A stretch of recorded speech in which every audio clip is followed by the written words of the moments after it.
Hello there. I suppose this is an old tale now. 1935 it was. But I like to look back on it all as something very strange that I was once tied up with, as a kind of interested observer. And I suppose it was one of the great Gideon Fell's most famous and fantastic cases. By the way, my name's Rampo, Ted Rampo. I was a friend of Dr. Fell's. I used to visit him in those Adelphi Terrace chambers of his when I was in London from the States. Do you remember the Doc? That big bulk of his, and the black cloak and the old shovel hat. He was a bit like that English writer of yours, G.K. Chesterton. I tell you, son, that the whole thing's impossible. Here's a fella goes into a room before two pairs of eyes and he commits a murder. And then he vanishes. And here's a fellow walking along the street and he drops dead and three blamed witnesses to see him doing it. And not a sign of a soul this time either. Not a blazing footprint in the snow all round him. Wow, I tell you, it's magic, son. But there wasn't any magic yet that couldn't be explained somehow, and I'm going to explain it. By Bacchus, I am. Who ever heard of a hollow man, hey? The Hollow Man.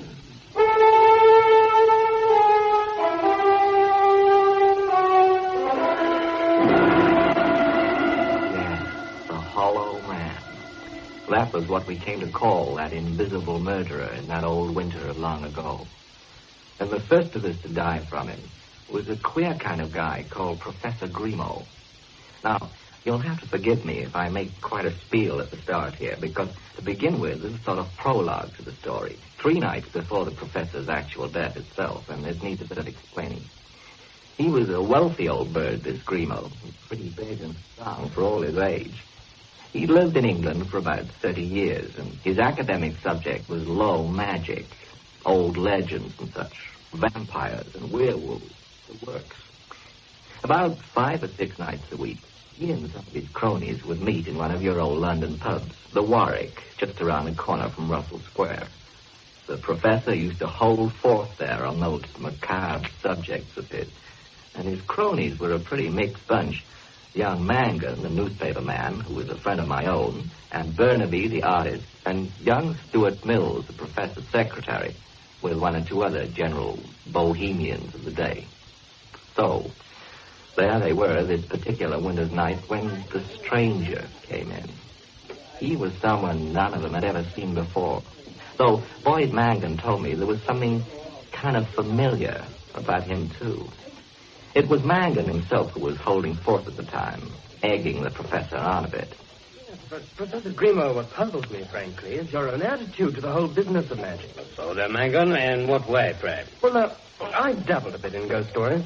I've even tried to write 1 or 2 myself. But it's only fiction I've studied. Only ghost stories that never happened. But you were an authority on attested happenings. Things that we're forced to call facts. And yet you don't believe a word, sir. Don't I, my young friend? It depends surely on what you mean by belief. Very well. Now, take the vampire legend that we were talking about last night. Do you believe in that? But of course, who doesn't? It's one of the most widespread low magic legends in the world. Come now, Professor. Mangan is surely getting you to exaggerate. You can hardly believe that dead men can leave their coffins and float in the air, surely. My dear Mills, I said that it was a question of what one means by believe. In a sense, I am the man who knows too much. What I am interested in is the causes behind these superstitions. Now, the vampire legend is a belief that prevails mainly in Slavonic lands. Agree? It got its firm grip on Europe when it swept in a blast out of Hungary between 1730 and 1735. But why? Very well, then, why, sir? Because, Mangan, those were the plague years. Think of all the poor devils who were buried alive, although they were believed to be dead. Think how they struggled. Terribly. And then, when sounds of the struggle had been heard, perhaps, and an occasional body had been exhumed from some churchyard, what was found? The poor corpses in twisted positions, with blood on their hands and faces. Was it any wonder that in those terrible times there were visions of the living dead who left their graves? You see, gentlemen, that's what I mean by the causes behind the superstitions. That is what I am interested in. I also, Professor Grimo. I also am interested in such things. Who the deuce are you, sir? What do you mean coming in on a private party like this? You must forgive me, gentlemen. Shall we say that I overheard? And I should like to ask the famous Professor Grimaud a question. Now, look here, whoever you Right, are. my friend. Well, sir? I gather, Professor Grimaud, that you do not believe that a man can get up out of his coffin, that he can move anywhere invisibly, that four walls are nothing to him, and that he is as dangerous as anything out of hell. I do not. Do you? Oh, yes, but I have done it. Oh, now, listen. But, Father, Mr. Grimaud, I have a brother, too, who can do still more than I can, and he is even more dangerous to you personally. I do not want your lifeblood, but he calls out for it. Confound it, Professor. This fellow's stark mad. Here, give me a hand to get him out first. No, Mangan. Let him alone. Let him talk about his brother and his coffin. 3 coffins. All right, 3 coffins, as many as you like in heaven's name. Now, perhaps you will tell us who you are. Permit me to present my card, Professor Grimaud. And before I go, I have one last question for you. Someone is going to call on you one evening very soon. Would you rather I did, or shall I send my brother? Very well, then. Send your brother and be damned. Oh, no. It is you who will be damned.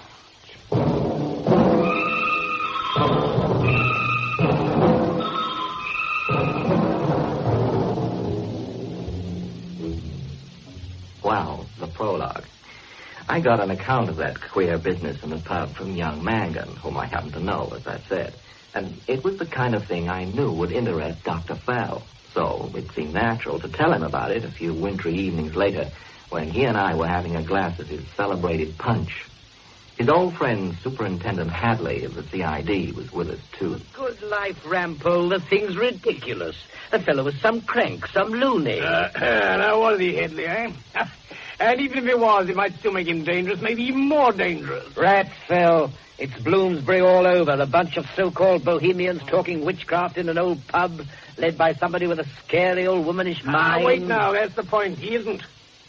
I know Professor Charles Grimaud quite well, as it happens, and I tell you, Hadley, that you don't realize just how queer all this is unless you do. What did this sudden visitor look like, young Ted? Well, that's the queer thing. Boyd Mangan said they'd hardly much idea, except that in some odd way there was this something familiar about him. It was pretty dark in that corner of the pub, and the fellow had his cap pulled right down and his coat collar up. Grimaud was the only one to see his face when he leaned forward to give him his card. And what did it say on this card? Mr. Nobody or Count Dracula, maybe? Oh, no, there was a name, all right. They all saw that. It said Pierre Flay, illusionist. F-L-E-Y. It's a queer name. And the address was 2B Cagliostro Street. And then he scribbled, or care the Academy Theater. Confounded conjurer. Theatrical rubbish, the whole thing might have guessed. Well, anyway, Superintendent, it seems the young Mangan was pretty impressed for some reason. He's been making inquiries these past few days. Oh, by the way, Boyd Mangan's fallen rather hard for old Grimaud's daughter Rosette, so I suppose he's kind of interested. Well, go on, son. What did he find? Well, he went on the prowl around this Academy Theater place, broken down old music hall in the East End. Seems that this Pierre Flay guy is known among the stage staff as Looney Flay. One up to you, Mr. Hadley. Well, they don't know much about him at all. He hardly speaks to a soul, ducks out after every show. What's his line, Ted? Sort of super conjuring, with a specialty in vanishing tricks. And according to young Mangan again, he works without an assistant, and all his props together can go into a box about the size of a coffin. Oh, damn it, the fellow's got coffins on the brain. Apparently he has, Mr. Hadley. That's still another point. He's always talking about him. And once, some Irish acrobat who works in the theater, too, asked him why. He got a jump he didn't expect, I can tell you. How, son? Yeah, have another ladle of punch, Hadley. You need it from the look of it. Oh, thank you. Well, apparently Flay turned around with a queer kind of grin. And he said, 3 of us were once buried alive. Only one escaped. And when the Irishman said, and how did you escape? Do you know what Flay said? Well? He said, but I didn't. I was one of the other 2. By Bacchus, this is the stuff, son. This is the real stuff. Now, look here, Phil. If you're starting off on any of your hopeless Now, hang on, Hadley. Now, hang on, my lad. Tell what happened in the pub when his super conjurer made his exit, eh? How did it end? Well, that's another funny thing. It seems they all tried to make a joke of it, and old Grimo was as merry as the rest of them, but Mangan swears that secretly he was actually scared green. And what then, son? Well, the old boy phoned Boyd Mangan yesterday and said, I want you to be at the house on Saturday evening. Somebody threatens to pay me a visit. That's tonight. Exactly. Anything else? Anything else, Ed? Well, Mangan advised the professor to warn the police if he thought there was any real threat, but Grimo wouldn't hear of it. He said... You'll hardly believe it, Dr. Faust. Son, I believe anything I do. What did Charlie Grimo say? He said that he had a better way of defending himself from the police.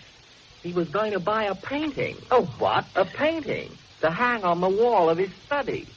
And I'm not joking, Superintendent. He did buy it. Kind of landscape. Weird business, showing some trees and gravestones. A huge affair. It took 2 workmen to carry it up the stairs. It was painted by Burnaby, the artist guy who's a member of Grimo's club in the Warwick. Hadley, my boy, if I were you, I'd start to warm up my car. Eh?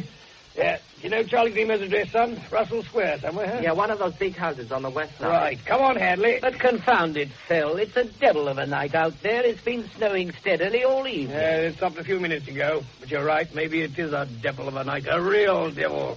I tell you, my lad, that when an alleged lunatic threatens a sane man, then you may or you may not be disturbed. But when the sane man begins to act like the lunatic himself, then I know I'm jolly well disturbed. We're going to have a look at that place, even if we only cruise past. Come on!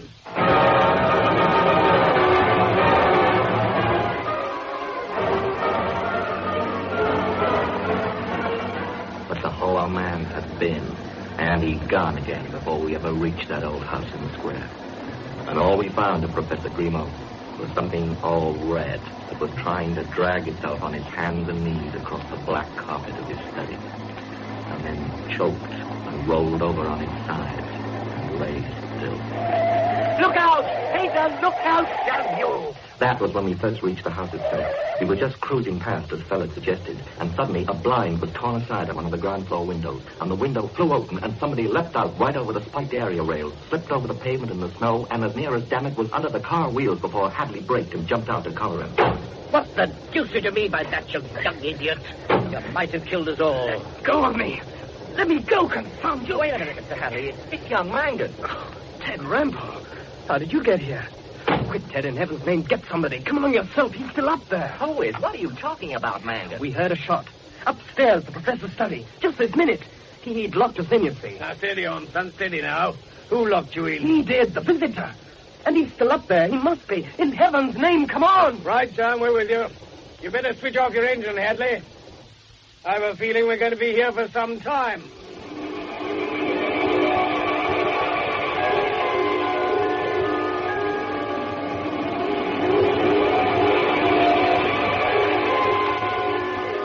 And that was when we did find Grimo in that upstairs room of his, alone. And just before he did roll over, he tried to say something.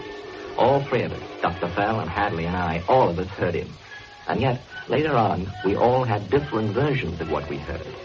And that was one of the biggest mysteries of the lot. Now, just here, at this part of it all, you'll have to forgive me if I say another sizable little piece, but it's kind of important to put you in the picture. And I mean the picture. This study of the professor's was on the right-hand side at the top of the central stairway in the house.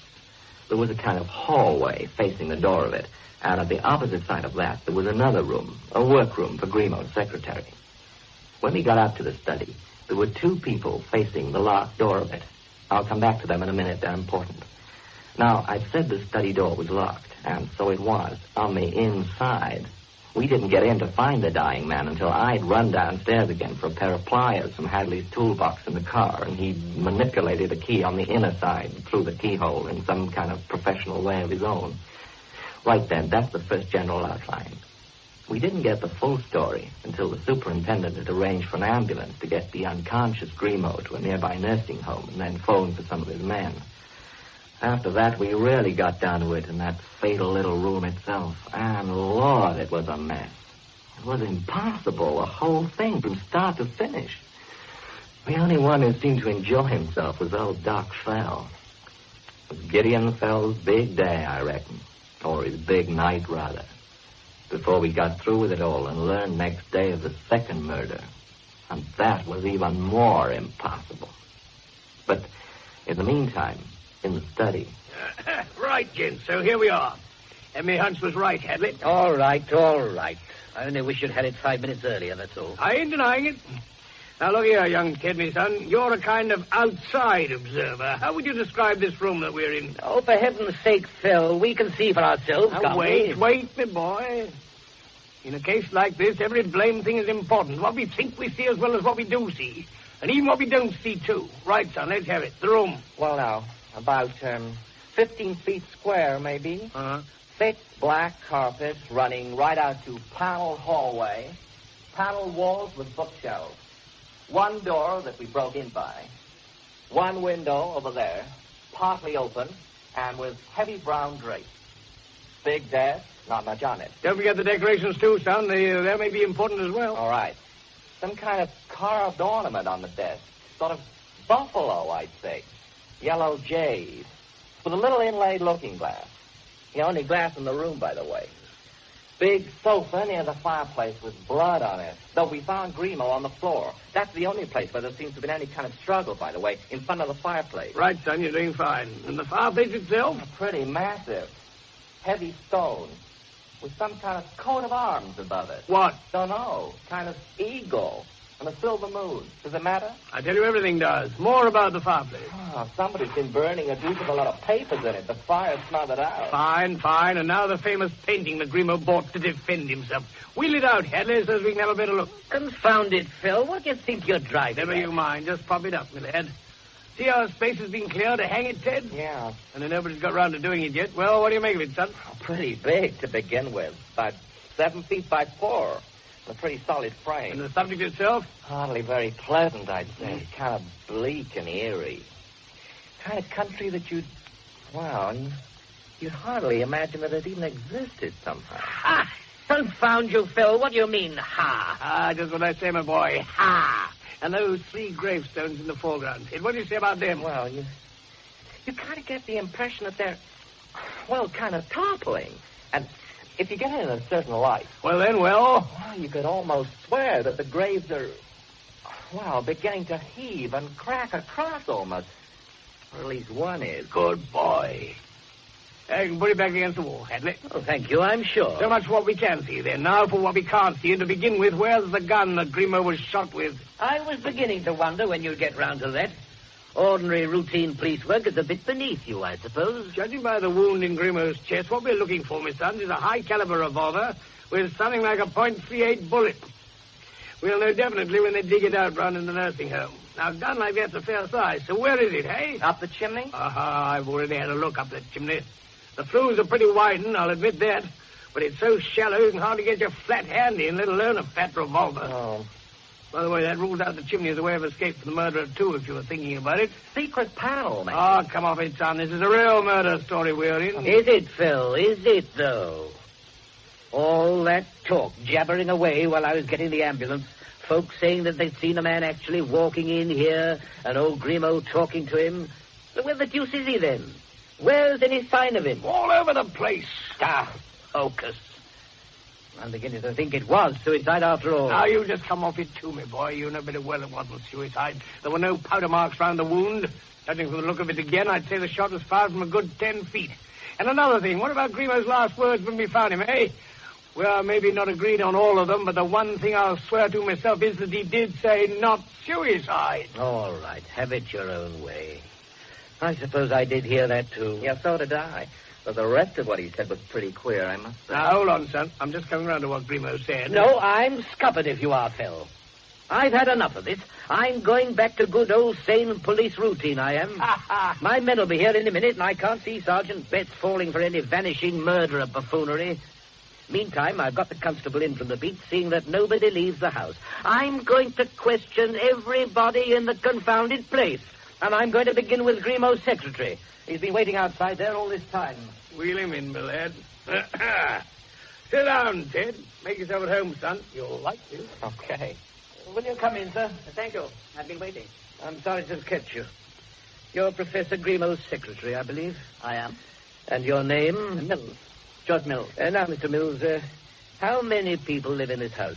Besides Dr. Grimaud and myself, 4.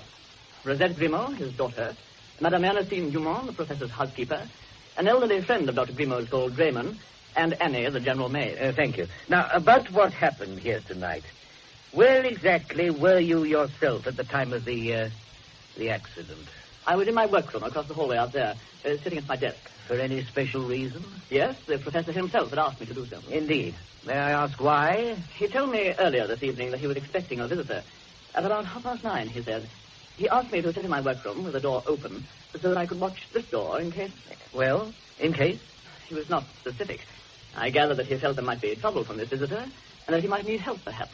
You know about the threat to Professor Grimaud at the Warwick Tavern on Wednesday night? I was there myself. I often attended the professor's meetings with his friends. Did you think that Pierre Flay, the illusionist, might be this expected visitor tonight? Perhaps. Very well. Continue. What happened? After dinner, the professor came up here to work. For my own part, at about 9:25, I took up my position in the room opposite, as instructed. As I was coming up the stairs, I met Madame Dumont, the housekeeper. That is so. She had just come out of this door with the professor's finished coffee tray. She went downstairs, and I entered my workroom. Leaving your door open? Of course, I had been told to. And what did you see? At about 9:45, I heard the front door bell ring. A few minutes later, Madame Dumont remounted the stairs. She was holding one of those trays on which it is customary to carry visiting cards. She was about to knock on the professor's door when I suddenly saw that there was a very tall man in a long black overcoat walking up the staircase behind her. As she turned to the door, Madame Dumont saw him too. She spoke rather agitatedly. I cannot tell you the exact words, but the purport was to ask why the visitor had not waited downstairs, as she had apparently asked him. The tall man made no reply. He walked to the door and took off his cap, which he placed in his overcoat pocket. I think that he laughed. Madame Dumont seemed rather frightened. She pushed open the study door for him and then shrank back against the side wall.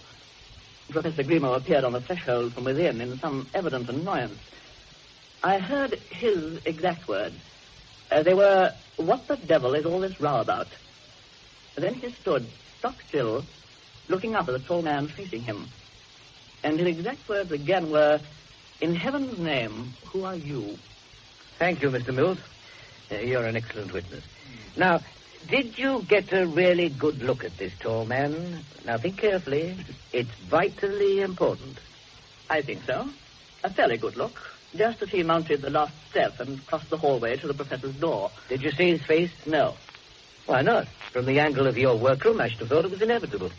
I did not see his face, sir, because he was wearing over it a child's false face. What? A species of mask in papier-mâché. I have an impression that it was rather long and of a pinkish color, and it had a wide-open mouth. By Bacchus, and he didn't take it off, son? So far as my observation went, sir, he did not. I think I'm safe in asserting that he You did. are, Mr. Mills, quite safe.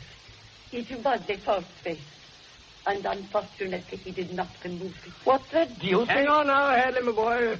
Madame Dumont, I believe. That is correct, sir. I am Ernestine Dumont, and I have come up to help you find the man who shot Charles Grimaud. Well, confound it, ma'am. You were in custody downstairs. Charles Grimaud is lying insensible in a friendless nursing home. It is my wish to go to him. Your constable would not permit me. He said that you would wish to question me first. And so I have come to be questioned. He should never have let you leave the room. I quite simply walked past him, sir. I am a very determined woman. I can well believe it, ma'am. And I suppose there ain't any reason why you shouldn't question her right now, eh, Hadley? Well, I suppose not. Madame Dumont, I gather that you heard some of what Mr. Mills was saying. Almost all from the hallway there. And indeed, Mr. Mills is right. That is how it happened.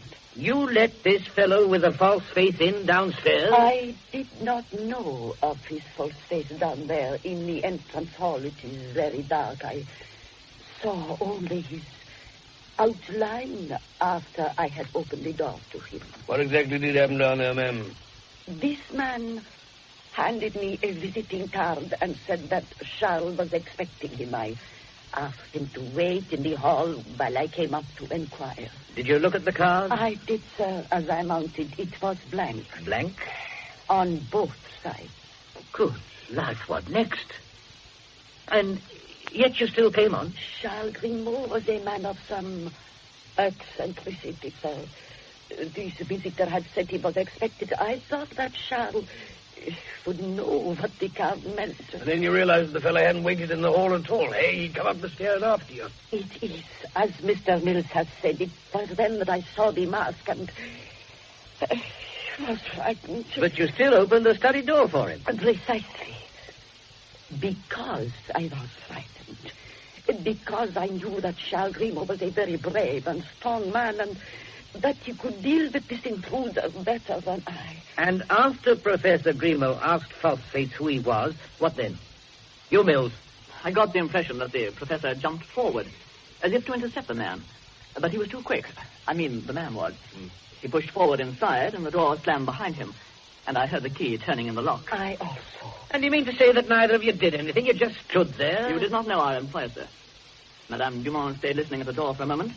Then she shook the handle, still rather agitated, you'll understand.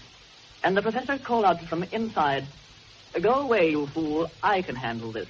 Did he seem afraid or anything of the sort? On the contrary, I should have said that in a sense he sounded, well, relieved. Ha! Now, Phil, leave this to me. And you both obeyed him? I said you did not know our employer, sir. We were accustomed to obey him. For my part, I am made to go downstairs again, but I was much upset and stayed waiting a little way down the first flight. Left, I should be needed after all. And you could still see the study door from there? Yes. And no one came out of it again? No one. You too, Mills? I swear it. And then the sound of the shot? After about 10 minutes, maybe longer. I rushed across, but the door was still locked. And then you suddenly came on the scene within seconds. And you, Madame Dumont? When the shot came, I fear that I felt faint for a moment, sir. I knew that something dreadful had occurred. I was just recovered when you passed me at the stair top. Yes, I remember. Only I didn't know who you were, of course. Confound it, Phil. The whole thing's idiocy. Yeah. 2 witnesses outside to confirm each other and 2 men inside, and yet when we got in, there was only 1 man. I'm back where I began, and the only blazing answer is the window. Excuse me, Superintendent. I've already thought of that, naturally. I looked out and along from one of the corridor windows in the same wall a moment ago. If you look at that window now, you will see what I mean. Snow. Blasted snow all over the sill. Another mark on it. And 50 unbroken feet to the ground, sir. And not a mark on the snow down there either. The roof, then. That's it. He swung down from the roof somehow, and then up again. And still left no trace on the sill, eh? And besides, sir, pardon me again, there are no marks on the roof snow either. How the deuce do you know? Again, because I looked a few moments ago while I was waiting for your questioning. A small stairway to a skylight rises up in my workroom. I raised the skylight and looked out. You didn't spoil any possible traces? There were none to spoil, sir, even if I had cared to venture on so slippery a sloping surface. The snow on the roof is quite unbroken also. Then he flew. Confound it, he flew through the air, Phil. The daring young man on the flying trapeze. Like the terrible legends of my childhood are evil spirits. Aye, so it is, ma'am, so it is. And I'll tell you another thing, Hadley, just to be going on with. Snow again. What now, in glory's name? It was when we came in ourselves down there into the house after young Mangan. Maybe you didn't notice in all the excitement, but I did. There was snow on the pavement and snow up the front steps, but there wasn't a single footmark on it. Not till we made ours. So how the deuce did False-Face walk along the street and up to the door to ring the bell in the first place, eh? Answer me that one too, son.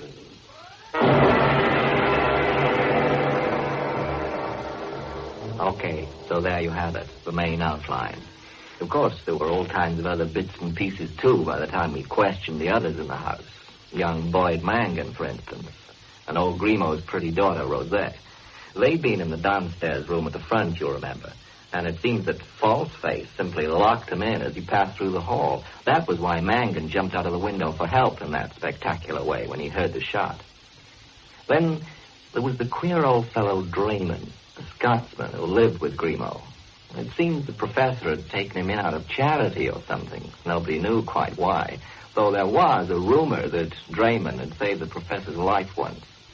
A sort of invalid, half-blind and a bit eccentric.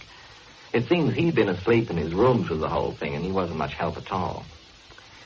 Needless to say, when Hadley's men arrived and searched the house, there weren't any secret passages or panels. I think Doc Fell would have thrown a fit if there had been. And there was still no gun. Just plainly and simply no traces of the Hollow Man at all. So, how was it done? And what lay behind it all? For instance, later on a bit, when Hadley had let Madame Dumont and Rosette go off to the nursing home where Grimaud was still unconscious. Now, look here, my lads. There's more in all this than meets the eye. In mercy's name, Phil, there are times when I could cheerfully throttle you. By glory, I've a mind to get Pierre Flay to do it for me, too, and leave no trace before we hang him. Now, just wait now, Hadley. Let's take it in order, hey? By the way, talking of poor Flay, have you sent out for him? Got one of my best men on it. He's down at the theatre now, with any luck. And then he's to go round to his lodgings in this, Cagliostro Street, whatever it is. Just round the corner, son. One of those hidden little alleyways you keep finding in London. Behind Guildford Street. Anyway, you've done the right thing, so now let's sit down and have a chat. Well, what about in heaven's name? We've covered everything. Well, not quite, my boy. There are two things. This Madame Dumont now, for instance. What about her? Did it maybe strike you now that she was more than just a housekeeper to old Charlie Grimaud? Or at least had one spin? Well, of course it did. Stuck out a mile. The whole way she talked about him. Matter of fact, I even got the impression that maybe Rosette was a daughter by him, Doctor. Right, son. I'd say so, too. And I think the girl maybe guesses it even. Now then, what nationality would you say that Dumont was? French, surely. Same as Grimaud himself. Oh, I wonder, Hadley. Did you hear those W's of hers as V's occasionally? And besides, there was something she said about the old legends of her childhood and evil spirits that could float through the air, eh? Oh, I'm sick to death of blasted graves and vampires in this case. Well, what's your own bet about this Dumont woman? Hungarian, son, Magyar, where the vampire legend started. And where maybe the graves do open. Rats. Anyway, keep it in mind, my lad. It's maybe more important than you think. Next, then, let's go right back to something we've hardly talked about at all yet, so maybe it's the very kernel. What? When we came in here, that bloody rag that had been Charlie Grimaud managed to gasp out a few broken words before he choked and fell over. What were they, hey? If you mean the way the three of us seem to hear something different... That's just what I do mean, my boy. Right. I'm an old policeman, Phil, and I know the kind of tricks that memory can play on a witness. As soon as I could, I wrote down what Grimaud said, and I've got it here. Well, let's have it. I won't pretend it makes sense. It's the craziest dying speech I ever heard. But to begin with, I'm dead certain that he spoke the word salt, and then immediately afterwards, wine. Right. Salt and wine. Ted, how do you think he started? Well, I reckon my list doesn't make much sense either. I could have sworn he said hover, and then bath. Hover? You mean as in flying? Sure. And then there was something about a tower, or towers, and the number 7. Ha! I'm even with you there myself, son. I heard that one, too, and it's my own key. Oh, confound it, it's rubbish. Whoever talked about bath salts and forgetting bits of rope when they were dying? Now, wait a bit. Steady, Hadley. How do you mean bits of rope? Because that's the next phrase on my list. He distinctly said... forgot about rope. I'm in on that, too. Maybe meaning that his murderer didn't think he'd hang. He will, if there is a murderer at all. Before we're much older, I'm going to introduce him to you, my boy. Anything else in Charlie's final speech? The only bit with any sense to it. He said, not suicide. And then he finished up, don't blame poor... And then he keeled over before he could give the name. Yeah, I agree. That's my version as well. And mine. So there we are, gents. The only thing we stick on is this bath and wine stuff at the beginning, and the 7 towers. And yet it's as easy as pie when you know the truth. And do you, if I might ask? Oh, I think you might, son. And the answer's yes, with a bit of luck. Besides all the clues you've seen scattered around just as much as I have. Would you mind calling up old Draymond again? Draymond? Grimaud's chum from the old days, would you, Hadley? Oh, I suppose I might as well, if it'll help. Beth. Beth. Yes, sir? stop fidgeting about, Ted. Sit down again. Okay, Superintendent? You'll be up in a minute. All right, Phil. What's it all about, eh? Hocus, as I dare see you'd call it. Guesswork and inspiration and all those blamed cues, clues staring us in the face. All the real magic, in short. Now wait till I get up on my feet. This needs it, my son. Can I give you a hand, Doctor? Thank you. Well, now, gents, it goes like this, you see. 3 graves in a country that don't exist at all, as young Ted was bright enough to spot, and that jade buffalo on the desk over there, and that coat of arms over the fireplace, and 1 or 2 books in those shelves I've been having a look at. What books?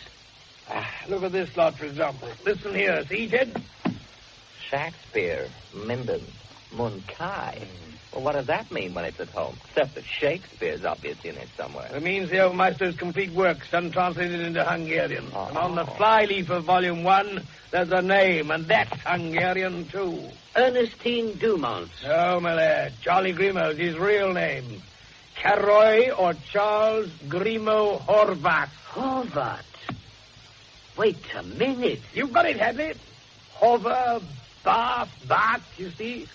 When you hear things only imperfectly, you tend to fit the sounds to things you know. Horvat isn't exactly a usual word, although it's a common Hungarian name. So young Ted here didn't quite get it in one go. Our dying friend was trying to tell us who he really was, and maybe who his murderer was as well. How do you mean? I mean that Grimaud, too, came originally from Transylvania, which used to be a part of Hungary. But then was annexed after the Great War by Romania. In other words, the country that doesn't exist. That picture. But I didn't mean it that way, Doc. Never mind. You hit the truth, son. That coat of arms up there represents the old Transylvanian crest. You can look it up if you like. And as for buffaloes, Transylvania was the only European country where they bred them to use like oxen. Well, damn it, Phil. How do you know all this about the wretched place if it doesn't exist anymore? Because I went there for a holiday in my younger and lighter days, just after I'd first read Dracula, which you made fun of earlier tonight. That's how I know the rest as well. Don't tell me they used to put salt in their wine. No. But they did have salt, son, mountains of it. Digging it out was one of their major industries. Mine. Wine. Mine. He said salt mine. No, he did, Ted. Salt mine. And I'll tell you this. They used to use convicts in Transylvania to work those salt mines, same as they do now in Siberia, often dangerous ones. Big prison camps they had in the mountains. And the worst of those camps was called the... Excuse me, Superintendent. Mr. Draymond. Oh, thanks, Fred. Come in, Mr. Draymond. I understand you want me again, Superintendent. I'm sorry, Mr. Draymond. Dr. Phil has a few more questions, it seems. Won't take a moment, sir. Will you sit down? Thank you. I didn't disturb you, I hope. I was about to retire.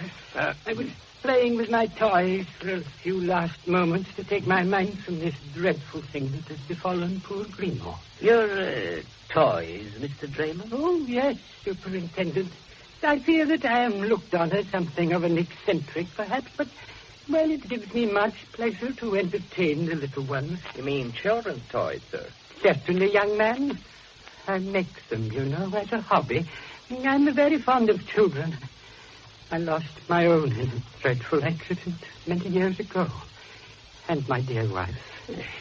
It relieves my thoughts to try to amuse the youngsters in our neighboring streets here. Simple little devices for the festivals like Christmas or the 5th of November and the like. I have quite a little store of such trophies in my room. Most commendable, sir. Worthy cause, eh?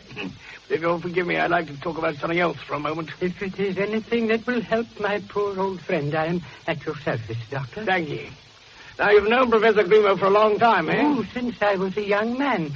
But more closely since that terrible accident to my family that I mentioned.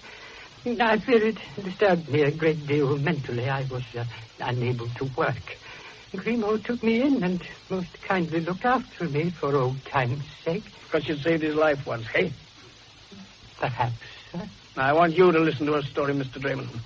Maybe I ain't got all the details of it, and that's what I want you to fill in. Believe me, you'll be helping Karoy Grimaud a great deal if you do.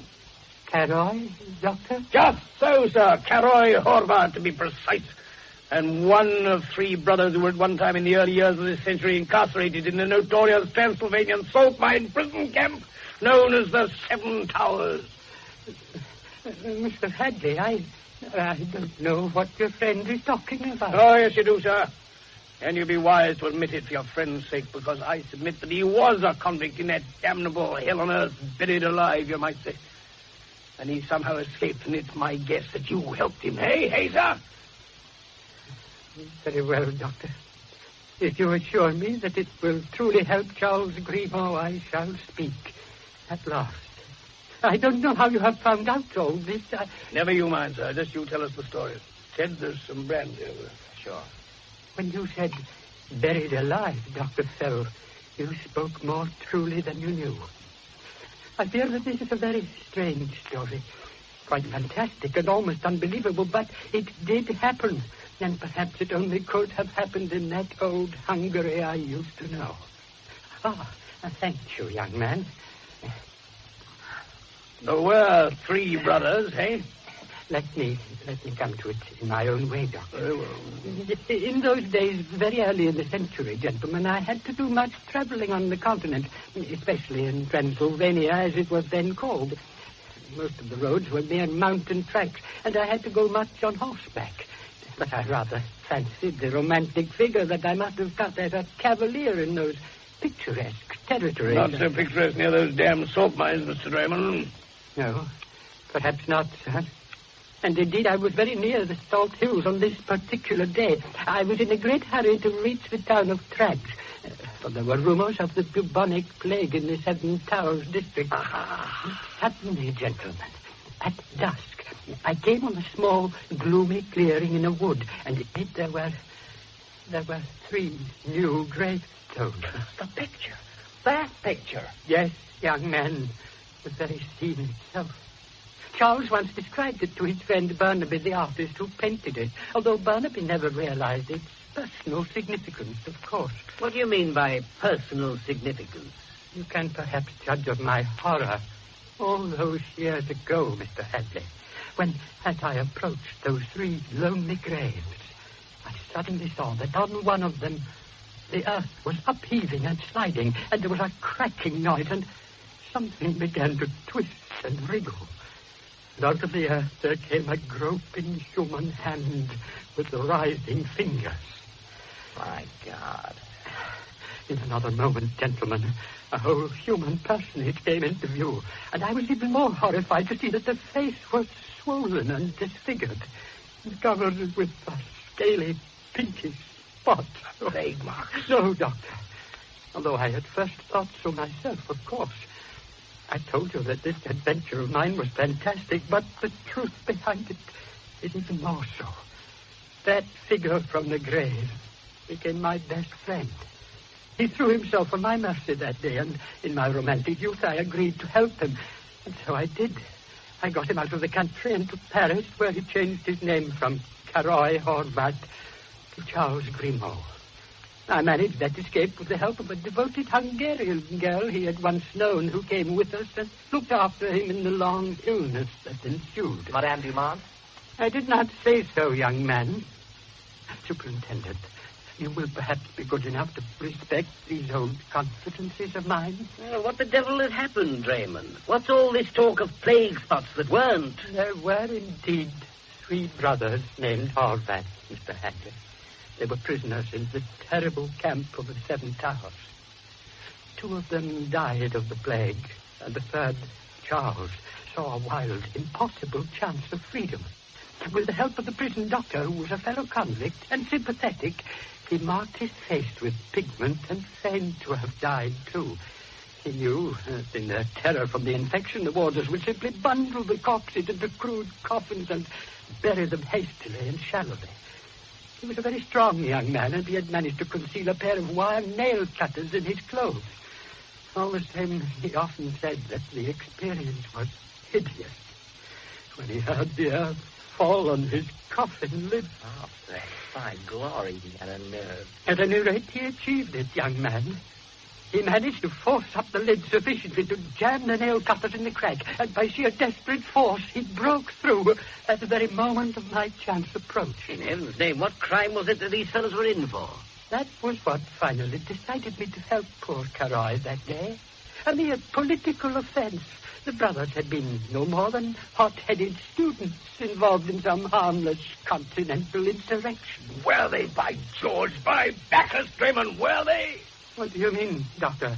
Charles always told me... I don't care what he told you. You listen to what I'm telling you. You're a very simple man, Mr. Draymond, if you'll forgive me, and Charles Grimaud has looked after you very well. But was it only from kindness, do you think? Dear Dr. Fell, Suppose your kind Caroy Horvat was in reality a monster. Suppose he looked after you so well to keep you from making too many inquiries about that prison of the Seven Towers and finding out that it was never used for political offenses at all, but only for the worst kind of criminals, murderers and dangerous thieves. This is intolerable, Dr. Fell. I won't believe it. No, you're too good. You're too good to comprehend that when you walked away with Caroy Grimaud from those 3 graves that day, you left 2 other living men behind. It can't be true. It is true. Oh, yes, it can be true, all right. Hadley, if you wire to the police in Bucharest, you'll be able to find out what it really was the brothers Horvat did. And I'll wager it was robbery on a big scale, probably with violence. And I'll submit further that all 3 of them were in that desperate escape plan. All 3 pretended death from the plague. Charles was the strongest. He had the implement to get out of his grave first. Thereafter, he was to help the other 2. But he didn't, gents. Nightmare, Hadley. He walked off and left him to rot alive and kept the loot from that old robbery for himself. Do you know this for certain, Phil? I'll swear to it with every shred of instinct in me. And you'll get confirmation from Bucharest. And it's worse, my lads. Caroy's millionth escape chance came off once. Maybe it could come off again. Maybe he wasn't the only Horvat to escape. Wait a minute, Doc. You don't mean... Yes, I do, son. Young Mangan said that there was something familiar about that visitor to the Warwick Tavern last Wednesday. And so there was. It was Grimaud himself that he reminded them of. Because Pierre Flay, masquerading as a harmless illusionist, was or is none other than... Excuse me, Superintendent. A note from the nursing home. Thank you, Bit. Is he, Professor Grimaud is dead, sir. Just a few minutes ago. Oh. Did he say anything else before he did die? I believe it's in the doctor's note, sir. For heaven's sake, read it, Hadley. Just before the end, Professor Grimaud regained consciousness for a few seconds. He said quite clearly and distinctly, "It was my brother who did it. I never thought he would shoot. God knows how he got out of that room. 1 second he was there, and the next he wasn't. It was my brother." Is that all? That's all. Then he died. You were right, Doctor. The Hollow Man, he was Pierre Flay after all, out for revenge. Grimaud's brother. Was he, son? You won't forget, will you, that there was still another brother. And he might be anyone in this house or in that damned club at the Warwick Tavern.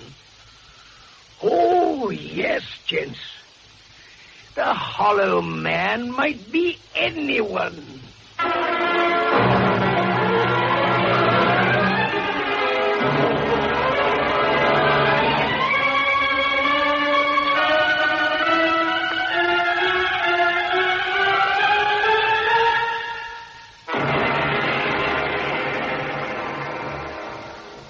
It wasn't until the next morning, back in Adelphi Terrace, that we learned from the newspapers how right Gideon Fell had been. Murder by magic was what the headline said. And the reports went on to describe how a man had been killed in the middle of Cagliostro Street, WC1, apparently at the very moment when we were investigating the Grimaud murder around the corner. And the second victim was... Flay. Pierre Flay himself, confounded. Dead as a doornail, too. Yes, that's it, and I've just been reading. Sit down and have some breakfast, my boy. No, thanks. I've had some. I've been up all night on the blasted thing, Phil. When did you hear about it? Just after you and young Rampole here left Russell Square. And you didn't tell the old man? Maybe I'd had enough of you. You and your hookers. All right. I'll take that back. Fact is, I got too tied up with routine work for one thing. I thought that at least one of us had better have a good night's rest. This new nonsense is even more impossible than the Grimaud job itself. You better have some coffee at least. Then let's hear all about it. Got a cup, Sid? Sure. Honestly, Phil, I'm losing my mind over this whole damnable thing. A locked room case is bad enough. But this is a locked room turned inside out. It's an open street case. Let's have it, I said, from the beginning. Forget we've read the papers. Sugar, Superintendent? Thanks, Rampole, too. Right, then. Last night, just after 10 o'clock, 2 men were walking along Cagliostro Street, a couple of harmless visitors to London from Birmingham, who had checked on them. They were on their way to visit a friend who lives at the end of Cagliostro. Now, wait a minute. If I remember, it's a cul-de-sac, ain't it? About 200 yards long, leads off Guildford Street, one of those little out-of-the-way London alleyways, as you said last night.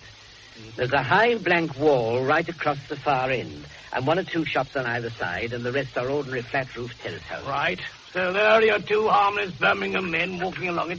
They were on the right-hand pavement, and one of them, a Mr. Blackwind, was turning round to check on the door numbers when he noticed a man walking along behind them. Pierre Flay? Nobody knew that till later. Anyway. Hang on, son. Why did this Blackwind particularly notice this chap walking along behind? 2 reasons, he said. First, because he was walking right in the middle of the road and not on the pavement at all. And second, because he seemed a bit nervous and doddery. Doddery? Well, that's what Blackwind said. Anyway, they weren't the only witnesses.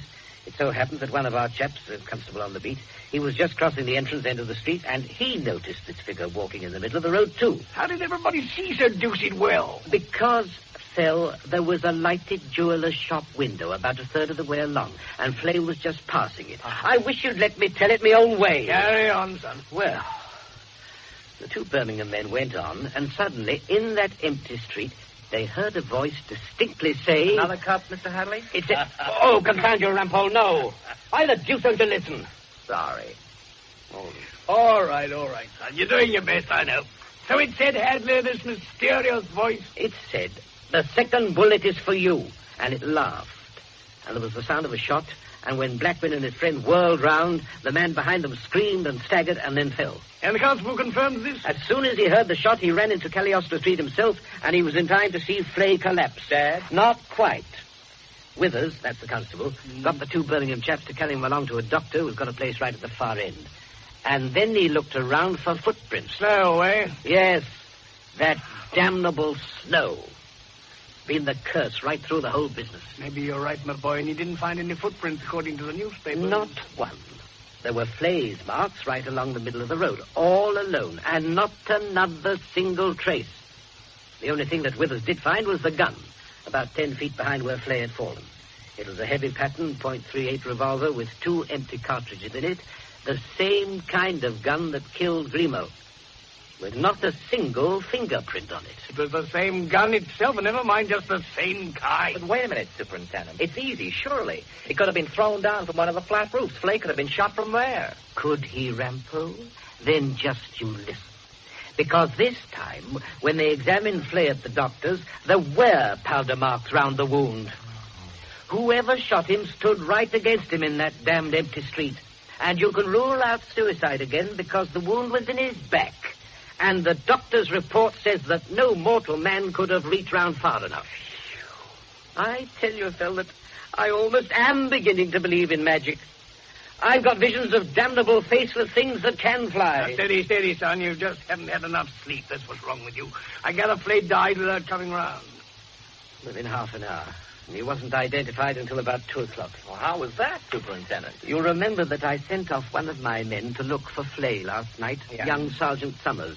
He went down to the Academy Music Hall place and found he'd gone, walked off earlier in the evening just before he was due to go on for his act. Ha! Phil, if you say ha once more in this case, I'm... Sorry, son. So then what? Well, young Summers got round to Flay's lodgings, number 2B in Cagliostro Street, you remember. Top room above a little stationer right at the entrance end. Yes, and what's more, a deaf stationer. Eh? How the deuce did you know? Oh, never mind. What about young Summers? Well, he got to Cagliostro Street about an hour after Flay's death. He'd a shrewd suspicion who the corpse was, and he went to dig up somebody to confirm it. Who, sir? Some wild Irishman who worked on the same bill at the theatre. Summers had been talking to him earlier.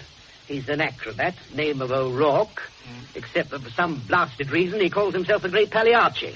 Better and better. Real chaps now on flying trapezes, eh?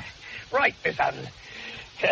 You'll let me get out of my dressing gown and we'll nose along the Magic Street. Give us something to do at least. I never did know how to pass the time on a Sunday morning.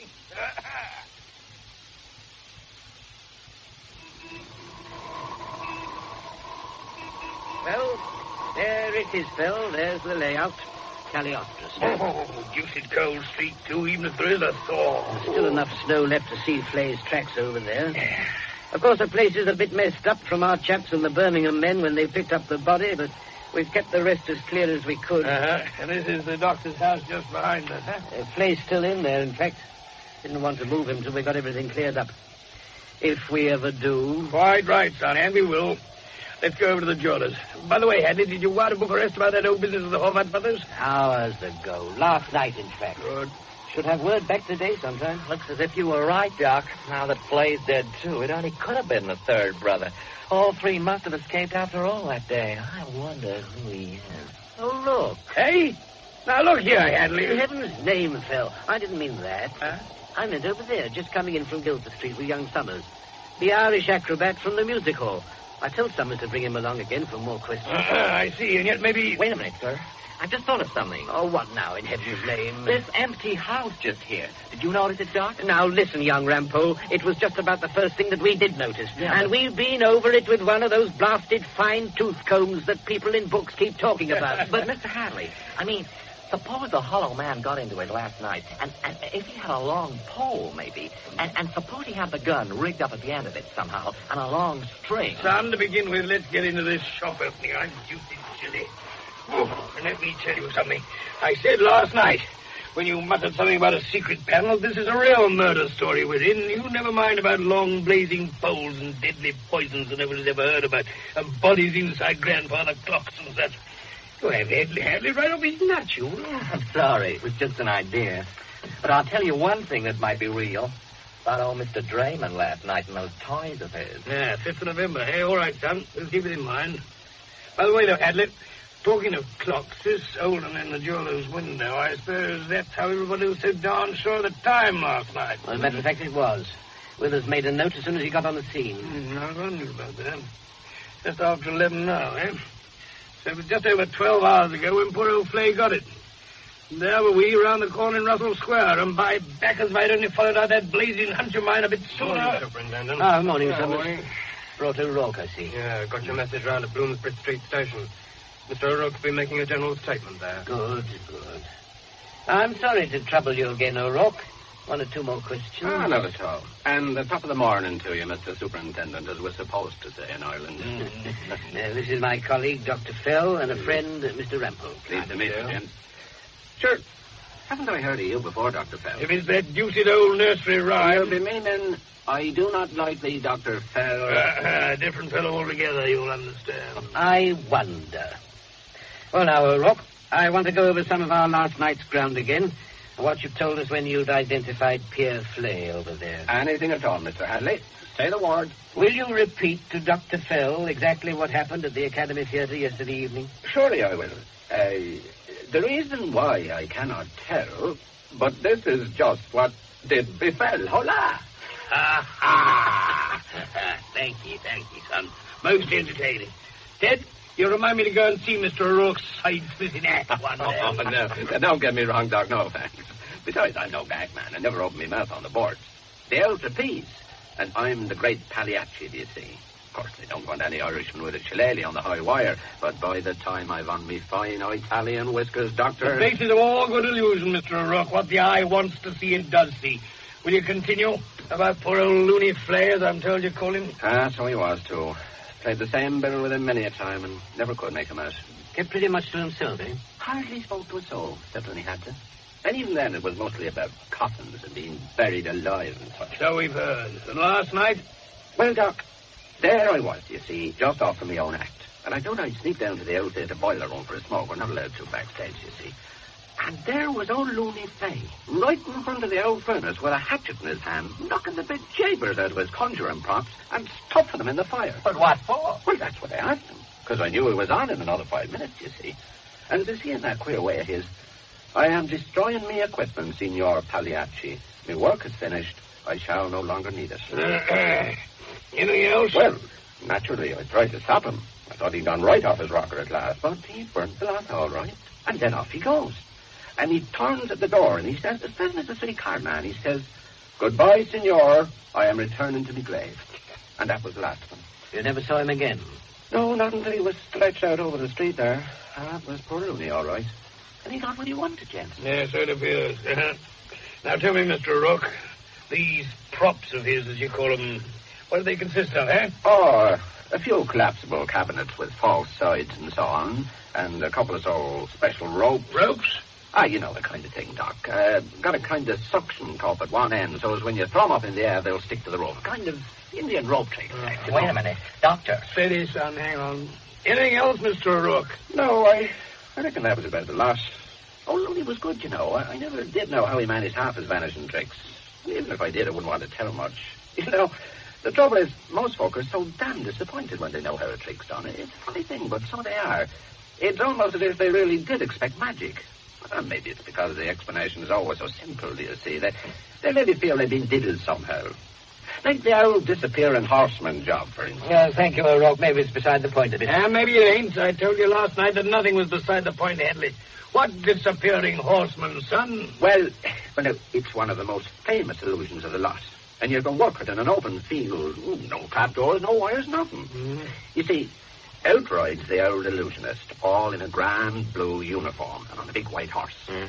And out come all his attendants, all in white uniforms. Bands playing the works, you know. Well, then, two of the attendants whisk up a big pan. And just for a minute, you see, it hides the chap on the horse. Okay. And when it comes down again, the old saddle's empty, man vanished. Well, how's it done, then? Simple. That grand blue uniform of his is made of paper over a real white one. Plain crepe paper. And as soon as the fan goes up, he tears it off and stuffs it in his pocket. Then he jumps down off the horse and mixes it with the attendants, you see. And there you are. Of course, nobody's ever bothered to count that lot. So, hey presto, bang, greatest show on earth. Well, Now, don't you say it, my boy. Don't forget it's Sunday. You hear them bells? Wow. Hey? Glory be, what's wrong with the doc, Mr. Hyde? I said, wow, O'Rourke, wow, and by Bacchus, I'll say it again, wow! Well, in heaven's name, I've got it, Hadley, I've got it, the bells. Bells? Church bells, did you hear them?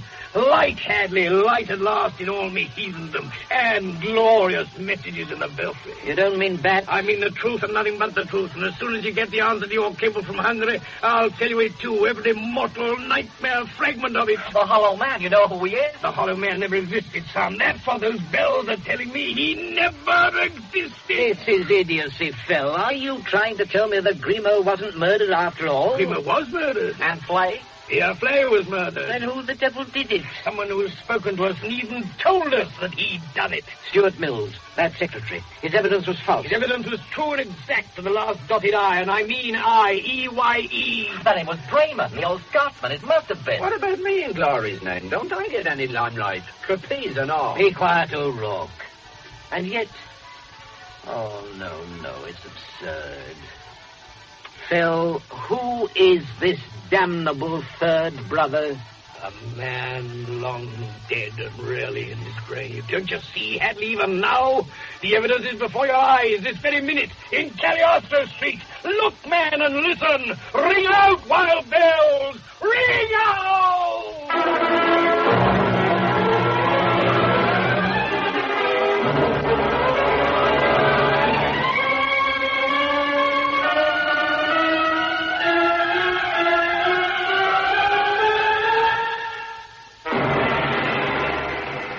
That was that.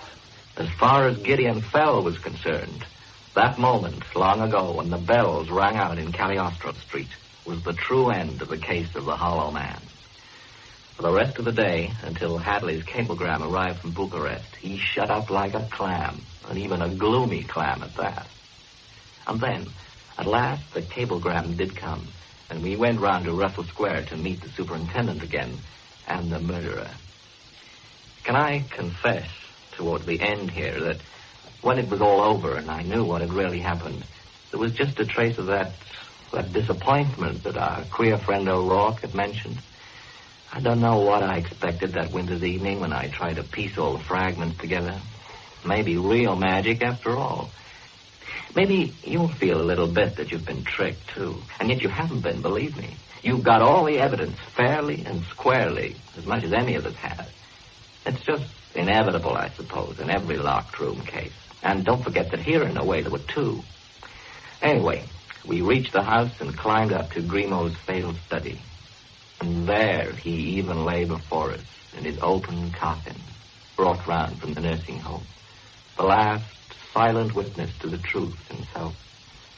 And beside him, dressed in black, looking down with a face of unutterable grief. Madame Dumont? Why do you come here again, Dr. Fell? Why do you look at me with a face like that? Because, madame, I believe it will do you good to confess. Fell, what are you saying, man? Wait, Hadley. Well, madame? To confess, sir? I to murder? No, ma'am, because you are not the murderer. You were only the confederate of a great illusionist. If you mean Pierre Flay. I do not mean Pierre Flay. You know who I mean. Believe me, Madame Dumont, if I could have explained this whole thing without bringing you into it at all, I'd do so with all my heart. I know how you've suffered. The man you loved lies dead before you.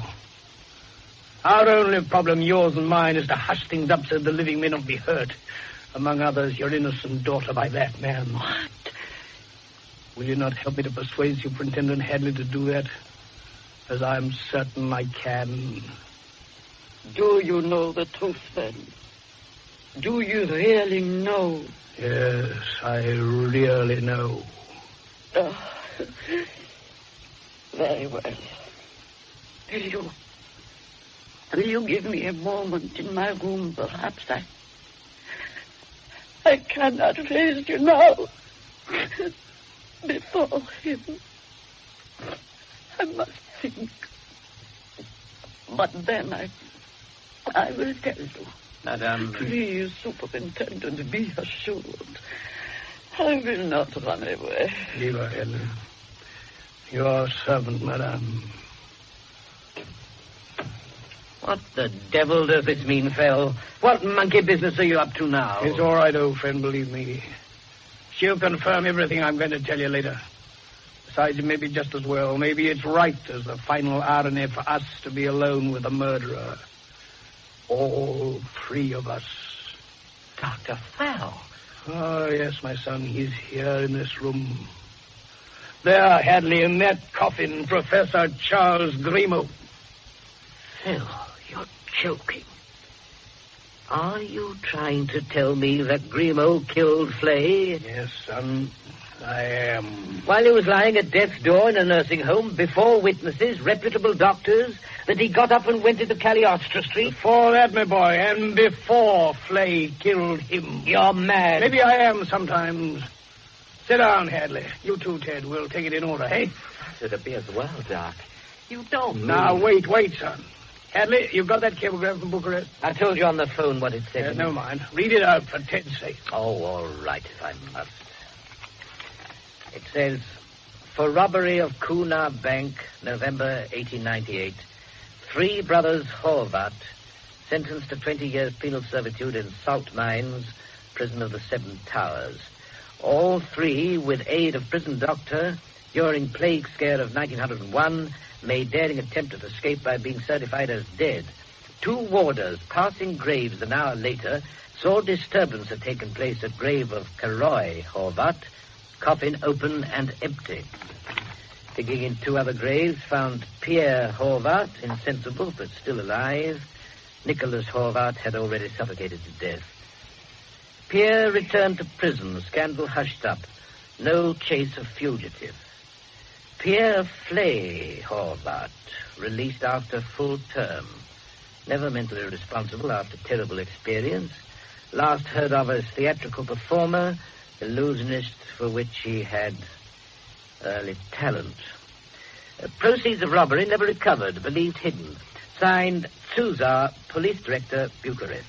There. But, Doc, it doesn't make sense, surely. If the third brother was dead... I told you he was in Cagliostro Street this morning. I suddenly realized he had to be, and all I needed was confirmation. But at the Warwick cabin, Flay distinctly said... Flay distinctly said exactly what he wanted to say. He wasn't as crazy as he liked to pretend. Since ever he'd been released, he'd been trying to trace that Judas brother of his, and at last he had in Corroy's new identity of Professor Grimo. And when he confronted him, he took care to do it before witnesses. Why? Because after all his sufferings, he wanted a share of that hidden loot that had given Grimo so much comfort through the years. And so every word he uttered last Wednesday was a hint at blackmail. Knowing that Grimo would recognize him, and what a ghastly moment it must have been for the old boy, Flay then used his dead brother as a threat. He knew that Grimo could still be deported and hanged for murdering him. That was why he used such double-edged phrases as, my brother is much more dangerous to you than I am. Would you rather he visited you? And so on. And then he gave Grimo his address so that the rich man could call on him and make a settlement. And he felt sure he'd be safe, because if he was killed, everybody in that pub would connect Grimo with his death. And yet Grimo did kill him, you say? He had to, or his own easy life was over. And so he planned to do it, but in such a way that he would never be found out. And by backers, he almost succeeded. Oh, well, tell us. Grimo was a real expert on magic, and he determined on a grand illusion with the help of a single confederate. Dumont? Yes, his old boyhood sweetheart, who'd served him faithfully through all her life. Now, this was the effect he intended to create. A man was to be seen calling on him. This man was to be rather crudely disguised, as Flay might have disguised himself, having threatened Grimo before witnesses. Anyway, having arrived at the house, the man goes into Grimo's study here. A shot is heard. The door being burst open, Grimo is found alone with a nasty-looking but superficial wound along his side. Out of the window hangs a rope. One of Flay's conjuring ropes, by means of which Flay is assumed to have escaped. Great-hearted Grimo says weakly, he thought he killed me and I pretended to fall dead, but I'm hardly hurt. Don't set the police on him, poor crazy devil, whoever he is.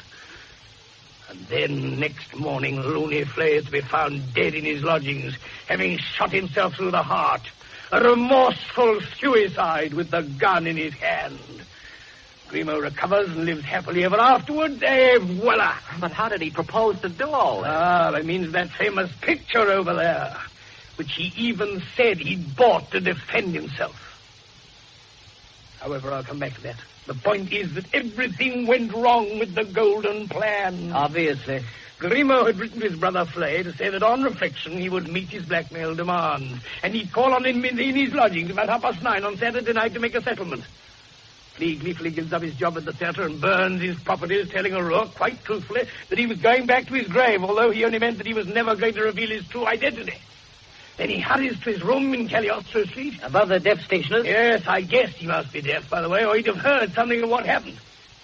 Grimo must have checked on that, too. He, meantime, Grimo, had left his house in Russell Square carrying a heavy revolver loaded with 2 bullets. Why did nobody see him? A, he quite simply left by the basement. B, he had instructed Mills, his secretary, to take up his position across the hall out there at 9:30. Now, just at that time, Madame Dumont was to be seen coming from the study with Grimo's empty coffee tray, giving the impression that he was still inside. Right then, to continue. Grimo reaches Cagliostro Street. He doesn't risk being seen going into Flay's lodgings. Instead... That empty house. You got it, son. He goes in there by the back way, up to the top, and approaches his brother's room, also at the top, you'll remember, across those flat roofs we all noticed. He enters, and Flay is waiting for him. He makes a fine, soft speech. I'm sorry, my brother, I have acted abominably. Of course, you shall have a share of our old loot. And then he whips out his gun and lets Flay have it. Now, this is where things went wrong. What Grimo meant to do next was to turn the gun on himself and wound himself superficially in the side. He was going to patch up that wound with some sticking cloth that he had ready, and then press the gun into Flay's hand to make his death look like suicide.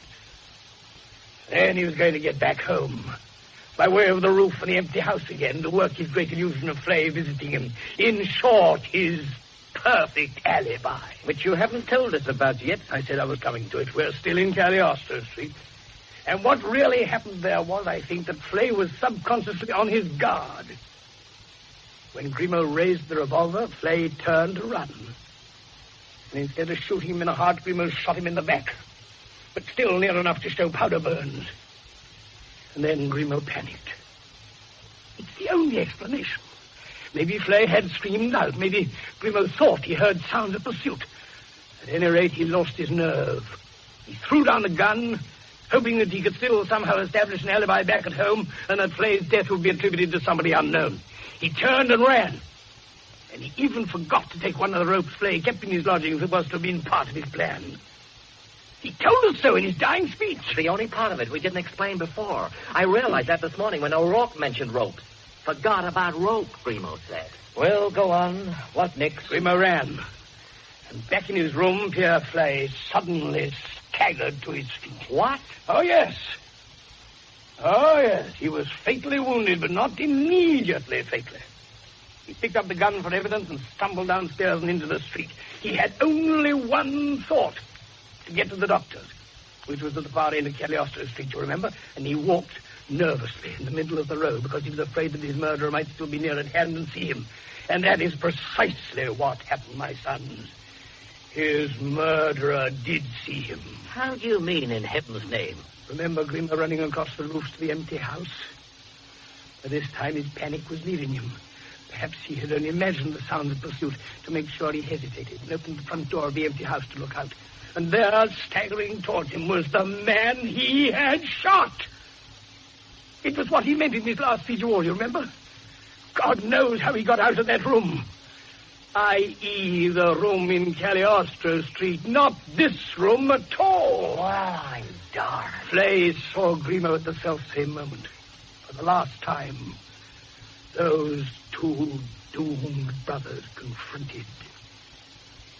It was Flay's own voice that your witnesses heard, Hadley, as he cried out, "The second bullet is for you!" He fired at Grimaud. The fatal effort was too much. He threw the gun away behind him, and the snow washed it clean of fingerprints, and Flay fell down and lost consciousness, later to die.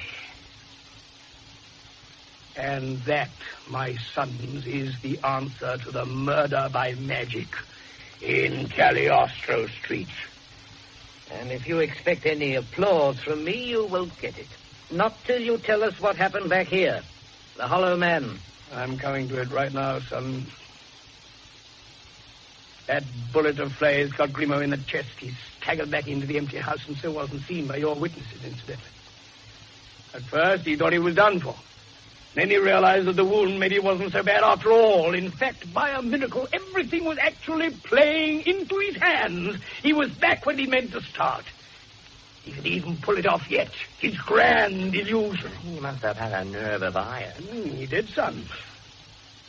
Don't forget that it was the same man who burst out of that grave 35 years ago. Yeah. So he got out with his plaster and he bound up that wound in his chest. Then out through the back way again and round to Russell Square. Going in through the basement again. Hence no footsteps on the front steps. Correct, my boy. Madame Dumont, his confederate, was waiting for him inside. He hastily explained what had happened and told her that they could still go on with their plan. And she helped him to dress. To dress? Yes, in the costume that they had already, including the child's false face from poor old Daddy Draymond's toy store. By the way, I'm certain that was what he was going to say at the end of his speech last night. Don't blame poor Draymond. Lest any of us jump to the source of the false face.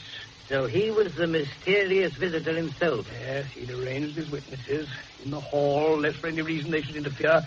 He locked in young Mangan and his daughter Rosette. And then he opened the front door and rang the bell from inside, and then followed Ernestine Dumont upstairs. Her surprise was a fake? Of course it was. Anyway, there was Mills in his position as witness, and inside this room, Grimaud's main prop, as O'Rourke would say, was ready for the great illusion itself. What prop?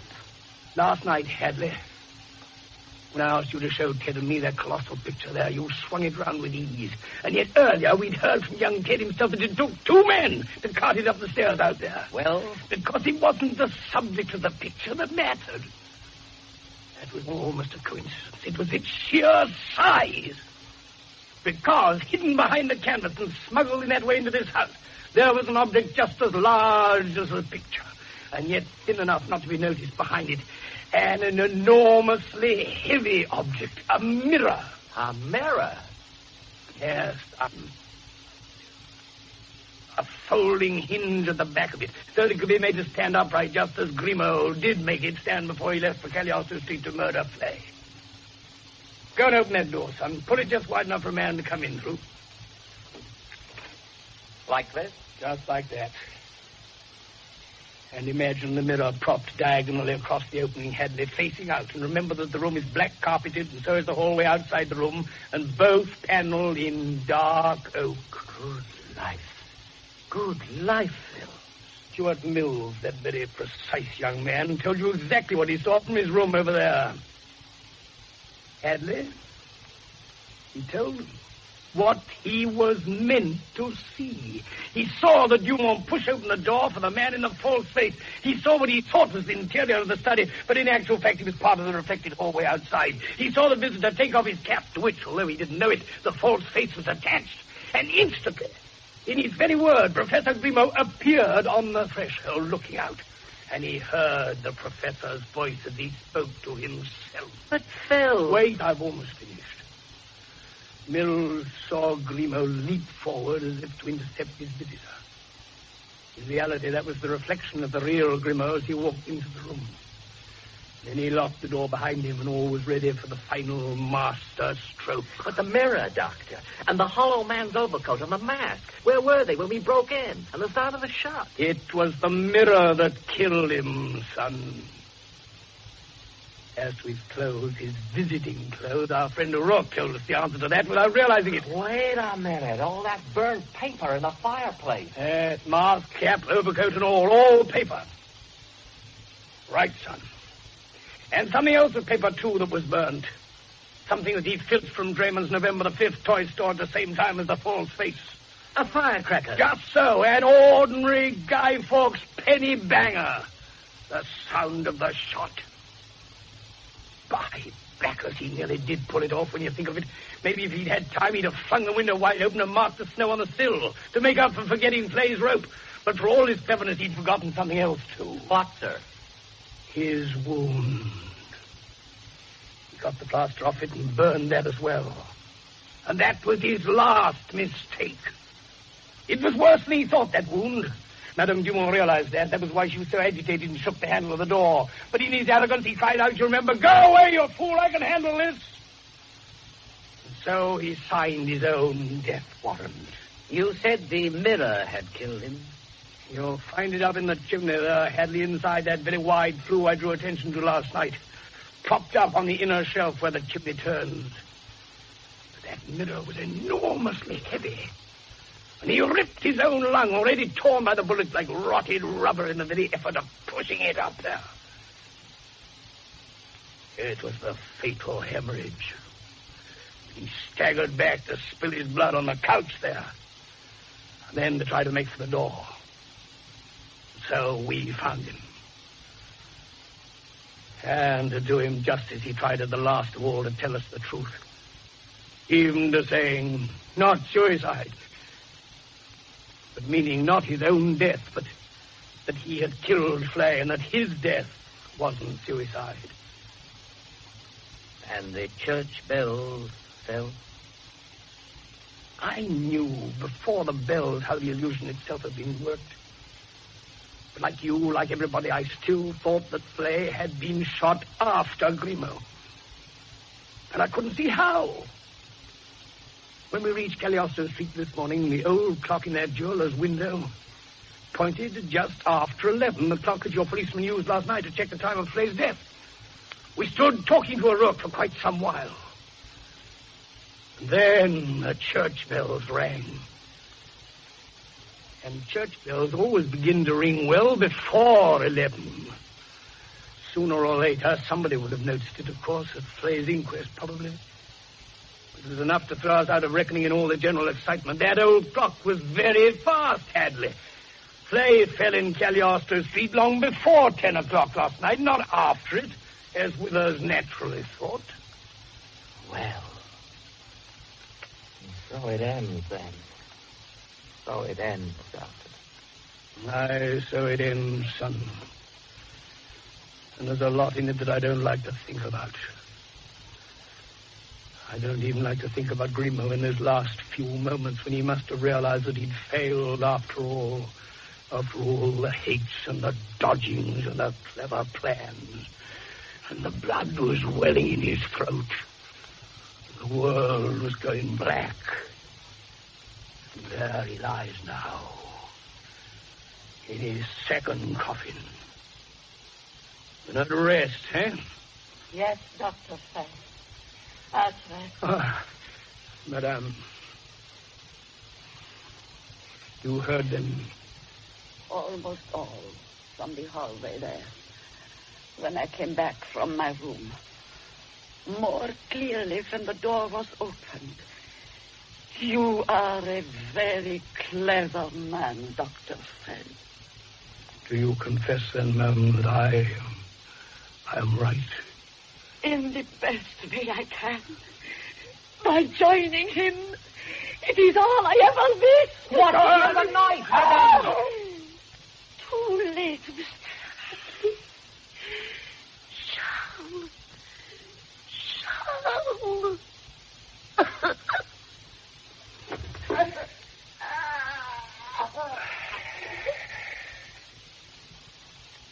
God forgive me, Hadley. God forgive me. I have committed another crime.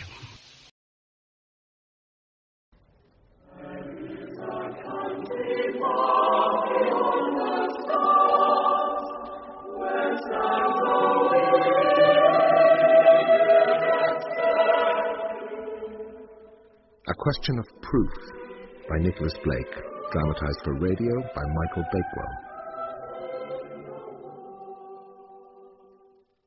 The scene is a bedroom in Sudley Hall Preparatory School.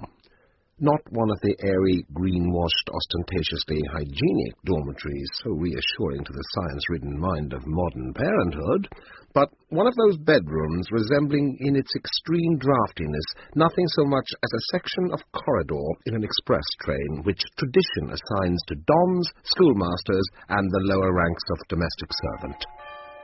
The time is 7:30 on the 20th of June, 1934. Michael Evans is holding a razor to his cheek and contemplates himself in the mirror.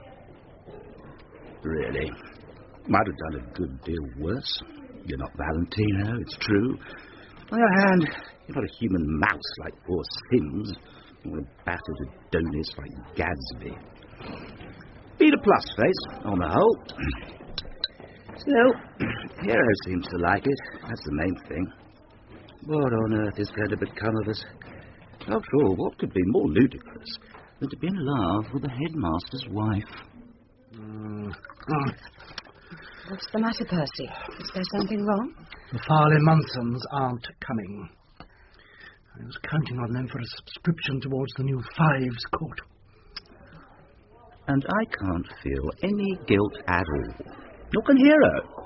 In fact, she seems utterly oblivious to the possibility of our being caught out. Oh, blast! There's breakfast. Since it's sports day, we better drape ourselves in the old boy's tie. We can't be too careful about impressing the parents with one's essential old boyhood. In the hall, the school is busy with breakfast. Gadsby, the common room bore, is absorbed in a very crumpled Daily Mail. The jury's still out on the Sibley murder. Can't imagine what they've got to argue about. Mind you never really know what a fellow's capable of when there's a woman in the case. Such a self-effacing little chap. So, when we find you lying in a pool of gore, we'll search Sims for the blunt instrument. You can't get much more self-effacing than Simmy. Oh, come on, Wrench. Why should I want to murder Gadsby? He hasn't got a wife. Oh, I wouldn't be sure of that. Oh! Well, if a murder's going to be done here, it'll be committed by me, on the person of Weems. That's because he's Percy's nephew. He thinks he can get away with anything. He's got enough low cunning to keep out of trouble himself. But whenever there's a row on, you can bet your bottom dollar he's at the bottom of it. The boy in question, the Honourable Algernon Wyvern Weems, is in the act of tormenting a slow, fat youth sitting next to him, a boy whose only sin is to be the son of a farmer. Pack it in, Weems. I've never done you any harm. Do it, Weems. How are the pigs? But there are others who have their eye on Weems. Private conclave for the black spot. Mouldy hut. Password, dead man's chest. But it's sports day. So much the better. They'll never miss us. Tell them it's a matter of life and death. It is mid-morning, and Michael Evans has a period off. Beneath a conveniently loose brick in the wall of the headmaster's garden, there is a note waiting for him. I shall be in the 5th Form Hay Castle at lunchtime. Highly imprudent, I know, but I must see you. I must. The previous day, the boys had built circular castles out of the stooks of hay and had a mock battle. Now, in the 5th Form Hay Castle, hidden from the eyes of the school, Hero is waiting in a green dress. You're crazy! You'll be asking me to meet you under Percy's study table next. Do you mind? Oh, I adore you. That will do for the moment. I want to eat my lunch. I've made some sandwiches for you, too.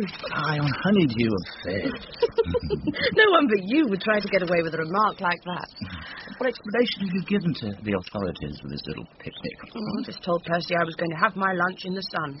He's got used to my fantastic ways by now. Do you know, since I've loved you, I feel much more kindly disposed towards him. I've never understood why you married him in the first place. Sheer panic. You don't know what a craving women have at times for reassurance and the feeling of firm ground beneath your feet. Now you're out of your depth again. But I've got you beside me now. I don't think I'd be a coward again, unless you stopped loving me. The only problem is, what the hell are we going to do about it? Look, we've had all this out before. Don't talk about it now. No. They'll be out from dinner in half an hour, and I've got to be on the field for the 4:40. Sims insists that I take the stopwatch. He forgot to press the button last year. On your marks. Get set. Go! The big event of the day was the 440 yards race. Every eye was focused on the runners. It was a great race. Michael, in the appalling days to come, was to remember it, as frontline soldiers in the Great War remembered some scene. Cricket on a village green, shire horses standing up against the skyline, which somehow grew to be their vital link with sanity and England.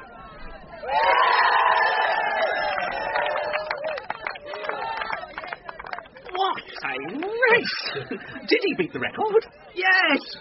By a fifth of a second. Amazing the way he caught up on the bend. On the bend? He was leading on the straight. Did you miss the beginning of the race, Wrench? No, I was gadding about acquiring merit with the parents. Now, Sports Day has run its course. The Silver Cups have been presented. Percy has entertained the more desirable parents to tea, blithely unaware of the fact that one of the boys has been lying dead for some time, his face hideously blue and his tongue clenched between grinning teeth. Apparently no one set eyes on the little blighter all afternoon. Looks as though your little dream may have come true, Griffin. No such luck. Weems always managed to keep out of trouble. Mark my words, he'll... Percy wants you all in his study. They found Weems. He's been strangled. Good God. Where was he? In the 5th Form Hay Castle. Isn't it a bit unwise coming in here like this? Hero, I was not with you at lunchtime. You were alone in the hay castle. But why? Don't you see, darling? The police are bound to ask us all where we were. According to the doctor, the murder was probably committed between 1 and 4. But we can give each other alibis. Blow the lid off everything. Oh, I see.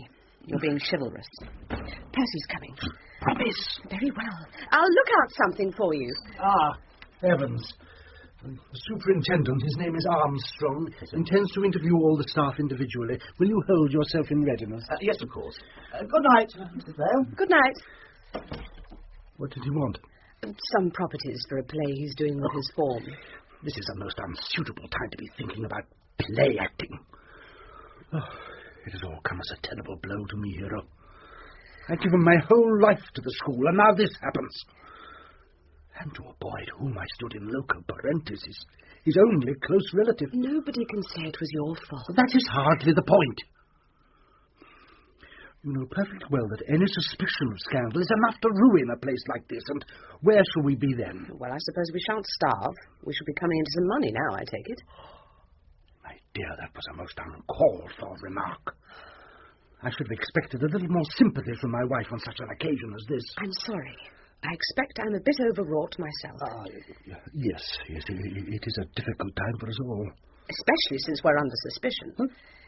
Because of the money?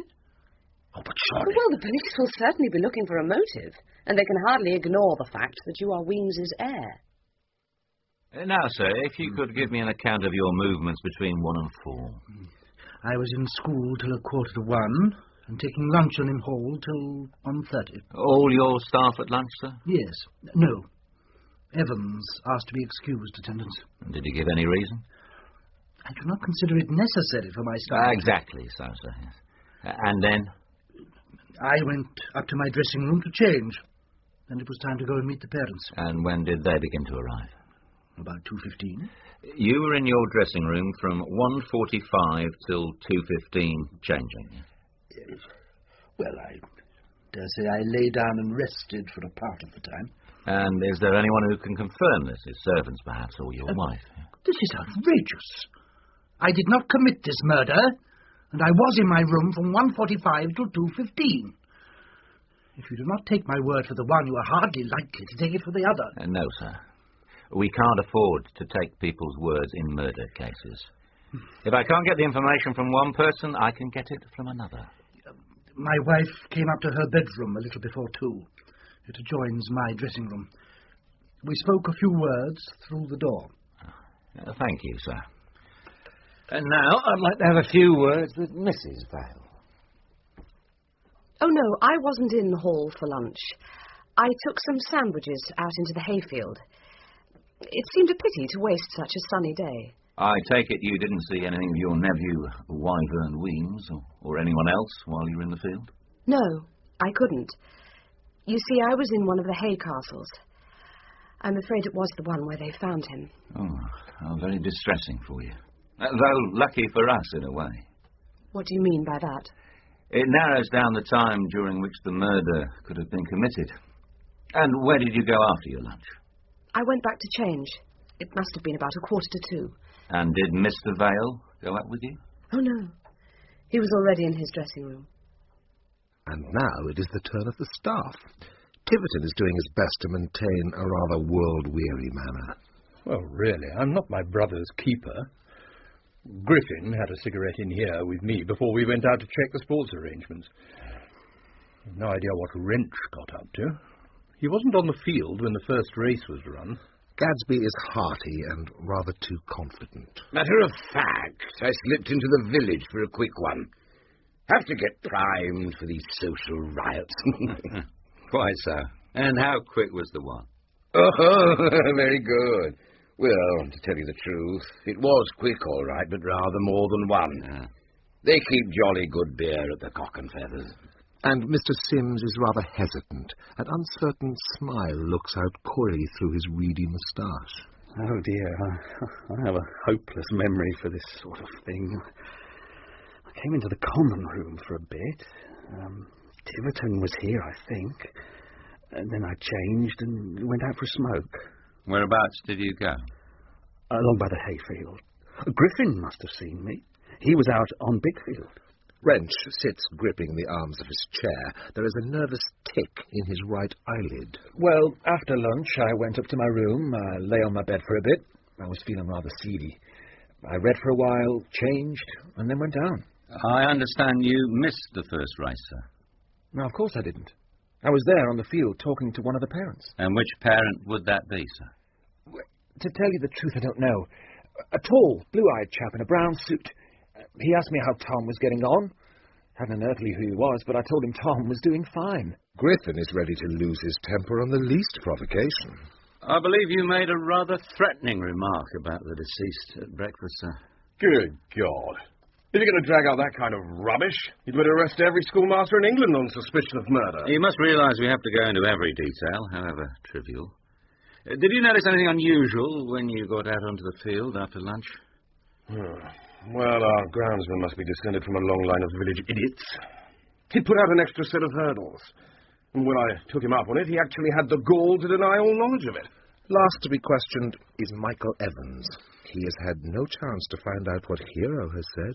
No, sir. I am told you were not in school for lunch. No, I went out into the wood beyond the playing field. And did you see Mrs. Vale? No. Oh, I thought you might have done. She was having lunch in the hayfield. So, you were in the wood from 1:15 to about 2 o'clock. That's right. Then how do you account for the fact that this pencil of yours was found in the hay castle where the body was? M.E., yes. These are your initials, aren't they? Well, you don't know how to account for it unless it dropped out during the hay battle yesterday. I was racking about with the boys a good deal. Yes. Very awkward for you, that pencil business. You sure you lost it in the hay battle? I thought I saw you using it this morning. In a detective story, of course, it would have been planted by the killer to throw suspicion on you. And that could only have been done by someone in this place. What a very unpleasant thought. Just been taking Simmy along to the Cock and Feathers. He seemed a bit down in the mouth, so I persuaded him to take a dose of Mother's Special. Very agreeable it was. Mind you, thought we'd never get there. Simmy saw a yellow-bottomed gorse tit or something, and I had to wait while he stalked it. Talking of birds, where's Wrench tonight? Stalking the fair Rosa, I suppose. What on earth are you talking about? You mean to say you haven't noticed her making eyes at him when she's serving dinner? Dirty work at the crossroads, you mark my words. That's quite uncalled for, Gatsby. That's because some people choose to behave like animals. Disgusting filth. Speak of the devil. Is there any coffee left? Yes, of course, Wrench. Here.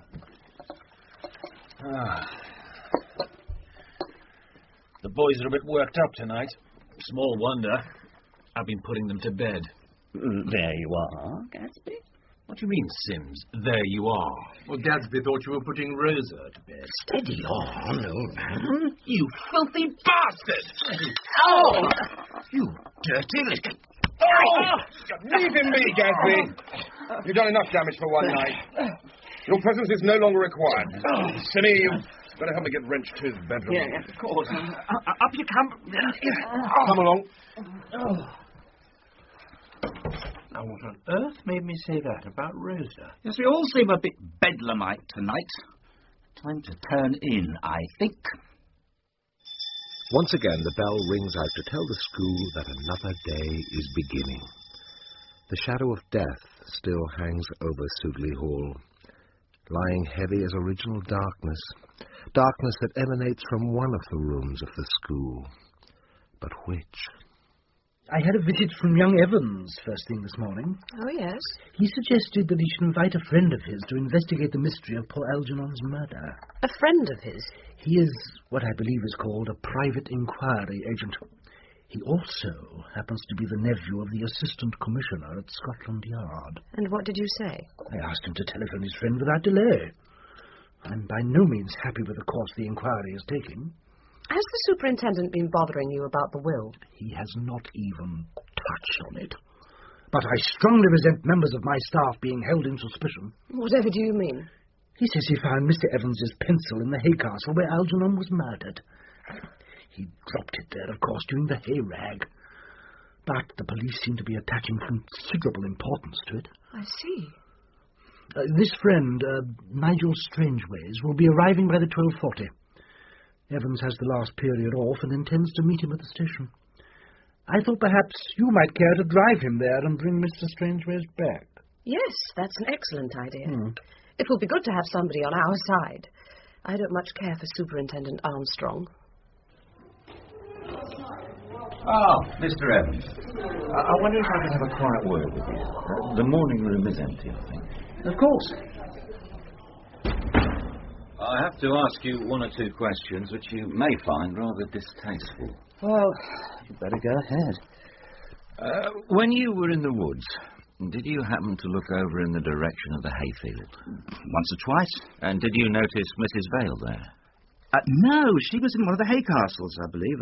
I couldn't see over the top of them from where I was. And would you be prepared to swear on oath that, to your knowledge, no one else came into the hayfield while you were in the wood? Yes, for what it's worth. What on earth are you getting at? You must understand that what I'm going to say is in strict confidence. Yes, go on. The most tenable explanation of the crime so far is that it was committed during lunch by Mrs. Vale, with or without the connivance of her husband. You must be mad! It can't have escaped your notice that she has a very strong motive. Yeah, I'm not going to listen to this. Look, that's why I asked you if you'd seen anyone else there. Anything that tended to prove that Weems was not in the hay castle with Mrs. Vale would naturally... Just a minute, Superintendent. Yes, sir? Well, you've told me something in confidence. I'm going to make the same request of you. If what I'm going to say tends not to have any bearing on the case, will you promise to keep it to yourself? Well, sir, that's not an easy thing to promise, but I can assure you that if we solve the problem, we shall not bring forward any evidence that is not strictly necessary to incriminate the murderer. Very well. I was with Mrs. Vale in the hay castle from 1 to 1:25. You realise this is a very serious matter, Mr. Evans. You and Mrs. Vale have been obstructing the police in the course of their duty. I know that, but we couldn't let it be known. Scandal. Well, the pair of you have led us a pretty dance. But this would certainly seem to let Mrs. Vale out. Of course, sir. I'll have to have a word with her. I'm so relieved it's all out in the open at last. But what made you change your mind? Why did you tell the superintendent? He forced my hand. He told me he reckoned that you had killed Weems. But I thought it was you he suspected. What? Well, Percy said they found your pencil in the hay castle. And then when the superintendent told me you'd altered your evidence, I thought you'd done it because you'd lost your nerve. Oh, please forgive me.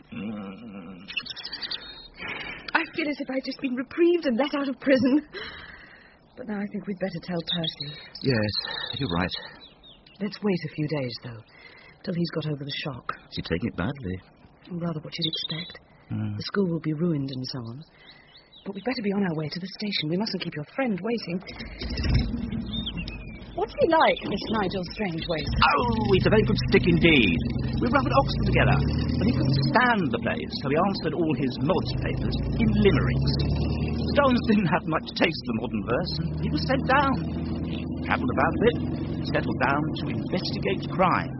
He said it was the only career left which offered scope to good manners and scientific curiosity. But you still haven't told me what he's really like. Well, he looks a bit like one of those less successful busts of T. Lawrence and drinks tea at all hours of the day. He's a simple soul, really. He gets on with everyone. He'll even get on with Percy. More tea, Mr. Strangeways? Oh, yes, please. What would you like me to arrange for you? Would it help if I were to call a staff meeting? Oh, no, nothing like that. I'd like to spend my first day getting the feel of the place. Just wander about, talk to one or two people. Nothing in the least fancy. They'll all have had quite enough questions from the police. You will, of course, have one great advantage over the superintendent. You will be perceived by the staff to be on our side, and that is half the battle. Feel free to go where you like and talk to whom you please. Let us follow Strangeways as he steers an erratic, seemingly aimless course about Sudeley Hall. He has breakfasted with the staff.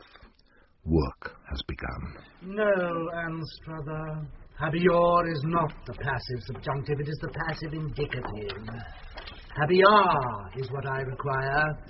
Habearis, habeatur, habeamur, habeamini. The real, genuine old pedagogue, matured in the wood. No, Percy's not passionate enough for murder. The Mediterranean climate. Warm, wet winters, hot, dry Gadsby. Once upon a time, he'd have been the life and soul of the party. Now he's practically burnt out. The type who might get mixed up in a squalid cream passional, perhaps. Gadsby might commit murder out of fright. Stop this noise at once! Sit down, can't you? What's the matter with you? Please, sir. Bongo's lizard has escaped. Look out! It's going up your chimney. Lord Sims. Sounds more like a witch's Sabbath. Oh, Lord, here comes Percy. The whole form will stay in this afternoon and write lines. Stevens and Ponsonby will come to my study at 12:45. Mr. Sims, a word with you, if you please. Poor devil, no one gives him a chance. Never in my life have I seen such a lamentable exhibition of incompetence. You just let them run all over you. Haven't you got an atom of self-respect? My hat, if anyone spoke to me like that, I'd break his head. But poor old Sims is too downtrodden even to whimper. The only law he knew was the law of the axe. Thomas More, Thomas Cromwell, and Wolsey only escaped by taking refuge. Where, Bartlett? Griffin's having a whale of a time. Me, sir. If he's a murderer, I'll eat my hat and join the nudists. Now copy this. 2 bracket X. Tiverton only manages to keep order by incessant nervous effort. No real sympathy between him and the boys. A murderer? On the surface, he seems too spinsterish and fond of his own comforts. But you can never be sure with a type like that. Right, Jenkins. You're going to be Mark Antony, and the rest of you are going to be the mob. Now, Wrench has something like a genius for teaching. He's got brains. Brains enough to plan and carry off a murder. Suppose there was something that threatened to ruin his career. And supposing that Weems knew about it. So that's where you got to. Mr. Strangeways. Making any progress? It's a bit soon for that, I'm afraid, Superintendent. I'm just taking a look round. If it's not too much trouble, sir, perhaps we might have a little chat. Compare notes, so to speak. An admirable idea. Why don't we pool the facts, but keep our theories to ourselves for the time being? There's no one in the morning room. I'll get them to send us a pot of tea, and you can bring me up to date. And so, as I'm sure you can see for yourself, sir, the facts are all pointing in one direction. Mrs. Vale and Michael Evans. I wouldn't have expected you to agree so readily. Well, why not? Evans is a good friend of mine, but I shan't help him by shutting my eyes to all the evidence against him. From what you say, the most likely time for the murder to have been committed is between 1 and 1:30, when everyone's movements are accounted for, except those of Evans and Mrs. Vale, who admit they were actually on the spot where the body was found. Well, that's it, sir. Obviously, the boy blundered in on them, and they had to shut him up. A defence counsel might come up with 1 or 2 queries, you know. Oh, yes. It seems most unlikely that a murderer would admit from the beginning having been on the spot where the murder was committed. One would expect them either to have cooked up an alibi or dumped the body somewhere else. It might be a kind of bluff to sidetrack suspicion by putting themselves in the most obviously suspicious position from the start. It might. It has been done. Anyway, my second point is this. Supposing the murder had been done from the motive you suggest, it's unnatural that a murderer should be so easily induced to betray his motive. One doesn't give up one's key position without making a fight for it. Yeah, I take your point, sir. But I must be getting on. I can see you don't need any advice from me. But there is one line I'd like to suggest. I haven't been able to get much out of any of the boys. Nasty little snobs, I bet. That's just it, sir. But I reckon that the boys are the only ones who might give us a line on what it was that made Weems conceal himself so successfully till the murderer was at liberty to finish him off for good. You know, Mr. Strangeways, either you're a mind reader or you ought to be running this case instead of me. Not a cup of tea? No, thanks all the same. I'll better be on my way. So, how's it all going? Nothing very discernible. Tell me, how's your husband feeling about things now? Oh, nothing's changed. The bottom of his world has been knocked out, but I expect he'll grow a new one soon enough. Unless the parents start removing their boys. But surely... If you think I'm being too flippant, that I ought to be more concerned about him. Don't you realize that Percy means nothing to me now? I love Michael, and I don't care what happens so long as he is happy. I understand all that. I know that you love Michael, and that no one could make him so happy as you. But I imagine your husband meaning nothing to you is more of a wish than a fact. You can't live with a person for several years without forming some sort of a relationship. And personal relationships don't just vanish into thin air. The truth is, you're angry with yourself for not being able to break the ties between yourself and your husband. Yes, you're right. It's terrible. It's like a nightmare. There is Michael stretching out his hands to me, wanting me so badly, and I try to run to him, and it's like running through deep sand. Do the police still suspect him? I'm afraid they still suspect both of you. You see, the case against you is the only possible one that can be built on the facts the superintendent has got so far. But you don't think we did it? No, I don't. But how can you be so sure? Oh, I'm not really a very good detective, you know. If I was the proper, inhuman, cold-blooded scientific sleuth, you'd be top of my list. But I'd rather believe my friends than the facts. You are nice. But where do you go from here?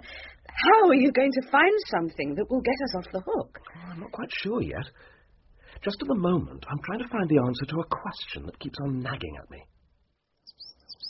Why did Weems hide himself away? Well, as it happens, I might be able to point you in the right direction. How's that? Well, I had a visit from the head prefect at lunchtime. It was you he wanted, really, but I said I'd pass the message on. Now, apparently, on the morning of the murder, there was some talk among the boys of taking a strong line with Weems. You mean giving him a hiding? Yes, something of the sort. Now, the boy could hardly take a hand in it himself, so he passed the job on to his younger brother. Now, he runs a secret society that calls itself the Black Spot. I mean, he wasn't suggesting they'd killed him, of course, but they may be able to tell you why Weems went into hiding. It's rather difficult, you see. It's the secret of the Black Spot. Yes, tricky. So we thought, if you could become a member of the Black Spot yourself... It would be a great honour. The trouble is that everyone has to pass a test before we allow them in. Well, couldn't I do that? We make do rather funny things. I mean, it's all very well for boys, but I don't think it would do for grown-ups. Well, I'd be prepared to give it a go. Would you, sir? We'll work it out tonight. We have to make up different tests for each new candidate, you see. Somebody will slip a note into your hands at breakfast tomorrow. Ye must perform the following exploits by 2 p.m. today. 1. Chalk a white moustache on the nymph of the drinking fountain in Sudeley. 2. Ask Higgins to show you his famous scales. 3. Remove 1 rabbit trap from the estate of Lord Edgeworth. Burn this paper. And did you manage it all? I thought I was bound to end up either in jail or a county asylum, but I could never resist an adventure. I found the Sudeley nymph easily enough and chalked a positive walrus of a moustache on her fair features. Sherlock Holmes never had to do things like that. And what was so remarkable about Higgins's famous scales? They're doctored to give short measure. I was lucky to get away with my life. And the rabbit trap? The whole place was positively swarming with gamekeepers, but I managed to grab a nasty-looking noose affair without being spotted. And then, as I was creeping back to the road, I heard voices a little way ahead of me. There's nothing to be frightened about, Rosa. Keep your mouth shut and we'll be as safe as houses. I can't help it. That Armstrong frightens me. I know he'll make me tell him. I'll wring your pretty neck if you do. You'll ruin me if you're not careful. We don't say a word unless they begin to suspect us of the other thing. I don't think you care for me a bit. All you're concerned about is your pathetic reputation. What about me? I should never have let come off it, Rosa. Anybody would think you were a poor little innocent. And at that point, I trod on a twig, which snapped like a gun going off, and they bolted like a couple of startled deer. What do you suppose he meant by the other thing? The murder? It sounded like it. Do you think Wrench did it? It's quite possible. I think I might have a little word with Armstrong. At least it'll give him something else to think about. Other than Michael and me, do you mean? Yes. I must be off. Time for my initiation into the Black Spot. Do you swear, on pain of death, never to reveal the secrets of our society to any living soul? I do so swear. Then, by the powers invested in me, I declare you to be a member of the Black Spot. Oh. Don't worry, sir. It'll easily wash off. So, what is it that you have to tell me? Well, you see, it's about the day that Weems was murdered. We'd arranged to meet after lunch in Mouldy's hut to transact important society business. About giving Weems? What for? And then we head back to school to get changed. Yes? That's all. That's all? You see, we thought we ought to tell you, because the policeman asked if anyone had been outside after lunch, and we couldn't tell him because it was a black spot and deadly secret. And you didn't see Weems while you were out? No, sir. I'm afraid we haven't been much help. I suppose Weems wasn't a member of the Black Spot. I should jolly well say not. The slimy little chizzer. Might he have thought he had a chance of being elected? Oh, I should think so. He was sorry enough. Would he have known about the tests and all that? Probably. It's supposed to be a secret, but most of the school know the sort of things we do. And what kind of tests have you set? Altering the school clock, pinching the porter's bell. Stevens had a jolly nippy idea for one last term. He was going to tell a chap to disappear for 2 hours. He could go anywhere he liked in the school or in the grounds, but he mustn't be seen. And it didn't come off. We were passing the note along to the chap, and the master saw us and confiscated it. And did he make a fuss about it? Or did he tear it up without reading it? He was jolly decent about it. We didn't see him tear it up, but he couldn't report it to Percy, or we should have got tanned. And who was the master? Simmy. He's not a bad sort of beater at all. He wasn't such an absolute ass. Oh, bless my soul. However did you get to hear of that? Yes, it was some nonsense about a secret society, telling someone he was to disappear. I'd gotta see what you're driving at. You mean one of the boys sent a similar note to Paul Weems? Oh, but I can't believe that one of them... What did you do with the note? We destroyed it. We? I showed it to Wrench, and Gatsby and Tiverton both took a look at it, and so did Evans. It was he who suggested that we shouldn't let the matter go any further. Why was that? Something about secret societies being a sign of inventiveness. He knows a great deal about boys, but then he is so popular with them. Somehow I never seem to have got the knack of it. So the murderer writes to Weems, telling him that to qualify for the Black Spot, he's got to disappear for 2 hours. But if he decided to hide in the Hay Castle, well, how come he didn't come across us? I rather think he might have been given another test. Practical joke, perhaps. Oh, like putting out that extra set of hurdles. In Mouldy swore blind he didn't do it. That would certainly fit the bill. And the only time he could safely have done that was between 1 and 1:30, while you and Hero were in the Hay Castle. Mind you, this hasn't got much ice with the superintendent, and the fact that you were the one who said that the note ought to be hushed up hasn't exactly helped matters. What about Wrench and Rosa? Oh, that was a very grisly business. He insisted on dragging me along with him. It's just as well the rack and the thumbscrew have gone out of fashion. You know, a spell in prison wouldn't do you any harm, young lady. What do you mean? What am I supposed to have done now? Just a little matter of giving false evidence. I don't know what you're talking about. You still maintain that you were alone in your room that day from 2 to 2:30? Yes, I was. That's what I said. Looks pretty bad for Mr. Wrench, then. Why? Well, if he wasn't in your room, I can make a pretty good guess what he was up to. But he was in my room. So why did you say he wasn't? Because he told me not to admit it, and unless we suspected him of having something to do with the murder. Is that it? And Wrench came in for much the same kind of treatment. Poor devil. But now I want to ask you a few questions. Far away. How did you and Hero arrange your meetings? Word of mouth? Sometimes, but lately she took to putting notes under a loose brick in the garden wall. And did you never miss any of them? Well, as far as I know. What are you getting at? Well, what's been bugging me all along is why the murderer chose to stage his act in your Hay Castle. I don't like it.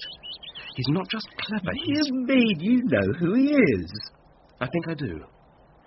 But I don't know how I'm going to make it stick. It's a question of proof. That's a good title for a detective story, if you ever write one. And I haven't got enough proof to fill an acorn. Time off. Percy's called a council of war about the parents' match. You mean he's going ahead with it? Yes. Gives him a chance to demonstrate his business as usual spirit. You know, backs to the wall, bulldog breed, never say die. It is late afternoon, and the parents' match is heading for a regular school story finale. The parents have scored 203, despite the vicar's sporting gesture of allowing himself to be stumped. Now the school score is creeping up and up. 197 for 9. 6 to draw, 7 to win. It's going to be a very close finish. 4. 2 to draw, 3 to win. A bye. There's nothing but a line. 2. And another. He'll never do it. He's made it! We've won, Percy! We've won! What is it? What's the matter? Percy! Oh, my God! What's happened? Hero, what is it? Mrs. Vale has fainted. Somebody run and get her some water. I'll go. What on earth's happened? It looks very much as if Mr. Vale has been murdered. Oh, stripes. Good God! Was that Mr. Evans running off? He went to get some water. I think Mr. Vale is dead. Pass me that megaphone, if you please. Ladies and gentlemen, no one is to leave the field. Mr. Vale has met with an accident. Try to drink a little, darling. Thank you. Now, madam, I'm very sorry to trouble you, but the sooner I get all the facts, the quicker we shall find whoever did this. Percy spoke to me just before the last over. When we won the match, I turned to him. I thought he must have gone to sleep. I touched his arm, and he fell off the seat. Just try to keep calm, darling. Did any of you touch the body before I came over? Tiverton and I turned him over. We saw that he'd been stabbed. Which of you removed the weapon? Don't you know that you must never... We didn't. There was no weapon there. Nothing at all. Sergeant, no one is to leave here till they've been searched. You better get hold of a police matron for the ladies. You took a long time getting that glass of water, Mr. Evans. No longer, but I can help. Where did you go for it? My bedroom. Do you mean to tell me there's no tap nearer than that? No, there are lots, but no glasses. I see. I must ask you not to return to your room until I give you permission. Is that understood? Perfectly understood, Superintendent. Well, this fair beats me, Mr. Strangeways. The field, the marquee, the pavilion, the path to the school, and the school itself. We've been over the whole caboodle with a fine-tooth comb, searched every man and woman who was on the field, and not even a smell of that dagger. We ought to have found out if anyone here's a sword swallower. Well, it's as plain as my foot, or should be. Mrs. Vale carried the stiletto in her clothing, waits until everyone's eyes are glued on the game, and then stabs her husband in the back. She gives him a push and pretends to faint. Evans comes rushing up, cuddles her a bit, and she passes the weapon to him. He puts it inside his coat, goes off for the water, and hides it somewhere in the school. Oh, damn it must be right. There's obviously some hiding place that we've missed. We'll have another look for the weapon tomorrow morning, and if I find it, I shall arrest them both. But where's the motive? On your theory, Evans murdered Weems to prevent his affair with Mrs. Vale coming to light. Well, that seemed thin enough. But why murder Vale? She'd only to ask him for a divorce, surely. No, sir. That's not the case. I happened to be passing the dining room the other evening, and I heard Mrs. Vale telling Evans that her husband would never divorce her, even if she could bring herself to ask him. Happened is good. Yes, well, you surely wouldn't deny there's a strong connection between the two murders. Oh, far from it. I suggest there's even more connection than meets your eye. And, incidentally, I'm prepared to lay 20 to 1 that you find the murder weapon in Michael Evans' room tomorrow. It is exactly a week since Weems was strangled in the hay castle where Michael and Hero made love. It is to be a terrible day for them, an exciting day for Superintendent Armstrong and for more than one of the staff, a day notable for perhaps the only triumph in the drab life of Hugo Sims, and quite a remarkably busy day for Nigel Strangeways. The fire alarm. It's a whopping great bell outside number 1 dormitory. When it rings, everyone, including the masters, has the hair out of the school and form up in the yard. We made someone ring it once as a test for the black spot, and there was a frightful row. I suppose it wouldn't be possible for it to be rung today. Oh, yes, sir. I'll do it. Don't worry if anyone catches you. I'll see it's all right. Thank you, sir. There's something I've got to tell you. It's about Smithers. That fat boy who everybody rags? Yes. Pongo and I thought he was getting a bit out of hand, so we rescued him from a bit of bear baiting. He was ever so grateful. He knows we've been talking to you. He said there's something important he had to tell you. About Weems. You were quite right, Mr. Strangeways. There it was all the time in Mr. Evans' room, resting on top of the picture rail. I can't imagine how my sergeant failed to notice it. Seems to have lost its handle. Nasty-looking thing. Just a thin piece of steel filed to a point. A very efficient tool for the job. And I've got the warrant here. I'm going to arrest the two of them now and get it over with. Before you do that, I'd like you to see a boy called Smithers. He's come up with a rather interesting piece of information. But you must promise not to bully him. He's very sensitive, even if he doesn't look it. Come, sir, you know I never bully witnesses. Good. I just want you to sit quietly and hear what he's got to say. It was the day Weems got killed. I had to go up to Mr. Wrench's room just before the sport started. I got some lines to hand in, but he wasn't there, so I waited a minute or two. And then? I went and looked out of the window. You can see the hayfield from there, and I saw Weems in the hay castle. So, what about it? We all know he was there then. He'd just been murdered. Oh, no, sir. He waved to me. He what? Don't worry, Smithers. Mr. Armstrong is just a little surprised, that's all. Carry on. Weems was sitting up against the wall of the hay castle, and he waved his hand. And what time did you say this was? Nearly 2:30, sir. I only just got on the field in time for the first race. Thank you, Smithers. You can cut along now. Thank you, sir. You realise what this means, don't you? We've got to start the whole blasted thing all over again. Yes, you've got a jolly morning in front of you. Are you still going to arrest Evans and Mrs. Vale? I think we might hold that in abeyance. You know, I'd rather you arrested them. It would put the murderer off his guard and prevent him from doing anybody else in. After all, it can't do any harm. What the devil's that? Just the fire alarm. Means everyone's got to get out. Go and stimulate the panic. There's a good chap. I leave the school to myself for a few minutes.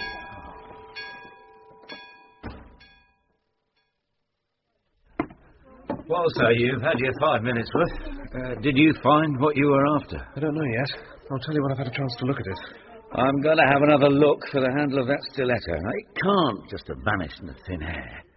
It's just a matter of pegging away at it. That's how mysteries are solved. Pegging away? Oh, my holy heavens, what abysmal asses we are. Tent pegs. Have they taken the marquee away yet? Well, first thing this morning. Well, I didn't see any reason why they should. Well, it hasn't rained overnight. The evidence should still be there.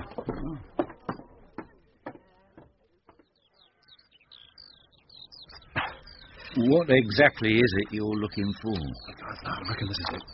This hole goes in deeper than the others. Have you got the stiletto that killed Vale? Yeah. Thanks. There. See? It fits perfectly. What the murderer did was to put a wooden top on it so that it looked like a tent peg. You mean it was stuck there in the ground all the time we were turning everything and everyone inside out? You'd hardly have noticed it in the middle of all those real tent pegs, all pulling their weight and looking perfectly respectable. So the murderer only had to stand near Mr. Vale, pull the weapon out of the ground, stick it into Mr. Vale, and put it back. Who arranged the seating? Tiverton. And Tiverton stopped umpiring at the tea interval. And he was the first to be seen bending over the body. Gadsby was close by. So was Sims. And we still can't rule out Mrs. Vale. But I reckon you know which of them it was, don't you? I think I do. But I've got to be sure. I want to stage a reconstruction of the first murder. But I thought they'd got it all tied up.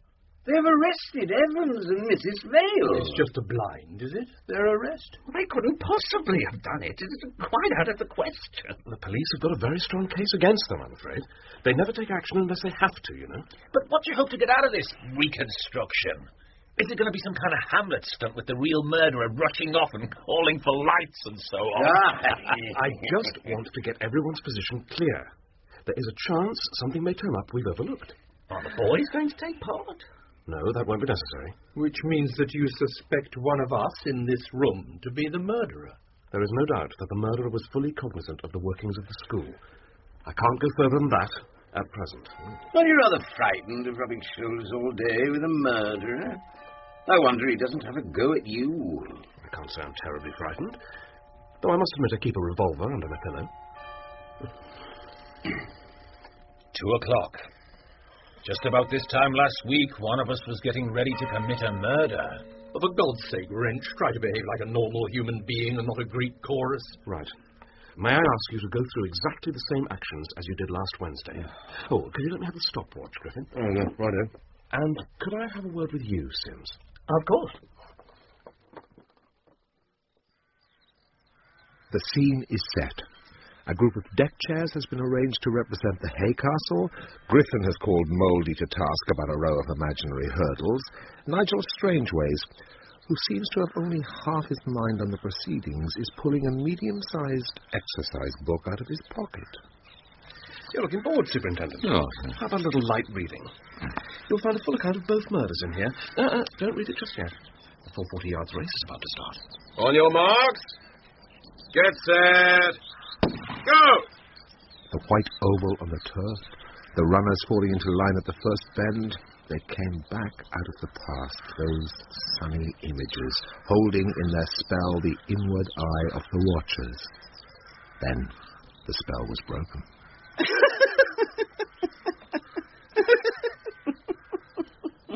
Sims, looking like an undersized popular preacher, has his hands on one of the deck chairs where the hay castle had been. It was quite easy, you know. Everyone was so intent on the race, the murderer had only to walk into the hay castle, strangle his victim, and walk out again. It was the same at the cricket match. One of the tent pegs was really a dagger, you see. He had only to wait until everyone's attention was focused on the last over, pull out the dagger, plunge it into Percy, and put it back again in the earth. Really talking about? You are doubtless eager to hear who the murderer was. To evolve such a scheme required brilliance, and to carry it out, nerve and resolution beyond the capacity of most men. But there was someone you'd always overlooked. Someone you thought incapable of such nerve and resolution. And he did something none of you would have dared to do. You see, gentlemen, I killed Weems, and I killed Vale. I hated them, and I killed them, right in front of your noses. And that is all I have to say. Apart from one significant gesture of farewell.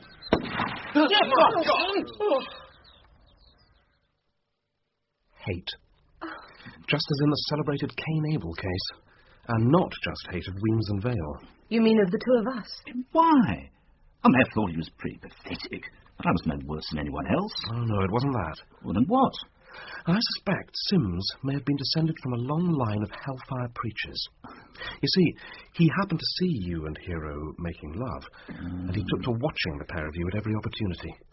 He kept whipping up his Puritan blood, till in the end he believed himself an instrument of God to punish the sinner. That's why he tried to throw the guilt of his murders onto you. But how could he have spied on us? We may have been a bit rash, but we weren't as blatant as all that. It's all in his diary. I'll read you a bit of it. May the 9th. In Batford Woods. Chiff-chaff, willow warbler, whitethroat, all in full song. Evans and his whore there again. The serpent of sin in the garden. Wanton. Filthy. Bird watching. He used field glasses, of course. But what put you on his track? A little outburst Michael told me about. When Sims came back from having a drink with Gadsby and heard about Wrench stalking the fair Rosa. That's because some people choose to behave like animals. Disgusting filth. So Weems had to be killed in the place where the pair of you had been making love. God. But I still had to find a motive for Sims choosing him as his victim. I must admit that he had me beaten until I read the diary. June the 12th. Informed today, Weems played a vicious and unpardonable joke on me. And then everything suddenly became clear. The boy has a devil in him which contaminates all around him. I know what I have to do. Kill and spare not, saith the Lord. Good God. But how did he know we were going to be in that hay castle? He'd been keeping a close eye on you, and he read your note to Michael. So he sent the black spot letter to Weems, telling him to hide in the hay castle from 2 o'clock onwards. Quite childishly simple, really. But why did he have to kill poor Percy? What harm had he done him? I must confess, I ought to have been able to stop that. The motive had been right under my nose. I'd heard Vale giving Sims the most terrific taking off. He'd been browbeating and patronising him for years, and suddenly Sims boiled over. But he might never have gone to the length of murdering your husband if it hadn't suggested to him another magnificent way of incriminating the pair of you. Yes, he really struck the top of his form there. So glad you enjoyed it. How did you know about this diary of his? I didn't for certain. I came into the common room once, and I saw him writing something in an exercise book. He didn't see me. And then I noticed he either carried it about with him or kept it stowed away in his common room locker. The moment I looked at it, I knew that I'd won. I substituted another exercise book. He didn't even miss it till I told him I'd read it. You told him? Oh, yes. I made it clear that all was up. He knew where I kept my revolver, so I left him to it. Although I didn't expect him to put on a farewell performance at the scene of the crime. I'd left only one shot in the revolver, and it looked at one point as if he might fire it into me. But fortunately, he reenacted his part and had his crowded hour of glorious life. And here we all are. Well, you've certainly got a nerve. I don't know how we begin to thank you. Well, a pot of tea would be a good start.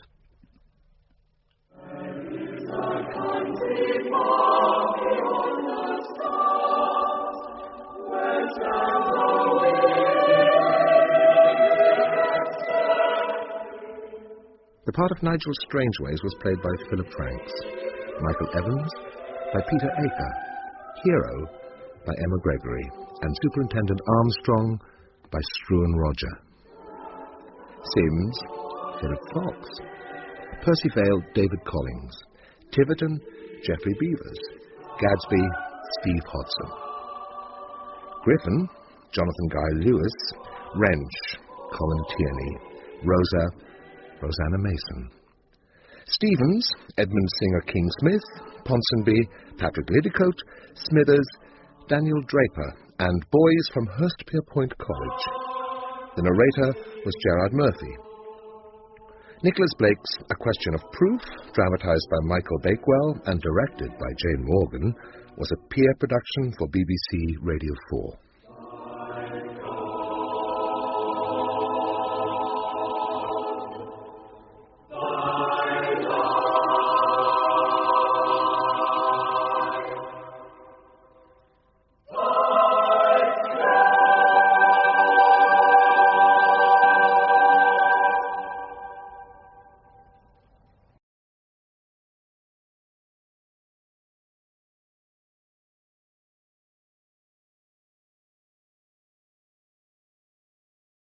Now we present Alibi for a Judge by Felicity Douglas and Henry Cecil with Basil Dawson, from the book by Henry Cecil and starring the late Andrew Cruikshank as Mr. Justice Carstairs.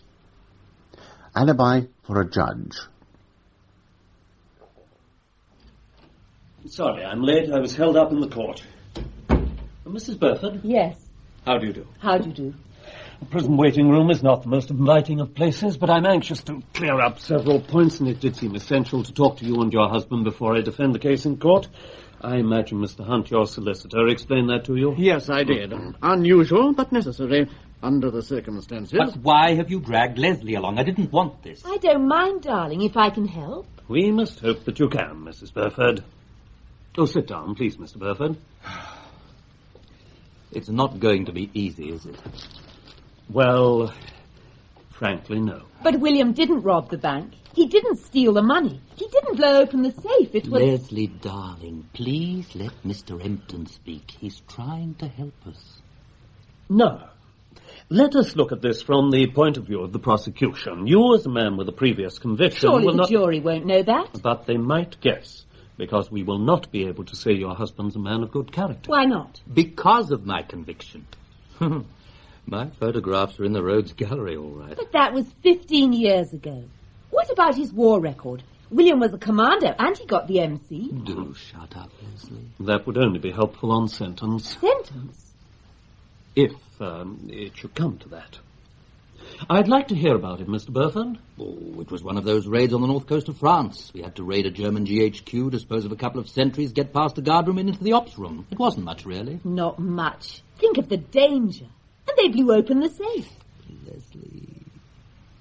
Not very helpful, under the circumstances. It would go against me, wouldn't it? Mm-hmm. I bet Thompson was counting on that. Thompson. You still say it was this man Thompson who planted the evidence on you? Of course. Unfortunately, we have only your word for it. There is no trace of him whatsoever. Trust him for that. Mm-hmm. This scarf, which the police discovered, you don't deny that it was yours? How can I? It was found in my flat and it had my initials on it. And a quantity of dust from the room in the bank where the safe was blown. Now, you contend that the scarf was taken away by Thompson. Mm-hmm. You must have brought it back and hidden it under the sofa the evening after the robbery, when he also brought you round £50 in unused £5 notes, which subsequently proved to have come from the bank. Thompson's been so damned clever. What grudge has he got against you? None, why? When the informer rang the police, he said, "About that bank robbery yesterday, you go to William Burford's flat, you'll find some of the notes there. He's got a record, too. I told him I'd get even with him, the dirty so-and-so." Don't you see? That was Thompson playing the part of an informer. He knows that if they got me, they'd stop looking for him. The speaker had a strong Australian accent. Well, he lived there for a bit, and he's a good mimic. Always has been. I remember when we were kids at school, he was always... You were at school together? Yes. Why on earth didn't you say so before? Does it matter? This at least proves he existed. Of course he exists. There may even be some record. Old Boys Association, school magazine. This will be of great assistance. We'll get in touch with the school at once. But, just a minute. What? It's a mistake. A mistake? Yes, it was a mistake. I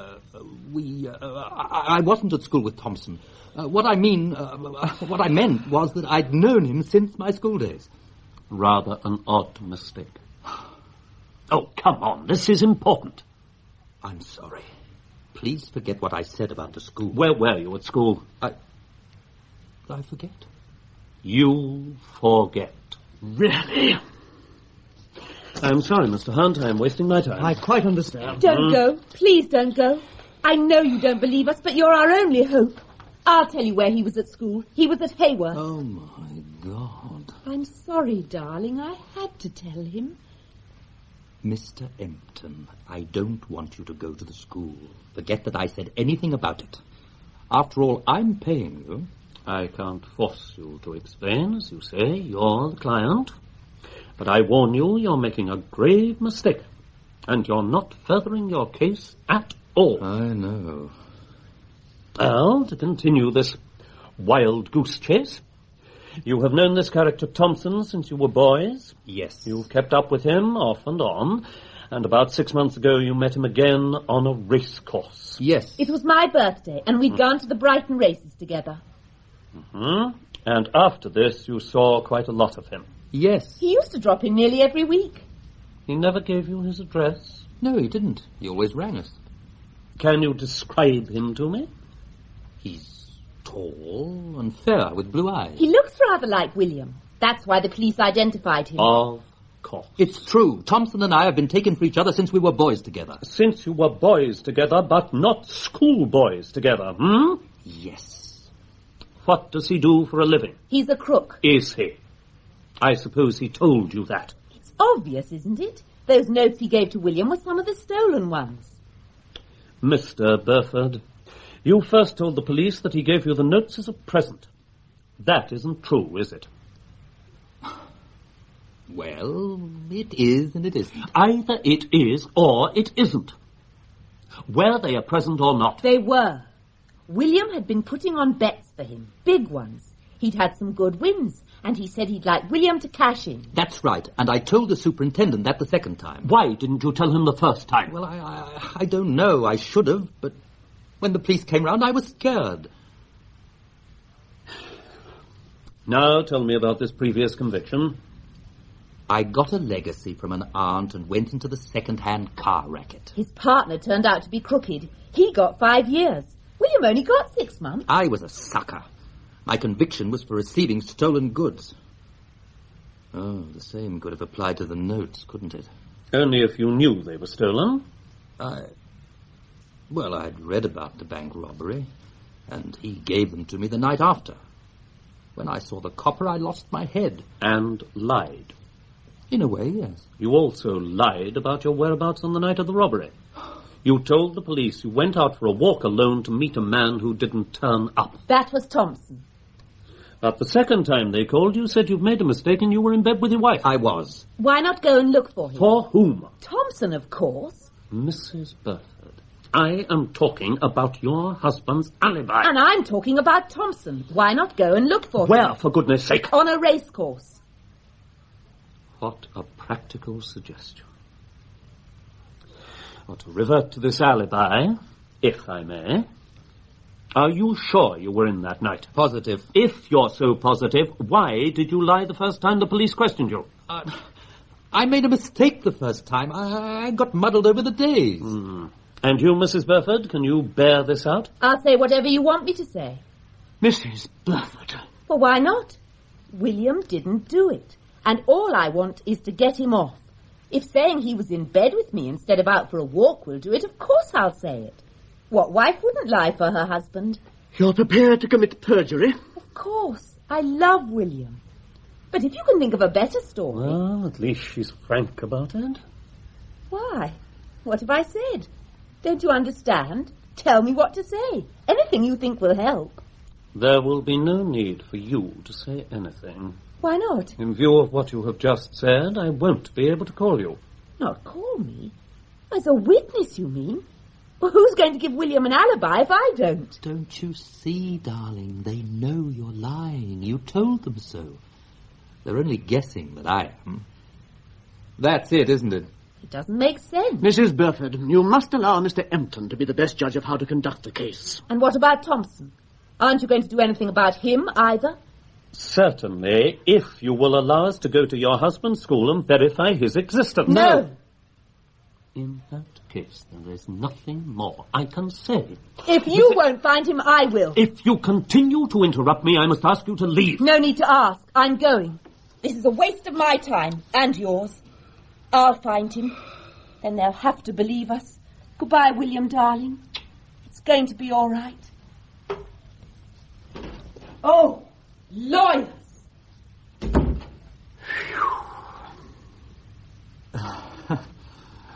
I'm afraid Leslie's a little bit lacking in tact. She certainly hasn't helped your case. Look, I couldn't call her to tell a story that she's admitted is a lie. She isn't telling a lie as it happens. I was at home that night. Yes, of course. In any case, I don't think your wife would make a very safe witness. She'd certainly contradict the judge if she felt like it. Oh, who is the judge, by the way? Do you know yet? Mr. Justice Carstairs. What's he like? Will I get a fair trial? In this country, everyone gets a fair trial. God bless the establishment. That is the third time you have asked that question, Mr. Bell. I'm very sorry, my lord. Pray don't apologize, Mr. Bell. I was thinking of the jury. Some of them, no doubt, are very busy people. Yes, quite so, my lord. Now, Superintendent Neal, you've told us that you've been called to the bank, learnt that the safe had been blown, and a lot of money taken. Then someone telephoned you, and as a result, you went to see the prisoner. Yes, sir. You proceeded to question him about his movements at the time of the robbery, and he told you that he'd been out for a walk alone to meet a man who never turned up. Yes, sir. What happened next? I asked him how he accounted for the £5 notes in his possession, notes which proved to have come from the bank. And what did he say? He said they had been given to him by a man named Thompson. Where did this Thompson live? He didn't know. Where could he be found? He couldn't say. You're sure it was Thompson, he said, not Brown or Jones? No, Thompson, my lord. Thompson. Another man who hasn't turned up. Just so. Thank you, Superintendent. Do you wish to cross-examine Miss Lenton? If you please, my Lord. Superintendent Neal, you've been a CID officer for many years. Yes, sir. And in the course of your experience, you have come across many types of suspects. Certainly, sir. And, speaking generally, haven't you found that people are nervous of being questioned by the police? I have noticed it, sir. Some of them have guilty consciences, perhaps. Yes, my lord. But even those without guilty consciences are sometimes nervous. Why should they be? I've never understood this objection by innocent people to being questioned by the police.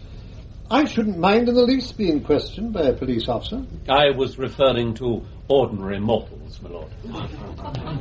The natural tendency is to think, now what have I done?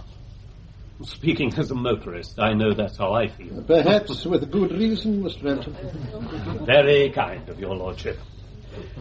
Now, Superintendent, at the second interview with my client, you told him the notes and dust from his scarf had been identified as coming from the bank. Yes, sir. And he told you that Thompson had given him the notes for help which he'd given Thompson at the races. What sort of help? Oh, he didn't say, my lord. £50 for unspecifiable help from untraceable Thompson. What about the dust on his scarf? How did he account for that? He said Thompson must have put it there. How? With a pepper pot? Yes, go on, Mr. Renton. Thank you, my lord. Now, Superintendent, I understand you and your officers searched the bank premises carefully. Yes, sir. And you found nothing there to connect my client with the robbery. No, sir. Exactly. So, apart from his statements to you, all you have against my client is the dust and money which he explained. What about the identification of the accused by Police Constable Griffin, Mr. Renton, just after the robbery? That was not by the Superintendent, my lord. Of course it wasn't, but he was present at the identification parade, were you not, Superintendent? Yes, my lord.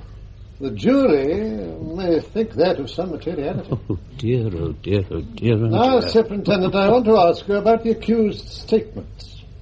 When you first saw him and asked him where he was at the time of the robbery, he said he was out by himself. Yes, sir. But on the second occasion, he said he'd made a mistake about the day and that he was in bed with his wife. Yes, sir. And he added that his wife would confirm it.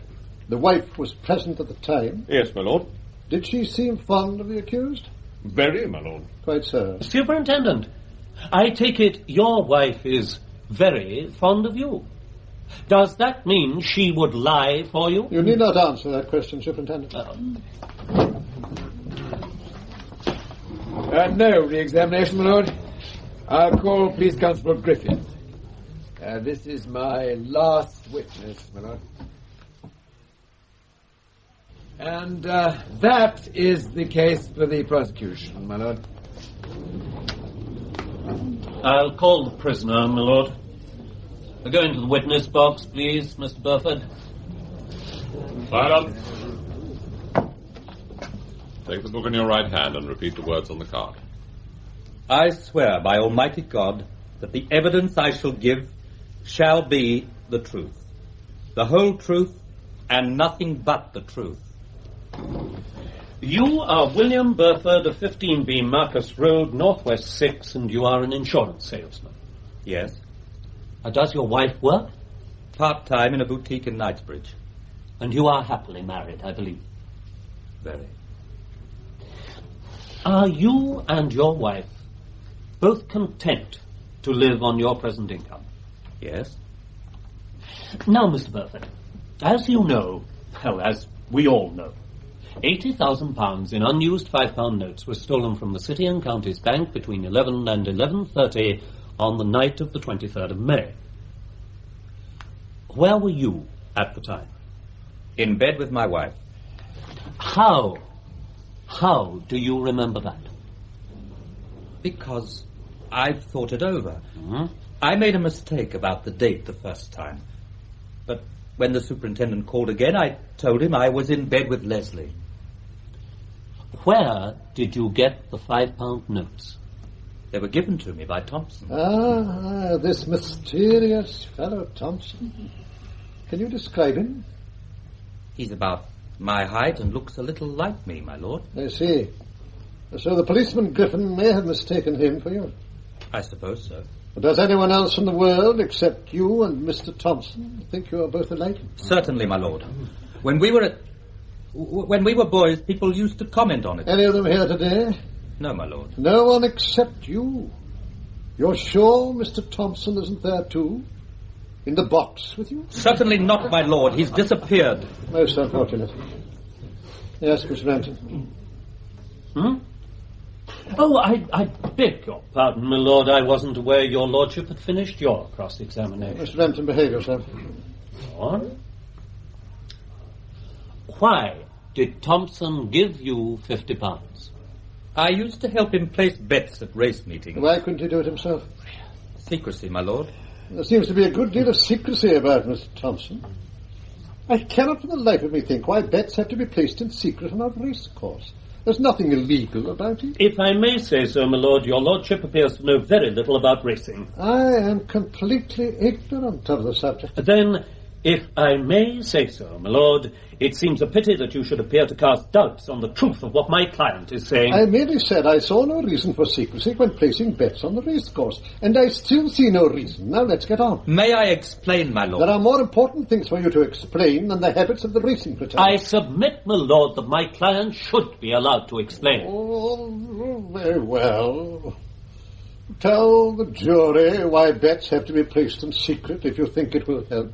It sometimes affects the price if bookmakers know that a particular person is backing a horse. I see. Do I understand that you pretended to bookmakers that you were backing a horse when in fact it was Thompson? And when less favourable odds would have been obtained if the truth had been known? Something like that, my lord. It seems most dishonest to me. Though I suppose it's not as bad as robbing a bank. My lord, I must protest at that observation, and I ask for a new trial before a fresh jury. Certainly not. Go on with your cross-examination. Mr. Burford, look at the jury, please.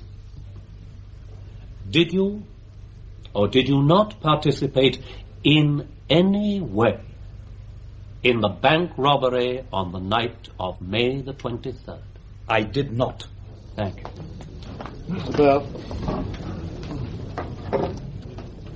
Now, Burford, you maintain the vanishing Thompson robbed the bank. I suppose so. And at the time you were in bed with your wife. I suppose so. You suppose so, don't you know? I was in bed at 11, but I don't know what time he robbed the bank. Oh, I'm obliged to you for the correction. You merely assumed he was the thief because he presented you with the notes. Yes. And the dust? Did he present you with that, too? He must have. You didn't lend him your scarf, by any chance? No, my lord. Then how did the dust get there? He must have taken the scarf without me knowing. Very unfortunate for you. Like the policeman identifying you. I have already said that Thompson and I are alike. Oh, yes, you said so. Thank you. Do you wish to re-examine, Mr. Rampton? No, thank you, my lord. Your next witness, please. That is the case for the defence, my lord. No other witnesses? No, my lord. But I thought your client's wife confirmed his story to the superintendent? No other witnesses, my lord. Oh, very well. Do you think it is necessary to address the jury, Mr. Bell? No, my lord. Mr. Rampton, I imagine you would like to address the jury. If your lordship pleases.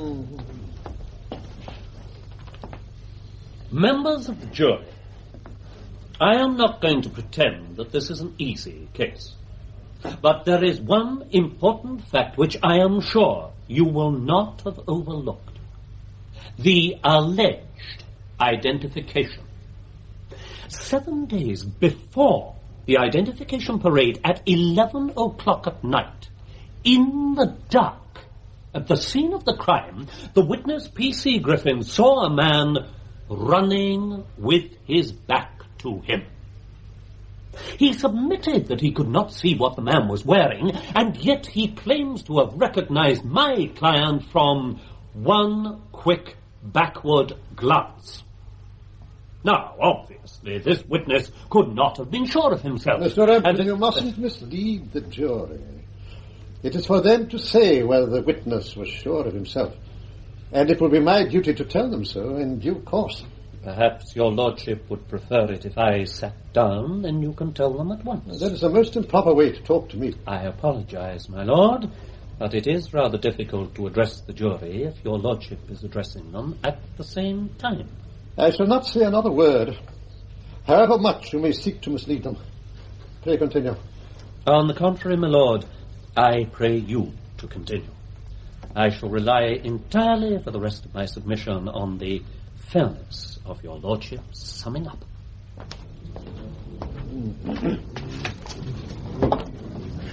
Members of the jury, before I deal with the law and the facts, there is one matter to which I must draw your attention. We are told that at the time of the robbery, Mr. Burford was in bed with his wife. But where is she? She is alleged to have confirmed the prisoner's story to the police. But she is not a witness. What you have to ask yourself, members of the jury, is, why not? Why not? But I want to be a witness! Silence! One moment. Is that your client's wife, Mr. Renton? Yes, my lord. Let the prisoner's wife be accommodated with a seat in the well of the court where she would have been had she given evidence. But I want to give evidence now. Did I understand her to say that she wishes to give evidence at this late stage? Is that what you said, Mrs. Burford? Yes, my lord. Do you wish to call her, Mr. Renton? May I take instruction on that, my lord? You may. There's nothing to talk about. I want to give evidence. Mrs. Burford, you must remain silent and leave matters in the hands of your husband's learned and able counsel. Well, Mr. Empton? I should like to call Mrs. Burford. Do you make a formal application for leave to call her? Yes, my lord. Your application is refused. That's not fair. Mrs. Burford, if you wish to remain in court, you must keep silent. But I want to speak for my husband. You should have been called at the proper time. I can't help it if I wasn't. I want to speak now, and you've no right to stop me. You must not address me like that. And I can assure you that I have every right to refuse counsel's application. No other judge in England would have granted it at this stage. But it's not fair. It isn't justice. I want to tell the jury Mrs. Burford, for the last time, do you or do you not want to remain in court? Yes, I do, but Then be seated and be silent. But I only want to say that I saw... Be quiet, madam. If you utter one word more, I shall have no alternative but to commit you to prison for contempt of court. Sit down, Leslie. He means it. You can't do any more. Silence! Members of the jury, there is a story well known in the legal profession about a judge who, when he came to deal with a certain prisoner's defense, simply turned to the jury and gave a long, low whistle. But much as I am tempted to take the same course in this case, it would not be right for me to do so. Let me first of all say it is not for the accused to prove his innocence, but for the prosecution to prove his guilt. Counsel for the prosecution submits that it has been done. Mr. Empton contends that it has not. It is for you, and you alone, to say which of them is right.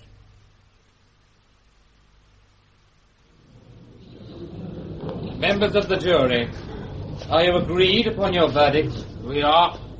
Do you find the prisoner, William Burford, guilty or not guilty? Guilty. Guilty. And that is the verdict of you all? Yes. Members of the jury, I entirely agree with your verdict. I nearly said not guilty, because you were so damned unfair. What did you say? Nothing. Now, what did the juryman say? My lord, he said... Yes. I nearly said not guilty because you were so... unfair. What is your name? You, sir, I am speaking to you. Stand up. What is your name? Honeyman, my lord. That was a most improper observation. Yes, my lord. You agree? Yes, my lord. Do you wish to express your regret? Yes, my lord, for having said it. Very well. I could send you to prison for contempt, but in view of your apology, I shall overlook the matter. Thank you, my lord. Call the officer in charge of the case, please. Now, what about his previous conviction? 15 years ago, the prisoner served a sentence of 6 months for conspiracy to steal and receive motor cars. What were the circumstances? He went into the second-hand car trade and got mixed up with some highly undesirable characters. Not Mr. Thompson again. Very fun. I don't think so, my lord. As far as it is known, the prisoner has gone straight since then, until this present offence. Anything else? The prisoner has a distinguished war record and was awarded the Military Cross. Mr. Rampton? No. Thank you. Mr. Rampton, do you wish to say anything in mitigation? Yes, my lord. I would ask you to disregard his previous conviction, which was of a different kind and which my client has lived down. I would also ask you to take into consideration his war record. I believe you had a good war record yourself, Mr. Rampton. But so far as I know, you have not broken into any banks. A very charitable assumption, my lord. Call upon the prisoner. William Burford, you have been convicted of felony. Have you anything to say why sentence should not be passed on you according to law? I didn't do it. I may have behaved stupidly when the police called, but once you've been in prison, you get scared of policemen. Thompson's the man who did this and not me. You don't believe he exists, but I swear he does. And the jury would have believed it if you'd given me a fair trial. Quite right. Silence! Silence! William Burford, I shall disregard your thoroughly improper remark. I shall also disregard your previous conviction. But you have now been convicted on the clearest evidence of a very grave crime. It must be made known to all persons who contemplate this sort of crime that the punishment must inevitably be severe. In spite of your gallant war record, you will go to prison for 10 years. 10 years! The upstanding in court. All manner of persons having anything to do before my lords, the Queen's Justices of Oyer and Termina, and General Jail Delivery of the Central Criminal Court may depart hence. God save the Queen. Do you call this justice? Why didn't you let me speak? Mrs. Burford! Silence! Thompson does exist and I can prove it. I saw him yesterday. Mrs. Burford, please. This won't help your husband. It's all your fault. Why didn't you call me? I told you I'd found Thompson. You knew I'd been searching for weeks. Why wouldn't you let me tell the judge? He didn't believe in Thompson, but if he did, it would have made all the difference. Talk about English justice. It's all so bloody unfair. Juryman calls judge unfair. You've seen tonight's paper, Ernest? It wasn't unfair. Not to the juryman. No, sir, not to the juryman. But I was to the prisoner. If you say so, sir. I don't. Ernest, you've been my clerk now for a good many years. You know me. How was I unfair? For one thing, you were dead wrong about the racing. It's quite normal for someone in the know to put bets through someone else. It's common practice. He was charged with robbing a bank, not a racing swindle. But it isn't a swindle. You made it look like one. A man might easily be paid £50 for helping to place large bets if they were successful. But that can't have made any difference to the verdict. No. What was the wife calling out as I left the court? She said she'd spent weeks looking for the man Thompson, and yesterday she saw him. That's what I thought. She wanted you to know. Seemed to think it would have made a difference. It certainly would. If she was speaking the truth. Why say it if it wasn't true? And I turned down Mr. Empton's application to call her. But I couldn't do anything else, could I? Not that stage. No judge would have allowed it. Why on earth didn't he call her at the proper time? I expect he had good reason. If he knew she was a liar, for example. Possibly. But if the jury had heard her story about Thompson, they might have acquitted. If they believed that Thompson existed at all. I never gave them a chance to believe in him. Which means the wretched Burford's got 10 years for something he very possibly didn't do. I shouldn't worry, sir. It was a fair verdict. But not a fair trial. As fair as most of yours. Oh, I'm very sorry, sir. Is that what everyone says? Most people, I'm afraid. All right, of course. Why do you do it, sir? Can't help it. They say that to know one's faults is the first step to curing them, but there never was a bigger fallacy. I know my faults, but I can't cure them. Can't? Well, don't think I haven't tried. Every time I go into court, I tell myself I'm going to behave today. For a time, I usually do. Then something starts me off, and there I am, conducting the case for one side or the other. As long as you choose the right side, why worry? It's not my job to choose either side. For heaven's sake, Ernest, wouldn't you worry if you were in my place? I don't know. But I think if I were the kind of judge who interfered, it wouldn't worry me. And if I were the kind of man who worried, I wouldn't be an interfering judge. You're lucky I'm both. The trouble is, I have an overwhelming desire that right should prevail. I can't bear wrong decisions. Have you ever tried a case where a jury's given a wrong decision? I don't think so. Until today. No, sir, I don't agree. Today's decision was the right one. And even if it wasn't, worrying won't help. There's nothing you can do about it now. Oh, isn't there? Good evening, You wait and see. Mr. Empton, sir. Thank you, Ernest. Tommy, good. Sherry? Yes, please. I think you owe me a round dozen after your behaviour in court. Is Bell coming over? No, he sent his apologies. He has a conference. And he has no objection to our discussing the case, if that's what you want. It is, your sheriff. Oh, thank you. I want to talk about your appeal. You think the sentence might be reduced? To hell with sentence. Get the conviction quashed. Belford's not appealing against conviction. Not if he takes my advice. You're absolutely astounding. Oh, you're astounding me a bit. After the way you let me walk into the application to call Mrs. Burford and then turn me down flat. Yes, I'm sorry about that. Not that I expected the application to be allowed. It was just the way you did it. I've said I'm sorry. Now listen, Tommy. Of course he's going to appeal. On what grounds? The fact that the trial was conducted unfairly from start to finish. Well, I'm damned. Unfairly from start to finish. I couldn't possibly put that in my appeal. Why not? It wasn't any different from any other trial I've had before you. Never mind the other trials. I'm only concerned with this one. You can rely on my interventions, for one thing. But you were entitled to intervene. Then I made a rather unfortunate remark, and you asked for a new trial before a fresh jury, and I refused it. So would any other judge. Tommy, I am trying to help you. Do you mean that if I put all that into a notice of appeal, your note to the court would support it?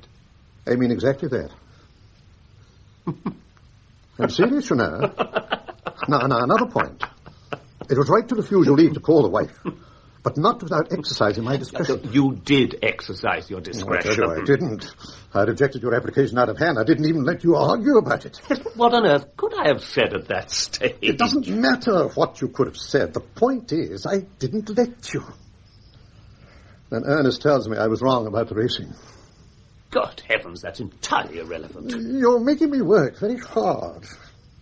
What at? The fact that all these little things, when added up, amount to an unfair trial. Yes, but will the Court of Criminal Appeal agree? There's nothing like enough for them. Don't think so. No. What? Well, then, what about the way I kept looking at the jury? How on earth could I put that in an appeal? Why not? For one thing, it's not in the shorthand notes of the trial. That's true. Let me think. Yes, I've got it. Take this down. No, you've gone far enough. No, come along. All right, if it'll make you happy. Now, from time to time, the judge looked at the jury in a manner which plainly told them that the accused's story was not to be believed, thereby usurping the jury's function. And at the end, I could quote what that juryman said. What the juryman said has nothing to do with it. It's I who am saying it. And I'm going to put it all in my note to the court. You are not. Because I'm not going to appeal. Don't you want your client to get off? Naturally, but I'm not going to make a fool of myself in the Court of Criminal Appeal by telling them that I don't like the expression on your face. And there isn't a hope of bringing it off. The only result would be that the wretched Burford served an extra 3 months waiting for the appeal to be heard. Oh, don't look so worried, Gerald. Even if you were a bit unfair. The verdict would have been the same whoever sat on the bench. Not necessarily. In view of what the wife called out about Thompson as I was leaving... I shouldn't take anything she said too seriously. That's why I didn't call her. I'd found her unreliable. But why say that about Thompson when it was too late? Well, if that's all you're worrying about, forget it. I've no intention of forgetting it. And if you won't appeal, there's only one thing I can do. There's nothing you can do. You know, Gerald, you're not thinking straight. You need a holiday. Thank God the vacation starts next week. Cynthia and I are going to Greece. Why not come with us? You've been overdoing things since Molly died. You're seeing this case out of proportion. I see nothing out of proportion. I'm perfectly sane. Or as sane as I ever am. Are any of us judges sane when you come to think of it? We sit up there pontificating and making rude remarks and sending people to prison. And how often do any of us look at ourselves and say, aren't you overdoing it a bit? Well, I have looked at myself and I don't like what I see. If you won't appeal, then you won't. So, there's only one thing for it. I shall go to the Home Secretary. Home Secretary? But you can't do that. Why not? He'll want to know why there was no appeal, for one thing. I'll tell him. Even so, If I Gerald. tell him the trial was unfair, what more could he want? You know, it's all very well for you to eat your words, but there's no need to make such a hearty meal of them. Next time, be a bit more unfair. Then you might give the poor Home Secretary a sporting chance. No good, Tommy. I'm determined to have the case reinvestigated. Even if it means finding out what the wife was getting at. And how do you propose to do that? By asking her, of course. Good morning, Mr. Burford. Good morning, Mr. Hunt. Good of you to come. We're only too pleased to meet here, Sir Gerald. I think perhaps Mrs. Burford doesn't agree. I don't. I can't see any point in it. I hope you will in a minute. Please sit down. Mr. Hunt, do you mind if I ask Mr. Burford some questions? On what subject, Sir Gerald? There is only one subject we're all interested in, as far as I know. Yes, of course. Mrs. Burford, when you told me after the trial that you had seen Thompson, were you telling the truth? What difference does it make? Nobody believes me. Please answer the question. The judge is trying to help you. The way he helped William? I think I should tell you that in the absence of an appeal by your husband, I went to see the Home Secretary. Sir Gerald. What can the Home Secretary do? If he was satisfied there had been a miscarriage of justice, he could order your husband to be released. And he's going to do that? No. Then why tell me about it? I told you, Mr. Hunt, he only wanted to torture me. On the contrary, I've been trying to help you. Unfortunately, the Home Secretary didn't consider the trial unsatisfactory enough. That wasn't your fault. Mrs. Burford, please. There is a good deal of truth in what Mrs. Burford says.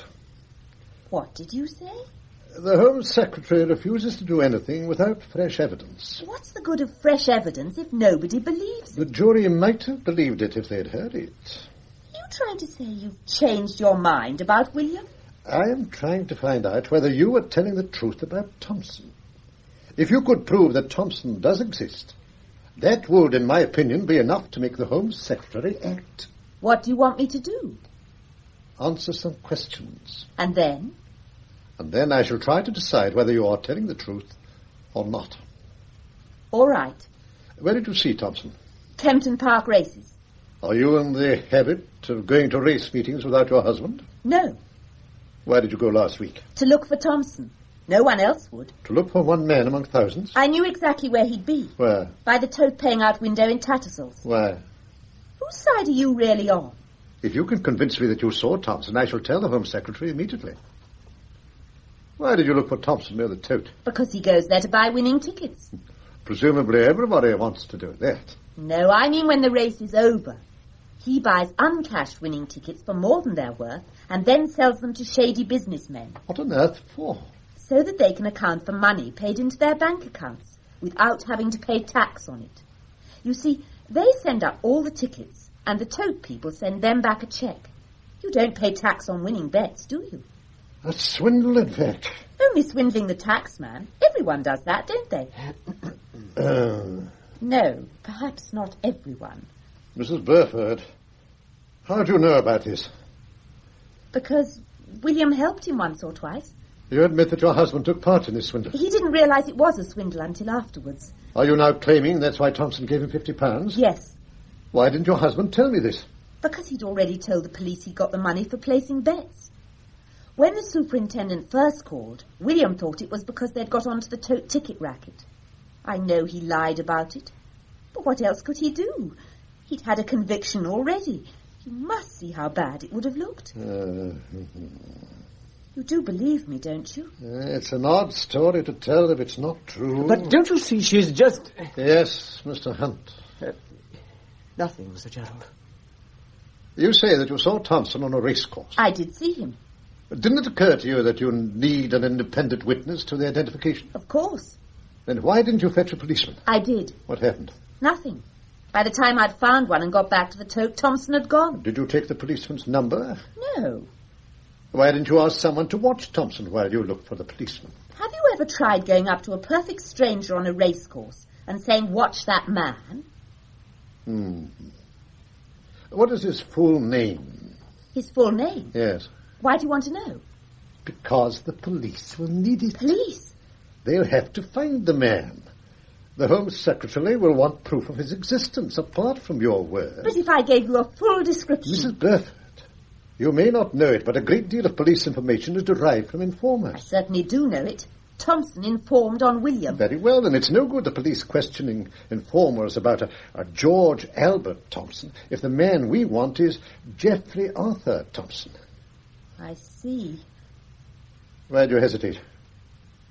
Don't you know his full name? Or have you forgotten it? Or doesn't it exist? It exists, all right. He had two rather odd Christian names. William says he used to be teased about them when he was a boy. What were they? Cedric Mattingly. Well, that is a curious combination. Cedric Mattingly Thompson. No, not Thompson. Not Thompson? No. His real name is Wilson. Oh, really? Then why does he call himself Thompson? Why does any crook change his name? If this is true, I cannot understand why your husband didn't say it in court. I suppose he thought it didn't much matter what the man was called, as nobody believed he existed. But he could have said it to Mr. Empton or to me. Well, you never believed anything he said. Really, Mrs. Burford, that simply is not true. Isn't it? Oh. I suppose he didn't tell you for the same reason he didn't mention the tote tickets. Yet you tell us now. Nothing Mrs. Burford tells us now can make things worse for her husband. Thank you. Cedric Mattingly Wilson, alias Thompson. You accept this story, Sir Gerald? Why on earth should Mrs. Burford make it up, if it isn't true? But can't you see... Yes, Mr. Hunt. Nothing. Anything more you want to say before I ring up the Home Office? You're going to do it?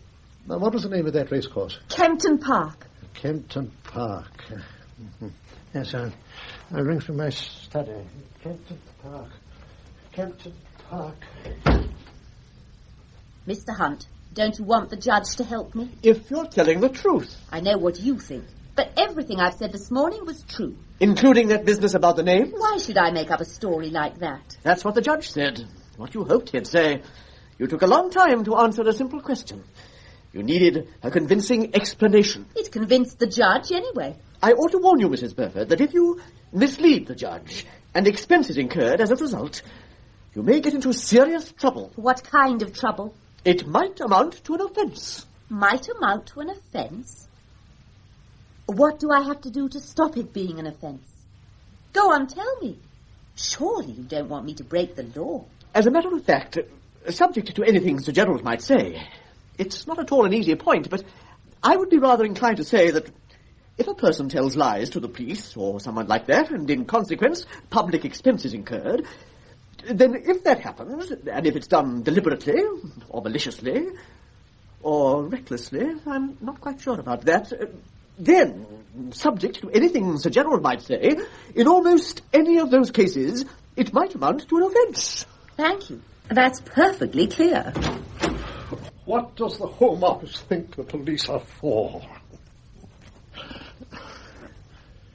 They can't spur the men to go hunting for a man whose existence is, to say the least, doubtful. It's very good of you to have tried, Sir Gerald. We won't take up any more of your valuable time. Does that mean you can't help any more? I don't see what more I can do. Oh, I suppose I can go on looking for him myself. If I do see him again, what should I do? You'd need a witness to the identification. And even if you found a policeman in time, it might not be easy for you to persuade him. Supposing Mr. Hunt came with me? That would be very expensive, and I'm not quite sure what I could actually do. You must hire a private detective. I can't. The defence took all our savings. But, Sir Gerald, apart from the expense, would it serve any useful purpose? A private detective could only witness the identification of a man who Mrs. Burford said was Thompson. True enough. If only the judge could come with me. Mrs. Burford?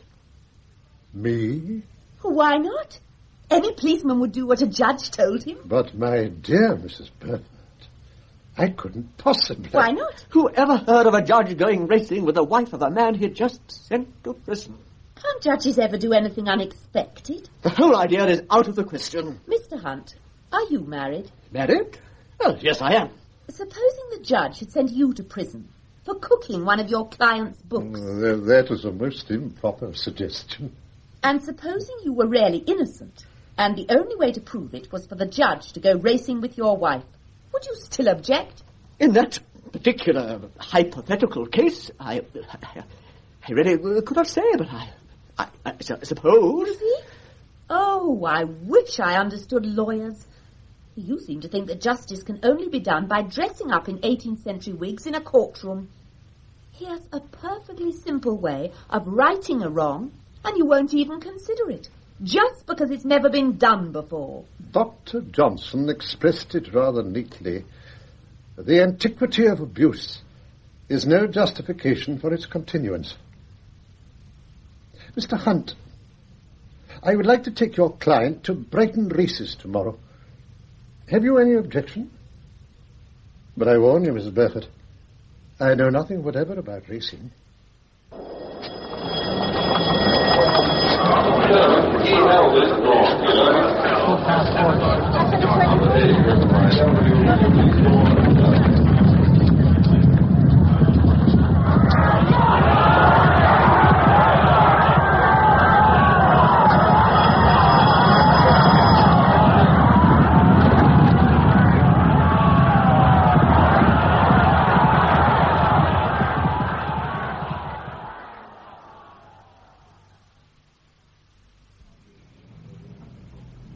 Has Sir Gerald arrived? No, miss. The train may be late. Race week. Oh, dear. I wish we could have found a better room for him. If you want a better room in Doncaster, first week in September, you must book ahead. I suppose so. Oh, you won't forget to bring the whiskey when he arrives. I don't never forget an out. No, I'm sure you don't. Then why ask? What about that drink for my wife? I can't do everything at once. Darling, did you hear what she said? You know who she is. Yes, I do. And she's certainly most attractive. So you think so, too? There's been quite a lot of talk about them. Sir Gerald Carstairs is an absolute charmer. At a cocktail party, maybe, but when you're on your feet before him in court, no. I do hope there isn't going to be a nasty scandal. Do you? Someone saw them lunching together in August, and I hear they've been going round to race meetings the whole vacation. And now he considers himself an expert. I wonder if it really is fresh evidence he's after. What rubbish you women talk. And for goodness sake, don't go telling all your friends about his being here. Of course not, as if I would. Only your train hadn't been late, Sir Gerald. How are you, Judge? Campbell. How are you? Well, I didn't know you patronised this sort of entertainment, Judge. Oh, do you know my wife? How do you do? How do you do? May I introduce Mrs. It's nice to see you again. How do you do? Were you racing today? No, I'm vacation judge, but I am racing tomorrow. No, I've been told to back Persian Prime for the big race. What do you think, Judge? Can he win? Well, I suppose any horse can win if all the others faint or fall down. That is the one horse which can't. You can't win the St. Ledger with sprinting blood on the sire's side. I'd no idea you were such an expert. Oh, it's a comparatively new interest. What are you backing? I don't bet, but Zoroaster will win. You back it. He knows what he's talking about. Thank you, I will. Zoroaster, it's pretty short odds. Better a short-priced winner than a long-priced loser. And if all you judges take to the turf, the bookmakers will be driven out of business. Good night, Judge. Good night. Good night, Sir Gerald. Good night. Good night, Mrs. Burford. She knew my name. That's unfortunate. Who are they? George Campbell and his wife. He's a barrister, a member of my own inn, as a matter of fact. I'm sorry. I wonder what they'll make of it. Don't worry. Come and sit down. You look tired. I am rather. These vacation courts can be exhausting. I've been dealing with a very tiresome, voluble woman. As bad as I would have been? I doubted that would be possible. Were you fair? Or did you give one of your favourite looks? No, I remembered your William and behaved like the personification of justice. Blind and dumb. But it was an awful strain. Poor dear. It was nice of you to have got me a room. Oh, not at all. But I had a bit of bother. The town's packed. Fortunately, I got friendly with the receptionist. It's a beastly little room, but at least it's got a private bathroom. It's only for one night. It's a nuisance. Thompson has gone up to his room. Yes. He was in the bar downstairs until an hour ago. If only your train hadn't been so late. We'll get up early and confront him before breakfast. We'll do nothing of the sort. We'll see him now. Now? Why not? If he's gone to bed? He can get up again. Leslie, are you sure this is the man? Of course I am. I never let him out of my sight from the moment I first saw him. How did you manage to send the telegram? I tipped the barman. Isn't it exciting? I'm beginning to believe it is. Excuse me, sir. Yes? Inspector Martin's still waiting. Inspector? Are you ready to see him? Of course. Why didn't you tell me he was here? I did. Oh, well, was it someone else I told? Please ask him to come up. I've been rushed off my feet all night. When did you get hold of the police? My clerk rang them from London. It's awfully late to do anything tonight. Why don't we ask the inspector to come back in the morning? Inspector Martin. Sorry to have kept you waiting, Inspector. That's all right, sir. Good of you to come along. My clerk explained to you what it's all about. I understood it was a matter of identification to do with Burford, the bank robber. This is Mrs. Burford, the bank robber's wife. Evening, madam. Mrs. Burford says that the man Thompson is staying at this hotel. I see. What exactly do you wish me to do, sir? I'd like you to be present when she identifies him. What's his room number? 7. Would you ring for the porter? He's probably asleep by now. The porter? No, Thompson. Oh, if he is, he can get up. Please ring the bell, Leslie. I think it would be better to wait till the morning. And sit up all night in case he should disappear again. I don't mind sitting up. If Mr. Thompson is in room 7, we are going to see him now. Please ring, Leslie. What if he refuses to see us, sir? Why should he, if he's innocent? I can think of some perfectly respectable people who'd be very angry if they're woken up in the middle of the night. We'll meet that situation when it arises. Now, Inspector, once you have witnessed the identification, I would like you to question the man. Is there any evidence against him, sir? We shall see that when you question him. I'm sorry, sir. I don't like it. Why not? If he's innocent, he'll come to no harm.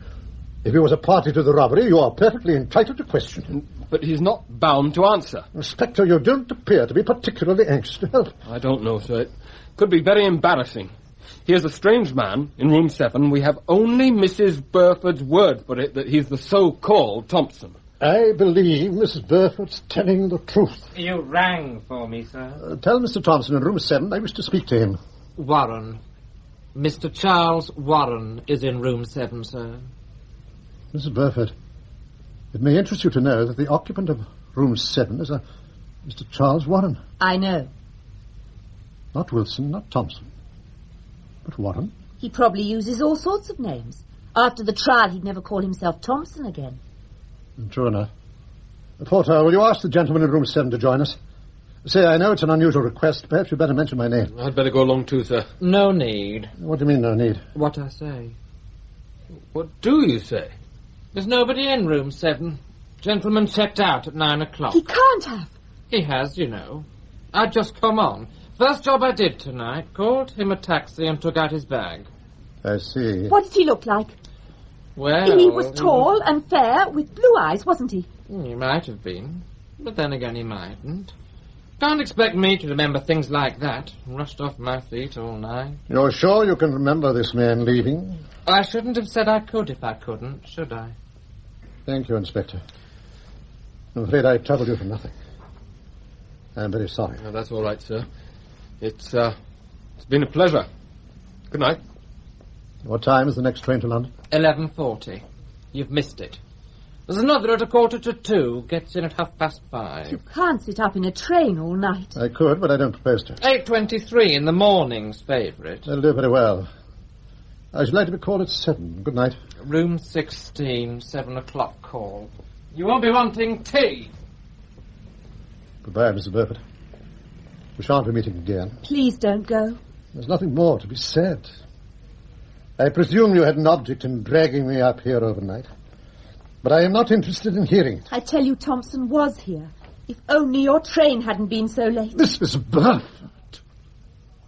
During the last 6 weeks, you have, on 3 separate occasions, claimed to have seen Thompson. There is a limit to my credulity. The other times it was sheer bad luck that you didn't happen to be with me. But tonight, I just can't understand why he suddenly changed his mind and left. I swear he didn't see me. For that statement, at least, I am prepared to believe. But he was here. I was watching. I even saw him leave. What? I saw him leave, and there was nothing I could do to stop him. Why didn't you tell me this as soon as I arrived? I couldn't. I was afraid you wouldn't give me a chance to explain. I thought you'd catch the next train back to London. I certainly would have. You see, I thought if only I could keep you here, I could talk to you, explain everything, convince you that... You have already convinced me that you are incapable of telling the truth. You don't understand. I'm admitting that I didn't tell the truth at first. Well, doesn't that prove that I'm telling... It proves nothing. You told me he was in room 7. That was untrue. You were surprised when you heard he'd left. That was false. Now you tell me you saw him leave and expect me to believe it. The porter saw him too. The porter saw a man called Warren. But Warren is Thompson. I told you. You told me after I told you. I swear it's true. Oh, you swear too much.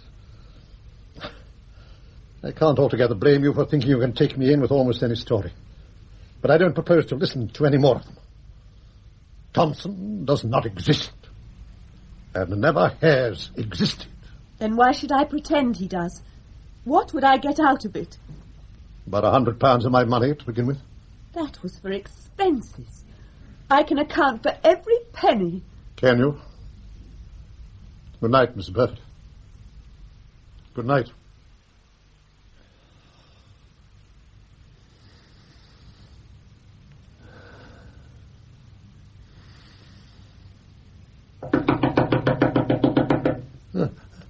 Who is that? Mrs. Burford. What do you mean by coming to my room like this in the middle of the night? I found out why he left. Go away at once. You said we wouldn't be seeing each other again. I meant it. Then you've got to listen to me now. I told you I don't want to hear any more of your lies. You must. They aren't lies. I've got a witness. You know that blonde receptionist? I certainly do not. I told you about her. Her name is Rita. I've just been talking to her. That's quite untrue. I made a telephone call earlier and the manager answered. There is no receptionist on duty. Rita lives in. I went up to her room. She's a snooty little thing. I had to give her £5 before she agreed to talk, but it was worth it. Why should you want her to talk? Because I remembered she'd been friendly with Thompson. At least he'd been trying to get friendly with her, and I thought she might have some idea why he left in such a hurry. He didn't leave because he was never here. He left because he found out you were coming. What? He was hanging about reception. And he heard the manager tell the housekeeper to make sure Sir Gerald Carstairs' room was properly aired.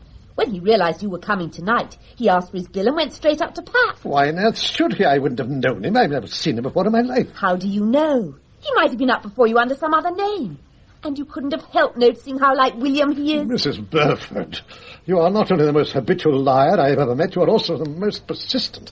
Now go back to your room or I shall ring the bell and have you turned out. All right. If you don't believe me, we'll call Rita. She'll tell you. Oh, put it down. You can't leave from my room at this time of night. Hello? Yes, I got my city number, thank you. Good night. All right. I'll get her to come along and talk to you. You'll do nothing of the kind. One of you is more than enough. Now go back to your room and stay there. Will you talk to Rita in the morning? What is the point? All she can tell me is that a man left the hotel. But you can't give up now. Please, dear, kind Sir Gerald. If you give up now, there's no hope for William. I can't manage alone. There. You mustn't take on so. You will go on helping, won't you? You're our only hope. Come along now, Leslie. You must try to pull yourself together. Sit up. I beg you. Sit up. Please. Please. Oh. All right. If this girl confirms your story, and if you do find Thompson again, ring me up at once and I'll telephone the police and try to persuade them to help. That's the best I can do. Bless you. You're an angel. But only if you go away now at once. And don't let anyone see you. Don't worry. Sleep well.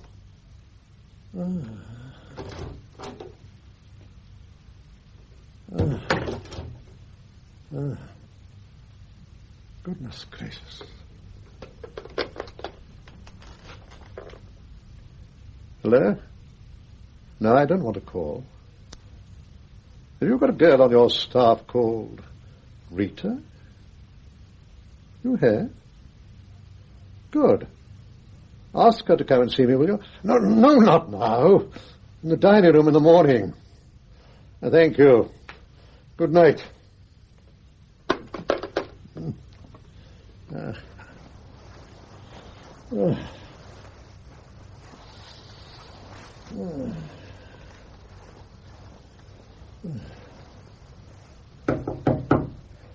I told you to go away.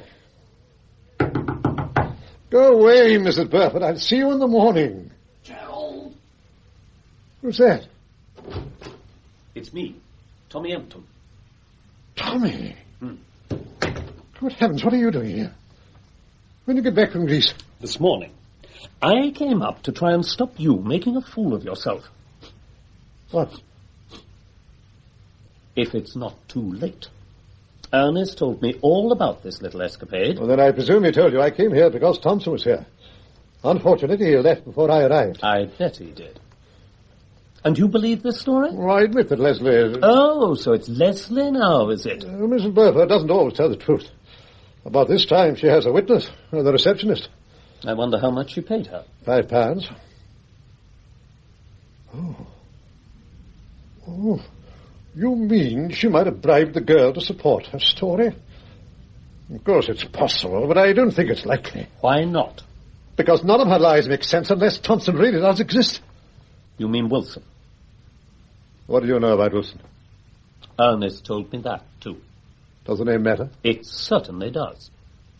On the way up here, I called at Hayworth. Hayworth? Burford's old school, not far off the A1. What about it?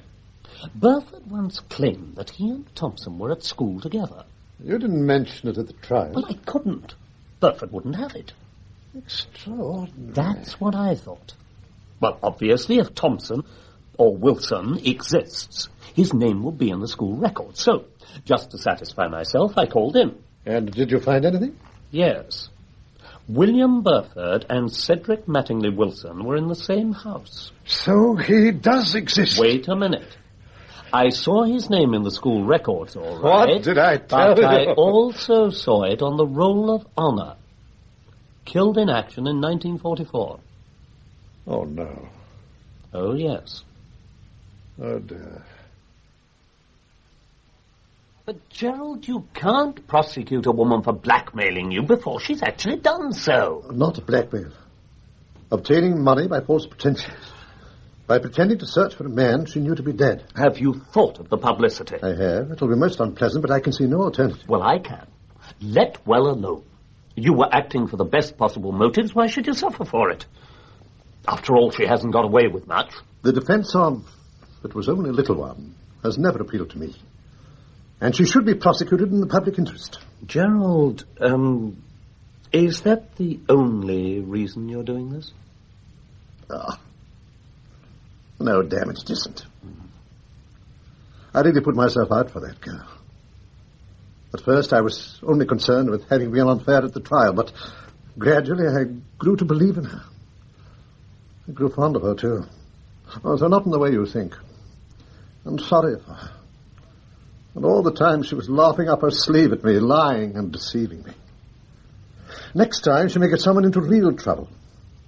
Publicity or not, she's not safe at large. All the same, I should let sleeping bitches lie. But I wouldn't. That'll be the superintendent. The director of public prosecution wants to have the whole story in detail before starting proceedings. The whole story? I've told him everything that I consider relevant. Superintendent Neal, sir. Good afternoon, sir. Good afternoon, Superintendent. You remember Superintendent Neal, Tommy? Yes, of course. How are you, Superintendent? I've got an appointment at Chambers. I'll come back when I've finished. No need if you're busy. Every need, in my opinion. Now, Gerald, don't commit yourself until I've had another chat with you. I take it you will be briefing me. Huh? Good day, Superintendent. Sir? Do sit down, Superintendent. Thank you, sir. Has the director briefed you? His office got in touch, sir, and put me in the picture. If you could just fill in the details. Of course. Now, you first sent for Mrs. Burford, when was it, sir? About a week after the trial. It must have been early August. And after that? We went to several race meetings together. About how many? 3 or 4? More like 6 or 7. And you always went alone with her? Yes. So, you went to about half a dozen race meetings alone with the young woman? Yes. If you can ever be alone at a race meeting. How did you go, sir? By train or by car? Sometimes by one, sometimes the other. And you always lunched together, sir? Naturally. But you've never been to this young woman's flat, have you, sir? If you'll pardon my asking. Don't apologize, Superintendent. It's a perfectly natural question. The answer is no. I've dropped her there, of course, but I've never been inside. And she has never been here? Alone, that is? No. No. Oh, yes, once. We had driven up from Newmarket, and she wanted to arrange to meet a friend. She came in to ring up. To ring up. And then she went to wash. To wash. Surely there's nothing odd in a girl going to wash. Oh, no, sir, quite natural, as you might say, but if you were alone in the flat, we may be dealing with an unscrupulous woman, and... Look, do have a lozenge. Well, what for, sir? For your throat. There's nothing wrong with my throat, sir. A telegram for you, sir? Excuse me, Superintendent. Of course, sir.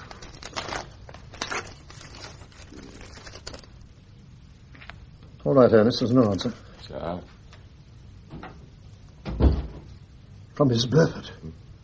She's coming here at 4 o'clock. Oh, well, there are still 1 or 2 points I'd like to clear up, so if you let me know when it's convenient... You can't go now, Superintendent. She'll be here in 10 minutes. Yes, sir, but until you definitely decide to prosecute, it might be less embarrassing to talk to her without a police witness being present. Certainly not. I intend to prosecute, and I insist that you stay. If you want me to, sir. But I'm sure you know the sort of thing to expect. She may allege anything, absolutely. Anything. Such as? You'll forgive me, sir. We're both men of the world, and she may suggest, she may imply that... That we've slept together? If that's what you mean, for heaven's sake, say so. Of course, I know it wouldn't be true, but it's just word against word, and often difficult to refute. And people do sleep together. I'm perfectly well aware of that. Mind you, in your case, no one will believe it. I mean, fortunately, you've never stayed under the same roof. I'm afraid we have. You have? When was that, sir? Last night, the Golden Hind at Doncaster. She sent a telegram to say Thompson was staying there. Yes, I heard about that, but you didn't stay all night. You drove back with Mr. Empton. I don't expect your room was anywhere near Mrs. Burford's. I have no idea where hers was. Anyway, she was never in your room, and you were never in hers. As a matter of fact... Yes, sir? She did come to my room. Last night? Yes. Oh. You You hadn't asked Mrs. Burford to... No, of course not. She came in after I'd gone to bed. Gone to bed, sir? So you weren't both fully dressed? On the contrary, we were both fully undressed. You mean... I mean that I was in my pyjamas and she was in a dressing gown. I see, sir. Forgive me, but did anything take place between you? Of course it did. If a woman came to your bedroom, you wouldn't just lie doing nothing, would you? Something would happen, wouldn't it? Even if it was only that you told her to get out, as I did. You told her to get out, and she went? No, I told her to get out, and she stayed. So you rang the bell and had her turned out? I threatened to, but she seemed upset. Upset? She threw herself on my chest.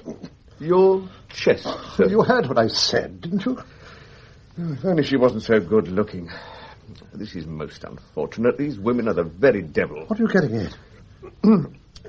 I was only wondering if, in the circumstances, you wanted to prosecute. I've talked to the director, and we've decided it's the proper course. And you've told him all you've told me? Not quite all. I didn't mention the episode in the bedroom. I don't like it. It looks so premeditated, getting you to go up there on a false pretext. You think her purpose was blackmail? Well, that, or revenge. In either case, it could be very unpleasant. Strange to think she's a criminal type. She's got such a sweet face.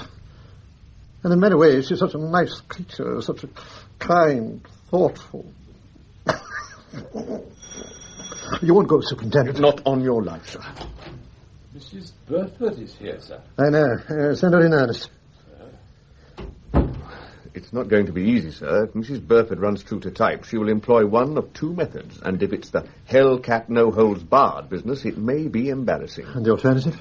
The poor, helpless little girl didn't mean any harm game. I needn't tell you which is the most dangerous, sir. No, you needn't. This way, please. Mrs. Burford, sir? Would you be a darling and ask Ernest to pay my taxi? I've run out of change. Ernest? Yes, sir. What on earth happened? Did you go by car last night? You left without even talking to Rita. Oh. You remember Superintendent Neal? I most certainly do. What is it? William's all right, isn't he? He hasn't tried to escape or anything silly? No. Thank heaven. I've some wonderful news for you. When I found out you'd gone this morning, I had a new idea. A new idea about Wilson? Yes. I thought, as he'd been so friendly with Rita... Who is Rita? A receptionist at the Golden Hind. I see. And Thompson or Wilson was friendly with her? Yes. So I thought she might know where he was planning to go next. And she did. I'm afraid it cost another $5. No doubt. But it'll be the last one. He's going to Sandown tomorrow. So if the superintendent comes with me to the tote paying out window, he'll be in the bag. What is it? Yesterday, Mr. Rampton drove up to fetch me at Doncaster. Oh, I see, that's why... On the way, he visited your husband's old school. He saw the roll of honour. He's not really dead, you know. This is too much. Mrs. Burford, I think I should now warn you that you needn't say anything unless you wish to do so, but that anything you say may be given in evidence if you are charged with an offence. What offence? Obtaining money by false pretences from Sir Gerald Carstairs. What false pretences? By falsely pretending that Wilson was alive when in fact you knew him to be dead. I wasn't pretending. He is alive. Really, Mrs. Burford. Mr. Rampton saw his name on the school roll of honour. Are you suggesting you are speaking of a different man of the same name? No, that's the one. Perhaps it would interest you to know that I have already applied to the War Office for formal confirmation of his death. I see. Well, they'll confirm it, all right. Is it not a fact that you have often told Sir Gerald you've seen this man, and that he's given you money on the strength of it? We all know he's dead. Now, why keep up the pretense? It's not a pretense. Can you explain why he's officially dead? As it happens, I can. But what's the point? You won't believe me. What is the reason? When Wilson turned up again, about 2 years ago, William was amazed because he'd seen his name on the school roll of honour. He said so. Wilson laughed. Cedric Mattingly Wilson is dead, all right, he said. My name's Thompson now. And he told us how he'd found a dead soldier and changed identity discs. He was up to his eyes in debt and in trouble with some girl. It seemed too good to miss. Then he got taken prisoner, And at the end of the war, he started life again as Thompson. So you see. That's a very old story. And it's not as easy to bring off as you make it sound. It is, in fact, almost impossible to get away with. There are no authentic cases on record. If someone got away with it, the case wouldn't be on record, would it? Why didn't your husband tell this story at his trial? How could he? His only defence was Thompson. And this story would have proved Thompson was dead. But after the trial, when Sir Gerald tried to help you, why didn't you tell him? Because he was helping me. You were our only hope, Sir Gerald. If I'd told you, you'd have gone to the War Office, and they'd have told you Wilson was dead. You wouldn't have taken my word against the official records, would you? I'm telling you the truth now, and you don't believe me, do you? How can I? You lied to Mr. Rempton, you lied to the police and to Mr. Hunt. You've lied to me at least twice and probably a great deal more. How can you expect anyone to believe this fantastic story? It may be fantastic, but it's true.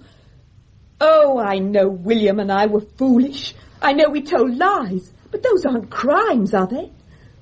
And now I'm going to prison too. That's where your help's landed me. Not that I care much with William in prison, only it's so cruel. He's doing 10 years for something he never did, and I'm going to be arrested for something I never did.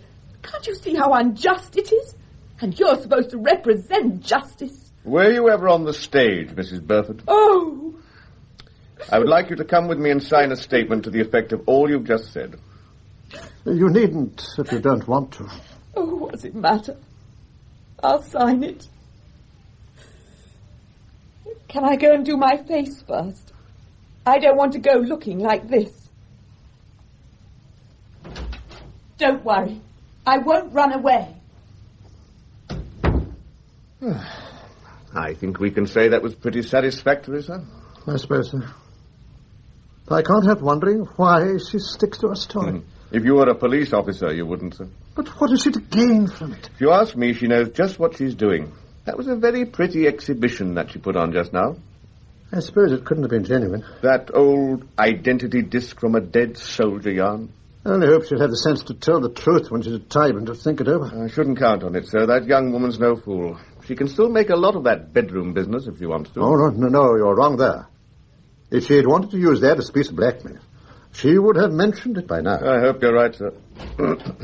I'm sorry I made a fool of myself. I'm quite ready if you are, Mr. Neal. Very well. Mrs. Burford, before you leave here, I should tell the whole truth if I were you.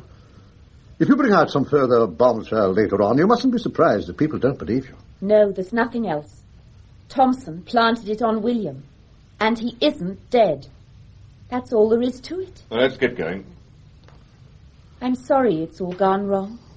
So am I. But not for the same reason. Goodbye, sir. I'll ring tomorrow. Goodbye. Oh, I nearly forgot. I lost an earring yesterday. I suppose you didn't find it in your bed, did you? If only I could remember whether she was really wearing earrings. After what she said yesterday, what difference does it make? And if she wasn't, then she certainly does mean business. But if she was, she might genuinely have lost one. She used the words, in your bed. Whether it's blackmail or revenge or just plain mischief, it's perfectly clear what she's up to. It's not clear at all. I think you should drop the prosecution. This woman pretends a man is alive in order to get money out of me. It's a simple case of fraud. She should be prosecuted. If she cares to make absurd allegations... You do believe they're absurd, don't you? Of course I believe it, but the whole story is bound to come out. Sensation. Judge and convict's wife in hotel bedroom. Are you suggesting I should let the fear of publicity put me off? Yes. For the sake of the profession, if not for yourself. What would I tell the director of prosecution? Tell him you've changed your mind. I couldn't do that. Could I? Isn't it better than having to resign? Nobody can make me resign. If I choose to resign, that's my business. Nobody can make me. Gerald, don't underestimate the pressure of public opinion. I could almost write the leaders myself. How can a judge try a case impartially if a pretty girl can make him lose his head so easily? Well, the fact that she's pretty has nothing to do with it. I'm not so sure.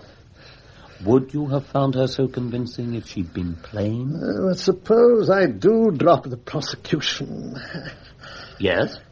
There's nothing to stop her blackmailing me later on. And if she really is a blackmailer and I drop the case now, she'll know I'm frightened and she's on firm ground. Oh, if only I could remember about those earrings. What is it, Ernest? Sorry to intrude, sir, but the Chief would be grateful if you'd sit in the Court of Criminal Appeal on Thursday. I've brought your little lot of papers. All right. Leave them on the desk here. Oh, and Superintendent Neal rang up. Neil, why didn't you put him through? He couldn't wait, sir. He's coming round. He said something extraordinary has happened. Something extraordinary? Yes. Didn't you ask what? I didn't like to. Anyway, he rang off. Sounded in a hurry. Where was he ringing from? I don't know, sir. Are you sure he said extraordinary? Yes, sir. All right, Ernest, you needn't wait. Sir. And something extraordinary. What could he mean? Tommy, you don't think she started something already? But would that be so extraordinary? Unfortunate, perhaps, but hardly surprising. Perhaps he meant unfortunate. People are notoriously slipshod in their choice of words. I'm always having to comment on it, even to counsel. Thank you. A police officer might easily say extraordinary when he meant unfortunate. Why can't people be more precise? Oh, good Lord, that might mean... No, there wouldn't be time for that yet. What precisely are you talking about? A petition for divorce. Oh, that's ridiculous. Well, why? Suppose there were conspiracy between the Burfords. A judge sends a man to prison so that he can run off with his wife. David and Uriah the Hittite. It all depends on the earrings, doesn't it? If that remark was a deliberate warning, why shouldn't they try it on? After all, she was in my bedroom. But not in your bed. Then what did he mean by something extraordinary? Well, it's no use making guesses. We shall know in a minute. If only I could remember about those damned earrings. One thing is certain. If I ever get out of this, I shall go straight for the rest of my life. They all say that. In this case, it will be true. Never a sound until my judgment. Never an unfair word or look. I shall hold you to that. Extraordinary. Unfortunate. Which did he mean? Sir Gerald! Good afternoon, sir. What is this all about, Superintendent? It's not for me to say, sir, but I feel we owe Mrs. Burford an apology. To hell with apologies. Tell them what's happened. What's happened is that we've got Leonard. Who? I'm sorry, sir. You didn't know, of course. That's what he's calling himself now. Leonard, alias Warren, alias Thompson, alias Wilson, was picked up at Sandown Park races this afternoon as a result of information received from Mrs. Burford. Information I got from Rita and you paid for. Good heavens. They can't all be the same man. Well, they are, sir. We've searched his flat and found 30,000 of the stolen notes in the fridge. As soon as he realized it was hopeless, he agreed to make a statement. But I don't understand. I mean, Wilson is dead. I saw his name. He's not, you know. But you yourself said the War Office would confirm his death. I know, sir. She thought they would, but they didn't. Far from it. He was discharged from the army with an indifferent character in 1946. When did you learn this? From the War Office this morning. So I rang up Mrs. Burford and asked her to accompany me. And there I was being whisked off to Sandown in a Z-car. Imagine it. My dear Leslie, I am so glad. But what about the school roll of honour? Oh, that. He wrote to the school himself, pretending to be a relative and announcing his own death. But surely they checked. Why should they? They just accepted it. Exit Wilson, enter Thompson. I'm not sending my boy to that school. And then he sold us that identity disc story, and like fools we bought it. I told you it was a very old story. Why tell it? Well, as long as we believed he was officially listed as dead, we were helpless. We could have proved he was at school with William, but where would that have got us? A dead man can't rob a bank. Extraordinary. Precisely. I'll wait for Mrs. Burford in the car. I'll let the director know. He'll be pleased. Speaking for myself, I know I am. I always felt sure Mrs. Burford was speaking the truth. What a nerve. Aren't the police different when they're on your side? You know, I feel I must apologise to Mrs. Burford. I'm sorry I mistrusted you so much. I knew you never believed anything I said after that interview. It was so difficult to know when you were telling the truth and when you weren't. Funny you should say that. I don't always know myself. How long will it be before William is out? As soon as possible. Neil will hurry up his release if he can. And I shall see that he does so. You've been terribly kind. I should say I've been something of a mixture. Take care of that husband of yours in future. And keep him out of bad company. Can I bring him to see you? Why not? We could go to the races together. Bless you. Oh, I nearly forgot. I found my earring. If, of course, she ever lost it. I don't suppose we shall ever know. Don't go, Tommy. Have you got your papers for the Court of Appeal on Thursday? You've got homework to do. It shouldn't take long. There are only about a dozen of them. I can't think why they bother to appeal. They're all guilty.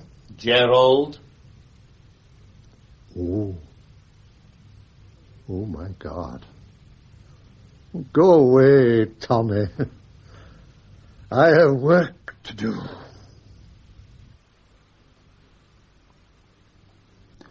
Alibi for a Judge starred the late Andrew Cruikshank as Mr. Justice Carstairs. Leslie Burford was played by Amanda Grinling, and the QC, Thomas Empton, by Aubrey Woods. William Burford was played by Trader Faulkner, and the solicitor, Mr. Hunt, by Jonathan Scott. Mr. Bell, the prosecution counsel, Peter Howell. Superintendent Neal, Michael Shannon. Ernest Mott, Clifford Norgate. Mr. Campbell, Hector Ross. Mrs. Campbell, Carol Boyd. Joe, Michael Burlington. And Inspector Martin, Anthony Smee. Alibi for a Judge was written by Felicity Douglas and Henry Cecil with Basil Dawson, and was based on the book by Henry Cecil. It was adapted to radio and directed by John Tiedemann. Only play is The Golden Deed by Andrew Garb, dramatized for radio by Eileen Cullen.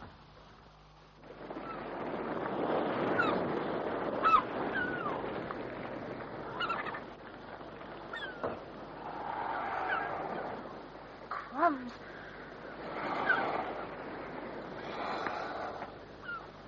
Mummy? Mummy, will you help me finish blowing up the raft? Well, just a moment, darling. Wait till I've unpacked the tea things. I will help you, Tony.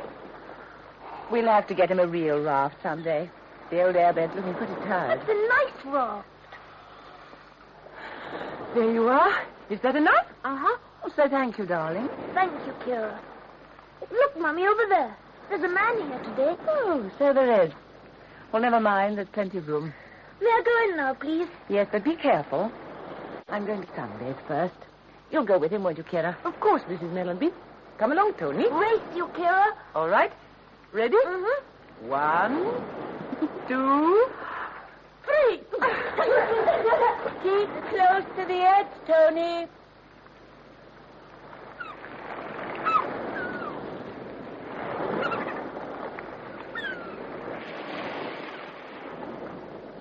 Mrs. Mellenby. Mrs. Mellenby. Mrs. Mellenby, it's Tony. He's rather far out and I can't make him hear me. What's the matter? Where is he? Oh, God. Tony! Tony! Come back! Come back this minute! You're much too far out! You're very naughty! Tony! Come back! He's blowing him out! He's still... Tony! I'm coming! Help me! Someone in difficulty? Yes, sir! The little boy and his mother! All right, don't worry, I'll get her.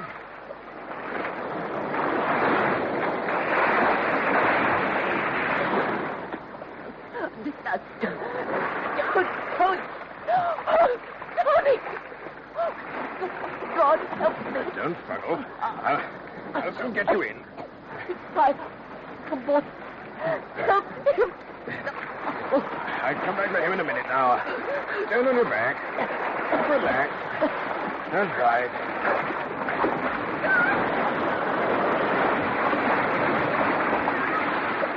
Now, we're in the shallows. All right? Oh, Mrs. Mellenby, how dreadful. Look out there. I'll get him, don't worry. He's a strong swimmer. He will save him, Mrs. Mellenby. He's drowning. The raft sinking.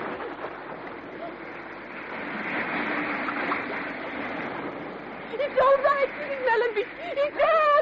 He's holding him. Oh, thank God.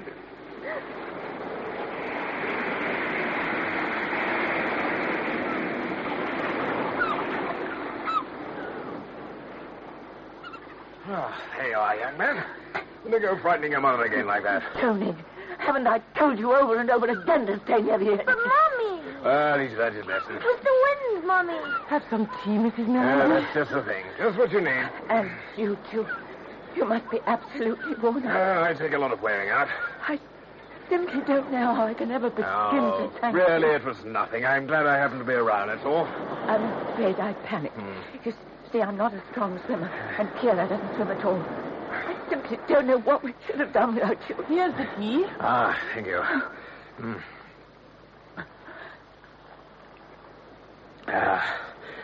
That's splendid. I honestly thought those last few yards were going to be too much for me. I rather wondered myself, to tell the truth. The wind blew up so suddenly. I can't forget it. When I saw the raft overturn. I'd rest a bit if I were you. Do please tell me your name. Oh, if you really want to know, it's Roscoe. Frank Roscoe. And I'm Sally Mellenby. That awful boy over there is Tony, as you know. This is Kira from Norway. How do you do? Norway. I've always wanted to go there. Are you on holiday here? No, I'm on business of a sort. I'm having to find a small farm, just prospecting around, you know. But it looked so good today, I decided to take time off for a few hours on the beach. Thank goodness you did. Well, goodbye, Mrs. Mellenby, and thanks for the tea. I'll push along now. Have you far to go? Oh, no, not really, just a few miles. Have you a car? No, I came by bus and walked along the beach. Then we must take you home. Oh, don't think of it. I don't want to break up your picnic. Oh, we're not in the mood for picnics now. At least I'm not. Oh, well, Tony looks none the worse. That's something. Where are you staying? Oh, a little place called Fresney Stoke, near Bath. I'm at a pub there. But we live in Bath. We'll drop you off on the way. It couldn't be easier. Oh, it's extremely kind of you. Well, if you're sure it's no trouble, I'll just get my things. Come along, Tony. We're going home now. Come and help us pack up. Why are we going home?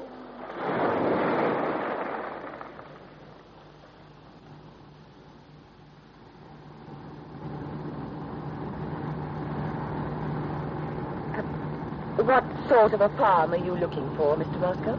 Oh, just a few acres for a poultry farm.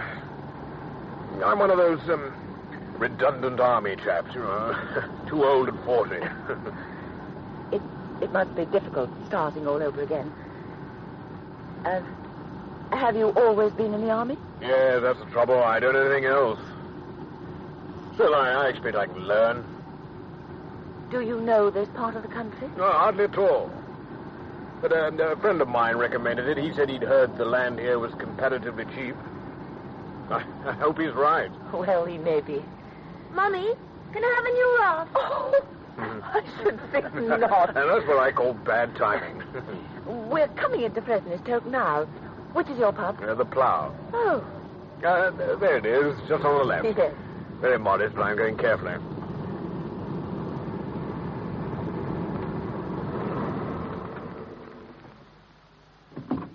Well, thank you for the lift. Mr. Roscoe, I know my husband will be very anxious to meet you.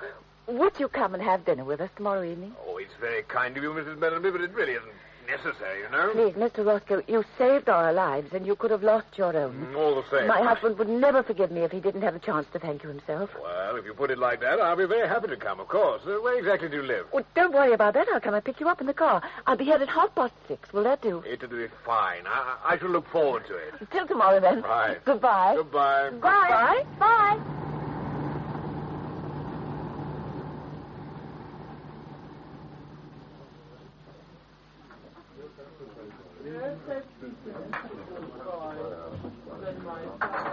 Good evening. Good evening, Mr. Roscoe. What can I get you? Whiskey, please. Large one. Whiskey. Thank you, sir. A grand day it's been. Wonderful. Did you manage to get your swim? I did indeed. Have a drink yourself. Oh, thank you, sir. I'll have a light ale. Lovely bit of country you've got round here. Very nice, isn't it? You been here long? Oh, I've been in this house 20 years. I wonder if you know some people named Mellenby. You mean Mr. John Mellenby? Could be. I met a Mrs. Mellenby today. Dark, very attractive, with a small son. That's right, sir. Pretty big shots in Bath they are. Are they? Oh, yes. public work, you know. He's president of this and that. Fine people and very well liked. Don't throw their weight about like some. Mm-hmm. What does he do for a living? Mr. Mellenby? Oh, I don't think he does anything now. Don't need to. Oh, lucky man. He used to be a lecturer at Bristol. Archaeology or something of the sort. He's interested in antiquities, I know. I wouldn't be surprised if he was one of the richest men in Bath. Got it all from an uncle some little time ago. You can always count on him for a subscription if the cause is good. He sounds a generous type. Very generous he is, sir. I think I'll have another large whiskey, landlord.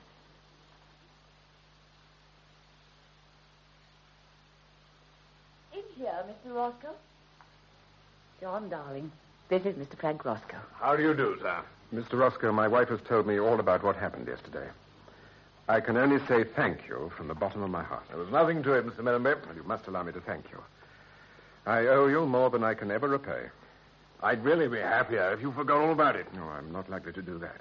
But I understand. Now, what will you drink?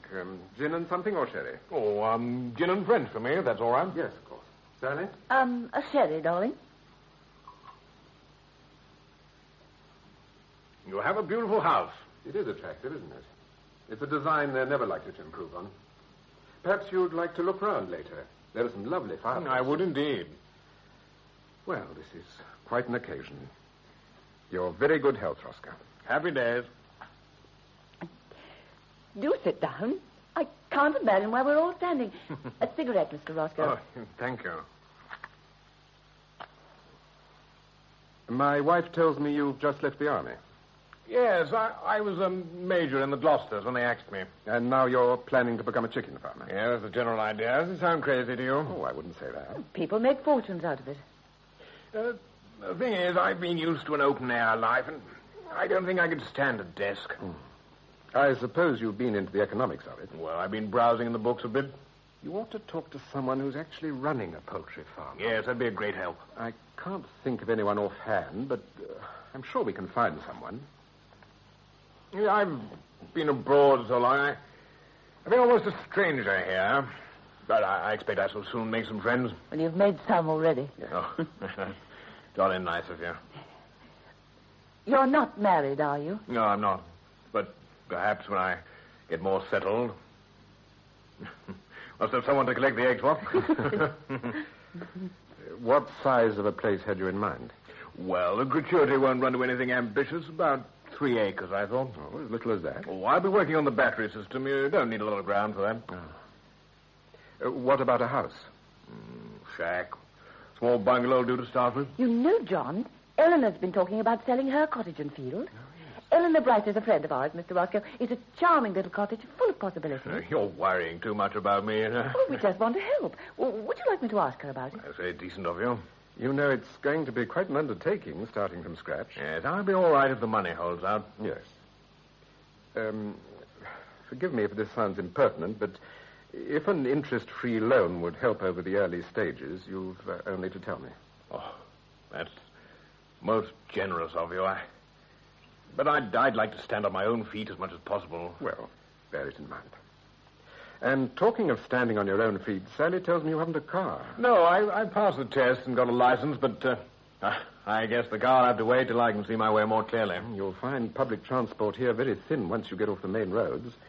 It'll be difficult to do on foot. You'll have to cover such a lot of ground. You could borrow my car. Oh, but you'll be needing it yourself. We've got 2 cars. I can easily share Sally's.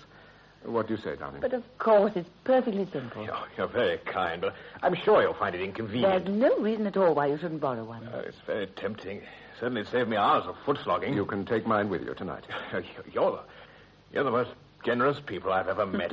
Actually, it'll solve another problem, too, because I've got to find some new lodgings. You mean you're not staying on at the Plough? No, they're booked up solid after tonight. Look, I've got an idea. We've got lots of room. I'm sure John agrees with me. Yes. Come and stay with us for a while. Oh, now, look, you people are much too kind. I'm just a stranger. It's all settled. I'll collect you at the Plough tomorrow evening, and you can use our house as a base till you're fixed up. But really, We insist. Oh, well, I give in. I'm overwhelmed. It'll be an enormous help, and apart from that, I'll enjoy it a lot. So would we. Now, I think dinner's ready. After dinner, I'll show you your room.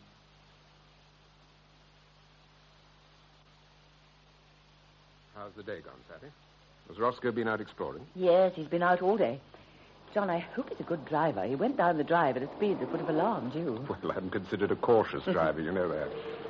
I rang Eleanor, and she said he could see the cottage any time. The key to the farmhouse next door, so he was going to have a look at it. Oh, and I spoke to Mr. Adams, too. Ah, there he is now. I hope he's had some luck. Oh, I meant to give him a map of the district. Oh, I forgot about that. There's one in my car. Never mind, there's a spare one in the desk, I think. I'll look it out later. Ah. Had a good day, Roscoe? Very promising on the whole. What about Eleanor's cottage? Oh, I think it might be a bit grand for me. By the way, Sally, these are for you. Oh, they're lovely. But you shouldn't spend money on flowers. Oh. Can I have the elastic? Ah, I've got something better than elastic for you, young man. Look here. Boxing gloves. Oh, super. Have you done any boxing at school, Tony? Yes, I have, and I'm a very good boxer. Except that I keep my eyes shut. Oh, well, that's not much use, is it? You'll have to practice. I'll soon teach you. How did you get on with Mr. Adams? Oh, fine. He was very helpful. I think I just about got the practical side sewn up. Can I have a boxing lesson now, Uncle Anytime you like. Let Uncle Frank rest just now, darling. He's been out all day. Are you a heavyweight? That's right, son. Are you a champ, too? Well, I used to box a bit for the regiment. I did pretty well. Pity you can't have a crack with us, Mellenby, but I guess that leg of yours has let you down. Oh, I dare say the leg would be all right, but boxing's not really my line of country. How did you get the limp? Trouble with the Hun? No, I was excavating a wall and slipped. The knees played me up ever since. Oh, bad luck. Come on, Uncle Frank. Coming on, man. Now, you just see if you can batter me into unconsciousness. I wonder if Roscoe's really trying. He doesn't seem to be making much progress, does he? Well, give him time, darling. He's only had 3 days.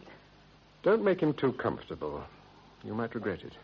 Well, we did press him to make use of us, you know. Yes. I don't mean to sound ungenerous, but I'm uneasy. John.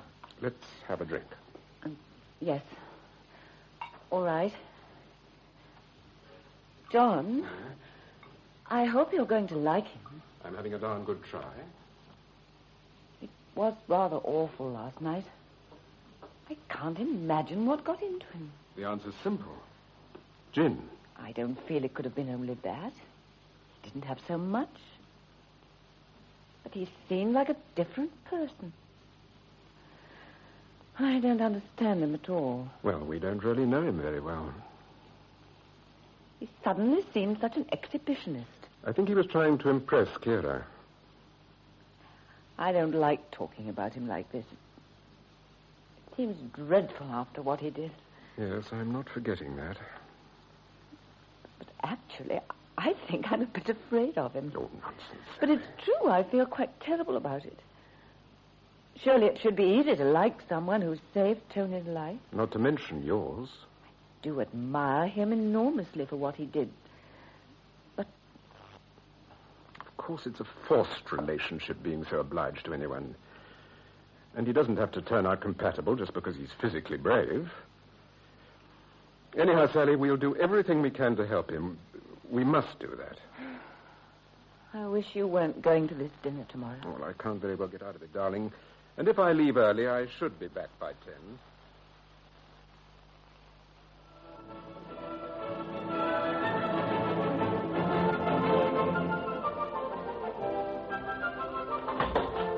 All alone, darling? Oh, John, so glad you're back. Just a minute, I'll turn this off. How did it go? Oh, quite well. Some good speakers. Jones was fascinating about the Shetland dig. You must be tired. How's our friend been?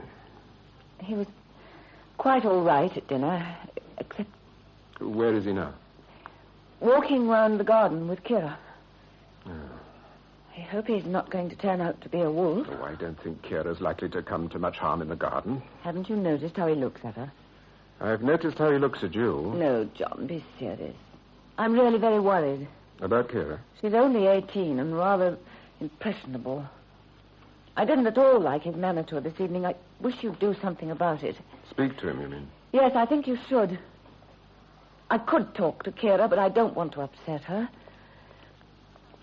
Do you know, they've been out there nearly an hour. Oh, better put the garden light on. It'll help them to find their way back, besides serving as a hint. They're coming now.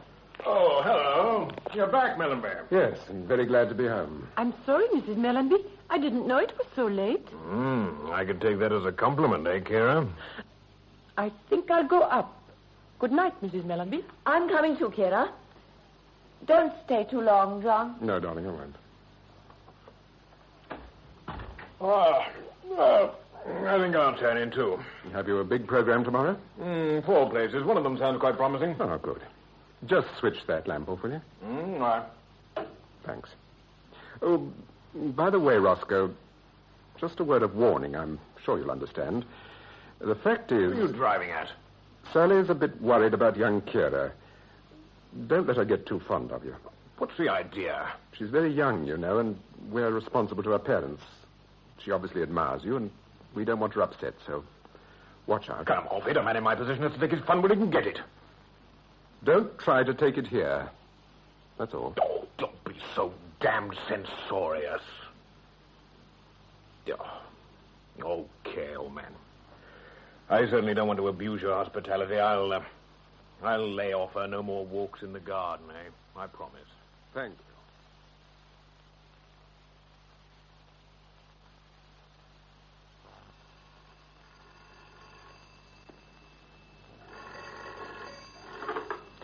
Bath 9201. Oh, Sally, sorry to bother you, but I've had a bit of an accident with the car. An accident? How do you mean? Are you hurt? No casualties, no damage to speak of, but I'm stuck and I'll need some help to get clear. But what's happened? Got my near side jammed against a wall. I was trying to pass a caravan in a lane. What's the best place to ring for a breakdown van? Where exactly are you? Oh, I'm ringing from the call box on the main road, and the signpost says Eversley half-mile one way and Crouch 4 miles the other. Oh, I know the place. It's Blackett's Lane, where they're rebuilding a bridge. That's right. We're just beyond the bridge. Well, aren't there any workmen who can help? Not a damned one. I wouldn't have bothered you. Well, I'll ring our garage. Oh, thanks a lot, Sally. Awfully sorry. Bad show, I'm afraid. Don't worry. Could happen to anyone. What's the trouble? Roscoe, I suppose. Yes, he's had some sort of accident with a car. I'm ringing the garage. What's he up to now?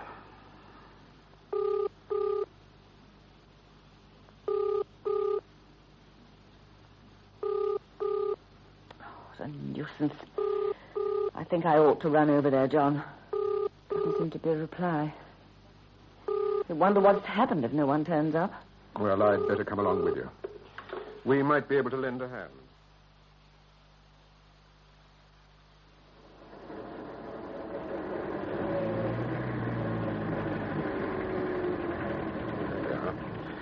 It looks a pretty tangle.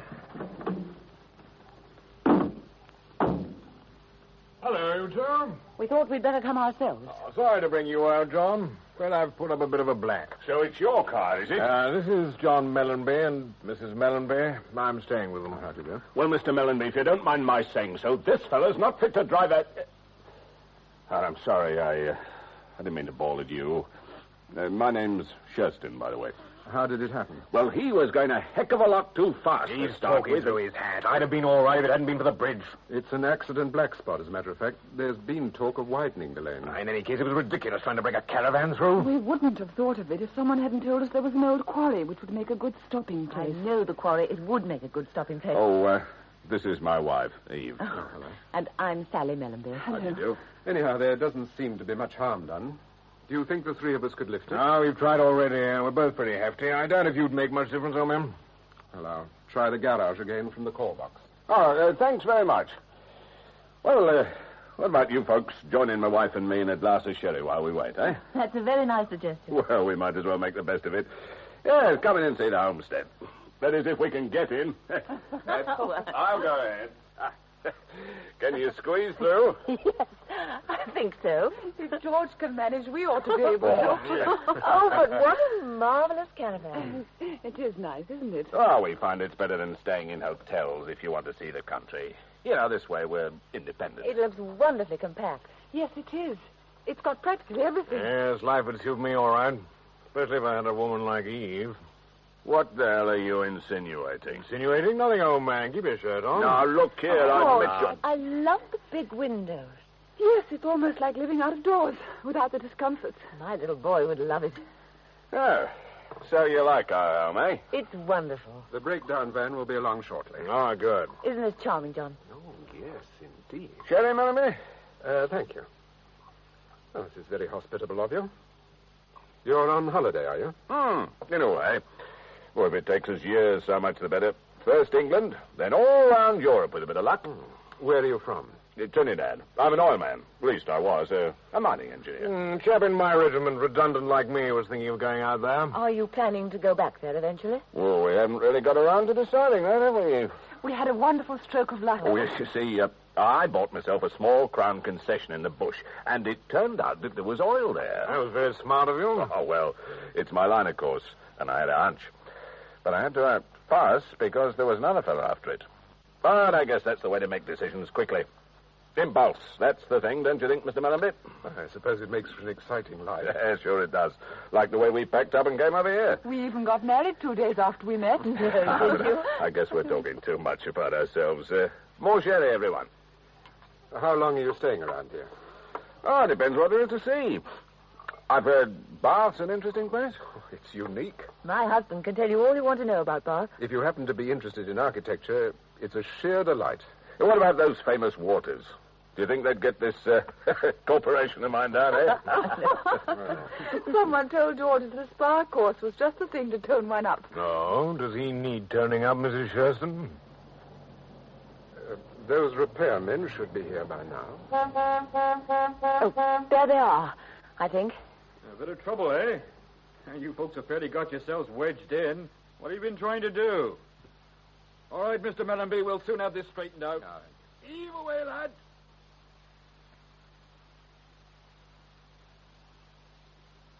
You'd better come back with us, Roscoe. The man will take the car back to the repair shed. I wouldn't let him drive if I were you, Mr. Mellenby. Oh, by the way, you'll let me know what the bill is. Oh, it won't amount to much. I wonder if you'd like to bring your little boy to see the caravan sometime, Mrs. Mellenby. Do you mean it? I know he'd adore it. Oh, well, come and have tea one afternoon.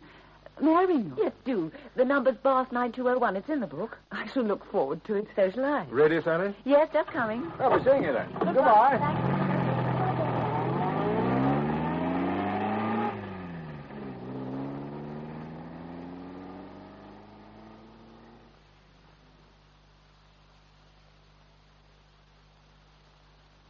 I've just come from the garage.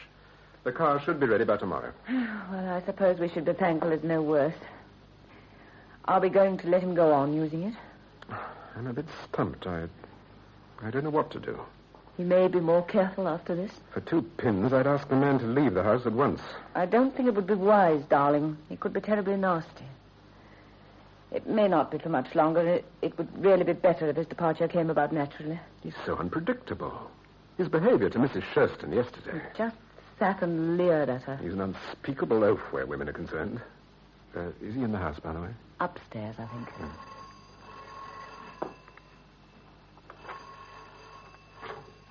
Hello? Yes, this is Bath 9201. Mr. Roscoe? Wait 1 moment, please. It's for Mr. Roscoe. The gentleman was quite rude. You say it was for me. Who is it? I don't know, Mr. Roscoe. No. Yes, who is it? Oh, you will, William. Oh, for God's sake, pipe down. What's all the fuss about? Don't be so ruddy, silly. It was only a friendly gesture. Now, you better watch your step, too, or you'll get hurt. Oh, shut up. You make me sick. Damn fool. I wonder what mischief he's up to now.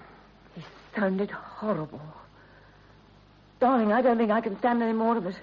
I wonder if he's making any real effort about the farm. Suppose we give him 2 more days, then I'll ask him to find somewhere else to stay. All right. 2 more days.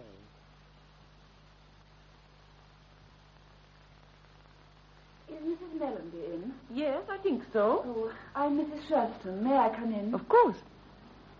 Oh, Mrs. Mellenby, Sally. Oh, hello, Eve. Do forgive me coming in like this. I've really come to apologize for George. What's George done? Well, I mean about his telephone call last night. I hope Mr. Roscoe's not about, is he? No, he's out of the way. But what's the trouble? George was so angry with him, he just rang up and blew his top. I knew he should have asked for you first. You mean it was George who rang Roscoe last night? Well, yes, didn't you know? What was it all about? Mr. Roscoe turned up at the caravan yesterday. As it happened, George had gone into Bath to ask about the waters. I must say he was pretty unpleasant to deal with, but I got rid of him. When George came back, I told him about it. He was so furious, he just rushed to the phone box before I could stop him. I don't blame him in the least. I don't quite understand. I mean, he's a guest in your house. I don't seem to like him very much. He's so different from you. We're under an obligation to him. We were trying to help him. But we don't really know him at all. What's the matter with the man? As a matter of fact, John had to warn him off Kira, our nice Norwegian girl. Well, he better not risk anything with George. He was brought up rough and tough, and I'm afraid he's not very civilized. It's Roscoe who's not civilized. What are you going to do about him? We're going to tell him he's got to go.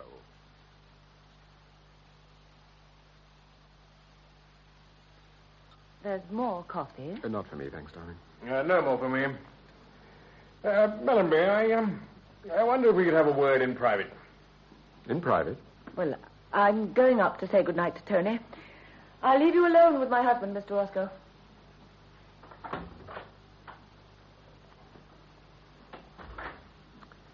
Well, what's worrying you? It seems that I'll have to take you up on that offer of a loan after all, old man. You mean you've found a place that suits you? No, I haven't found anything, and unless I can raise some money quickly, I'll have to give up the whole idea. Why, what's happened? Well, the fact is, I owe quite a bit. I hoped the chap would wait, but instead of that, he's dunning me for the lot right away. That was the happy news I got in that letter this morning. How much do you owe? I suppose I better come clean with you. £7,000. That's a lot of money. Well, you're telling me, old man. Still, it wouldn't mean a lot to you, would it? It's a lot of money by any standard. I'm told you've given much more than that to charity. Well, surely I'm a deserving cause. You're pretty cool. Yeah. Well, let me put it this way. You owe me for 2 lives. You've talked a great deal about gratitude. Okay. This is the payoff. You put things very bluntly. Well, not much point in beating about the bush. You promised to help me, and I need help. I'm claiming it as a right. All right, Roscoe. I'll be equally blunt. I accept that I have an obligation. It's been weighing on me quite a bit. I still want to help. But I'd like to be quite sure I'd be doing some real good. Well, I'm the best out of that. You're asking me for a present of £7,000. Don't you think I'm entitled to ask a question or two? What do you want to know? To whom do you owe this money? Well, I don't see that it matters. But if you must know, he's a colonel in RE, or was. He's retired now, lives in London. Would you think it prying if I asked how you came to borrow so much money? I would. But I'll tell you. It was when we were stationed in Kenya. I bought a farmhouse as a speculation. Lancaster lent me most of the dough. Had a private income. And the Mau burned the place down, and I had a debt. Nothing to show for it. Wasn't the property insured? I thought it was, but it wasn't. Not against Mau. And now your friend is asking for the whole capital back. That's right, old man. Wants it urgently. Would you object to showing me the letter he wrote? I can't. I tore it up and threw it away. Oh, it's a pity. How did he know you were staying here? Oh, I wrote to him just to keep him sweet, but it merely set him off. Of course, you could start paying him now out of your gratuity. I'll need that for the poultry farm. You still plan to buy one? Of course. With 7,000 from you, I'll have nothing to worry about. What is Colonel Lancaster's exact address? Oh, that's my affair. No need for you to go chasing after him. All you've got to do is discharge your debt. Well? I'll have to think about it. You better think quickly. We'll talk about it tomorrow. Do you mean to tell me, John, that the whole thing's an invention? He certainly invented Colonel Lancaster. I've been through the army lists, and there's no such name in recent years. And so I thought I might as well look up Roscoe himself. It went against the grain, but after all, we've taken him completely on trust. There was no Major Roscoe in the Gloucesters. You mean it's not his name at all? Oh, it may be his name, but he was never in the army. The whole thing is a tissue of lies. Another thing. You remember he told us the plough was booked up? Well, the landlord told me today it had been a bad year. He's never been without empty rooms. He's just a confidence man. Looking for a victim. And he found one. He simply tricked his way into our house. But, John, he couldn't have saved me from drowning as part of a plan. No, I know. It's probably the only genuine thing about him. He did a spontaneous action and then seized on the chance to exploit our gratitude. It's fantastic. What are you going to do? What baffles me is how he ever thought he could get away with it. That story of his never even began to sound true. I suppose he was just trying it on. Do I really seem so gullible? Well, darling, you do give a superficial impression of not being too worldly wise. Even so, he must have known I'd never hand over £7,000 without some sort of a check. In fact, I'm sure he did know. I made it clear enough. And it must have been obvious he'd be shown up as a fake. It's very odd. He'd have done better to ask me straight out for a gift when he first came here. Perhaps he's just not a very good confidence man. Why did he have to say he was a major in the Gloucesters? And when he told me that, he'd only just met me. He didn't even know you had money then. And if he'd planned to ask for money on that scale, you'd think he'd have behaved a bit better. I think he's completely unbalanced. Damn the fellow. It was bad enough having to be grateful to him before. It's intolerable now.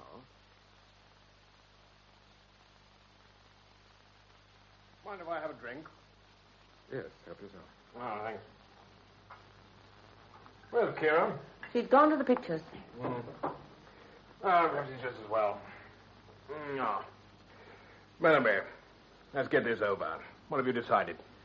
I checked up on your story. You did? Pity. So I didn't think you could be quite the sap you seem to be. Really? You don't have to be insulting as well as everything else. Anyway, there it is. There's no Colonel Lancaster. You weren't a major in the Gloucesters, so you've no gratuity. And I'm pretty certain you haven't been seriously looking for a farm. You're dead right, damn silly things, hens. Well, at least we know where we are. I can't imagine what you think you're going to get out of all this. I think I'm going to get £7,000. You surely don't expect that now. Indeed I do. I saved your wife and child, didn't I? I did my golden deed, and that's what it's damn well going to be, golden. You're wrong, Roscoe. If you think I'm going to pay $7,000 to a brazen crook, you're making a big mistake. I could prefer a serious charge against you. But if you cleared out now... It's you who are making the mistake. It would be more comfortable all round if you went straight away. Oh, would it? Now, let me tell you something. I like it here. The house is nice, the food's adequate, and with £7,000 in the bank, I shall get along fine. So I'm staying. I even like your wife. You must be out of your mind. Get out of here. You don't know me very well yet, Mellenby, but you're going to very soon. You've been underrating me. I'm not afraid of you. I could break you across my knee. And I'm not afraid of Shearston either, the big slob. I went around to see his wife again today, just to show him. He's mad. I'm going to call the police. I'm warning you. Oh, that's what you think. John! How much use you trying any rough stuff, little man? Doesn't take much to knock you down, does it? Get to the telephone, Sally. Now, don't move, Sally. I'm not having any sneaking out. We're coming to a full understanding before anyone else moves. You'll never get away with this, Roscoe. Oh, won't I? Oh, dear God. Now, perhaps we can talk things over quietly. Sit down, Sally. You'll go to prison. On the contrary, I'm going to stay here, and you're going to keep quiet about me. You're going to pretend you like having me around. Don't answer that. It may be clearer. If it is, you can wait. Now, let's get this quite clear. You'll play along with me, and if you don't, you'd better take a last look at that sweet child of yours. Ever heard of people using razors? Who could that be? Come on, who is he? Where have you been up to? We don't know who it is. Go and see. But remember what I said. Don't move, Mellenby. I said don't move. Where is he? Where's that devil up? Oh, so there you are, Roscoe. I'm going to break your ruddy neck. Look out. I'll teach you to come creeping after my wife. Oh, no, don't force me, Shearston. You'll only want I'll kill you, you little... Not very good training, are you? You're satisfied? Come on, get up. You devil. John, do something. Willoughby, put down that chair. You're dog. Thanks, John. Do you think he's all right? Yeah, he's only knocked out. He'll be around soon. I'll get some water. Thank God you came. Oh, what a mess. Sorry, Sally. I can't imagine what he's been like tonight. I warned him. He came to the caravan again today and went for even. He's been threatening us, hitting John. Why? He was trying to get money out of us. Damn. I've brought some water. Oh, come on, dash some in his face. But watch out. He may be shamming. Oh. He looks pretty bad. We'll have to do something about him before Kira gets back. Oh, why don't we take him upstairs? No, he can't stay here. I don't want anything more to do with him. I want him out of the house. He's horrible. I'll ring the police. You don't think we ought to wait till he comes round? Why? Well, after all, we did both go for him. I think we ought to tell the police about his terrible threats. He was talking about razors. We'll just have to put ourselves in their hands. Did you say a razor? Yes, he threatened to use a razor on my little boy if we didn't give him money and keep quiet about it. Oh, I was bluffing, of course. I'm not sure. Oh, John, I'm so scared. Well, it's harmless enough at the moment, anyway. Yes, but what about later? Darling, we've either got to keep him here for the night or call the police. I think the best thing is to hand him over now. Oh, I'm so tired I can hardly think. All I want is never to see him again. You know, you two aren't in a state to make decisions just now. I think we should keep the police out of this if we can. What do you say we wait till the morning? We've got to get rid of him. I can't bear having him in the house. Look, Sheriff. Now, what about me dumping him in the car and taking him along to the caravan for the night? I'll keep an eye on him. Oh, if only you would.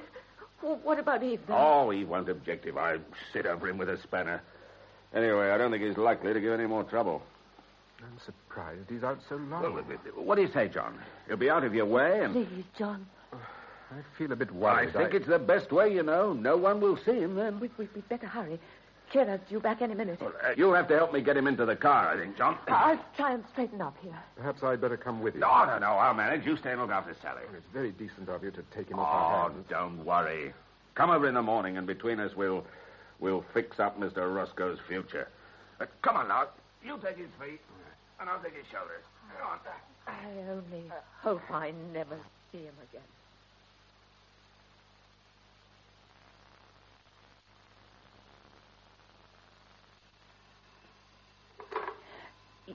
Yes? Who is it? It's Eve. Eve Shelton. Oh, Eve, it's you. Has George got back? Yes, he has. Sally, I'm so sorry about it all. It must have been dreadful. It was horrible. A man like that should be shut away for good. Is John there? He's in the bath. Why? George thought I'd better ring just to let you know. Roscoe came round, but he keeps going off again. I want George to call a doctor. What do you think? Oh, I see. Well, yes, perhaps it would be better. Try Dr. Hamley. His number's Bath 9207. Bath 9207? Yes, 207. Well, I'll tell John, and he'll come round in the morning. Yes. Well, good night, then. Don't worry. Good night. Hope you get some sleep. Who was it? It was Eve. Roscoe came round, but she said he keeps going off again. They wondered if they ought to get a doctor. I don't much like the sound of it. I wonder if I ought to ring Hamley and take him round right away. Darling, I think we can leave things to George. He's on the spot. Honestly, I'd wait till the morning. You can go first thing. God, I'm tired. What a night. Try and forget it. Forget it? I'll never do that.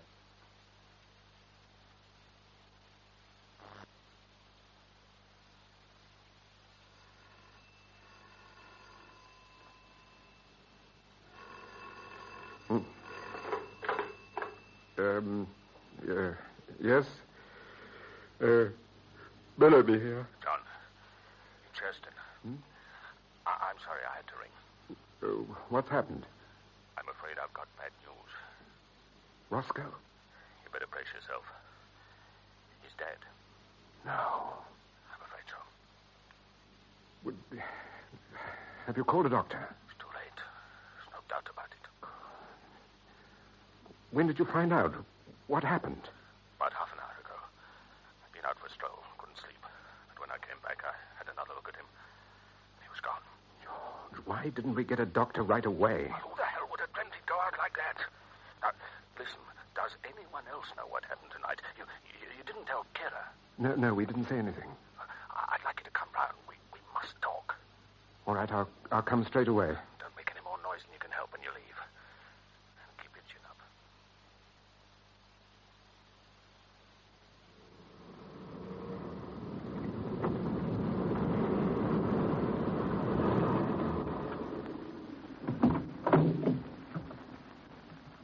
Oh, hello, Eve. Where's George? Oh, John, I'm glad you've come. He's over there in the bushes. George. What in God's name are you doing? You've been quick. Good man. What are you doing? You want to take a last look at him? Stop, are you mad? We can't do this. Wise man. What else can we do? We can tell the truth. We must. What's got into you? Stop it. Put down that spade. Let me finish, John. It'll be light in half an hour. We have no choice. I'll do that when I'm through. It's almost done. This is madness. Let me get on with it.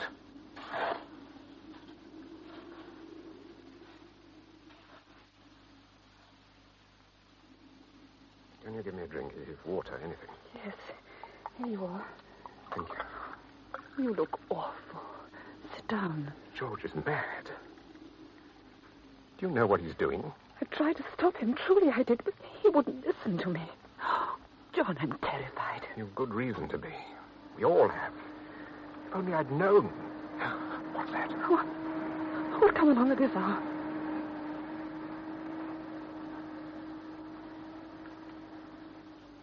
False alarm. It's only the milk lorry. Oh, it had me worried for a second. George. I'm sorry. Sorry if I was a bit rough out there just now, John, but I had to finish what I'd started. Oh, I know what you're going to say. I ought to have consulted you first. If I'd even dreamed... It just wasn't time for a discussion. I had to use what darkness there was left. But why? We're not criminals. It was an accident. Now listen to me, John. Of course it was an accident. We neither of us intended to kill him. But what would it look like if tonight's story leaked out? We both hated his guts. I don't care what it looks like. You soon would. Can't you see we wouldn't have a dog's chance? We both went for him, and between us we knocked him unconscious. We were 2-1, 3 if you count Sally. We've got to tell the truth. There's not a jury that wouldn't bring in a verdict at least of manslaughter. Eve. I think George is right. It would look bad, John. Oh, we'll have to take our chance. We only did what we were forced to do. He was threatening to use a razor. He hadn't got a razor, though. That's what the jury would pick on. They'd say we weren't either of us in actual danger of our lives. Oh, believe me, John, I know what I'm talking about.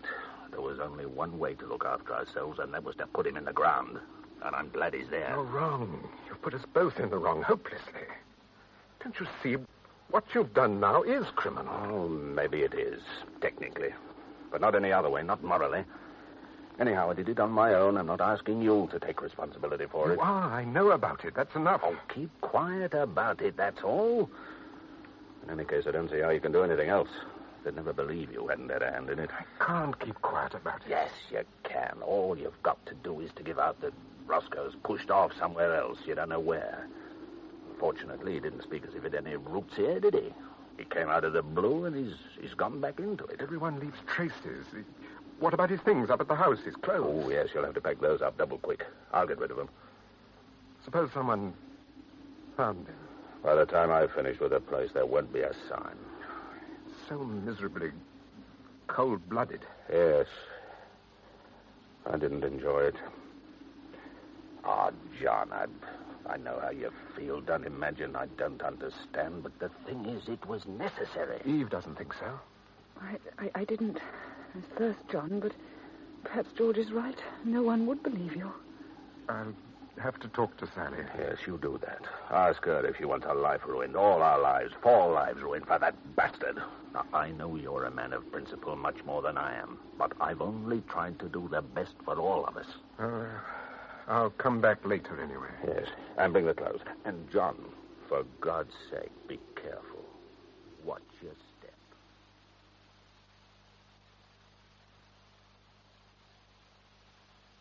John, darling, do you think George is right? How can you ask? No, of course, I know.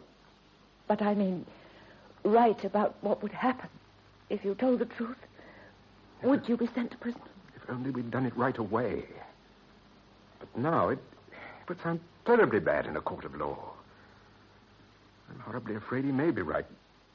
But it need not have been like this. Well, surely they'd believe it was an accident. Unfortunately, the law goes mainly by results. I couldn't bear it if they sent you to prison. The trouble is, we didn't do any of the things we ought to have done after it happened.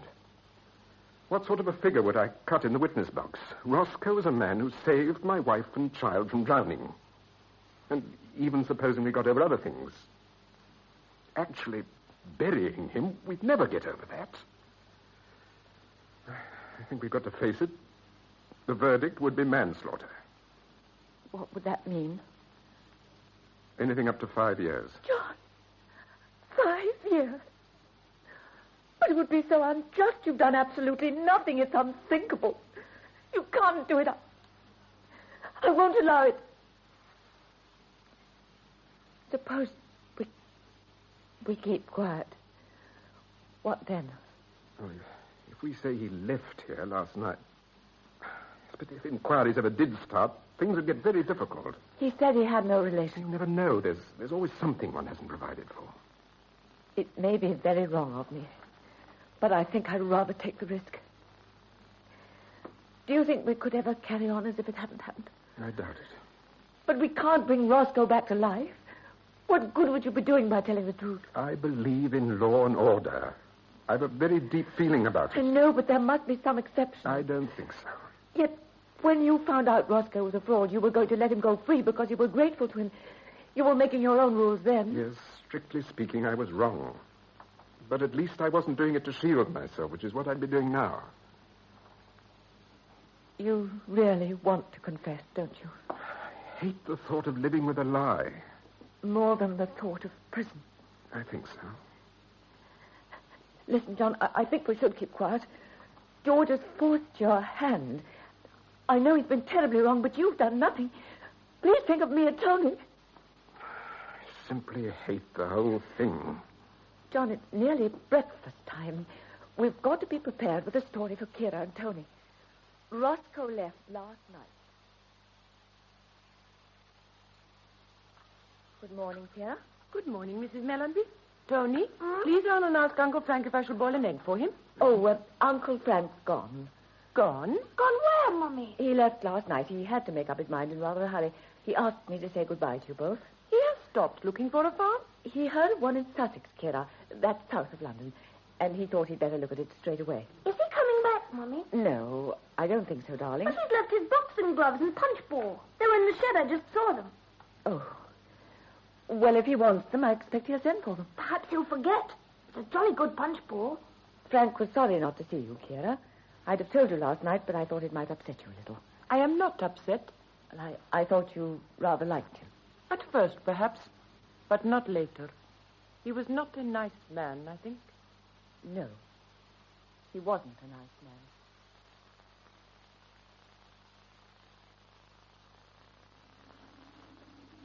Everything all right, John? I think so. Here are his clothes. The case was his, too. Where will you hide it? Oh, the ground's the best place. There, where the earth's soft, near the other. But I'll have to wait till it's dark. You can leave it to me. Oh, I'm grateful to you, John. I know how you feel about it, but don't worry. What are your plans now? Oh, I thought we'd move on tomorrow. Eve can't wait to get away. Yes. Where will you make for? Oh, we'll stick around in England till we're sure there's not going to be any trouble. I don't leave you in the lurch. And if anything did crop up, we'd need each other like hell. Short of that, I think the less we see of each other, the better. Yes, I agree. Well, I'll give you a ring in a week or two just to check up and let you know where we are. I feel pretty bad about it. I know I was a bit high-handed. If you'd consulted me, I'd never have... I knew that. But I've accepted the position now, and I'll go through with it. Good man. Say goodbye to Sally for me.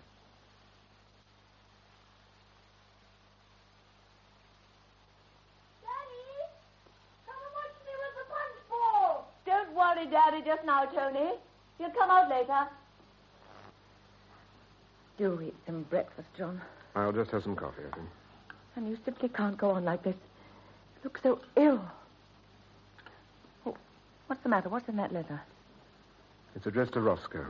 To Roscoe? Yes, I've opened it. I didn't know what else to do. What is it, John? Is it bad? Very bad, I'm afraid. Where's Kara? Upstairs. She's busy. Read it to me. Dear Oscar, I was surprised and distressed at the contents of your letter. The money I gave you was specifically for investment in the company, and as I gather you have not yet closed the deal, it should still be in your possession in full. You certainly had no right at all to use any part of it for your own purposes, which, judging from your evasive tone, I begin to think you must have done. Indeed, I am now seriously wondering whether the company ever existed and whether I was not taken in by a smooth talker. I feel very worried and upset and angry. And the purpose of this letter is to tell you that I expect the return of the £7,000 in full and immediately. John.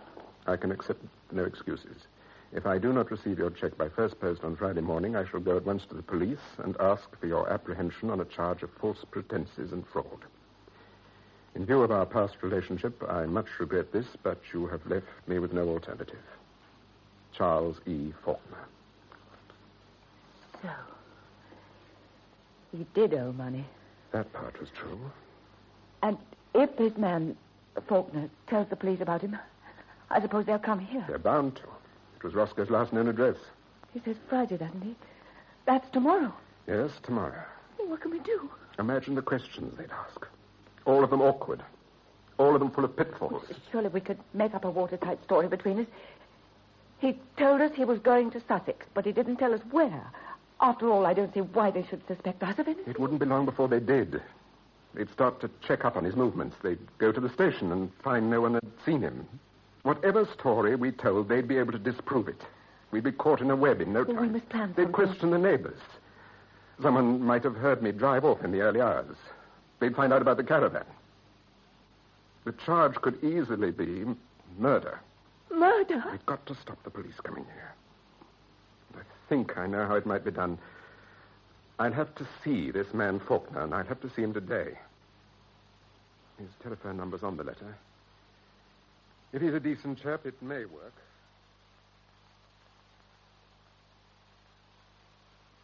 Well, good afternoon. Mr. Faulkner? Yes, Mr. Mellenby.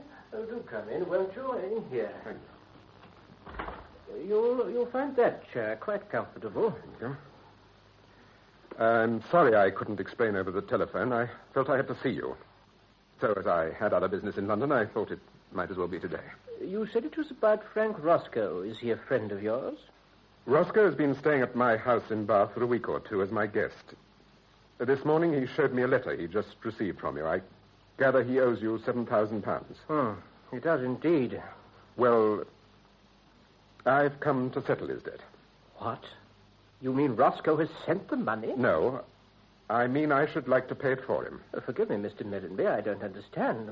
Why on earth should you do that? It's very simple. You see, just over 2 weeks ago, Frank Roscoe saved my wife and child from drowning at the risk of his own life.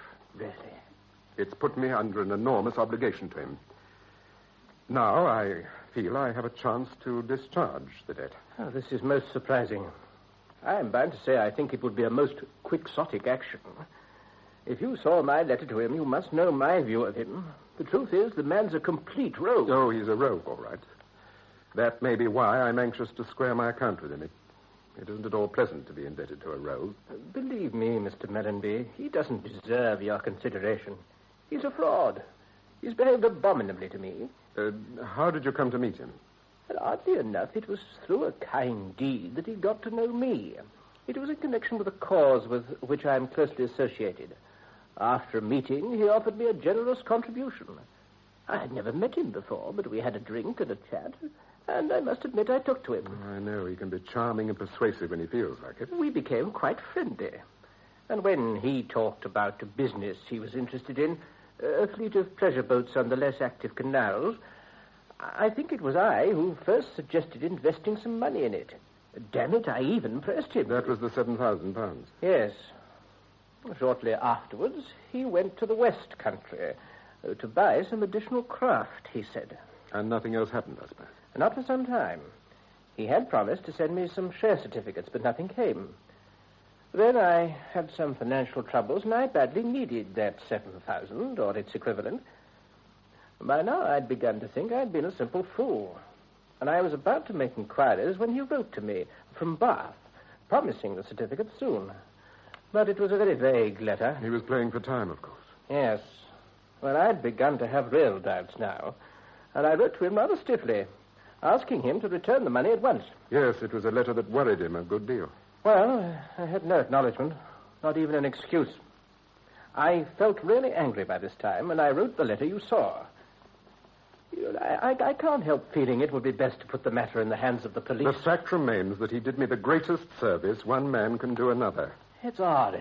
He does seem to be capable of generous impulses. One way I can repay him is to save him from going to jail. Indeed, I'm committed. I promised him, before he left, that I'd settle his account for him. Oh, he's gone, has he? Yes, I made it a condition that he should leave my house at once. And he cleared off after breakfast. I don't even know where he's gone. What I do know, Mr. Faulkner, is that you'll be doing me a service by accepting my check and not pressing a charge against him. I think I can understand why you don't want to hand him over. But as for the money... If I pay it, I can, I hope, forget about him. I admit I need the money, but I feel very reluctant to accept it from... Well, forgive me, Mr. Mellenby, but from a stranger. The circumstances are unusual. He owed you the money. I feel I owe it to you. But he should be punished. Yet in your letter you indicated that if he paid the money back, you wouldn't pursue it. No, yes, of course, if he'd paid it of his own accord. Whatever his faults, he's an unusually brave man. It's a mitigating factor, surely. It's such a large sum. Forgive me for asking, but can you really afford it? I can well afford it. Have you put me in a quandary? I'm asking it as a favor. I must say your action is a very generous one, even if it is quite misguided. It's settled, then. I have the check here, ready made out. And you've been very determined. Thank you, Mr. Mellenby. And let us hope that neither of us is ever troubled by Frank Roscoe again. I think perhaps we've seen the last of him.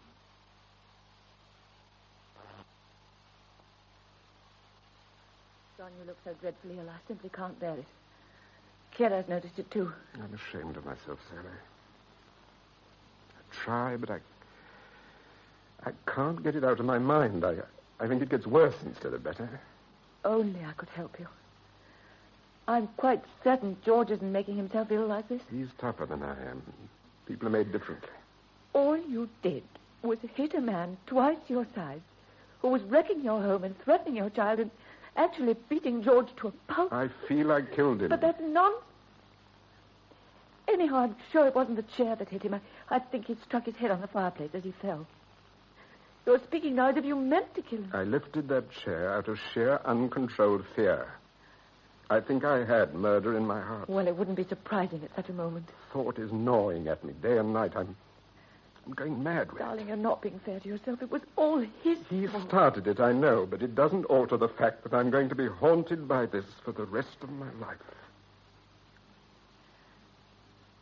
John, do you still want to confess?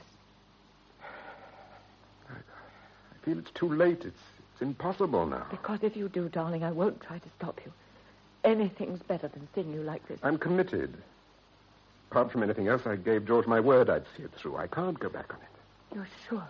Quite sure.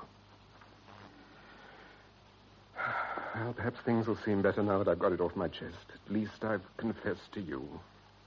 If only I could give you absolution and some peace of mind.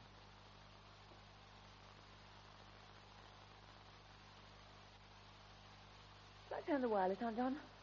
Quite a good concert tonight. John. Hmm? What did you say? What is it? Something in the paper? Yes. Let me see. There. Plans to divert the new Bath Radbury Road through Blackett's Lane and so bypass the village of Eversley, a black spot for accidents. The lane in its new form will be 30 feet wide. The Gazette understands that Blackett's Lane will be closed to all traffic from September the 15th until its reopening as a bypass. They'll find him, of course. How deep do they dig when they build a road? A road to take heavy traffic would have to have tremendous foundations. They might add all the width on the other side away from the Don't let's deceive ourselves. They're bound to find him. John. Sally, we're in a frightful mess. What can we do? They'll find the suitcase with his things, and they'll check up on the laundry marks. They'll find out who he was and come straight to us. We've got to find George. They'll learn about our association with the Sherstons. They'll ask all those questions we decided we couldn't answer. They'll find out about my check to Faulkner. It'll be the end of us, if they find the body. But you said they must. We made a dreadfully wrong decision, but there's no way back. What are you going to do? I'm going to move him somewhere else. John, oughtn't we to try to find George first? You can't do it alone. I wonder, perhaps we could get the AA to look for him. Yes, that's it. Yes, but if he's in a quiet spot like the quarry, it might take days. We haven't the time. The lane's to be closed on the 15th. That's only 10 days from now. The workmen will start moving in well before that. I think we ought to start at once. You don't mean tonight? No, I'd have to make some plans first, find a suitable place. I'm afraid I'll need your help, Sally. Of course. I'll spare you all I can. Oh, darling. We'll move the suitcase first, get acclimatized. John, you're all right. I've just about got to the point where I don't give a damn, that's all.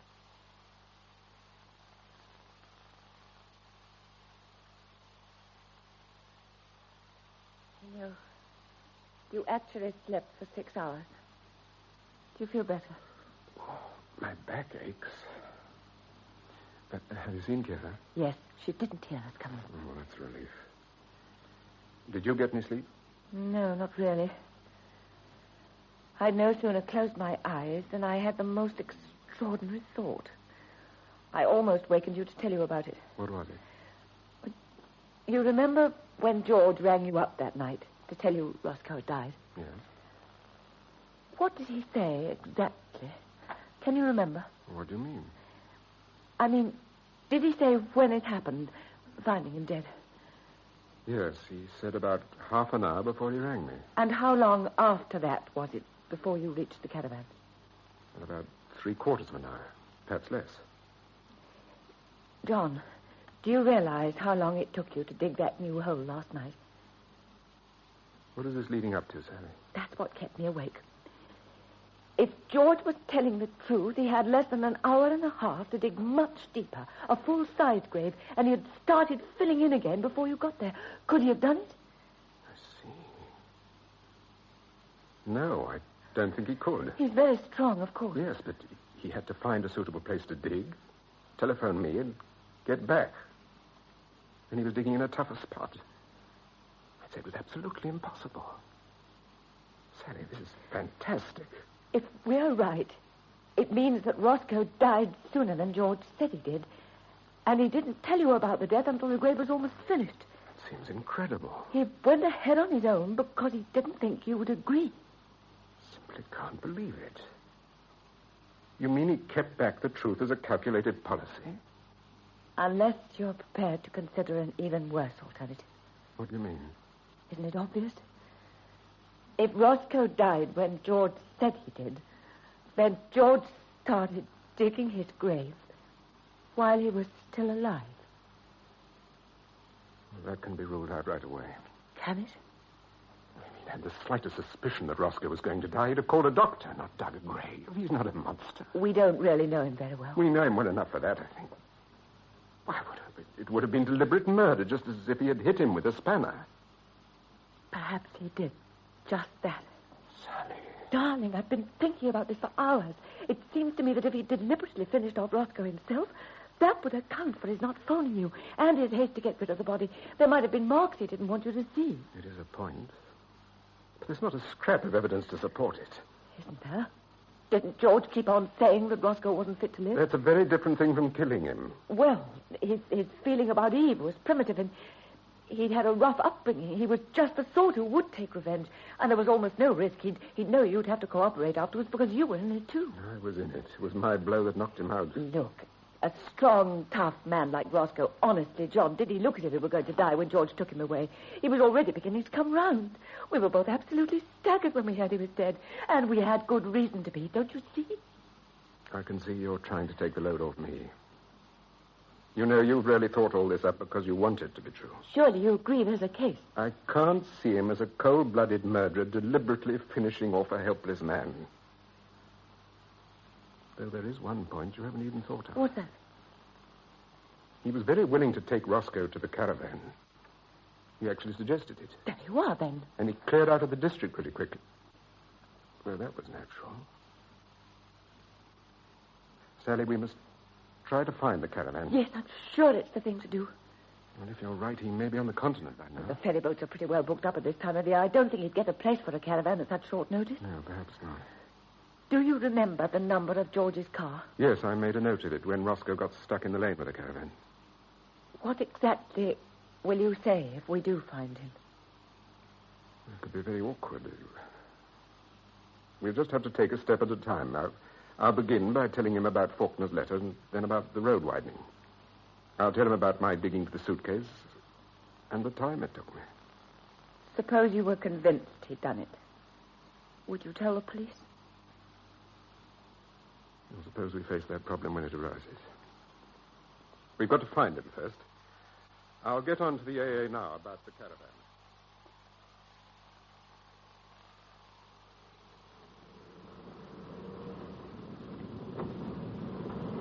This looks like the site. Yes, this is it.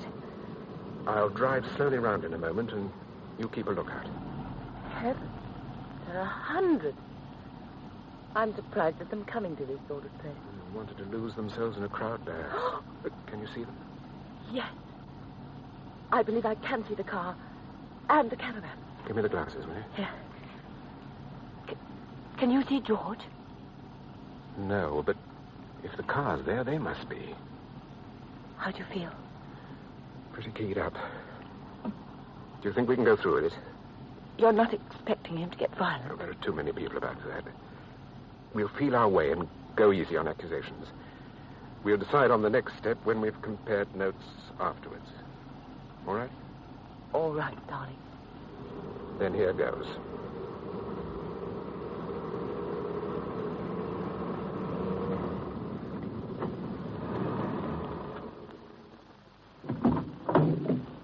There's Eve. Well, of all things. George, it's the Mellandys. What? Why, hello, you two. Well, this is a surprise. We were saying only last night it was about time we rang you. Yes. How did you manage to find us? Oh, it wasn't too difficult. We got the AA to help, and you left quite a good trail. How are you both? Oh, we're fine, thanks. We've been enjoying a good rest. I needed it, too, after that business. Well, now, what about a drink, eh? We're expecting some friends along later, as a matter of fact. A young couple we met in Gloucester the other day, but they won't be here yet. What about you, Sally? No, thank you. It's a bit early for me. And for me. No drink? You sure? There's nothing wrong, is there? As a matter of fact, there is. That's why we're here. Bad news? Oh, I think perhaps I'll have a drink myself. Well, what's the trouble, John? Well, the first thing that happened was a letter from a man whom Roscoe had defrauded of £7,000. What? 7,000? We were pretty shaken ourselves. But, well, you mean the letter was to you? No, it was to Roscoe. I opened it. It was from a man named Faulkner. There'd been some correspondence between them, and he had our address. What did he say? Faulkner said he was going to put the police onto him. I knew we couldn't risk any inquiries, so... What did you do? I went to see this man, Faulkner, and paid him £7,000. I said I was doing it out of gratitude to Roscoe. Good God, you paid it? Well, that was pretty drastic. Wasn't there any other way? I couldn't think of one. Well, good heavens, man, why on earth didn't you get in touch with me straight away? I had to move quickly. It was a question of hours. You remember you yourself acted without consulting me. Yes. Yes, of course, I see. Well, I'll pay my share, of course. I'm not worried about the money. There's worse to come. Worse? Yes. We learned a few days ago that the council are going to widen Blackett's Lane. Oh, that's something I never thought of. No, we should have thought of it. When are they going to start? Almost any day now. Ah, what a lousy piece of luck. Oh, well, we'll have to get to work again, that's all. Sally and I have already been at work. What? We've already moved the suitcase. It was quite a job. We spent the greater part of a night at the quarry. Oh, hell, I really am sorry about this, John. Sally and you have had the whole thing on your shoulders. Anyhow, I'll take care of the rest. I can manage it on my own. You certainly seem to dig faster than I do. Yes, well, I'm a good bit stronger, of course. Even so, I've been wondering how you managed to dig Roscoe's grave in less than an hour and a half. Just kept sweating at it, old man. I don't think that was it. What the devil do you mean? I mean that I know you couldn't have done it in that time. What the hell are you suggesting? I'm asking for an explanation. There's nothing to explain. You're wrong, that's all. Perhaps you knew he was going to die and dug the grave in readiness. Good God, you don't Or get back on perhaps the... you killed him because you hated him. Oh, you're out of your mind. It's something we'll be able to check up. Oh, God. Well, it looks as though I'll have to tell you the truth. Yeah, it's about time we had it. George! He didn't mean to, Sally. I know he didn't. No, I didn't mean to. You've got to believe me, John. What happened? Well, it was after midnight. Eve was asleep. Suddenly there was a noise. And I looked up, and there he was, coming for me. Well, I went for him. Honestly, all I meant to do was to stop him. Go on. We struggled, and I got my hands on his throat.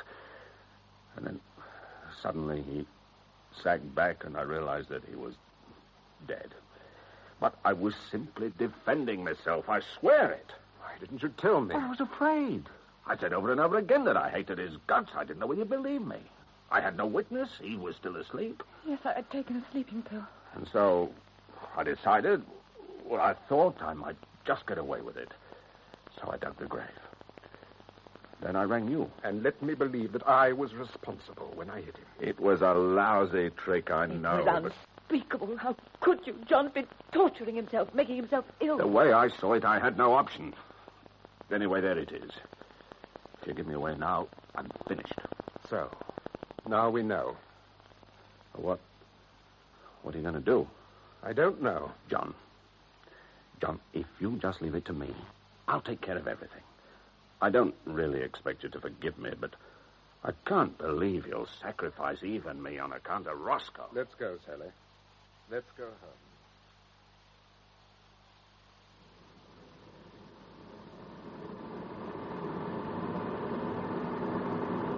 What are you thinking, darling? But it's been a ghastly business. And still is. Yes. It's not over. I suppose it could have been worse. I mean, it could have been murder. We only have Shersten's word for it that it wasn't. Don't you think he was telling the truth? How could one tell? But, darling, whether he did it on purpose or by accident, he did it, not you. That, to me, is the important thing. Could a semi-conscious man really become dangerous again so suddenly? I think it's possible. He might have been shamming for a bit, and George could have thought him dangerous. I wonder. Oh, we're just coming into Monmouth. I need some tobacco. Look after it, Sean. Oh, I see one over there. All right. I'll go into the station yard. There's no place to park here.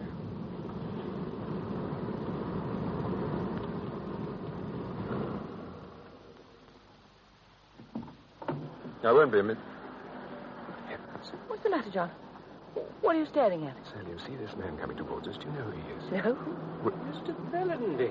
Well, you're the last person I expected to see here. Yes, it's extraordinary. Sally, this is Charles Faulkner. You remember I took that check to him. My wife, Mr. Faulkner. Oh, how do you do? Well, this is very remarkable. It prompts the old saying that the world's a small place. Yes, indeed. I remember I ran into a man on the quayside at Bangkok. Hadn't seen him for 20 years. Well, but how are you, Mr. Mellanby? Any word from Roscoe? No, we haven't heard. You have a quixotic husband, Mrs. Mellanby. But what brings you here? Do you often come to these parts? No, very rarely. We've just been visiting some friends who are staying here. And you? Are you on holiday? Yes, just for a few days.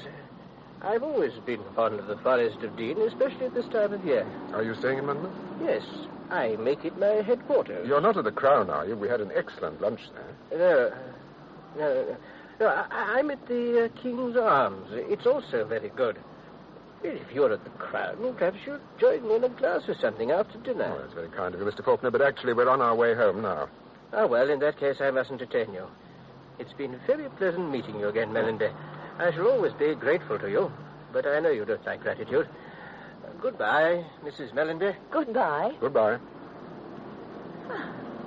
He seems a nice old man. Wake up, darling. It's extraordinary. Aren't you going to get your tobacco? No, it doesn't matter. We'll stop later on. In fact, extraordinary isn't the word for it. But it's the kind of thing that's always happening. I'd have said he'd just come off a train. What on earth makes you say that? I think he came out of the station, and the papers and magazines he had under his arm. Just the sort of thing for a journey down from London. Was it the London train? I don't know. Do you mind if we stop again at a telephone box? Darling, you're behaving very strangely. I just want to make sure of something. Well, there'll be a telephone in the station. Oh, yes, of course. I'll go in there. Won't be long.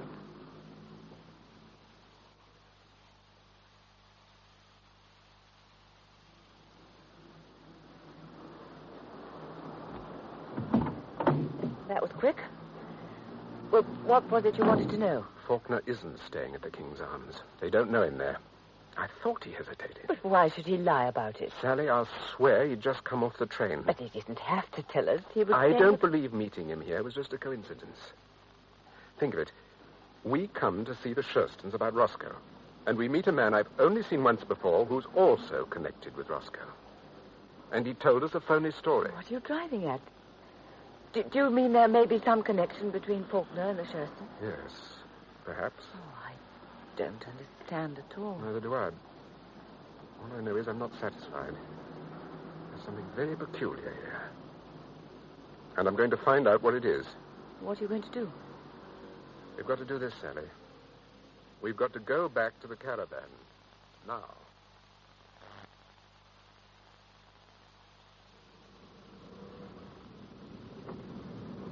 I'll stop here before we reach the hump of the hill where they can't see the car. We'll walk. John, I'm rather frightened. Do you think it's wise? We've got to see this thing through. Ready? John, look. There's another car there now. I can't see anyone from here, can you? No, they may be sitting on the other side of the caravan. Yes, you're right. I can see someone's foot. Darling, the guests they spoke of must have arrived. Faulkner wouldn't have a car. He came by train. Perhaps we should go back. They might have picked him up. And I think we ought to make sure now we're here. We'll have to give some reason for coming back. What shall we say? My watch. I'll say I dropped it somewhere. The strap broke. Come on. Roscoe! Roscoe? But how? How? You damn fools. I thought you said they'd gone home. I watched them drive out. How could I know they would come back? I guess we've had it, Frank. You swine. Oh, come, we're not as bad as that. Nobody's been hurt after all. We're not really violent types. Only in fun, eh, Frank? Only in fun, a few well-rehearsed punches. Doesn't agony of mine mean anything to you? Do you realize what we've been through? Oh, you're soft, Mellenby. You fret too much. It was monstrous. The most monstrously wicked thing I've ever heard. Darling, Sally, you're right. Yes, I think so. John, can we go away, please? Yes, we will, very soon. Oh, give her a chair. I can understand it's a bit of a shock. How did you manage it? How did you do it? I saw him. Ah, not him, Mellenby. Just a dressmaker's dummy, one of our few props. Oh, it would have deceived anyone 4 feet down in a poor light. It was quite well executed, don't you think? A most polished performance, all of it. Thank you. We had bad luck, of course. That road-widening nonsense. And supposing I'd insisted on going to the police in the first instance? And invite a 5-year sentence, it wasn't very likely. No one ever has. You mean you've done this before? Well, there are 1 or 2 chaps around who firmly believe they've killed Roscoe in a fight, aren't there, Frank? There are. One born every minute, you know. Not all suitable material for this particular routine, of course. But then we've got other lines. It seems a very tortuous way of making £7,000. You know a better one. It came off, didn't it? Or would have done if it hadn't been for that damned road of yours. That's the acid test. Does it work? And £7,000 in a month is hardly to be sneezed at. All tax-free, don't forget. But, of course, Faulkner here is the real rascal, aren't you, Charles? A great actor. Thank you, George. I do my best. But then we're all quite proficient, wouldn't you say? You're proficient, all right. A fine predatory gang. Yeah, that's it, Mellenby. Opportunity hunters on permanent safari. You just look around to see who you can do a good turn to. Rescuing your wife and kid was just a lucky break, of course. That kind of chance doesn't often happen. You're very frank. Well, man, considering what you know about us already, there's not much point in being anything else, is there? It's It's what they call a fair cop. But if you showed any signs of causing trouble, we'd be out of the country before the police had even got the particulars down, so don't get any funny ideas. But, you're not going to give us away. What makes you say that? My dear fellow, what would you gain by it? Of course, we all realize that we'll probably be jailed in the end. It's an occupational risk we accept. But why should you ruin your life by trying to hurry it up, eh? Ruin myself? That's what you'd be doing, Mellenby. Yes, your name would stink if it all came out. I can just see it spread all over the local paper. What do you think would happen if you told your story in court? Maybe you haven't thought of what it would sound like. I'll be able to explain the position I was in. It's not as though I committed any crime. Well, you certainly behaved as if you had. I tell you, Mellenby, if you don't keep your mouth shut, you'll be changing your name and emigrating in 6 months. Don't listen to me, John. I quite realize it wouldn't sound very nice. Nice? It sounds bloody awful. Playing along with a bunch of crooks and not realizing it, falling for a lot of melodramatic threats, too scared to even go to the police. Yes, I was scared. John, stop. Stop it, all of you. It's not true what you're saying, any of it. He wasn't scared of going to the police. He wasn't. I tell you, it was me. I begged him not to. Everything he did was for me and Tony. We've put things the way the world will see them. I'm afraid you may be right, Sally. John! Besides, what are you going to tell the police? That you believe there had been a murder and kept quiet about it? Or just that you gave Faulkner £7,000? You must admit, Mellenby, that you implored me to take... It'd be just plain damn stupid to talk now. Of course, we wouldn't let you be the loser. You can have your money back. That goes without saying. It's only fair. Yeah, you agree, George? All right, Me, mate. Charles? Oh, yes, of course. All right, that's settled then. As a matter of fact, we'll be really generous. Are you going to take it, John? Of course he's going to take it. I'll write it out now. Will it be honored? It'll be on it all right. We've pulled off several lucrative deals lately, haven't we, George? Yes, we have. Oh, you needn't worry, Mellenby. It won't bounce. There it is. £8,000, 1,000 extra for pain and suffering. You think £1,000 covers what we've suffered? Well, I'd suffer a lot for that myself. If I do take it, it doesn't mean I condone anything you've done. Oh, take it, you damn fool. Well, it is my own, after all. And I don't see why I should wreck my life on account of a pack of scoundrels. Oh, John. Haven't we been through enough, Sally? It's no good. I just can't stand anymore. Come on, let's go home and try and forget. As for you, if I ever come across you or your accomplices again... Don't worry. It's a long and lasting goodbye. It had better be. Come on, Sally. Oh, goodbye, my dear fellow. Goodbye.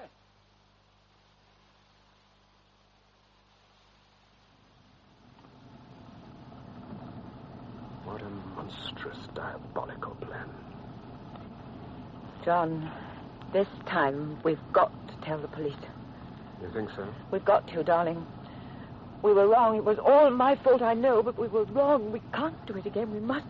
You're sure? If we keep our counsel now, nothing more can happen. It really is over. Only for us. It's not really over. They'll do it again. They'll go on doing it. They'll make other people suffer just as we did. Darling, someone's got to stop them. They're relying on people just thinking about themselves and taking the easy way. Didn't you say yourself that if everyone did that, the world wouldn't be fit to live in? Did I? John, why do I have to say this? Surely you agree. Of course I agree. But you took the check as though it settled everything. I had to, Sally. I had to make them feel absolutely safe and sure, or they'd clear off and get away. Oh. That's all. I couldn't let you know, could I? Oh, I'm so relieved. I couldn't understand what was happening to you. You were terribly convincing. And with any luck, they were convinced too. Sally, it's going to be pretty tough for us. You do realize that? Will it be as bad as Roscoe said? Well, you never can tell, but Roscoe doesn't know very much about decent people. We'll just have to see it through. That's it. We'll see it through together.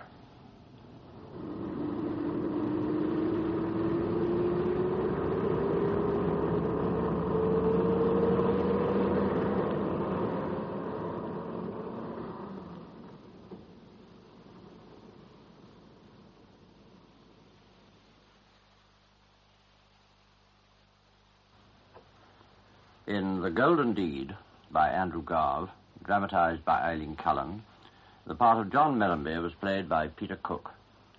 Sally, his wife, Joan Matheson, Frank Roscoe, William Edel, George Shurston, Ronald Batterley, Eve Shurston, June Tobin, Charles Faulkner, Hugh Manning, Kira, Daphne Jonasson, Tony Millenby, Glenn Grant, and the landlord, Kenneth Dite. The play, which was recorded, was produced by Cedric Messina. Here. I don't need a receipt. It's not. What's you writing then? Rear 2347.12. What's that mean? It's how long it took you to come.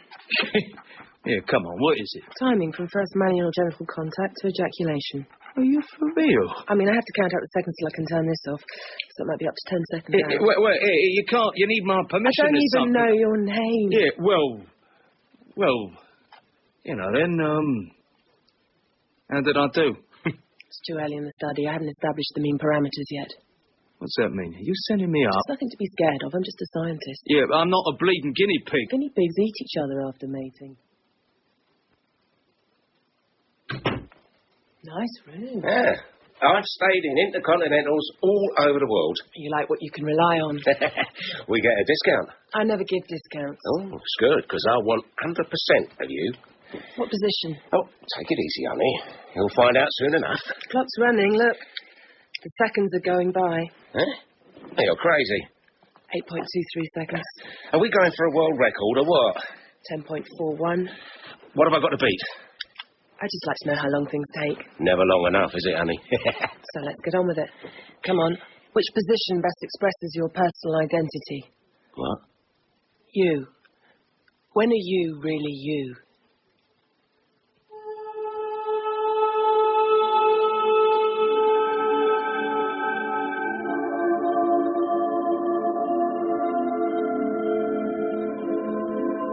Angels Standing by Jonathan Meyerson, with Juliette Aubrey and Timothy West.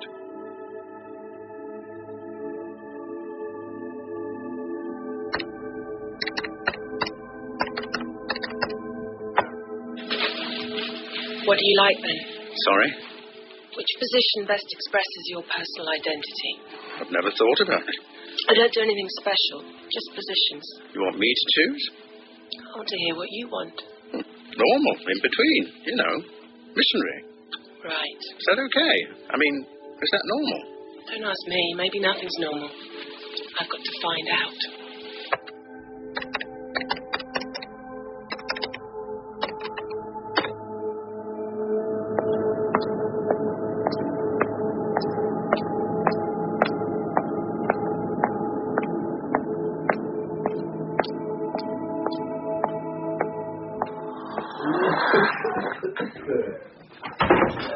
I got your coffee. Thanks, Vic. How was yours? He sounded quite nice when I booked him in. You didn't see him. I should have heard my guy. Incredible what he's been through. Have you been talking to the punters again? They're interesting. You're sick. You're not there to talk. They like it. I want them to tell me everything. What about? Well, this guy tonight, Asian or something, he was forced to marry this girl when he was 14. Hated her from the moment he set eyes on her and vice versa. You know, they've got 5 children. They've had intercourse 5 times. Oh, yeah? I believe him. Get this, he's about 40. This is his first time with someone else. Messy. Imagine, 20-something years he's wanted it. All that time he's been told it was wrong. Finally, me. Waste. He said it was the best night of his life. I envy him. I've never had anything that felt like that. Nothing's ever stopped me doing anything. Could you pass the sugar, please? I thought you wanted to lose weight. It's the hormones. If you want to change... It's not easy. Nothing's easy. You think it was easy for my Asian? You'll be typing him up then. What do you mean? I hear you. Through the wall, tapping away every night. I told you, I keep a diary. What about? I never see you talking to anybody. Ridiculous. I talk to you. I talk to everyone. Okay, Big Mouth. Go and talk your way out of this, then. I'm not doing that. Oh, come on, it's easy. You just stand there. You say, "Sorry, Your Worship, someone else must have left my card in the box when they were..." No way, I can't. We're in this together, remember? We share the phone line.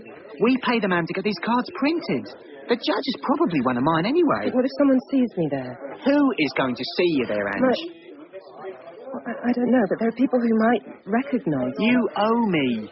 You wouldn't lasted another week out there. I'm tougher than I look. I did jiu-jitsu at school. Standing there on the side of the road, thinking they were going to whisk you off to the Ritz. Shocked when you discovered it was a steamed-up Nissan in Tesco's car park. Safeways. Only thing that was safe. I never expected romance, Vic. I knew what I was doing. I wanted... This I want to hear. It was no good what I was doing before then. I think this is better. This is making something happen, making something change. Just don't tell me you want to change the world. No, only me. I've changed me, and I don't want to lose what I've got, what I've done. The way you talk. What are you doing here, Ange? What does it matter the way I talk? Because you don't need to be doing this. Your world is different. But this is for us, the outsiders. You're inside. You've got it somewhere. You don't need to come down here. It's not down, Vic. It's not down. It's up. You ought to try breathing down there. Cigarette smoke, car fumes, smell of brute. That's all I've ever known. Aren't you booked for 12? I don't like changing the subject. You're telling me not to change the subject. You're changing your entire sex. I'm just trying to make it right for me. Oh, and I'm not allowed to? Angel, if I was still a man, I think I could probably love you. Really love. Not like all this... It's really real for me. This is.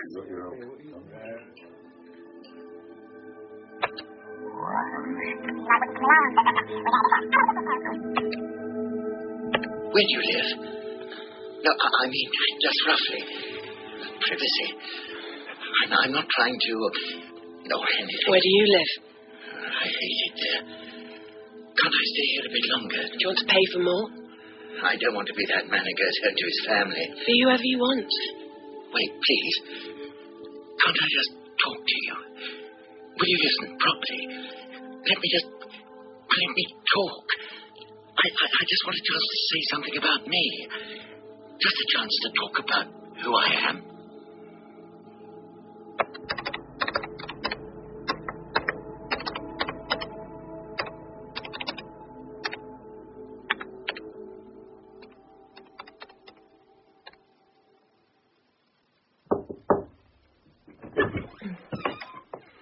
Hello, stranger. Hasn't been that long, has it? There was a Labour government when I last saw you. When I last saw you, times were gay. The Times was a newspaper. Livingstone's expedition was just setting off to discover the source of the female orgasm. People then had something to believe in. And you were married. We're back together, in fact.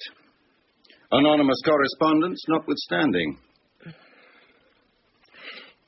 You got my chapters, didn't you? Pretty interesting stuff. Groundbreaking. Interesting will do for now. Go on, commit yourself. These encounters all timed to the second. Taped. How did you get so close? I made a deal. I had this room next to where the prostitute worked. Taped it all. Timed it. Some of them are hotel bedrooms, aren't they? Walk-in closets. Angel, what are you trying to prove with all this? Right, okay. The accepted wisdom, height and all. A woman's place in sex mirrors her place in the rest of society. I'm saying bullshit. A woman's place in sex creates her place in the rest of society. Women didn't start discovering their bodies because of female emancipation. It's the other way round. And if we really want to change things, we've got to go further, constantly further into ourselves. Oh, what? You're saying society has changed because people start having sex in a different way? Sex is the police force.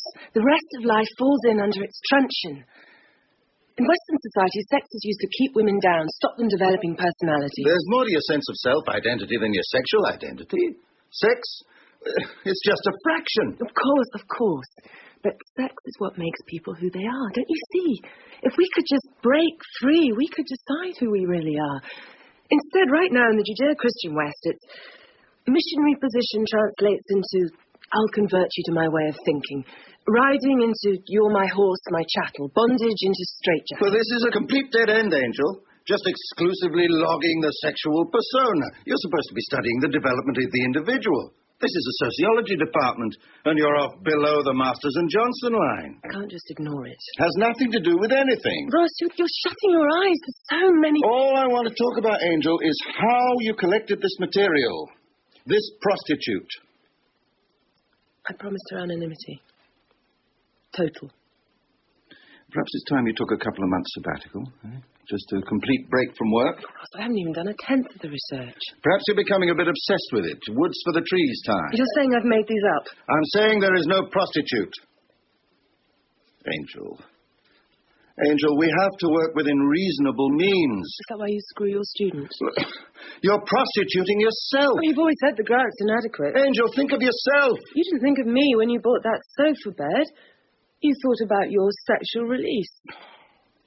It looks like Paisley cushions best express your personal identity. You can't put any of this material in your thesis. I'm shutting down your research. I'll speak to the dean. I need research material. This is merely the most efficient and error-free way of assembling the data, the truth. You agree. Your whole position as disinterested academic is shot to hell. I give the money away, the kids in the Strand. I can't allow this in my faculty. Well, just because I told your wife about it. Just because I insisted on some honesty. The truth's in the data. Not if it creates chaos, Angel. You create chaos. You've got your agenda. Maybe valid, maybe not. Meanwhile, everyone round you suffers. Bravo, Uncle. Perhaps a couple of months at home. I don't have a home. I don't want a home. Can't you go back to that grandmother? God. Please, go. Couldn't you go to your grandmother? Godmother, she's dead. Well, there must be someone else you can go. No, uncles, no. Aunts, no third cousins twice removed, no pet rabbits. I have responsibilities. You've broken every rule in this university's book. How can we make progress if we don't push everything over? There are boundaries. You go over them and you're one of them. You're outside. You're not part of this history. History has to change. And you're no longer a student of mine. Just because I'm making progress. I'm not stuck in my rooms poring over adultery questionnaires from the suburbs of Stockport. I'm out there changing things. All right. Look, maybe there's a way that I could maybe see my... No, you can suggest we get back together.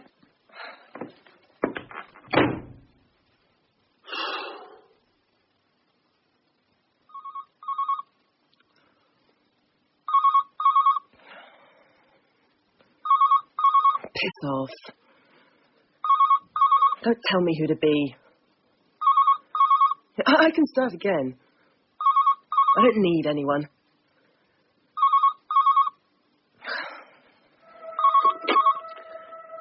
Hi, angels. Sure. Park Lane Regency, be there in 20.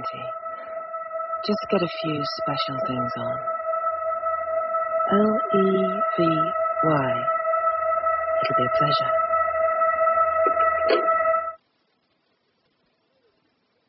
Mr. Levy. Good of you to come such short notice. Where's the bedroom? No, I'll have a drink first. The meter's running. What'll you have?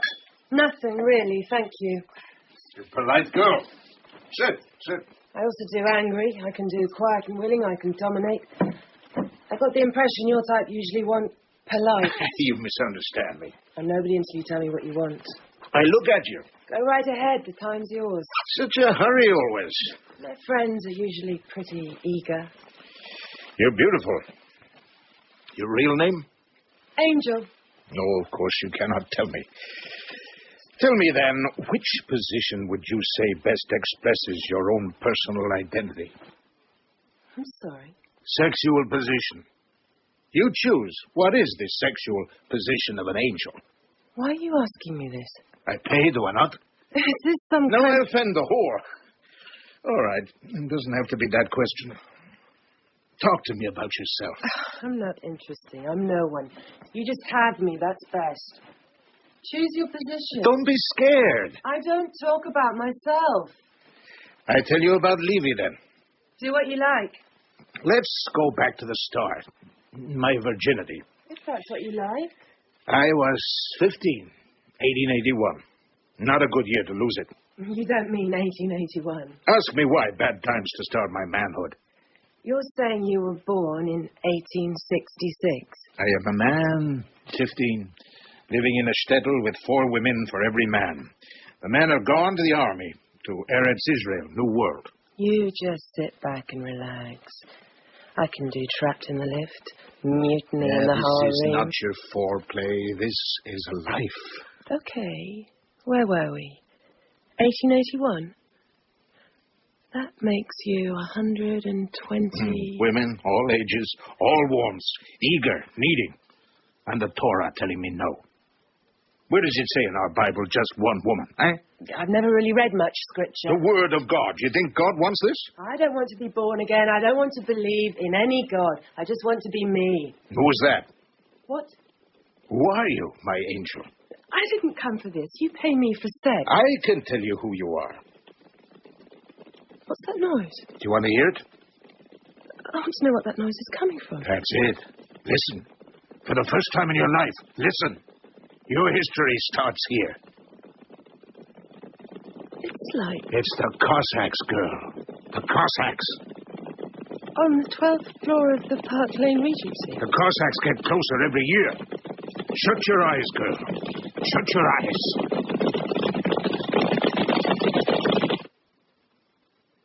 Mr. Levy? Mr. Levy?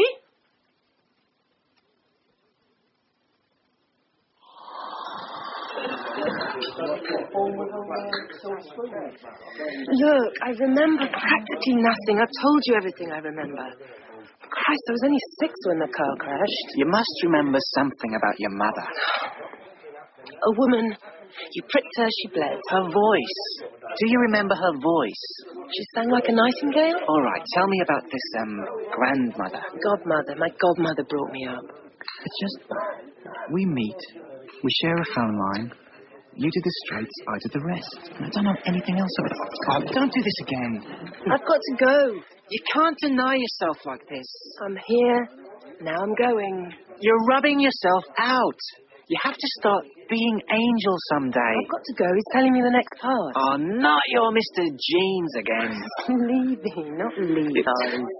Something's happened to you since you started doing him. Yeah. I agree. That first time, you were scared shitless. You was shaking. What happened when you first met the surgeon, when he got that great big scalpel out? I thought, thank God, it's almost over. Well, see? That day the Cossacks came. We were hiding in a guy's barn away down the road. Me and my 2 brothers. We have to rescue the scrolls of the Talmud. Who's that? Nahum, my first brother. Such a believer. When the farmer finds us here, he's going to sell us to the Cossacks. Zidel, my second brother. For him, one thing at a time. Only then another. They must not profane the synagogue. It cannot be allowed. That's the first place they'll go. They always do. They know where the best gold is. I cannot let them, Levi. Stop him. He can't go out there. Are the holy books more important than our father, Nahum? Than mother? You and Levi see to our father. I will see to the temple. Both must be kept safe. You're both mad. You'll both die. We must save what our people have created. It is who we are. Can't you hear what's happening out there? We've got a chance to hide. Come back. Come back. What did they want with all that? Now I had no choice. I ran through the shtetl. Jewish woman bled under the ground while the boy stepped over to take her gold from her jewelry box, her ears, her mouth, her box. I ran. I didn't know where. I wanted to live. Gisela, you all right? Down here. Help me get down here. You'll be safe. Gidel wept for Reb Menachem. His house, the best of the shtetl, was already burned. He was impaled at the front with his family impaled alongside. Gidel knew about his cellar. Gidel. My favorite. My Delilah. My savior. How old is she? 16, 15. We kicked aside the ashes of velvets, the shards of mycin, the ashes of comfort. I lifted the trapdoor, and we went down into darkness. We went down into warmth. Warmth from the fire that had burned down the house above. Now might be my last chance. Did anyone see us? We're safe here. No one saw us. Over here. Come on. What are you doing? Do you want to live? There are Cossacks up there. Do you want to live before you die, Gitela? I do love you, Levi. You'll do as I say. When we're married. The Torah says we must be married first. You're a good girl. Oh, I love you, Levi. I love you so much. Love or fear? Which was it? We haven't got time to get married, have we? It's nothing to be scared of. It's only a man and his wife. I couldn't see her. I pushed her carefully down onto the warm floor. She sighed and shut her eyes. The heat was good, and she pleases me. She pleases me so much I know I will live. The girl's fear, this great love for me, will save me. I tell her to do things there on the warm stones, and she does them. Things a woman should not let a man do. You've given me a child. I know it. She should not have. Not a child. I left the trapdoor open. She did not follow me. I expected she would. The Cossacks found her. Her body opened and she gave me life. In the hot cellar, she saved me. She was my first angel. What are you talking about? She died. Died? Let me tell you, died. Everyone dies. How is what matters.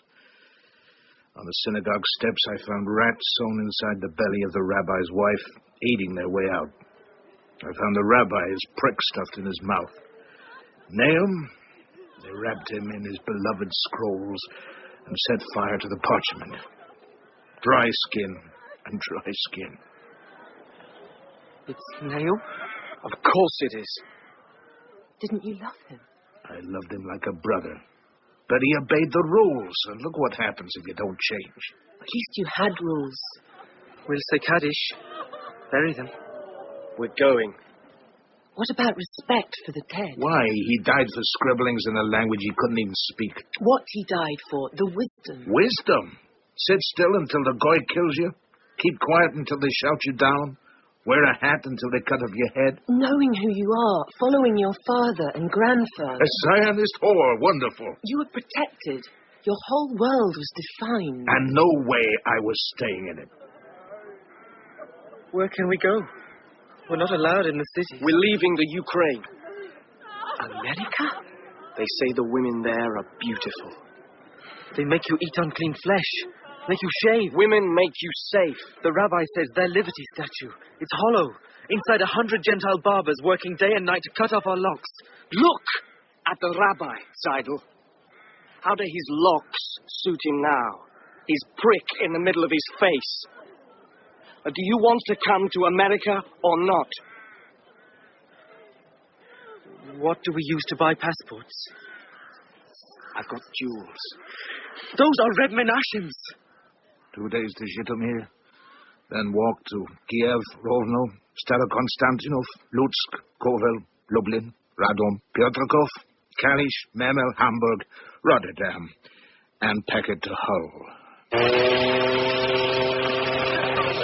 San Francisco! This is Hull, Seidel. We get a train. That takes us across to a city called Liverpool. We get on another ship, St. Louis. Now you say a prayer for Father and Mother and Nahum, and I'll see if we can get us a coach. The man promised Liverpool in 2 hours. Took our money, our tickets, and for a 2-hour ride in a horse and trap, and deposited us back at Hull docks that night. We slept that night in the poor Jews' temporary shelter.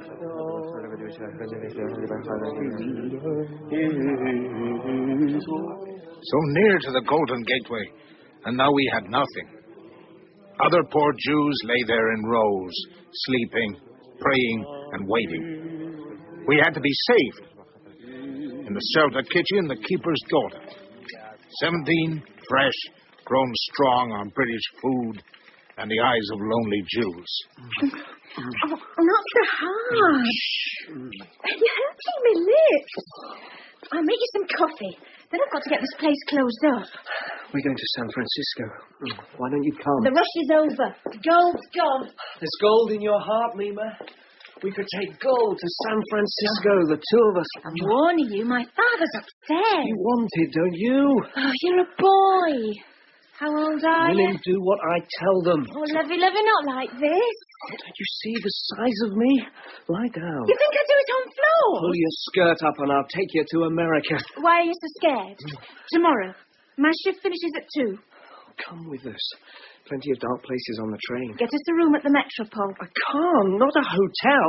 I've got 8 rubles. In a hotel room, I'll save you. They won't let me in the door.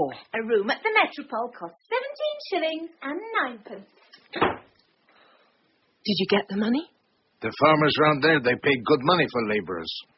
Crop pickers and soil turners who wouldn't argue and wouldn't know to be paid. She made me do it. She killed him. You sold Seidel. You think I wanted to lose my brother? You did what you wanted. You can't blame me. She was a whore. What am I? You're my last angel. If that's what you want. You choose who you want me to be. I'm only a woman. Nima wanted it too much. Not the way to behave. This is Oklahoma? You see down there? That's an Apache village. Geronimo! And I've got us work here on the farm in return for board and bed. You're good, lady, but first, I've got to go back into town. So you stay here and work, and I'll be back next week. I'll work for both of us till then. How much did you get for him? £3.12. I bought a suit. I walked through swing doors into the Metropole. Nima. Oh, those curtains. Oh, that's my colour. Have you ever seen a red like it? Scarlet, really. Shut up. Oh, it's always better when it's worth it, Lev. Take your clothes off. All right. Take them off. Don't touch me yet. I've done everything for you. You haven't understood, have you? I'm no one's to order about. Lie down. I like it on top. I want you to save me. This room was your idea. Don't blame me now. Lie down. Let's see if you're up to it first. I'm not a virgin. I'm no virgin. I'm not going to eat you. I wanted to take this woman and shake her and show her that man is master. That's what you did, isn't it? Shake her into being a proper woman. It was an accident. She just wanted your love on her terms. Seidel caught scarlet fever. Farmer let him die. You blamed Mima. They all said she must have gone there to jump. The room was in her name. She just wanted to help you change. Back in my stettel suit, my cap, did I look like a man who booked a room in the Metropole Hotel? She only wanted to teach you that women can be different too. I had 10 shillings, 8 pence farthing left over. I bought glass, putty, and a knife, and I walked across the moors. Selby, Garforth, Shipley, Bradford. Into each town I walked with my eyes in the air, looking for broken windows. Where is the broken fenster? I shout. But the pains crack in my hand, the putty will not take. I try each time I'm holding shattered splinters. Maybe this English glass was different knowing. I have one pane left. I do a fanlight in the Majestic Hotel. The glass slides in, the putty spreads like butter.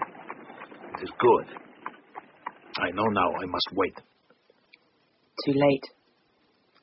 And anyway, it was a different hotel. Every day I walk past broken windows in terraces, in arcades, in apartments, down to the hotels. The Swan, the White Rose, Hutton's, the Duke of York. I wait. I'm down to half a loaf of bread a day. Then a quarter. Then a storm like never before. 3 shattered in the White Rose. 2 in the Swan. With that money, I crossed the Pennines. The King George at Hebden Bridge, the Ram at Bacup, Hulton's Hotel in Salford, the Knutsford Arms, Chester, the Angel Hotel, Short's Inn at Rithin, Colwyn Bay, the Faraway Inn, the Green Man at Bangor. Many times I work at a loss to be sure of hotel work. And in each hotel, a chambermaid, a scullery maid, all of them wonderful girls. So many rooms to choose from. I haggle with the concierge while Rachel sneaks the key, or Ruth borrows one, or Rebecca uses a pass. In each hotel I took my pleasure, and these girls, they opened for me. Without them, I have no strength. I had to place 2 casements at the Royal in Holyhead and board the steamer. I'm 8 years older than the boy in the cellar. I buy a ticket for America. I arrive in Dublin. I thought it was the Hudson River. They told me it was the Liffey. The Liberty Statue. They told me it was Nelson's column. So I went down the Kilmainham Road and found what I needed. A shattered transom in the lower kitchen of the Wellesley Arms. I would work the hotels of Dublin until I could buy a new ticket to America. And peeling onions under that transom was epic. You get a key. You have chambermaid for friends. I'm not going to a room with you. You don't must say it so much loud. What are you doing, Levy? We want nobody interrupt us, do we? Oh, no one's around. The whole floor is being repainted. Oh, look at those curtains. They're gorgeous. Get away from me. Get undressed. Have you brought something? I am here, yes? You're the joker, aren't you? Come here. My window. How broken is it? Look at this glass. It's wonderful. You're a dozy one. Come on, we've only got half an hour. Come on to balcony. People will see me in my unders. Feel the air. You work for 2 weeks under a cracked fanlight. You've had your fill of air. Stand here, in front. Look out. Oh, well, hold me then. I don't want to fall out, do I? We could jump together. You're great. We could fly. Oh, we've only got half an hour. Come on. Help me get this off. I want this girl to fly with me out that window. She didn't believe. She saw only me. Every week she'd borrow a key and give me what I wanted. She never argued, and she never was a whore. My Irish angel. And all the hotels in Dublin. I was never out of work. Love me, Levy. I teach you to fly, then. You make me laugh, you. But you're not right. Somewhere you're not right. I seen things, Eppie. And I done things. I don't want to hear. I want to do my shift. I want to go home after that. And I want to marry someone. Only stupid marry. And lonely. I'm neither. I just need a father for my child. What child? I'm having a baby.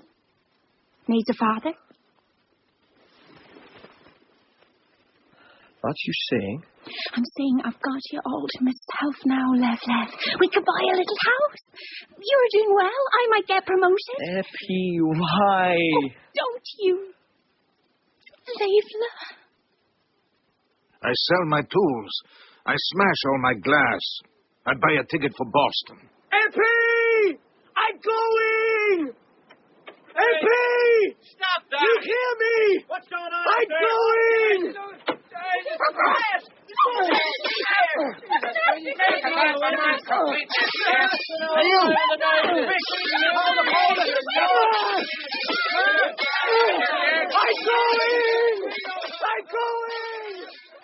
I sailed out of Dublin that night.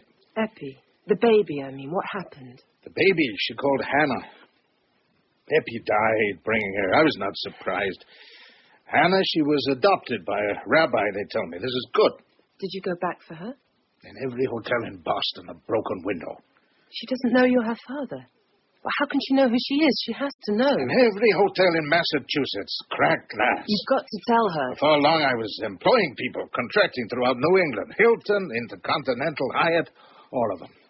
Are you scared of your daughter? I own the largest hotel glazing company in the United States. I'm somebody. I'm somebody now. Come over here. To the window. Let me show you something. What about Hannah? If you don't tell her, I will. Come here. I'm going to have to charge you for this extra time, you know. Follow me.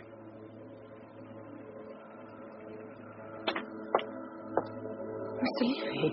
Follow me. Up here. Follow me. What are you doing? Stop, please. Mr. Levy. We can fly, Angelica. You see, we can. If we want, we can. No. Come. Follow me up here. Don't worry about clouds. They're only damp. Follow me. Break through and follow me. Fly, Angel. Oh, my God. Oh, my God. Oh, my God. No, no, no.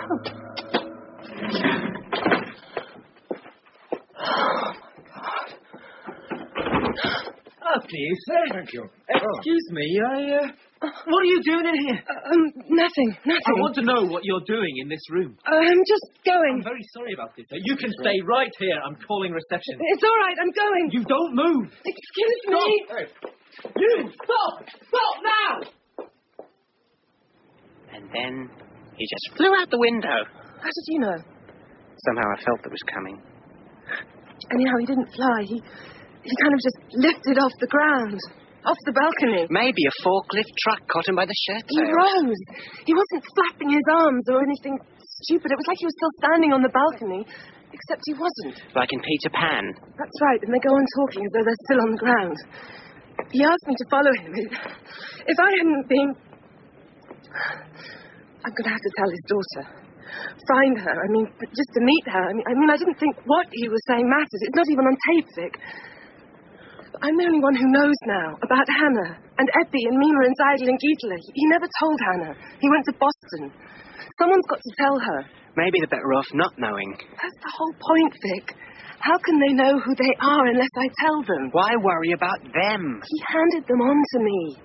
He'd reached the end. He was 128. So it's not exactly a disaster. You don't believe me. Why not? Ange, are you sure he didn't jump? You know, just jump off the balcony. Christ. It's something about us. I don't know, they want us to watch. They call us round, tell us their lives, and they jump. I must be losing my mind. I'm going crazy. Did anyone see you there? This bellboy came in. I didn't want to get involved. What did they think I pushed him? You are well involved. I dropped my bag. Anything in it?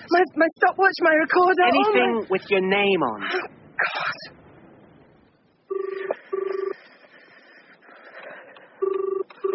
Come on. It's important. Hello, 2739. I didn't do it, Ross. I didn't even touch him. Who is this? What time is it? Christ. I'm leaving the country. Got to. Is that you, Angel? It's one of my students. I know. Ross, I'm going to Ireland. I've had the police round, Angel. What the hell's going on? Do they think I pushed him? They brought me your handbag, that's all. Had your student card in it. What were you doing in that hotel? It was like he floated away. He wanted me to follow him. I know he must have fallen. It's just it wasn't like that. I didn't touch him. Have you been hurt? I helped him. I didn't kill him, Ross. The police didn't mention any body. They're like that. They keep it to themselves and they pounce. I've had policemen. I think I'd have heard if a man been pushed into Park Lane. Then where is he? Where's Mr. Levy? Look, Angel, I'm in the shit here. If the faculty heard I'd let you go off doing that research of yours, that's the end of my tenure. I thought you'd revoke me. Thought I was fired. Yeah, I'm still thinking about it. Yes, it is her. I'm sorry. You're using me, Angel. This is bloody serious. You wanted to break through the air. Just tell me where you are. It was the last thing for him to do. Did you push this man, Angel? I've got to go and tell Hannah. She'll be the most fantastic research material. Hannah? His daughter in Dublin. Imagine being there when she hears all this. I can tape it, watch her as she finds out about her real parents. All this time she's been an orphan, or at least she thinks she's... Angel, please, just... The Irish fellow from Maine, he said, is it a Cayley band? Excuse me, I'm looking for a woman called Hannah. It takes all sorts. I'm not prejudiced. Do you know a woman called Hannah? She'd be about 100. Oh, now, that is a bit old for me, love. Excuse me, do you know a woman called Hannah? Oh, I'd like to. Anna and Susanna. And Get me a spanner. She's a rabbi's daughter. Oh, well, you can't win them all. So I was just in the back of this cab. Excuse me, do you know a woman called Hannah? Don't worry about her. How about a drink? Huh? Hey. What colour do you call that hair? Jason. Will no one listen to what I'm saying?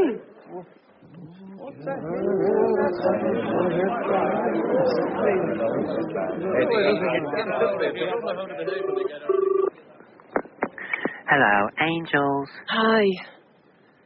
Ange? I can't find her anywhere. Where have you looked? I've tried the pubs, nothing. Synagogues, too many Hannahs. Try the streets. If there's anything to know, that's where they'll know it.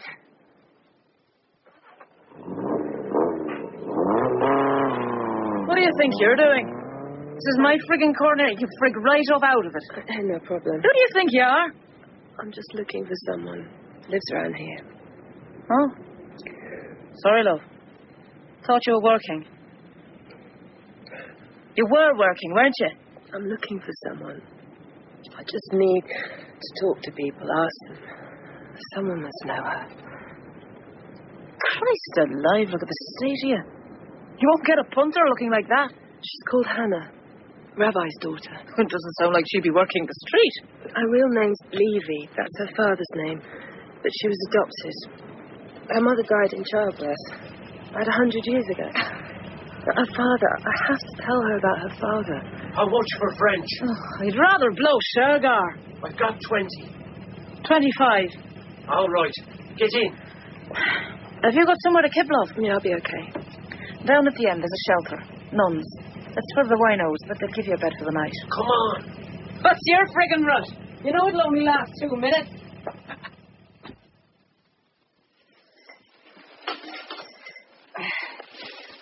What you looking at? Just somewhere to sleep. That's my bed. Mine. The sister said I should sleep here. Why have you got to take mine? Plenty others. This is my yard, you know. Well, shall I sleep there, then? Where you like. Aren't you freezing? I'm all right. I'll get you something.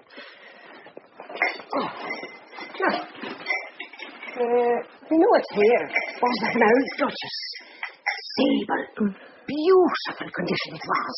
Huge wings. It's more like a cake than a coat. Is it? We can do you a bargain here. I don't usually... Well, I mean, fur. That's what you came for, isn't it? You don't have to be shy, darling. Nothing to be ashamed of. What have you brought to sell? I'm sick of selling. This is my yard, Hannah's yard. Everyone comes here. There's no shame. What have you got? Hannah who? Hannah, no one. Everything's bought. Everything's sold, Hannah. No. What you got? I got your father. Threw me out years. And the rabbi. Good thing, too. Here it is. Magnificent, isn't it? You crane iron sabre. Come on, freeze on. It's not my size. It's gorgeous. Let me just... Thanks. Yours here. It's beautiful. Hold your hands up. See? Now you've got wings. Tell me about your father. Be a wind hover floating over us. Catch the air currents, my angel. Rise up and sweep over us all. Over the Liffey, out over the ocean, out. From my room, 10 treads and then a landing. 13 treads down and my father's room. The step, 2 before last, creaks. Cross by the banister side, stay closer to the rail, no carpet. Down the last 18. Swing on the post, over the parquet, onto... Where do you think you are going, young lady? I lent Siobhan a book. I've got to get it back, Father. At 5 in the morning. It's for an essay. It's Shabbos, Hannah. I need to do it tomorrow. It's for Monday. Irish history's on Monday. I promised teacher. It's not our business. I'm Irish. It's their struggle. It's Christians. It's about being who you are. Fighting for rights. For self-determination. You never used to care about such things. I'm learning. I won't have you seeing that boy. I lent it to Siobhan. Cahal McLennan, I believe is his name. Who told you? Filling your head with these socialist ideas. Carl's waiting for me, and I love him. You are overtired. He's going on maneuvers tomorrow, and I want to see him before he goes. Cancelled. What? It's in the Independent. All orders given to the Irish volunteers for tomorrow, Easter Sunday, are hereby rescinded, and no parades, marches, or other movements of the Irish volunteers will take place. Carl's in the Irish Citizen Army. That makes no difference to me. Well, he'll bring you freedom all the same. We are happy without his kind of freedom. Oh, I'm sorry, Father.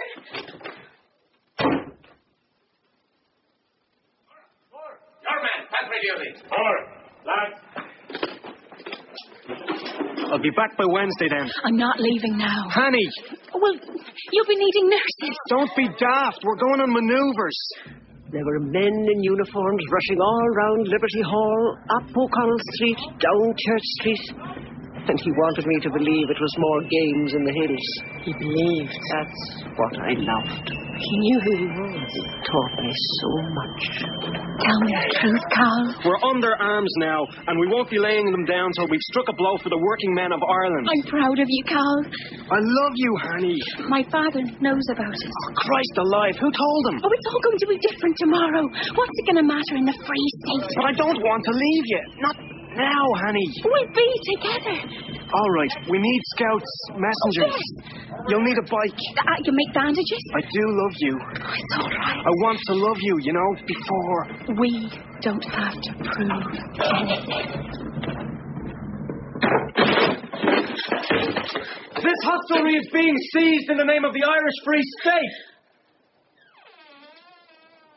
Hello? You know they're all at their races. We've been told to say it. Let's go up there. A sniper's firing point should be as high as possible.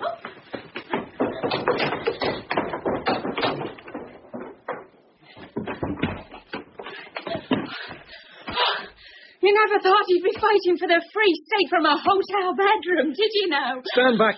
I'm going to take the window out. I've yet to strike a blow for Ireland, Carl. Careful then. Joe!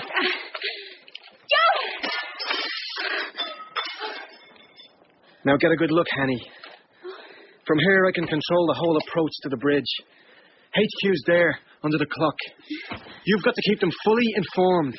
How many British are coming up towards the bridge? When I need more ammunition, that kind of thing. I was at the briefing too, Carl. Hold the position for as long as possible. Then escape over the roofs and fall back on HQ.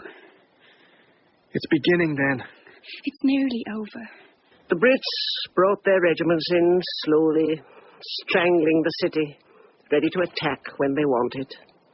2 days and 2 nights before they even showed themselves on the far side of the bridge.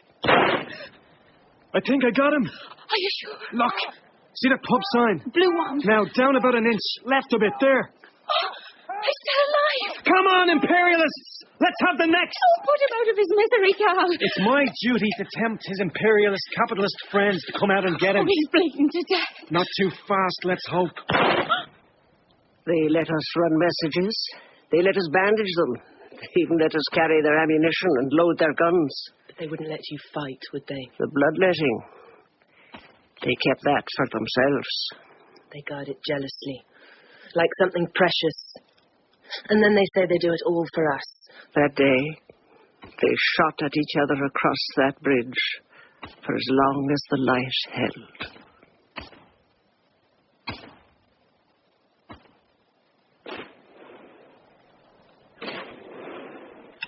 They're taking a hammer in at the post office. Eat. They're shelling O'Connell Street. Don't you see? It means we've won. You'll need your strength tomorrow. I like watching you eat. This is Republican soil, Hanny. This room in a sawdust hotel. This is Ireland. Spit and dirt and blood and drink. Till the last round, then fall back. Longer, Hanny, longer. They'll be needing you at battalion headquarters. Hanny. There are years of struggle ahead. Great struggle for the Irish working people. I'm not letting them have it. Oh, Carl. It was our last night, Angel. We knew it was our last night together. A bare pub room, a bed, a chest, a bowl and a jug. A picture of Parnell we'd put on the floor out of the line of fire. No curtains, no glass, no window frame. 8 bullet holes in the wall facing the window, a fried egg of plaster and lath round each. A 9th bullet hole sliding across the ceiling, ripping a tear through the lining paper. It flapped down, moving slowly in the wind. It was warm that Easter. Times like that, they're always warm. The paper fanned us, and we gave our virginities to the virgin state that night. Not night. It was as good as morning when we stopped talking, and I took him into the bed. He didn't demand it. I placed a pillow under his head and slowly unbuttoned his tunic. Such a young body. Slid the sleeves along and off his arms. Frail, narrow shoulders. Collarbones, a meringue ridge of whiteness. Ribs. His green citizen army breeches far too big. Belted in. His puttees wrapped still tight round his calves. I slowly unwind them, turn by turn. Each turn an inch toward his ankle and an inch closer to when I'll be using them to stem his blood. His army boots, too big also. Snowballs of the herald bouncing onto the boards as I pull each off. He lies near naked on the bed, lying in a puddle of his clothes, the dark green seeping out round his body. I slide out of my shirtwaist. He shuts his eyes. He doesn't want to see me. It will start his tears. My nakedness astounds me. He squeezes his eyelid shut and puts his hands out to me. I guide my hips into his touch, and he pulls me down onto him. Heat, unity, namelessness. His hands barely know how to hold a woman. Mine have never touched a man. We try to kiss, but we want too much. His lips suckle at me instead. I tell him this will last our lifetimes. He tells me this is his life. Here, in my hands. He whispers in my ear, close as we'll ever be. Real words, he says to me.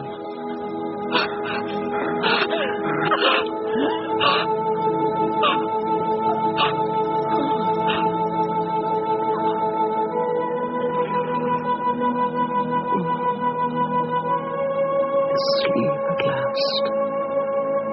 We slept there perhaps 10 minutes, perhaps 10 years. Then belt and buttoned his clothes back onto him, and we prepared for the day.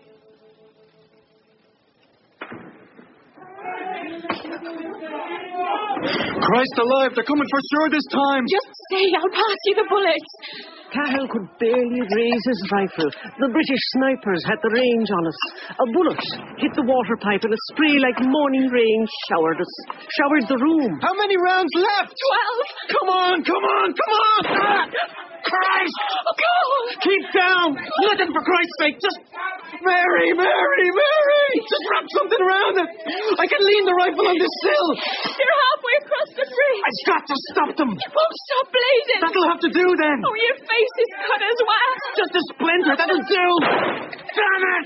Reload for me! Oh, we've done enough! For God's sake, get down! You've got to go! They'll be into the street now! I'm not going anywhere! You get out of this place now! Tell the captain we've been overrun! I will not go without you! Up onto the roof! Come on! We were orders! It's too late! Get into the corner out of the line of fire! Oh, golly, you can't even reload! It's one less! Call, please! Put the gun down! Where's the rest? There you are! Get down! Ah, God!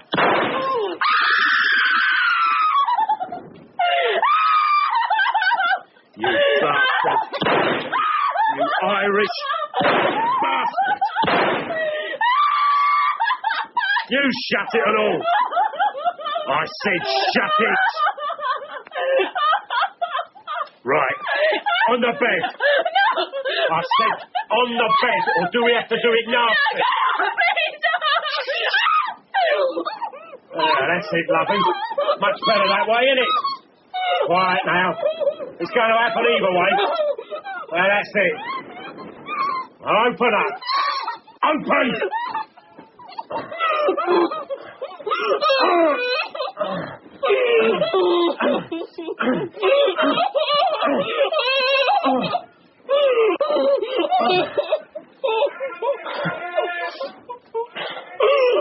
Thank you, miss.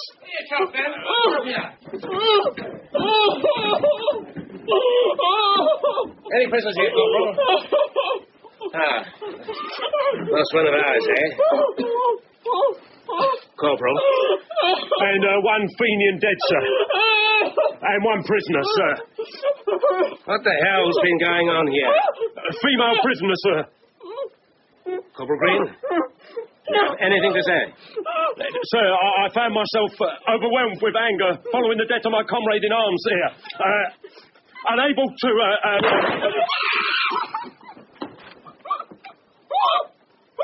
I'm sorry, ma'am. I think it's best if you leave now. We'll draw a veil over these events, don't you think? Make your own way home, quick as you can. Mum?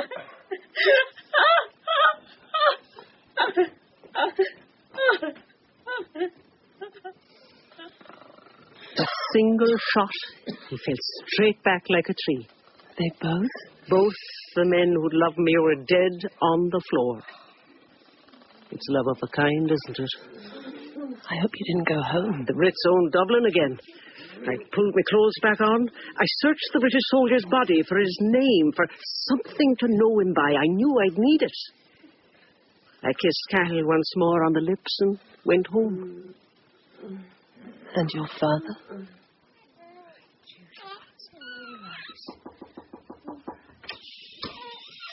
The lawyer's here, Hannah. I'll get Judah ready. You're not persisting with Father, I shall do as I decide with my children. Why must you pursue this fiction? I despise that British soldier, but his seed is in me. I have 2 men's seed to respect, and I have 2 sons. I know what that soldier did to you was terrible, criminal. It happens in war. But look. You got this from his body, didn't you? Corporal Green was a good Jew, wearing his prayer shawl under his uniform. See, God smiled on you. Yes, you were raped, but by a Jew. God was merciful. Your children are his children. Father, look at this. Don't whisper. Look. Irish Citizen Army, Private C. McLennan. Carl died for this. This is preposterous. How can you know that one of these boys is his and one is Corporal Green's? It's not the children's fault. Finn will be Carl's son. Judah will be Corporal Green's. You may take him to the Moyle now. Finn, stay. How can twins have different fathers? They're not identical. 2 different eggs fertilized by 2 different men's seed. Hannah, please. Is the shape of his penis so important? Here's Judah, then. Goodbye, Hannah. Come, little one.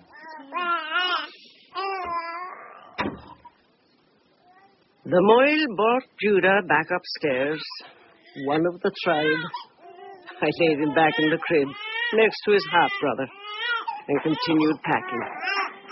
At 6, a hackney drew up outside. I loaded my cases myself. The maid had left us for the munitions. It was snowing. I wrapped the boys inside my coat, and we drove down to Hannah's yard. They didn't call it that then, of course. I'd seen it derelict during the fighting. I had a living to earn. Everything bought, everything sold. Now, how much you'll give me for the sable? Beautiful condition, isn't it? The twins, were they beautiful? Boys. Do they always fight? They always find something to kill for. Religion, or freedom, or love. We have to give them the chance to learn the difference. On their 20th birthdays, I told them who their fathers were. How I had decided. But I don't feel Jewish. Haven't you got a Jewish prick? Finn! It's all right for him. He got a bar mitzvah. Only Grandad came. You were confirmed. I'm Jewish. I can't stand this. We both reached the same conclusion. Oh, have you now? You got it wrong. My father was Cathal MacLennan. Oh, so, Finn, don't tell me. I'm Jewish because my father was. Mum, you made a good guess, but you got it wrong. We understand. Why on earth can't you be Irish and Jewish? My ancestors died in the famine. They were here with St. Patrick. I can't suddenly be Jewish. It doesn't make sense. Your name's Judah. There must be a Gaelic equivalent. I wouldn't bank on it. Well, change your name to Finn, then. I don't want your stinking name. Don't, boy. I'm offering you a good Irish name. I don't need it anymore. He's making fun of me. Do you understand nothing? I know you're a stinking Jew. And you're a bog stupid Fenian. I wouldn't let them change their names. They must live with the resentment. Resenting the other for having the better name, the right nose, the right length of foreskin, the right name under father on the birth certificate. I've got to tell you about yours, about your father. I met him in London. That's why I've come looking for you. He wanted me to tell you. Judah moved into the stable. Finn, not to be outdone, moved into the scrap metal shed. Judah bedded down in the straw, washed in the yard, went off to a party meeting. Finn went to Schwenkel's vapor baths before every Shabbos. They'd walk straight past each other in the yard. They never spoke. Men believe things to avoid believing in nothing. The last time the boys spoke to each other was the last time I saw them. 1940. And the war in Europe. Finn had been to London. What kind of job? And they said they were looking for people who spoke languages. Including Irish, is it now? Yiddish, Mother. You know, I've been having lessons. What use is that now? But they want people to go into Poland, liaise with the partisans, the resistance. Finn, you can't. I get to start parachute training next week. Oh, you'll be careful. Listen, apparently the Nazis are building these camps in Poland. We don't know what they're for. What does your girlfriend say? She understands. Oh, don't you love her? Of course I love her. We live in a neutral country. Your father's died for that. How can I be neutral? My people are dying. Oh, isn't love for a woman enough? First her and now you. Oh, you don't have to prove anything.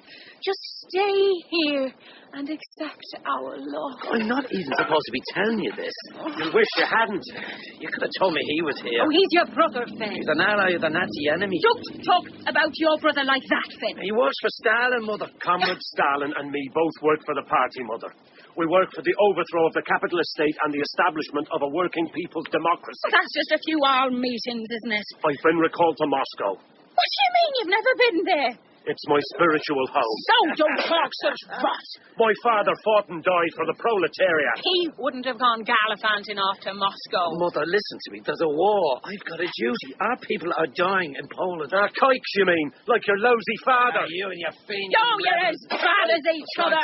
Going off to fight the first chance you get. Leaving a good woman here. What's wrong with the two of you? I have to help my people. He's copying me, Mother. It won't last. Oh, will you two just shut your gob? Will you two just stop telling me things? I wish I'd never said that. You've never seen them again, have you? Always another card, another letter. Some came in code, wrapped inside cigarettes. Some came through the Russian consul. But it was never my beautiful boys standing there in front of me.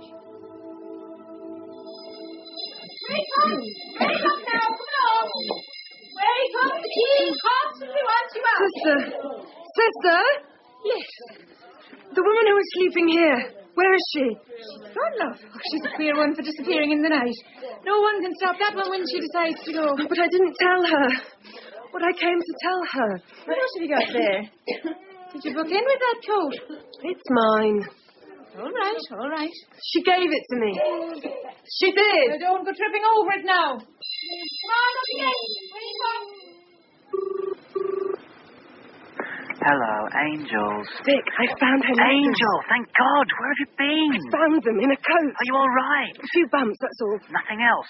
Where should there be? I found her. Have you got the money for the fare home? I've got to return, British Midlands. Right, do you want me to meet you? I'm not a cripple, Vic. I got her letters. Didn't you hear? Whose letters, Angel? Mr. Levy's daughter. I found her. She gave me a coat. It's a bit moth-eaten Ukrainian sable, though, and there are these letters in it. Come home and have a rest. I'll look after you. Let me. I can't. I didn't tell her about her father, about what happened. But she had these twin sons. They were actually only half-brothers, really. Twin half-brothers? One was the son of her lover, Carl McLennan. The other... I had always thought the party would want to use me as a translator, but my supervisor correctly pointed out that the 5-year plan, it's the third, incredible, is everything. I work in the smelting room here. It's my job to keep the furnace temperature up and maximize iron extraction from the lode mined by brave workers underground. You should see my muscles now. Unfortunately, last month we failed to reach our target. We had a meeting about it and decided on longer shifts. We voted unanimously for this and went home that night happy that we now had every chance of meeting this month's target and making up the shortfall. And then the very next day, the commissar announced at the morning meeting that 2 saboteurs had been found. They confessed to it all. They were working for the American Zionist conspiracy. Even so, we decided to stick by the Lancaster came in too low. And I ended up somewhere near Katowice with a smashed kneecap. The people here got me immediately to a doctor. Unfortunately, not one in the resistance. But she's a good doctor. I know she's good because I couldn't take the risk of saying anything under the anaesthetic, so I watched her at work. She nursed me back to walking. I told her about the camps. She and I have what they call here a blitz marriage. But even in peace we would have found each other. The softness of her skin defies Hitler. Yesterday morning I dressed her. She dressed me, and we went together to deliver radio parts to a cell in the north of Warsaw. They were hidden in the morphine buckets. We ran into a snap search, and she was carrying them. My limp makes me too conspicuous, so I got through. She did not. It means the camps. What we need is guns, dynamite, rope. The Russians still refuse to supply us.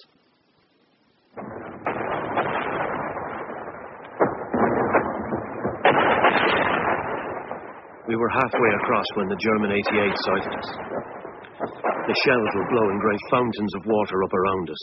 Most of the platoon hadn't been under fire before, but the commissar got us singing the Sacred War, and we soon arrived on the Stalingrad side without a single casualty. We went straight up to the front line.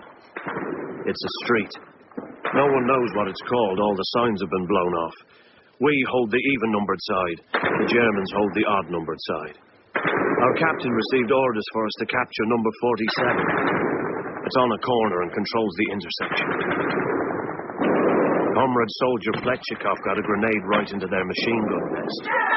As we charged in through the doorways and windows, the Germans didn't run out the back but went up the stairs. We were just starting to flush them out when a fresh German platoon moved in to attack us on the ground floor. Now we were surrounded. Only Sergei's flamethrower saved the day, forcing the Germans back long enough for us to get back to Company HQ. Tomorrow we have orders to seize and hold number 47.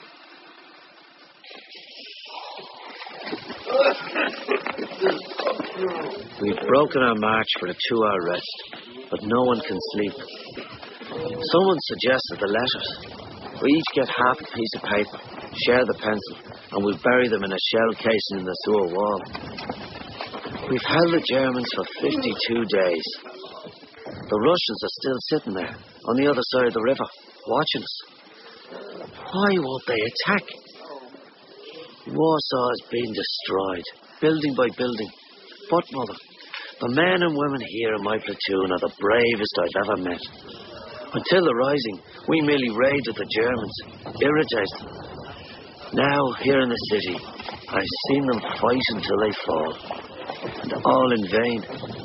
Cattle trucks still run. The Germans still hold Warsaw.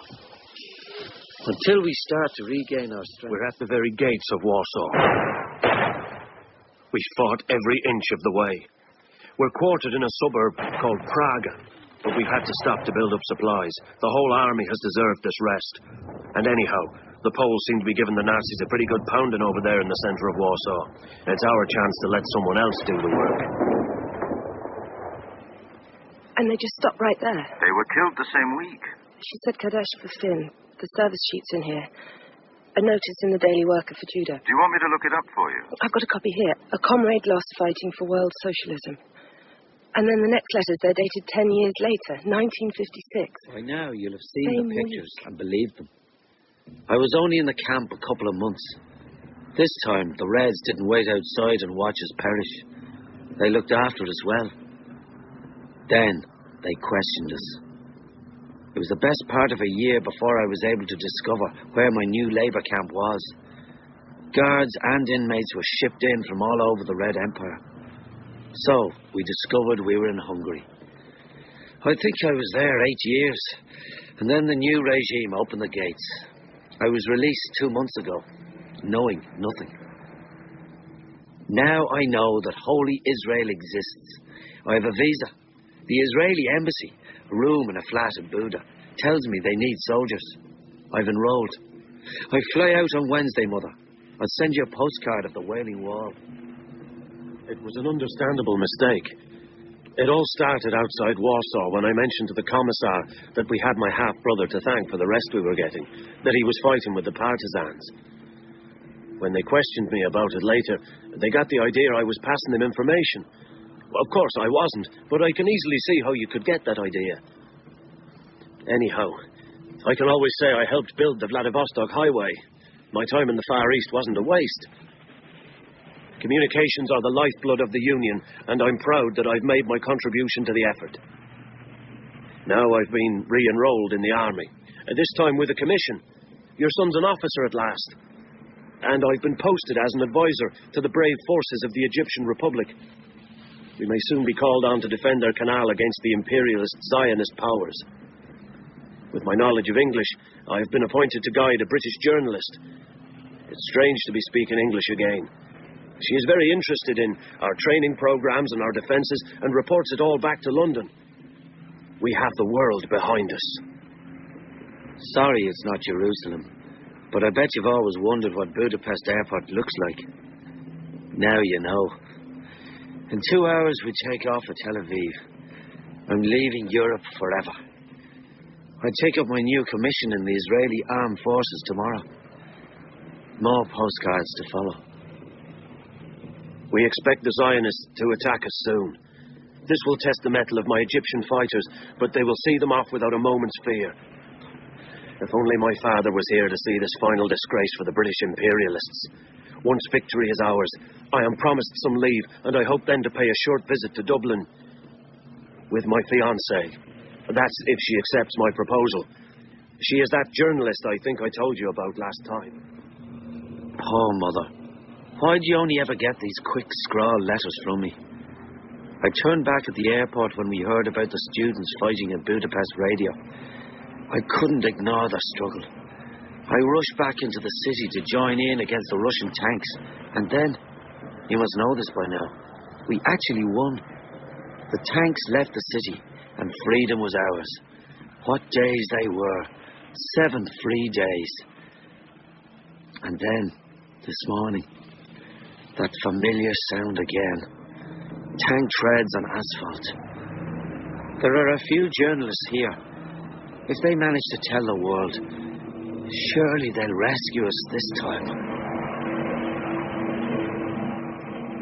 During the fighting in the Sinai, he led his men bravely in a counterattack against the perfidious Zionists. He was last seen encouraging his platoon forward to seize an enemy rocket launcher. He was cut down by machine gun fire and died instantly. I enclosed possessions from his barracks room. The rest he bequeathed to his fiancée. Your son died fighting for international communism. I enclose personal effects of McLennan Finn. The above named was shot while committing criminal damage against property of People's Army.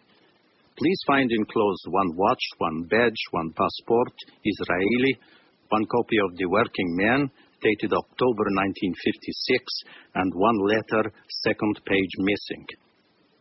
Dearest Georgina, I look at you asleep on the bed. I've decided not to wake you. My unit has been asked to launch an attack on the repair shop at the Russian barracks. We must try to immobilize some of the tanks before tomorrow's fighting. We are going in under the wire. When I get back, I guarantee the working man its very own eyewitness report. The scoop. And how I love you, Georgina. You'll never know how much I love you. You've lost me. Who's this Georgina? Exactly. Now, who is she, Ange? I don't know, but she's the missing link, no question. Are you coming back? I've got to go to the working man offices, find out her second name, then I'll be there. I'll have found her. Can I meet you?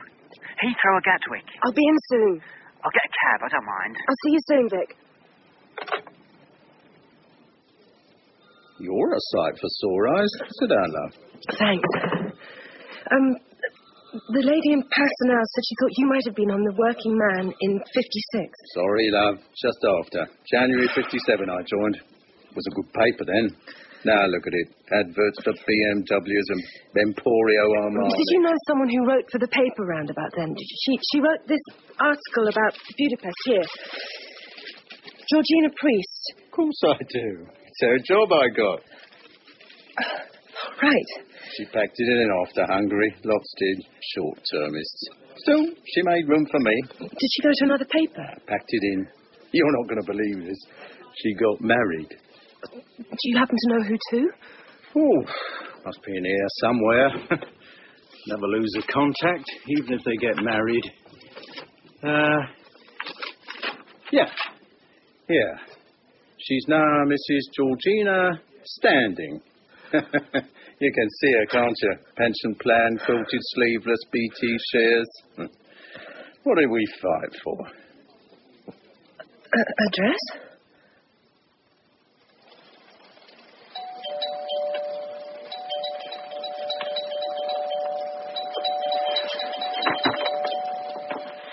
Georgina Priest. Angel, thank God you're all right. I can't believe Are you Miss Priest? Oh, we've been so worried. Look at you. Just look at you. You're in a complete state. Oh, I can't believe You are Georgina Priest, aren't darling, you? Angel, darling, calm down. Tell me, are you? But the police came round. Something to do with the hotel. Daddy's been going absolutely... Will you please tell me whether or not you are Georgina Priest? That's a name I wrote under. All right, Angel, darling. Just a pen name. You know that. Now, come in.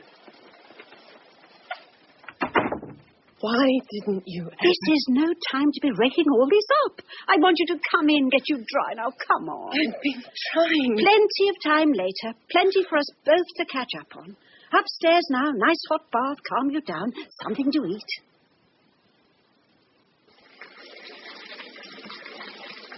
You don't want it too hot. I can take it. It's bad for the blood pressure. Not a problem. Well, how am I supposed to know? For all I know, you could be, by now, I don't know what. 2 years almost, Angel, it's been. So, what's the news then? You're an aunt. Your sister Julia's had a little boy. He's called Southern, but he's very sweet. Did she marry that? She's on her own now. She wants to try and bring up a child on her own terms. Maybe that's the best way. I don't know anymore. Oh, just don't start at me, Mum. Just... Please. We did this one too many times. Darling, where have you been? We've been worried sick, and then when the police came round... I wanted some time on my own, I told you. Before I went. You knew that was best for all of us. All this time? 2 years next month. You could have just let us know you were all right. A phone call, anything. If it was me, you could have phoned your father at the office, your sister. You'll be decorated in here, I see. Look, we've been so... Daddy was county president of the Lions last year. They raised nearly £250,000. Different nail brush. And people forget, Berkshire's not that big. Same old looper. The people they give it to are glad to have it. Mentally handicapped. We're all mentally handicapped, Mum. That's not very nice, Angel. You know what I mean. Some people need a bit more help. Let's just drop it. Darling, I'm not trying to make you feel... I told you all this when I stopped seeing Dr. Fielding. I didn't mean him at all. Do you want to know why I stopped seeing him? It was your decision. It's not even a proper doctor, anyway. If you ask me, he was really helping. He was making it easy for you to come to terms with... Just what, Mum? Everything. People. The world. I don't have to come to terms with the world. It has to come to terms with me. Look at it. Lawns, not Tudor timbers, conservatories, Booper, annuities, rotary fund drives, gravel drives, West Highland Terriers, Tweeds, CBEs, Pringles, Electrolux vans, specialty bricks. Look at it all. I'll draw the curtain. Who wants it? Who wants all this? Some people, darling. Then what? A form of happiness. Just some kind of happiness that some people like. Not yours, Mum. Not in 1956. It was different then. There's still unhappiness. Now, more people in more places are happy for more of the time. And the rest? Who aren't? Then there was something to really struggle against. There was hope and struggle. There seemed to be things to push against, things to believe in that would carry you there. Things that were so obviously true that they couldn't possibly ever fail. They would change the world, people, and make everything right one day. Now or later, then it didn't matter when. Does it matter now? I think we all know it's slower now. It's hard to find things to believe in now. I don't need to tell you that. Tell me about the working man. About Hungary. All that? It was a newspaper, devoured by people who already believed everything it was preaching, and never even a glance from anyone who didn't. Please tell me. About 1956. I'd been on the paper 3 months. I was only supposed to be doing book reviews. I arrived in Cairo. Eden was still blustering. The Egyptians still loved the British. They just wanted their own canal. I went straight out to the Sinai. I had this letter of intro from the British Communist Party, and I was invited to tour the defences. The Russians slapped this attaché on me. Last thing I wanted, the party line parroted at me in broken English. He turns out to be English-Irish and a true believer. He refuses to tell me his real name, says to call him MacLennan. He's an Irish-Russian Marxist-Leninist with a sense of humour. I knew my luck was really in. He was teaching the Egyptians anti-tank warfare. He had a hard time of it. He knew it was a lost cause. I suppose that's why he wasn't like the rest. All front, discipline, dogma. That type could really get you down. He was different. Or after a couple of days he was, when he started to let it drop. Told me about his time during the war. Thrown straight into Stalingrad. Then the Kursk salient, the 3rd offensive, the 6th offensive, pushing the Germans out of Russia, Ukraine, Belarusia, into Poland, and then standing on the other side of the river watching the Warsaw Uprising, watching them die. Then the Gulag. That took the night. In the morning I gave myself, for the first time. In his barracks room. No windows, in the middle of the Sinai, just a concrete box on a crossroads, flat white sand. We stayed there a week, me watching him train, pretending to be a journalist, scribbling thoughts. At night, he explored what he had given up. I explored what I had never known. At the end of the week, the Israelis parachuted in. I don't know where or when he died. They didn't bring in his body for 2 days. I got a lift on a half-track into Side. The British were about to land. A city of despair. Oh, by then, maybe I was just looking through eyes of despair.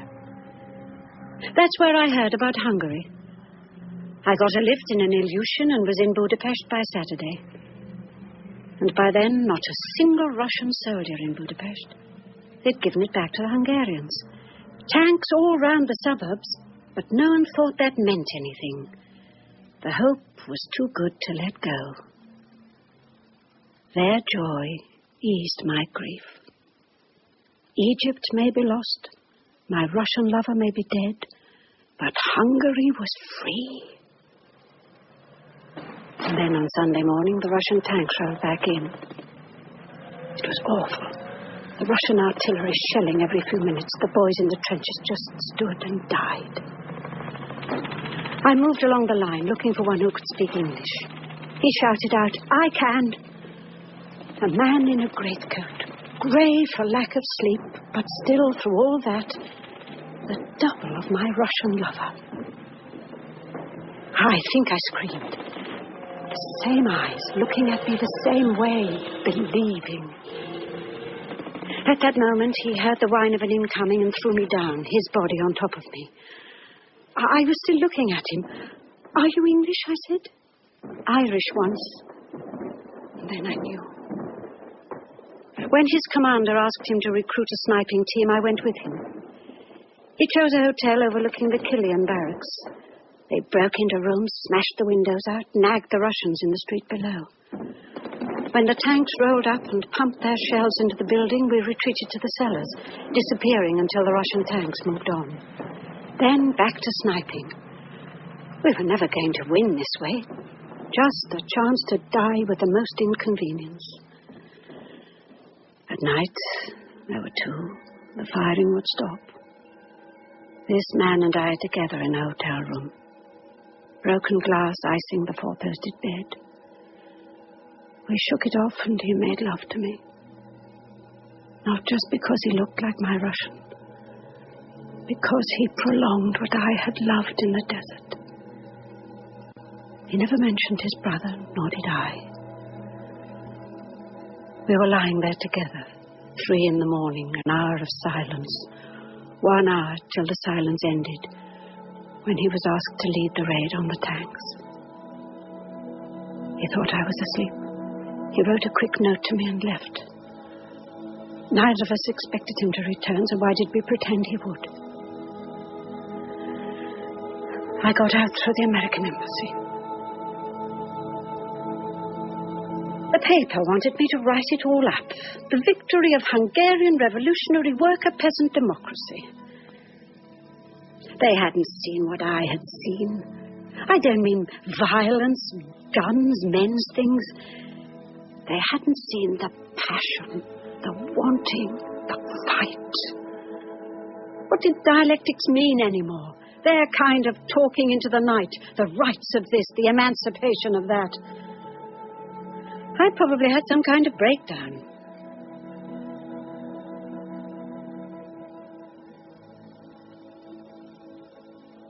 I was down here at Granny's. She took me to watch her play at the tennis club. That's where I met your father. I mean, I'd met him years before. Peter Standing was always there, ready to make up a doubles, bringing down his game to match the ladies.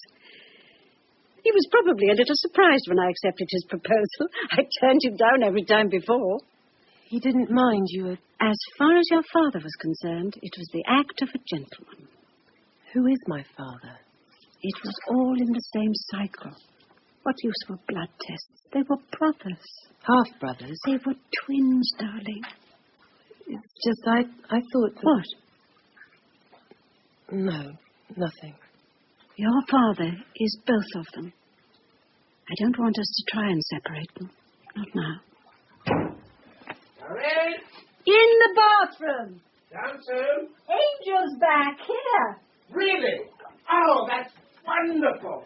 Wonderful. Angel. Angel. I'm in the bath. Oh, I'm sorry, darling. Are you all right? Of course I am. Oh, that's wonderful. It's lovely to see you. You haven't seen me yet. Oh, right. Here you then. Come on, darling. Must be stone cold in there by now. She's just getting out, Peter. 10 minutes. Lovely. Your tutor came round. You could have told us you were doing another course. Ross. Had a nice chat. And a friend of yours, Vicky. Vic. Nice girl. Kind of. They were worried about you. I'm okay. Look at me. I think you should ring them. Please. They're my affair. Then I think I'll invite them to Sunday lunch. What day is it today? How about a sherry? Thanks. Tio Pepe for me. All right, Angel. Fine, thanks. That'll be just fine.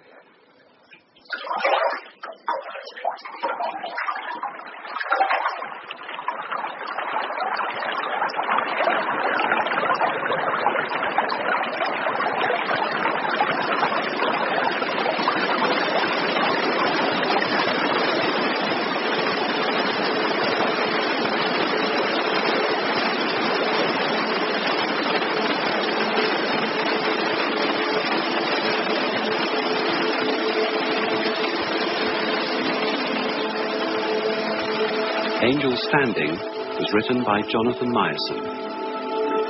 Angel was played by Juliet Aubrey, and Mr. Levy by Timothy West. Old Hannah was Maggie Whiting, Cahill and Vic, Aidan Gillan, and Ross, Gavin Muir. Levy was played by Paul Panting, Zeidel by Peter Kenny, Eppie and Hanny by Kathy Sarah, and Mima by Elaine Claxton. Neville Jason was the rabbi, with Mark Lambert as Finn, Neil Dudgeon as Judah, and Margaret John as Georgina Standing. Other parts were played by Don McCorkindale, Peter Whitman, James Taylor, and members of the cast. The music was composed by Elizabeth Parker of the BBC Radiophonic Workshop. Angel Standing was directed by Peter Kavanagh.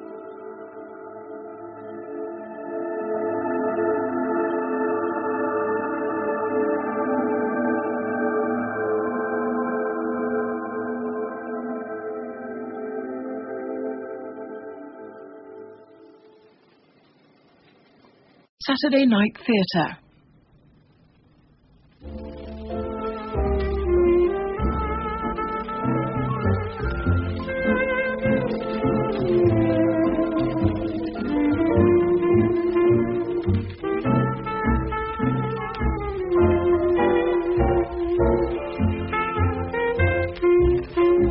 I cover the waterfront. I'm watching the sea. Will the one I love be coming back to me? We present Ingrid Craigie, Sean Scott, and William Gaunt in The Albatross and the Elephant Eggs by Harry Barton.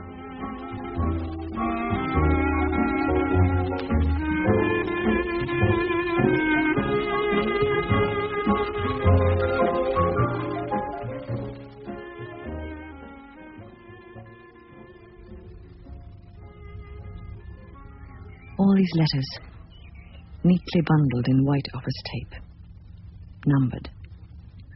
I loved to get the letters. I hated the fact of them. The need for the letters was the fact of the separation. Start with the top one. A beer and then start.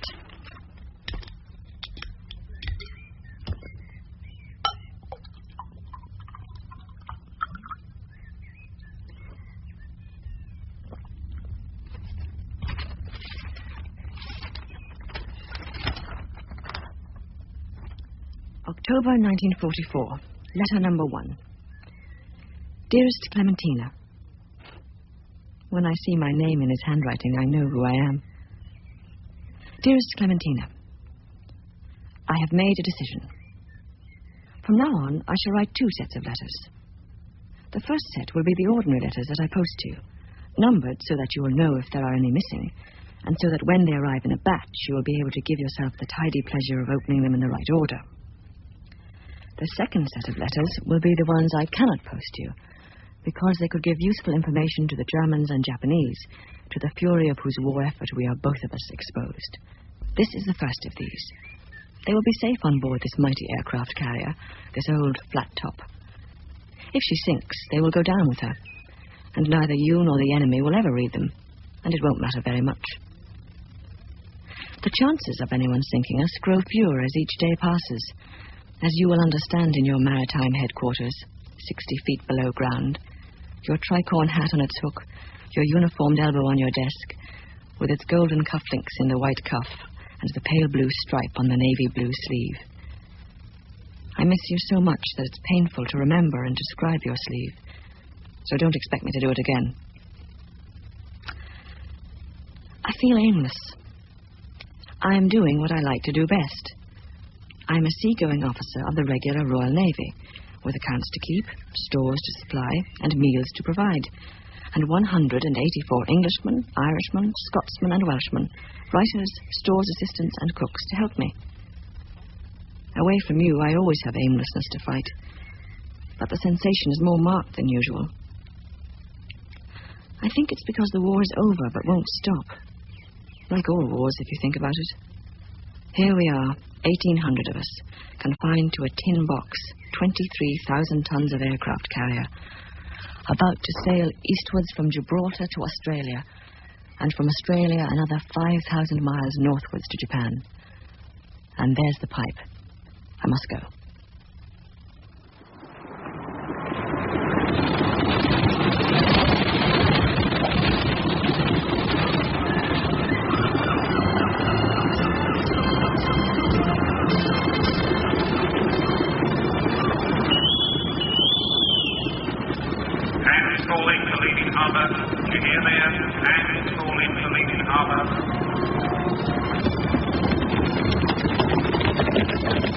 The old rock besieged, 35,000 soldiers and 35 Wren officers. The Gibraltarians removed to Britain to give us more room to defend their rock.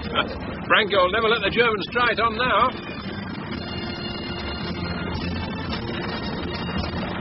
Farewell, salute. Down the still.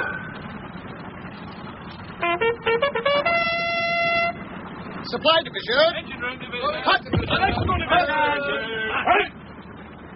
What a voice. You should have been a gunnery officer. Daddy Smith, I thank you.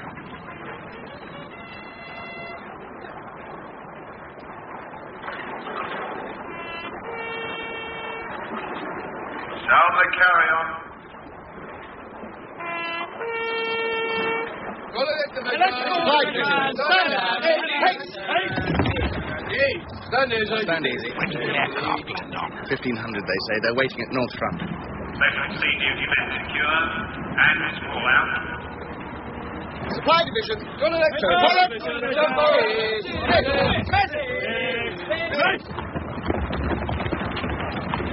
Where are you off to so important, Burbright? To the bridge to see the captain. The captain? What about? Elephant eggs. Elephant eggs? What's that? Elemental kind of sound. The ship seemed to quiver. Look at the chief. He's right. I've never seen an engineer running before. Like these. We'll learn soon enough. What was that about elephant eggs?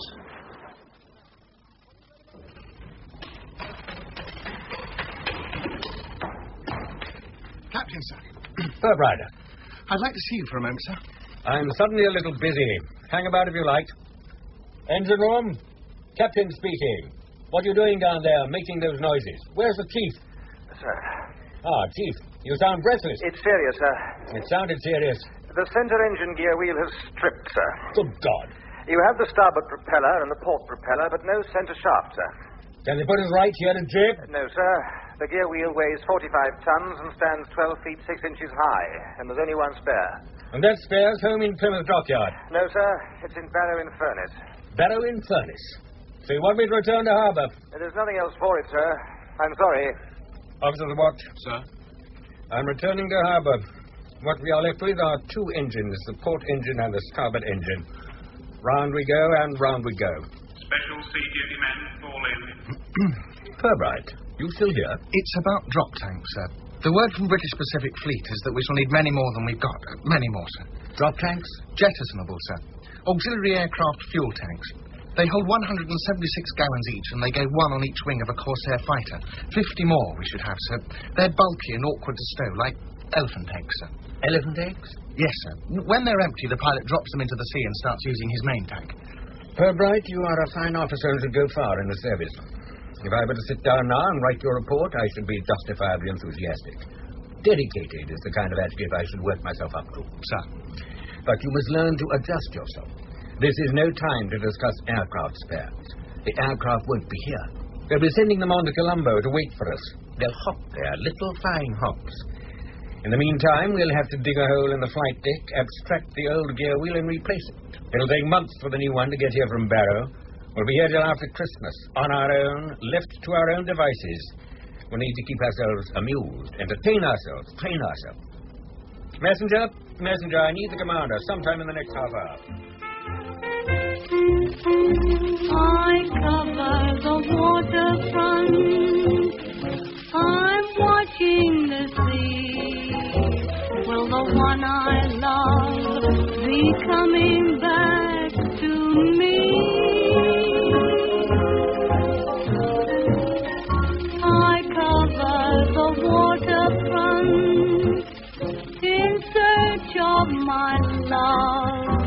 and I'm covered by a starless sky above.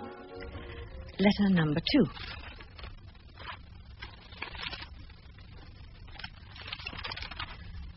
Dearest Clementina, the captain is a large, wild man full of general ideas. He likes to adjust himself to situations before the rest of the ship is aware they exist. His second in command, the commander, is, on the other hand, a man for whom a general idea is only an irritation until translated into action. You take to them both, I think, dear Clementina, and the captain would certainly take to you. Too much, very likely. Indeed, he did take too much to you.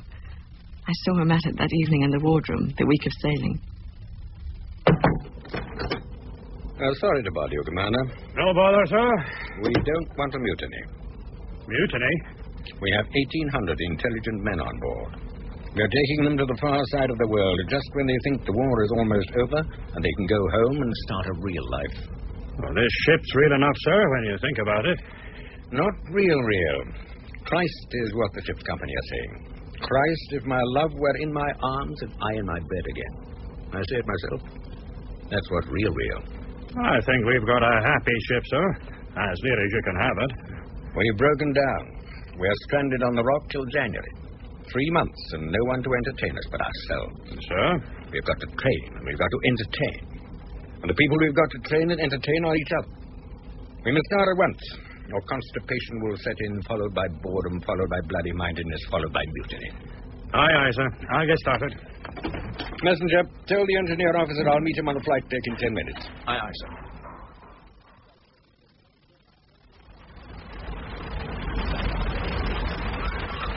Oil on your white overalls, Chief. You've been working. It's been a busy day, sir. I've been wondering where I'd start digging if it were me. Sir? That gear wheel of yours must be under our feet somewhere. It'll have to be hoisted straight up and out. It's directly beneath us, sir. Well, the big dock is available. We shall move straight into it on arrival. No berthing and waiting. That's good, sir. As soon as we're docked, I want you to start digging. Yes, sir? This is an armored deck. There's a lot of cutting. We need to get started. It's stockyard business, sir. They won't like it. We're in a hurry. There's still a war on. They won't believe it's safe to let us do it. They'll expect us to dig in the wrong place. But you know where to dig, don't you? Of course I do, sir. Well then, let's get started.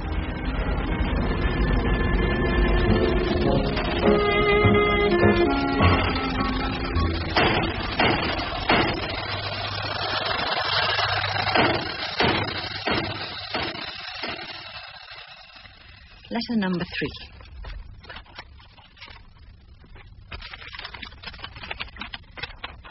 Dearest Clementina, the commander is busy translating his captain's ideas into action.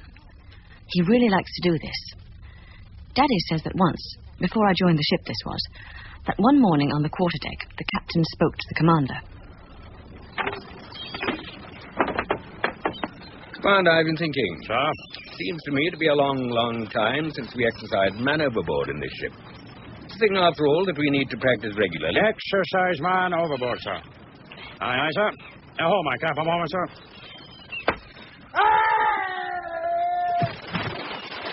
God, on a bicycle. Man overboard! Port side! The commander does like getting action, and never more than just now. He employs 2 instruments. A seaman boy messenger and a yard-wide roll of cartridge paper. The boy sits on a stool in the corner of the office. The roll, worked on the toilet paper principle, is suspended from the bulkhead above his desk. He gives the roll a tug and starts writing short orders, a yard wide and 6 inches deep, in enormous handwriting. The seaman boy delivers them rapidly round the ship. The commander comes from somewhere in the deep green south of Ireland, and when you get one of his chits, you can hear his voice in it. The day the gear wheel stripped, he wrote dozens of them, translating the ship from warship to self-entertainment and self-training unit. What'll you have, Pooh? I'll have some of that filthy rum we picked up in Nova Scotia. Leading steward, Monk? 1 beer, 1 filthy rum, please. How's a tip from the commander? Not yet. All right. The suspense is killing. Oh, thank you. Filthy rum. Long John Silver would turn in his grave. Shouldn't really drink beer in dry dock. Too far to go to get rid of it. Those dockside heads, very Mediterranean. Even the disinfectant smells Spanish. Hello. Commander's messenger. A chit for Stuart? Oh, listen to this. My chit. Lieutenant Stewart, you are the Christmas officer. Don't come and ask me questions. Just get Christmas organized. Be spectacular. You may use the aircraft crane for hoisting Father Christmas and his reindeer inboard. Signed, your commander. Oh, dear God, where do I get a reindeer in Gibraltar? Listen to him asking questions already. Sub-Lieutenant Smith, sir. Eh? Tip from the commander, sir. Oh, thank you. Have you got one for me? Yes, I have, sir. Thank you. Who's first, Daddy? Sub-Lieutenant Smith, you are the flight deck sports officer. The aircraft securing bolts will need to be removed if you are to have a big enough flat surface for your deck hockey pitch. Persuade the commander flying to let you do this. Get started. Signed, your commander. Flight deck sports officer. Cathedral organist in peacetime? Perfect choice. I'm 40 years old. The oldest sub-lieutenant in the Navy. Flight deck sportsman. You need someone stayed. Have a beer. What's your chit say? One beer, one rum, please, Monk. Sir? My chit says... God, listen to this. Lieutenant Commander Purbright, you are the pantomime officer. Write a pantomime and get started. You may build a stage in the forward aircraft lift well. The cast is to consist entirely of officers whose duty it will be to look ludicrous in the sight of their men. 2 performances: port watch Monday 11th of December, starboard watch Tuesday 12th of December. Work as though your promotion depended on it. Which it does. Signed, your commander. Somebody drink my rum if they can face it. Where are you off to? Work to do. I had to be quick. Otherwise, the people upon whom the solid work fell, the shipwrights, typists, radio electricians, would become booked up with other jobs, like manufacturing reindeer with eyes that light up at night. I made a list of all the pantomime characters I could remember and posted it on the wardroom notice board, calling for volunteers. I told my department that I would be in the Naval Store Office between 0800 and 0900 each morning, but for the next 3 days would be otherwise unavailable. I then went to my cabin and wrote a pantomime. At the end of the first day, Act 1 was complete. All the characters, from Demon King to Drunken Sailor, had been welcomed on board by the officer of the watch and had gone below to the mess decks for Act 2. By the end of the third day, Act 3 was complete.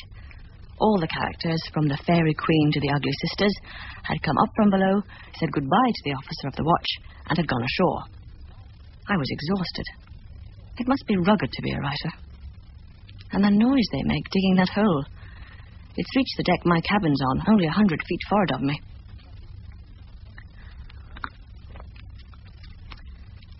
That night, I dreamed of an albatross. There's one, a yellow-nosed albatross, that strayed north from the Southern Oceans 30 years ago and arrived near the Shetlands. It's still to be seen there, perpetually displaced, a solitary giant among the herring gulls and gannets. I feel like that albatross, only less gigantic, more like Lewis Carroll's one, the one that fluttered round the lamp. Remember it? He thought he saw an albatross that fluttered round the lamp. He looked again and found it was a penny postage stamp. You'd best be getting home, he said. The nights are very damp. Next morning, I took down the notice from the wardroom. Lots of names. Officers tending to volunteer each other rather than themselves. Excellent. I took my script along to the commander. Commander, sir. Pantomime script for typing, please. Can't you do your own typing? We spend our time writing in big, cumbrous pay and stores ledgers, sir. Not very good at typing. Oh, very well. You've been quick enough, I will say. Well, I've done the casting, sir. Good, good. You and the captain are the Ugly Sisters. What's that? You and the captain, sir, play the parts of the 2 ugly sisters. We do. Well, every pantomime has them. The way I've written it, they're prurient, sir. Prurient? One of them lusts after ordnance artificers and the other lusts after electrical artificers. Their idea of bliss is to be in a hammock with the chief artificer. They sing a duet about it. Which do I get? The OAs or the EAs? Well, that's for you and the captain to decide between you, sir. The tune is the Volga Boatman, sir. O-A-E-A, O-A-E-A. O-O-O-A-E-E-A. Like that? Exactly, sir. I suppose you want me to break this for the captain. Yes, please, sir. I don't think I'm up to it. I know you're not bloody up to it.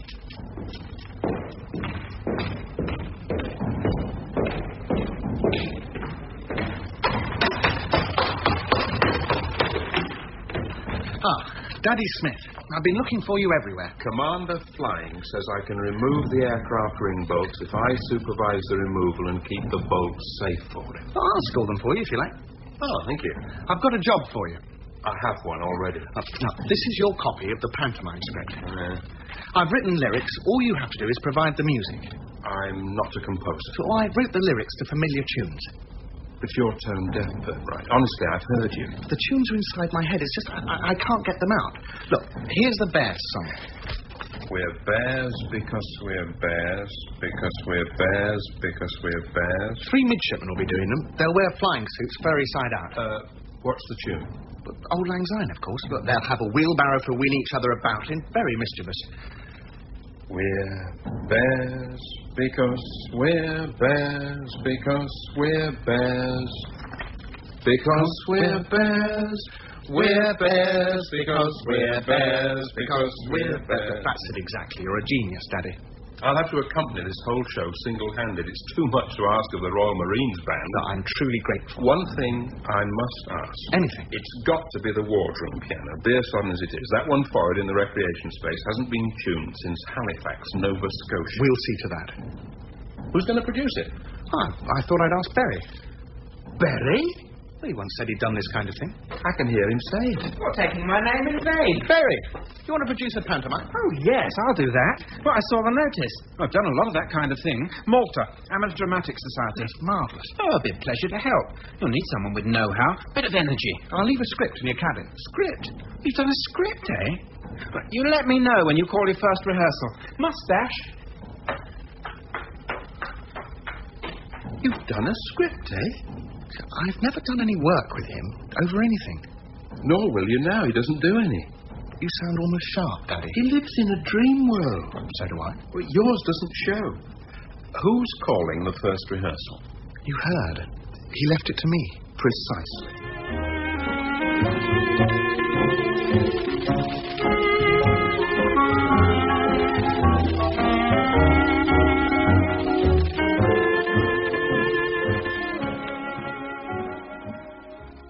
Dearest Clementina, the better the rehearsals go, the more it's all a dream. The whole ship is a dream. The hangar is full of ping-pong tables. The runs round the rock officer, jogging off at the head of his men, up and over the top of Gibraltar. The seamanship classes, the revolver practice in the dockside range, the deck hockey on the flight deck, with 40 teams in the league. The sailing races, the Tio Pepe and the yacht club, the fruit machines in the Bristol Hotel, and the incessant rehearsals on the stage in the lift well, built up on wooden cases of corned beef. We must at all times have 90 days of food on board. Today, the Demon King has been seducing the Fairy Queen, and well worth seducing she is. Her dress of mosquito netting, her Royal Marine moustache, and her wand that switches on and off by kind permission of the warrant electrician. Right, let's have that duet again. The Fairy Queen has got to be winsome. When you twirl your moustache, Henry, you've got to be winsome. Aye, sir. Now, Demon King. Dear Fairy Queen, dear Demon King, I've never seen a queerer queen. You look more like my love, a damarin.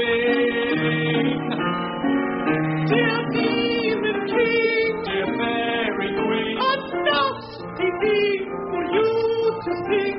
You've given me my love, a drooping wing. Wasn't me that gave you that drooping wing. It was the chief bosun's mate. What between the two of you? Thank you. Beautiful duet. all we've time for. Next rehearsal, 16:30 tomorrow, here in the hangar. Please be prompt. That's very good, Purbright. Very. Did you write it all yourself? Only by taxing my ingenuity till it squeaked. I must find a way to get to the next rehearsal. It's my duty. There's so much to do and so little time to do it in. 16:30 tomorrow. What's that? The next rehearsal, 16:30 tomorrow. Oh, really? Well, I must try to be there. After all, I'm the producer. I'll be sending out the notice this evening, as usual. The captain will be depending on me. He sets great store about our keeping our sailors amused. It's a matter of morale, you know, Purbright. Did you read the script? Script? I left a copy in your cabin, remember? Goodness, I must scratch around for it. There's so much paper and so little time, eh? I wonder if he's real. He's real to himself. He walks about all morning talking to people. He sits all afternoon in a wardroom armchair, pleased with his morning's work, pleased with the leadership he's shown walking about. I like him, that's my trouble. I trust him. Trust him? Trust him to promise to produce your pantomime and then not do it? He doesn't know he's not doing it. Letter number 5. Dearest Clementina, dress rehearsal day arrived. I don't really believe this pantomime will actually take place. I'd like it to take place, but I don't believe it will. It's that way sometimes with plans.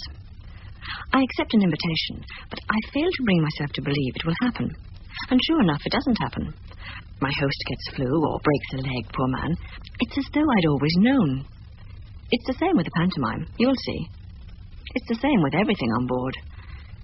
It's the same, indeed, with the idea that the ship will ever return to Plymouth and you, its paying off pennant streaming from the mainmast 500 feet long.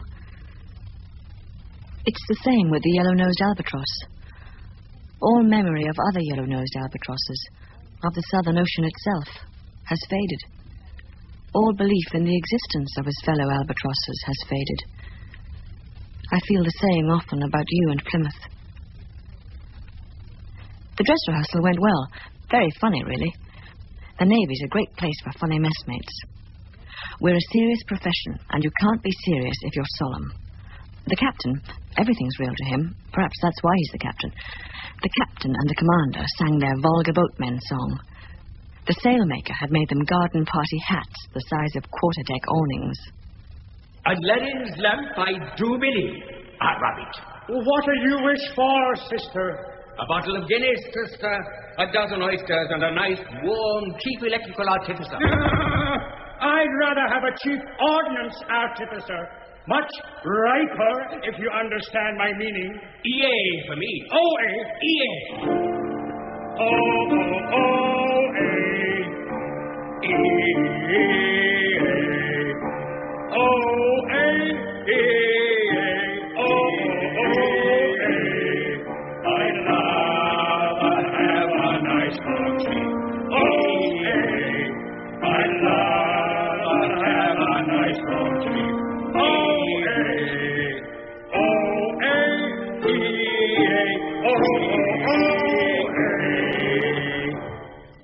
The Fairy Queen achieved a winsomeness the Royal Marines Detachment could be proud of. Dear Demon King, dear Fairy Queen, a nasty thing for you to sing. You give me, my love, a drooping wing. The drunken sailor, in French matelot's cap and blue and white striped shirt, led the whole company in the finale. What shall we do with the broken gear wheel? What shall we do with the broken gear wheel? What shall we do with the broken gear wheel in this great big land? Throw it in the bottom of number one, throw it in the bottom of number one, throw it in the bottom of number one, show this great big land. What shall we do with all these sailors? What shall we do with all these sailors? What shall we do with all these sailors in this great big land? We'll demobilize a lot of them. We'll demobilize a lot of them. We'll demobilize a lot of them the day we get to Plymouth. The next morning, I went to see the captain, aft there in his day cabin. Good morning, Purbright. What have you got there? The replacement wig I promised you, sir. Spun yarn from the quarter-deck locker, dipped in whiting. A great improvement. I don't want a wig, Purbright. I'm not bald. As ugly sister, sir. Ugly sister? The pantomime, sir. This is a warship, Purbright, not the village hall in... where do you come from originally? County Derry in Ulster, sir. A place called Drumnagorta-Hackett. Ah, that will do very nicely. This is a warship, Purbright, not the village hall in Drumnagorta-Hackett. Now, what I want to talk to you about is drop tanks. Jettisonable aircraft fuel tanks, sir? That's it. They resemble elephant eggs. How many have we got? We have 50, sir. Twice the number we should normally carry. I got in the extra... 50? We need 500. I've had a letter from the Admiral who's waiting for us. He says the British share of the war effort in the Pacific slows to a halt for lack of them. Get them by Tuesday week. Yes, sir. But what about the pantomime? You are a magnificent officer, Purbright. I have unparalleled confidence in your loyalty, zeal, and storekeeping ability. If I were to sit down now and write a report on you, I should slap on praise from a large bucket. Many splendid is, I think, the adjective I should use. But you must learn to adjust yourself to changing circumstances. Been on the flight deck recently? Well, yes, sir. If you had kept your eyes open, you would have discovered that the new gear wheel has arrived from Barrow-in-Furness. It's in place. The workmen are closing the hole. We're ahead of time. We're off to the war on Tuesday week. I see, sir. So get me those elephant eggs. Aye, sir. And don't mope about, hoping there'll be time for a pantomime. There won't. Clear that stage out of the hangar, or the air engineer officer will cut your throat with his hacksaw. Get adjusted and stay adjusted. Here am I, patiently waiting, hoping and longing, oh how I yearn. Where are you? Are you forgetting? Do you remember? Will you return? I cover the waterfront. I'm watching the sea, for the one I love must soon come back to me. Letter number 6. Dearest Clementina, so there was no pantomime. It would have been fun. The cast was very disappointed, and so was I. But I'm numb. Nothing strikes home. I filled the ship with elephant eggs. I hadn't got storage space for them, so they're in every corner I can find that doesn't block the gangway. That's the greatest sin a sailor can commit, blocking the gangway. People have got to be able to get from A to B. It was a great rush to get to sea on time. Last-minute supplies kept arriving for everyone and had to be cleared from the flight deck and stowed. The commander's method was direct. He would patrol the flight deck, his telescope under his arm, his messenger at his heels. When he saw a case, he would halt, bend down, and read the label. This would tell him what officer was responsible. He would have the case delivered to that officer's cabin, even if it was too big to fit in, and would send his messenger to tell the officer so. My cabin and the flat outside became a sort of transit shed. We went off eastwards, through the Suez Canal, which is just about big enough to take us. There were soldiers on the canal, British soldiers, what else? A sailor shouted. A soldier shouted back.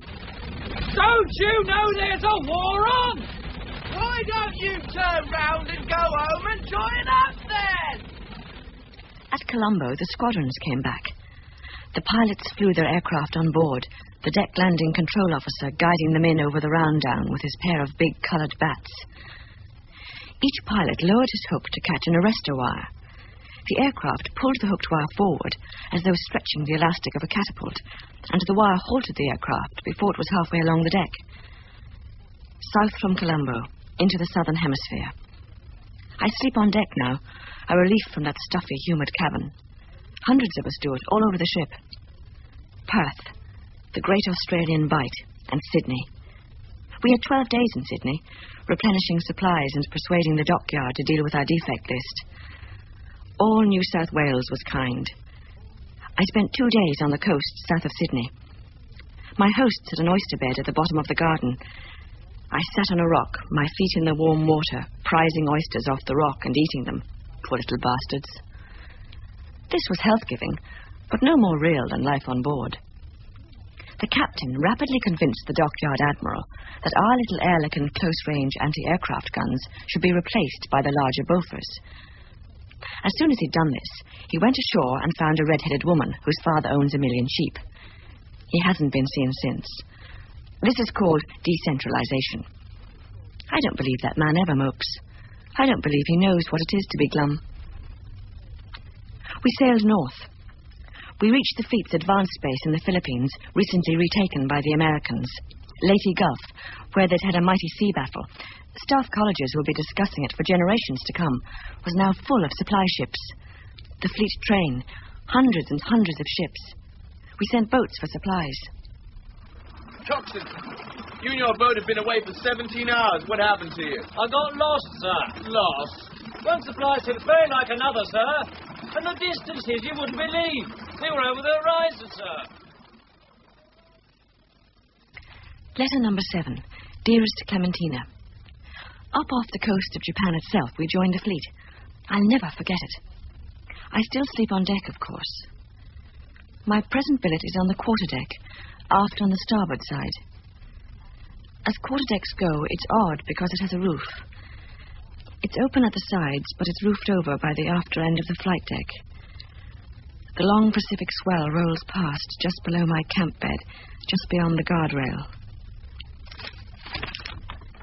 Down by the stern, the propellers flog the water, all three of them, the centre one grateful, no doubt, for its new gear wheel. Steadily flogging, miles by the thousand. The chief cook has a word for us. British Pacific Fleet, indeed. BPF. Broody Pond Floggers is what I call us. Broody for Plymouth Sound. He was in submarines for years, the chief cook. He has a thing, he says to young cooks. When you've cooked as many meals on the surface as I've cooked underwater, you may speak to me. I'll get that chief cook an award from the king if it's the last 5-paragraph letter I ever draft. Sometimes there's spray, and I shift my bed inboard a little, but I like to remain as near the ship's side as possible. The sea is comfortingly actual. In the early morning of the day we joined the fleet, I turned out and stood at the rail. All the way to the northern horizon, there were aircraft carriers and supporting warships. I crossed the quarterdeck and looked out to port. All the way to the south, it was the same. There could never again be so many aircraft carriers. The Royal Navy's 5 big ones and 3 American groups, each as big as our group. What were we all doing there? It seemed astonishing. Well, we were all going to move westwards together, and our aircraft were going to attack the Japanese mainland. That's what we were going to do. Perhaps we could defeat the Japanese by this means. They had no fleet left now, only suicide bombers. Kamikazes. Perhaps the war was going to end. It seemed unlikely. Did wars ever end? Were they ever over by Christmas? Kamikaze. I can never get any work done when we are operational. I have to spend my time closed up as target officer to a Bofors gun. The gun mounting is on a sponson, port side aft, below the level of the flight deck, jutting out over the water. The blue water speeds past under me, 20 feet below. Just aft of me, a cargo net is suspended. This is for the deck landing control officer to jump into, if the aircraft he's guiding in tries to land on him. Daddy Smith's place was on the flight deck. The pilots of the aircraft cannot see in front of them until the tail of the aircraft comes up. They need Daddy and others to guide them forward as they accelerate to take off. Parking attendants. He'd crouch on the edge of the deck and talk downwards to me. Did you see that Avenger? Floated past under my feet. What happened? Couldn't get itself and its bombs into the air. Just flopped. It went past, sinking. The crew going through their escape routine. Suddenly, there they were, sitting in their little yellow dinghy, and the aircraft had gone. I could see it going down, a whole aeroplane. A destroyer picked them up. I sit here on a steel grating above the Pacific Ocean. I have my tin hat and my lifebelt with its little red light, my white flame-proof balaclava like a ghost in a comic strip, my goggles and my elbow-length gloves, and I watch things like that happening. What are you going on about? There's a war on! Possible bogey, bearing 275, 48 miles. Oh, listen to that. Captain the gunnery officer. Alarm to arm. See you later.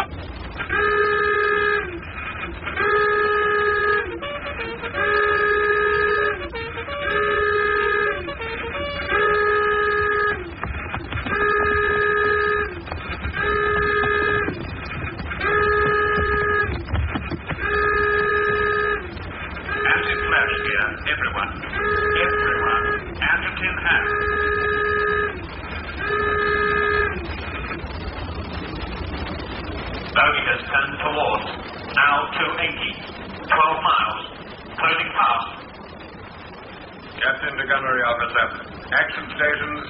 P2 Pom-Pom. Look out up, son. Action stations. Single enemy aircraft approaching from astern. Sea level.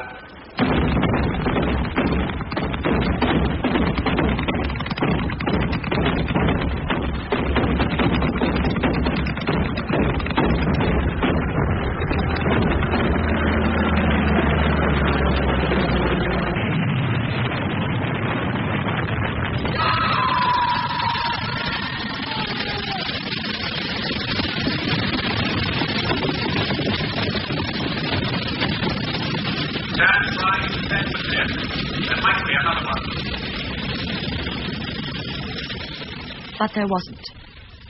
I actually saw the little aircraft coming over the stern. You'd have thought he was about to land on like anyone else. The pilots are locked in before takeoff, little yellow kids. This dissuades them from ditching in the water, but not always.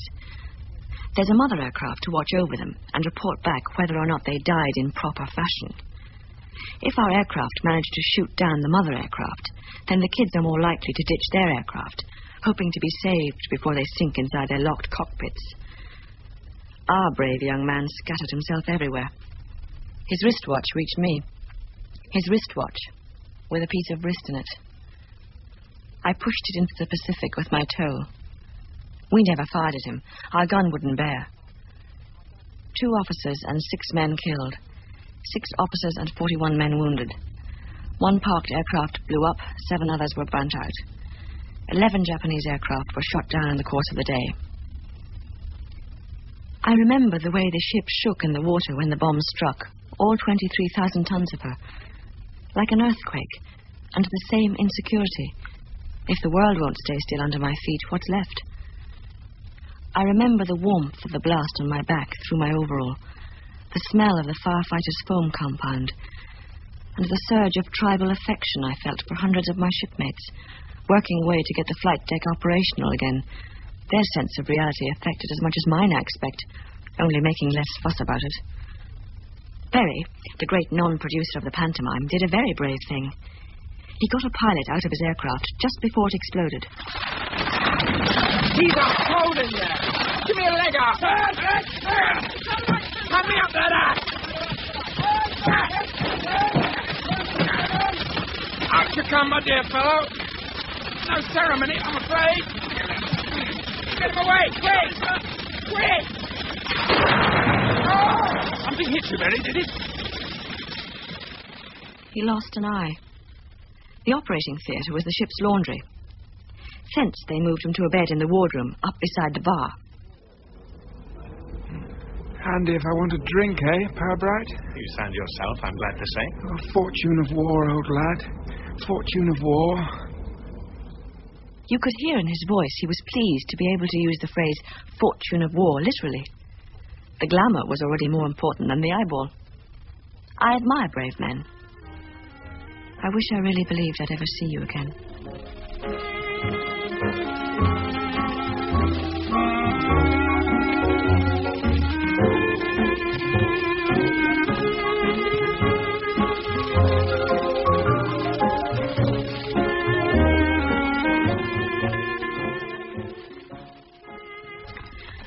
Letter number 8.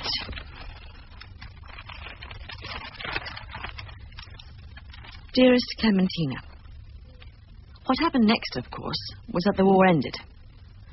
On the 28th of July, 8 of our aircraft attacked the Japanese shipyard at Harima.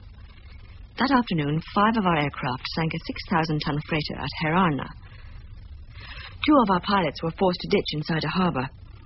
An American submarine went right into the harbor and picked them up, a thing the American submarines were famous for. This kind of warfare is really for the air crews, of course. We just remained on board in the sun. No wonder they call us fish heads. Then, on the 3rd of August, we had a target near a place called Hiroshima at the south end of Honshu. The weather was good, but our strike was cancelled. We could not imagine why. Perhaps the invasion of the mainland had begun, or perhaps there was an armistice. The truth was more astonishing. On the 7th of August, we heard that an American B-29 superfortress had dropped the first atomic bomb, and had dropped it on this place, Hiroshima. The war went on. On the 9th of August, Aircraft from the ship damaged 6 small merchant vessels and a warehouse at Shiogama. They visited airfields, destroying or damaging 26 aircraft on the ground. They knocked over an unfortunate railway engine. On this day, the day after Hiroshima, one of our pilots, a man called Miller, Dusty Miller, of course, attacked an enemy destroyer in the face of a heavy concentration of fire. Although his aircraft was in flames, he pressed home the attack and sank the destroyer. The captain has vowed to see he gets the VC, his posthumous VC. That was also the day we dropped the second atomic bomb on Nagasaki. The next day, the 10th of August, our aircraft bombed a railway terminus, a strike that proved to be the last of the war from this ship. The war was over, and every one of our aircraft suddenly belonged to the past. Midget flying machines dropping quaint little matchbox bombs, their pilots heroic figures in a picture book past. For now we had the big apocalyptic bomb. I knew it, but I couldn't take it in. I was so pleased the war was over that nothing else mattered. Everyone was overjoyed. You could see the faces of wives and sweethearts reflected in their sentimental eyes. On Daddy Smith's cheek there was a holy tear. I'll be back at my organ. Cathedrals keep still, Furbright. You know that. They remain on the same spot sometimes for as long as 1,000 years. How's Berry? He's ecstatic. I was with him in the sick bay this morning. He has a patch over one eye, and he'd slid one arm between the buttons of his pyjama jacket as though it was an empty sleeve. I think he thinks he's medicine. Oh, you look well, Berry. War's over. I've done my duty. Don't you think, Daddy? Your whole duty. That's the phrase. You've done your whole duty, son. Yes. I think it's true. It suits him to be a wounded hero. There's no work attached to it. I must go and see him again, in the dog watches. I was ecstatic, too, for all of 2 days. For the first time, I allowed myself to believe I would be home again with you. This was careless of me. It's worse now that the feeling of hope has gone again. How can I expect to get safely across the world to you? The war may have stopped, but the Earth's gone fragile on us. The kamikaze pilot shook the ship with his little bomb, shifting us in the water and back again. Hiroshima shook the planet. How can I expect to travel 17,000 miles in safety on a little, vulnerable, explosive thing like Earth? And how morbid can I get, sitting in this stifling cabin, my sweaty bare feet twisting together as I write, the sheet of 48 little polyphotos on the bulkhead before me, 48 little snapshots of you, looking up, looking down, looking right, looking left, smiling, not smiling, with that little hat, without that little hat. How morbid can I get? Well, fairly morbid, it seems. Fairly morbid. Furbright, can I come in? Furbright? Come on in. Great big commander's chip for you. Look at it. God, it's like a wader's mace. Oh, and Daddy, listen to this. The authentic voice of our commander. Lieutenant Commander Purbright. As even you will be aware, we have on board 79 officers and 1,049 men of the Australian Army, who have been prisoners of war of the Japanese for 4 years. Their next of kin have not heard of them since their capture and do not know whether they are alive. The soldiers do not know whether their next of kin are alive. These men are our guests and need diversion. You are to resuscitate your Gibraltar pantomime. You cannot have the hangar, as even you will have noticed it contains 1,000 bunks and a small hospital. You are therefore to use the flight deck. The show will be on Thursday evening, the day before we arrive in Sydney Harbour. I have arranged for the weather to remain suitable. Signed, your commander. We'll need to pull our fingers out. I thought you'd get hysterical. Letter number 9. Dearest Clementina, from the moment the pantomime was on again, I cheered up. For the time being, the world became small and manageable, and I believed I would be seeing you shortly. The show came out very funny, a kind of celebration. The bright stage sat on the flight deck in the still night. The 3 propellers flogged the waters of the Coral Sea. Stars, even moonshine in the ship's wake. Hundreds of men on benches and deck chairs, or looking down from vantage points in the bridge structure. The island, as it's called. The island on the edge of the flight deck. The bears, in their furry flying suits, were stupendous. They had a wheelbarrow. They did things to Goldilocks you wouldn't believe. They rejoiced. All together now!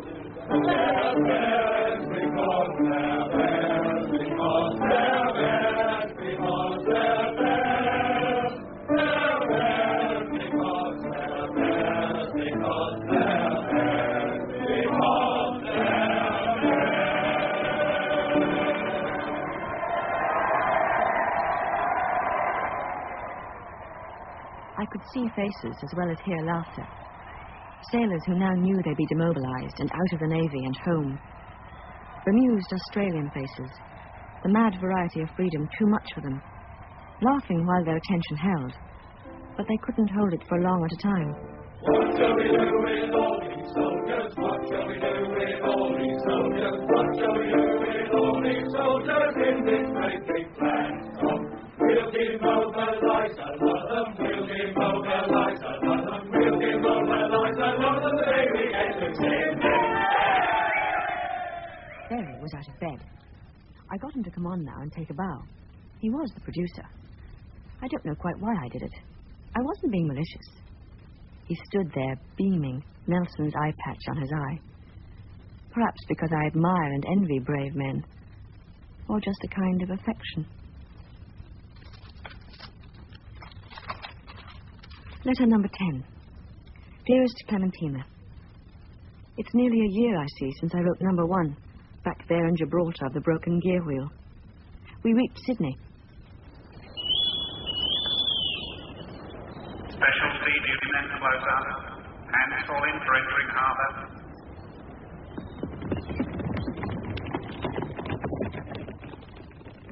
As well as ourselves, 1,000 Australian ex-prisoners of war were drawn up on the flight deck in their classic one-sided hats.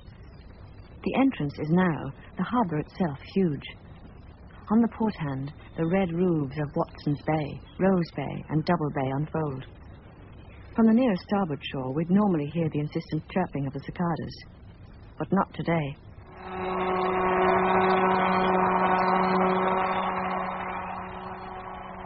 Today was for hooters and sirens and cheers. The ship moved slowly and delicately through a mass of tugs and small boats, decked with flags and huge welcome signs, and banners with passengers' names on them. Welcome home, Joe Macquarie. The Australians broke ranks, running from side to side on the deck, looking for their names on the banner. I cried. Standing there in front of my division as we moved up harbour, I could feel tears on my cheeks.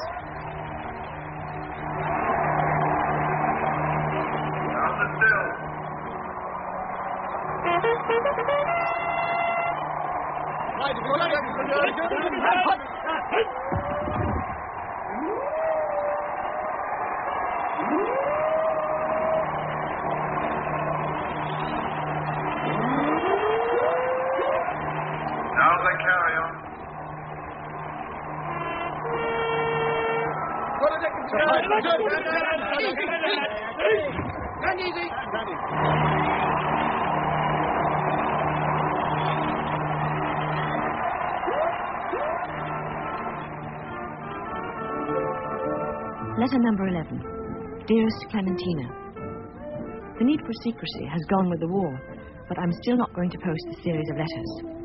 You'll get them in one big batch together. And so I did, in one big batch together. We're at sea again, I'm relieved to report. Victory celebrations are more exhausting than war. We gave a farewell party for 5,000 guests. 5,000. 2 dance floors, each with its own band, one on the flight deck and one on the hangar. A restaurant in the hangar, and a fun fair, all the fun of the fair. The aircraft lifts, forward and aft, were locked in the halfway position. Noble stairways were constructed from deck to lift and from lift to hangar. The commander wrote one of his titanic chits to Daddy Smith. Sub-Lieutenant Smith, you are the grotto officer. I want the grotto constructed under the aircraft lift forward. I want shrubbery, a lake, and romantic lighting. I want ducks on the lake, swimming about, warm-blooded, quacking ducks with real feathers. I have arranged a grotto party of 1 leading seaman and 2 able seamen. Signed, your commander. Where are the ducks, Daddy? I think the lake's beautiful, the Chinese lanterns and shrubbery. Where are the ducks? Oh, I had trouble. My leading hand, Hesper, I don't know if you know him, he showed great initiative. He and his party went ashore one evening and stole 3 white ducks from an ornamental pond, the property of the Governor of New South Wales. Chippy made them a duck coop. This afternoon, Hesper thought they looked too grubby for a party, so he washed them in soap and water. This, unfortunately, deprived the ducks of their natural oils, and when he put them on the lake, they just rolled over and sank. The commander will never forgive me.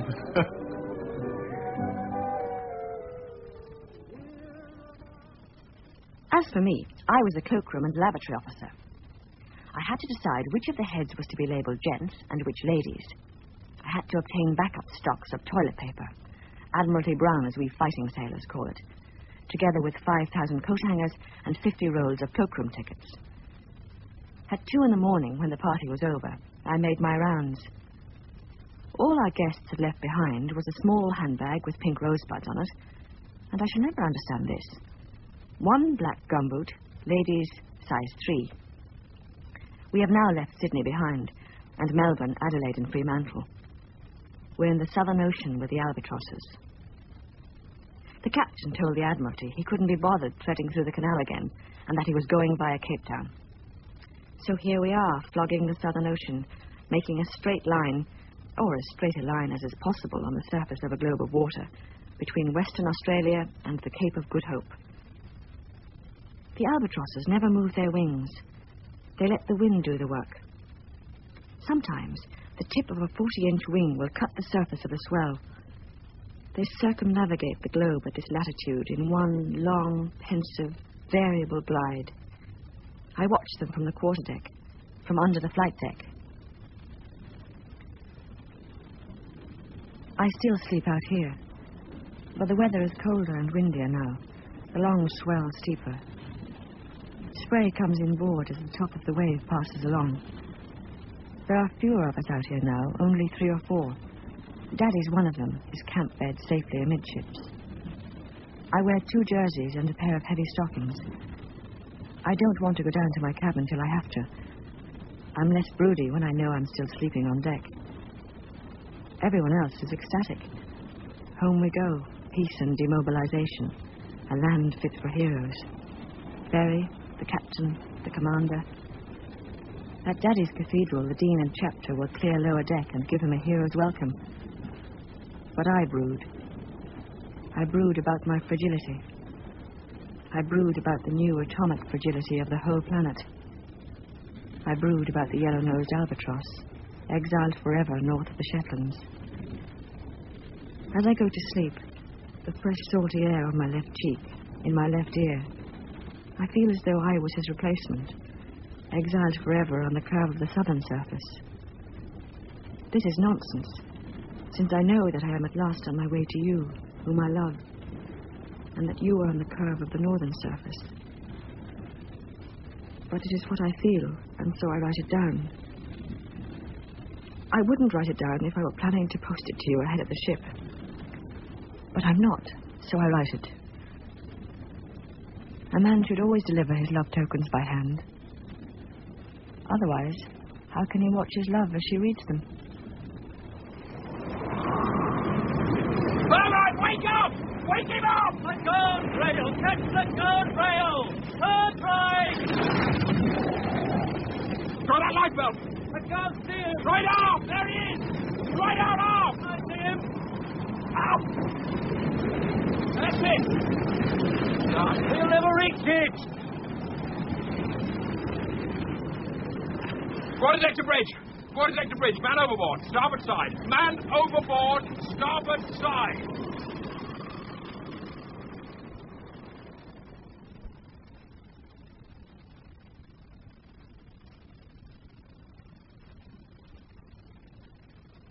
Whiskey for the captain.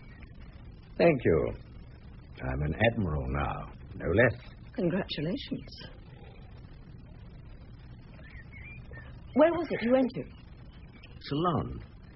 It took me the whole of the 6 months and all the weight of my new rank to get the place closed down. Closed down? Yes, every little port all over the island had its resident naval officer. They had to be winkled up and sent home. I'd have thought they would have wanted to come home, like the people in your ship. These were on shore. The life of Riley was what they were living. Residence, car, overseas allowances, perpetual sunshine. And the war, a thing of the past. They didn't want to come home to the damp, the rationing, and the dreaded socialist revolution. How did you do it? Transport. I visited each little port. I took an officer with me. While I inspected the place, he made a list of the vehicles. As soon as I got back to my office in Colombo, I would make a signal. 1 staff car, 1 3-ton lorry, and 1 1,500-weight van are to be returned to store by the end of the month. That closed them down. The life of Riley needs wheels. Wish I'd had Burbride with me. We'd have made a team. You'd have liked it, I think. It was a freak wave, you know. There are such things. It should have been safe on the quarter-deck that night. I do accept that. I told you at the time. And we searched and searched. Of course you did. There was a Chief Petty Officer Cook. Did he ever get an award, do you remember? Yes, he did. BEM in the King's birthday honours. I had a lot of recommendations to make. And Berry? Lieutenant Commander Berry? He got the DSC for saving that pilot's life, and he deserved it. The only useful thing he did the whole commission. He was innocent. Pirbright liked innocence. That's probably what drew him to Daddy Smith. His innocent integrity. He envied it. Smith's back in his cathedral now, you know. I've seen him once or twice. And the commander. That Irish commander. He went back to Ireland and became top man in his own navy. He takes his tiny flagship round the British home ports, forcing admirals twice his age to salute his green flag. They go purple in the face. Some of them explode. I can imagine. Lieutenant Miller got his posthumous VC. I saw that. I'd have resigned my commission otherwise. Those air crew. I felt so old. I go all the way aft to the wardroom to make sure they turned in early before the next day's flying. Was life real for them? Nothing in a warship in wartime is real. You know a lot about the people on board. You sent on that fat batch of letters. O-O-A. That's it. E-A. That's what I admired about him. Insouciance. He lived for the minute, unlike the rest of us. We moped for peace. We moped for our women. He had balance. If you say so. O-A. E-A. O-O-A. I'd rather have a nice warm sheep. O-A. Will you come out and eat? What happened to the red-headed woman whose father owned 1 million sheep? She married a young man whose father also had 1 million sheep. They'll have 2 million between them. Will you come and have dinner? I think not. Thank you. You've stirred things up a bit. I was afraid I might. I feel a bit stirred myself. May I telephone one day? Please do.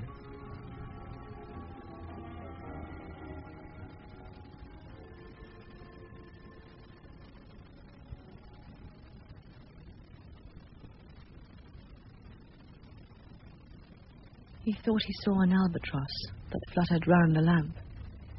He looked again and found it was a penny postage stamp.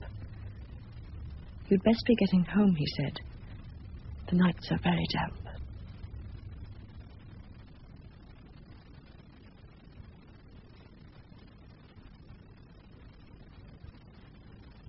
In The Albatross and the Elephant Eggs by Harry Barton, the cast was as follows. Clementina, Ingrid Craigie. Pirbright, Sean Scott. Daddy Smith, William Gaunt. The captain, Duncan Cass. The engineer officer, Brett Usher. The commander, Henry Stamper. Lieutenant Stewart, John Strickland. Berry, Christopher Ettridge. The Fairy Queen, Mark Ralston. Chief Cook, Scott Cherry. Flight Direction Officer, Michael Jenner. gunnery officer Geoffrey Collins, and the air defense officer Mark Straker. Other parts were played by members of the cast. The pianist was Mary Nash, and the play was produced with the kind help of the captain, officers and ship's company of HMS Caroline, Ulster Division, Royal Naval Reserve. The Albatross and the Elephant Eggs was directed by Robert Cooper.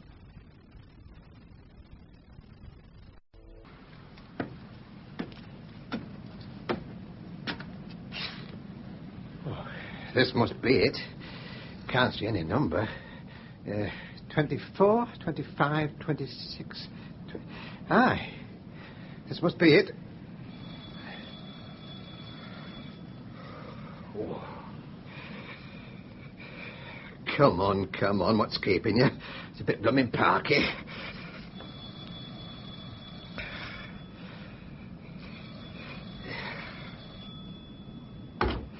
Oh. Yes? Mrs. Shapiro. Who? Would you be Mrs. Shapiro? Not me, dear. Oh, I'm sorry.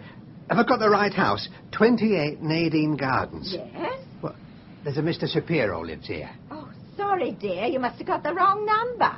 I haven't, no. This is where he told me. Who would that be, dear? Friend of Mr. Shapiro's. Oh, well, he must have been mistaken. Well, that's funny. 28 Nadine Gardens, you said. Ask for Mr. Shapiro. Well... I understood you took in lodgers. Guests? Oh, and he's not one of them. No one by that name, dear.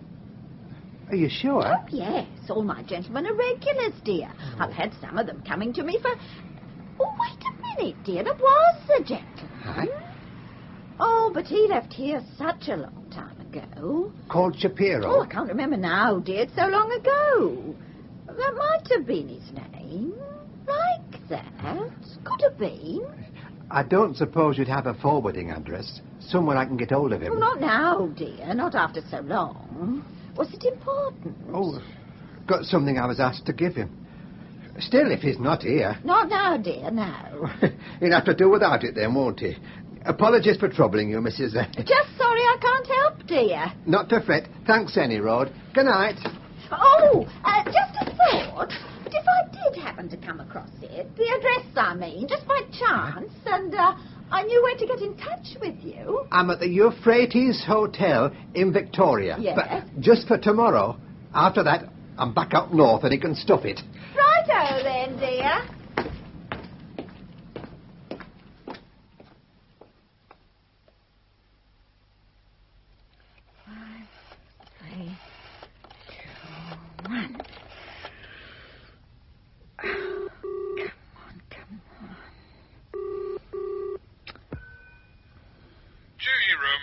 Speaking. Any hot tips about the GGs, dear? You said you might have something for me. Hello, gorgeous. Hello. Long time no here.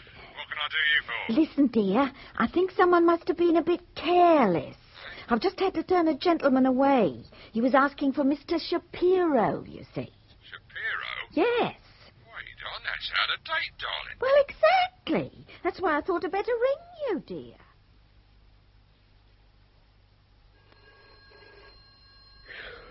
What? Oh.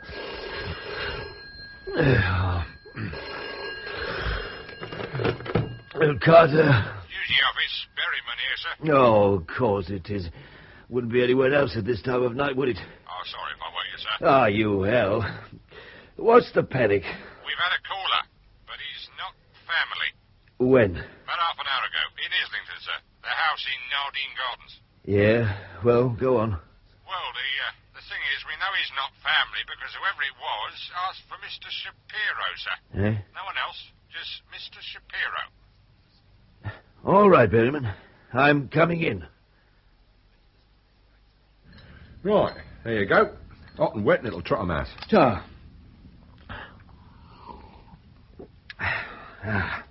So, after you got the call from the landlady... I called Benny Freeman. He pulled his finger out a bit sharpish and got his bird watchers covering this hotel in Victoria, the Euphrates.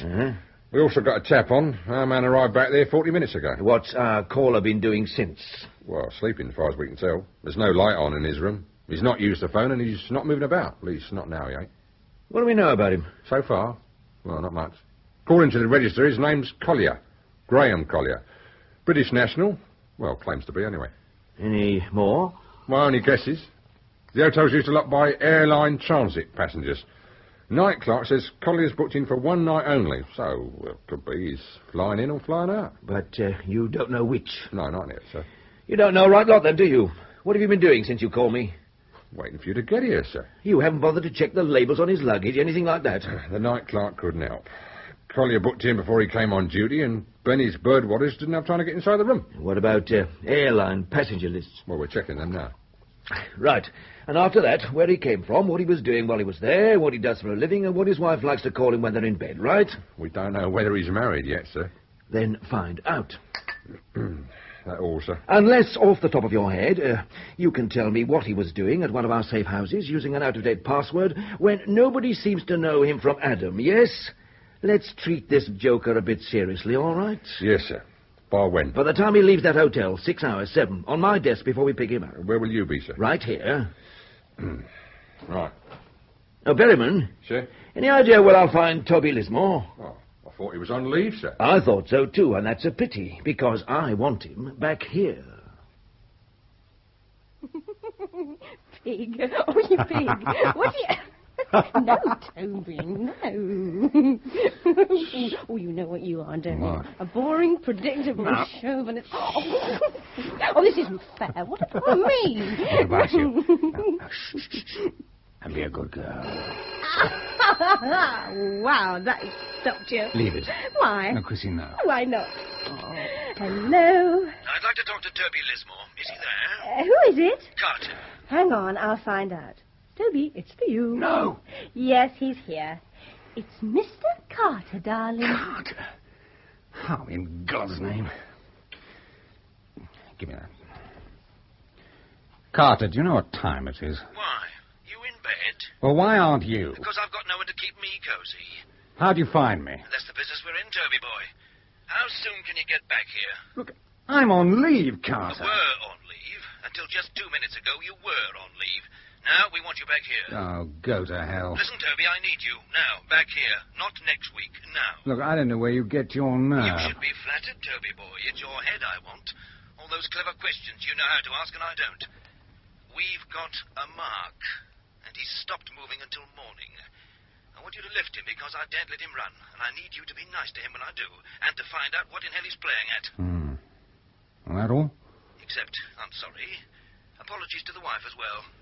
My wife is in Suffolk, Carter. You know that. Yeah, I know. It was she who told me where to find you.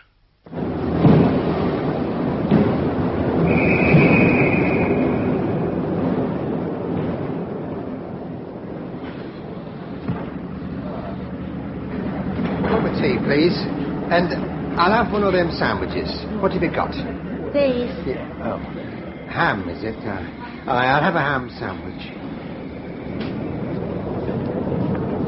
Message for Mr. Graham Collier, passenger to Preston. Mr. Graham Collier, travelling to Preston. Please go to the station manager's office.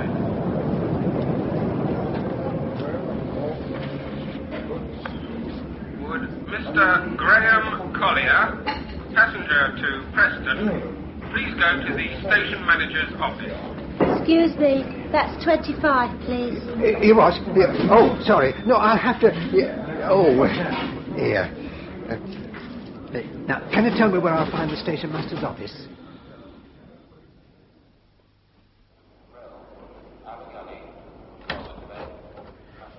Can I help you? Oh, my name's Collier. There was a call for me over the... Collier?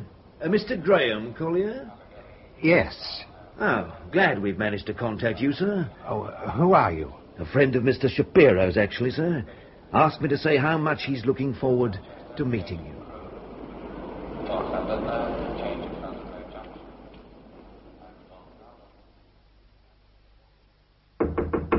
Come. Mr. Collier's suitcase, sir. I wonder where you want me to put it. Oh, just dump it over there. I don't am seeing it as soon as he comes in. Sir. Only one item of interest, sir. Package. Here we are. Oh, I'll take that. Had a cassette of film in it. We put a dummy in its place. Where's the original? Mr. Carter's taken it down to the dark room, sir. Right. Will you tell Mr. Carter I'd like to know what's on that film as soon as he's got a print? Right, sir. We'll collier in then, shall I, sir? Why not? Right.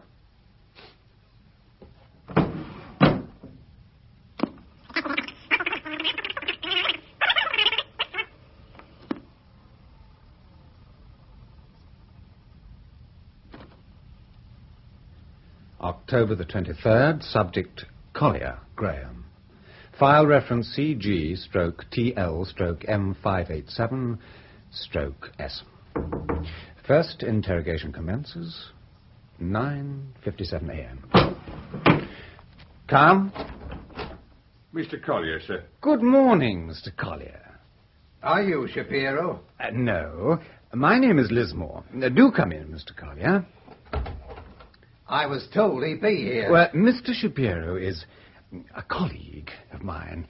Now, if you'd care to take a seat, we can get started. Started? Just a few questions. What about? You. Please, do come and sit down, Mr. Collier. Me? What about me? Well, we'll start with your full name, shall we? Well, you know it. No, I'm sorry. I meant your Christian names. Here, that's my case over there. You've been rummaging through my things. Well, examining the contents, certainly, but everything's still there. And nothing's been taken, I assure you. I don't give a monkey's elbow. You've got no right. Well, we'll come to those all the sooner, Mr. Collier, if you'll just answer my questions now. You were going to tell me your Christian names. Oh, Graham. Place and date of birth. What's that got to do with anything? What am I doing here? It's just that we have certain forms to fill in. Bureaucracy, really. Still, we have it to do. Bear with me, please. Not till I know what I'm doing here. According to our records, you were born on the 15th of June, 1926, in Blackburn. Now, that's in Lancashire. Wrong. Really? I was born in Darwin. That's just outside Blackburn, for what it matters. Anyway, if you know it already, what's the sense in asking? Well, we'd like to be sure that our records are reasonably accurate before we move on. When are you going to tell me what I'm supposed to have done? Done? Well, you are the police, aren't you? Not strictly speaking.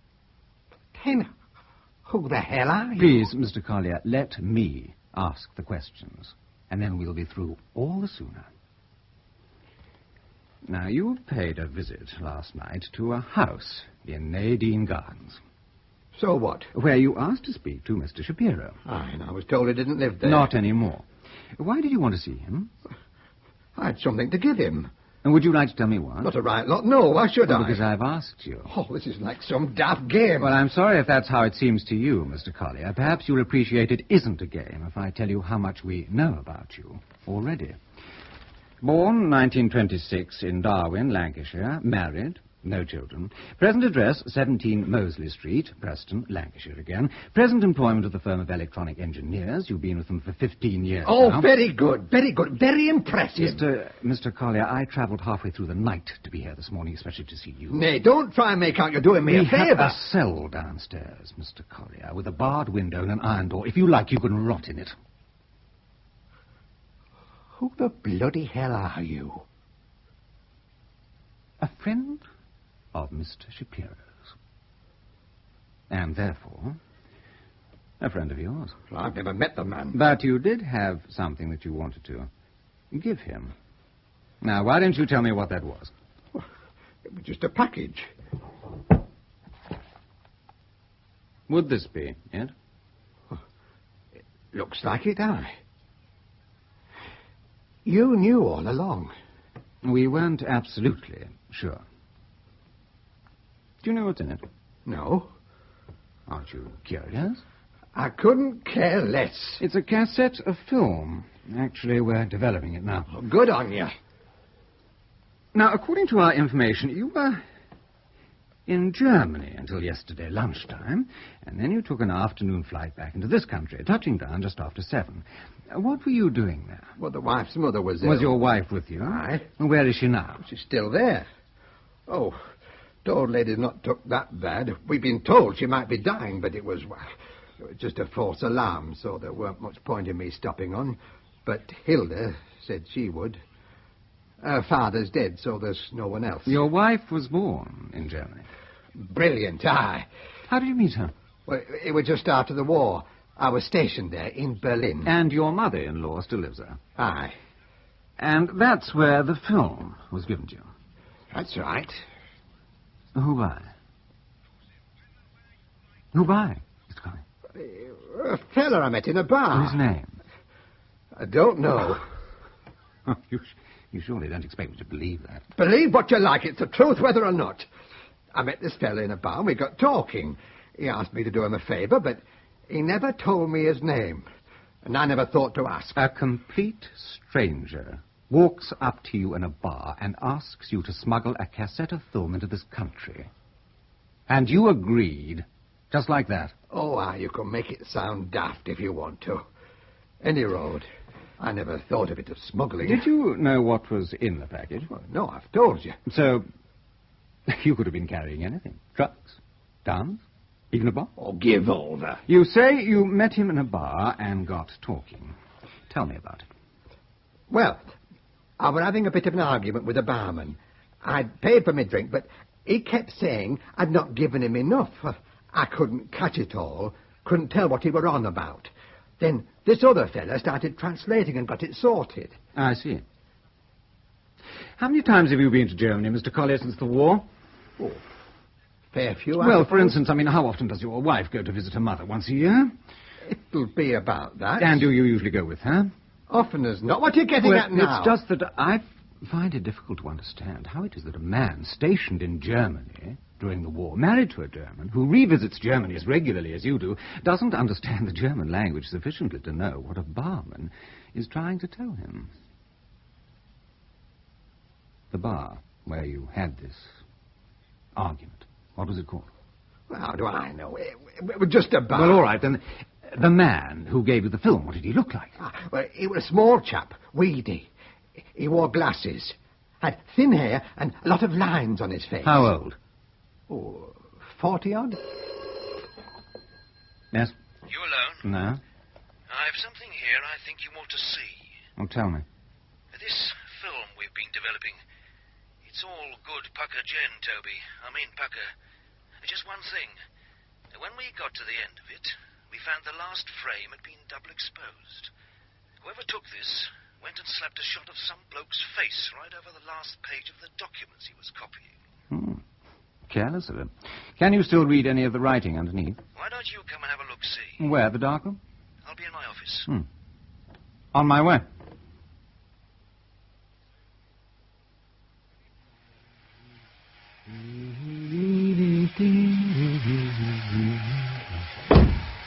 Oh, you're disgusting. What? You're supposed to shave when you get up in the morning, not at midday. You're seedy, Carter. Oh, get stuffed. I wonder what control can possibly see in you. Maybe I'm good at what I do. Maybe if I wore a Ponzi striped tie like yours, it might stand out a bit. Look a bit incongruous, you know. Say if I was running for home somewhere in the zone. Might even get me shot. You're just sore still because I busted your weekend. You can go to hell and back before I'd admit that to you. What do you make of Collier? He's a moron. I put him downstairs to cool his heels and try to think up a better story than the one he's telling up at the moment. You don't believe Well, his story's so bloody awful, I can't see how it can be anything but true. But he's not frightened enough. He's not squealing about his rights the way I'd have expected. I don't know. Well, where are these photographs? Oh, here. You'll find the one that's double exposed at the bottom. So it is. Well. Anyone we know? Nope. So maybe it was just an accident? Not possible. If someone's gone to the trouble, maybe even risked their life to photograph highly sensitive documents, which is what these appear to be, he is not going to ruin the last page by taking a happy holiday mugshot over it. Not unless he's very, very careless, or has a very good reason. Now, I don't believe anyone could be that careless. So there has to be a reason. What? Don't ask me. That's for you to find out. Well, not entirely. It is your case. Then it's down to both of us. Right? Regrettably. Fancy a bite to eat? No time. Pie and a pint, then. Why not? Just round the corner. Come on.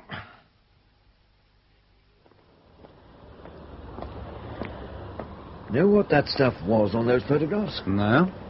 Minutes of committee meetings, agenda, that sort of thing. Know which committee? I'm sure you're going to tell me. Central Committee of the East German Presidium. Have you told Control? No. Are you going to? Not yet.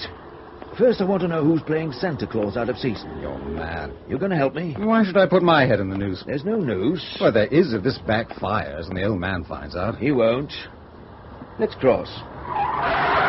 Here, watch it.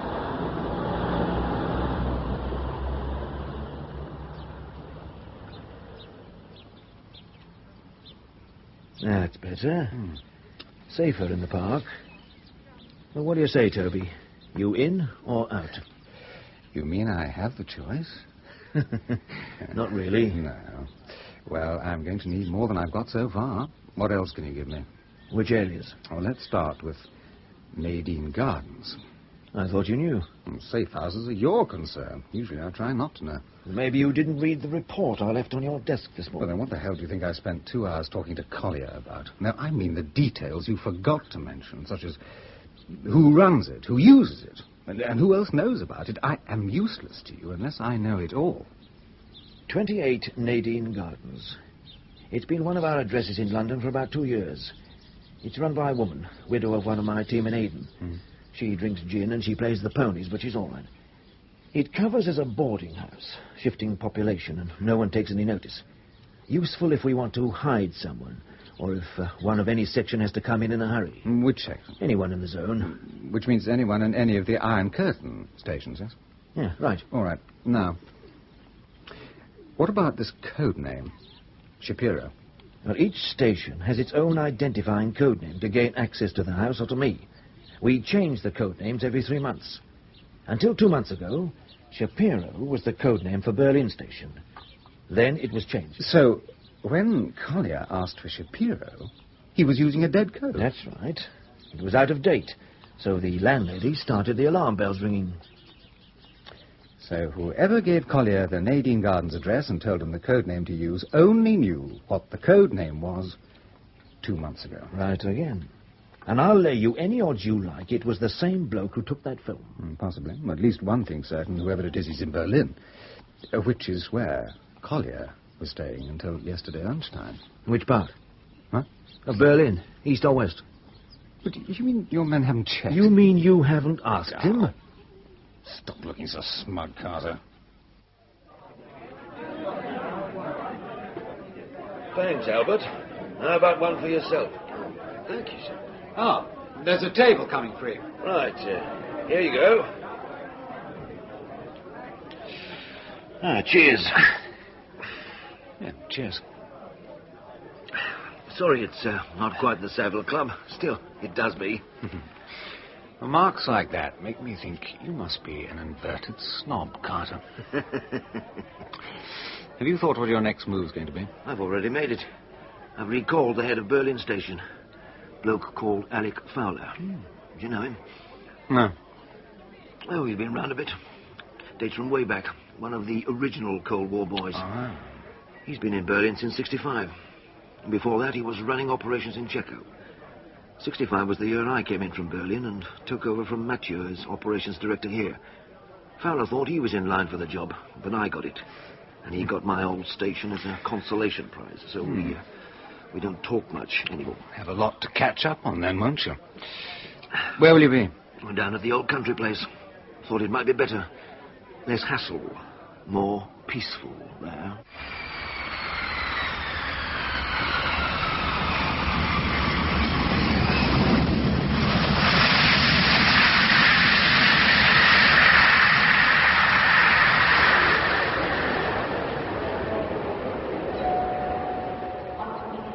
Thank you, Mr. Fowler. Your friend is waiting for you, sir.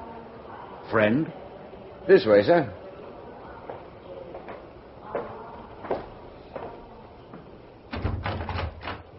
Hello, Alec. Carter. Welcome home. Home? Looks more like a custom and excise frisking shed to me. And they're the same the world over. I've been through damn near all of them. Well, anyway, it's good to see you. There must be something about the way you say that. I mean it. Didn't expect it to be you, not here. Berryman, maybe, even Benny Freeman. But not you, Carter. Why not me? Didn't think you'd still be doing your own legwork. I don't. But you're special. Is that what Control told you to say? No. Control doesn't even know you're in the country, Alec. So, this is your operation? Strictly mine. Not an operation, though. Debriefing. That's all. Debriefing? Mm-hmm. Since when was a debriefing so urgent you don't even have time to pack a toothbrush and you have to grab the next flight out as though you're blown sky high? What are you after, Carter? That's half the trouble. I wish I knew. Feel up to travelling? Where to? I thought we might take a trip down to the old health farm. That is, if you fancy it. I was hoping to see Piccadilly Circus and the changing of the guard. And then why not save it as a treat for after we've finished? Eh?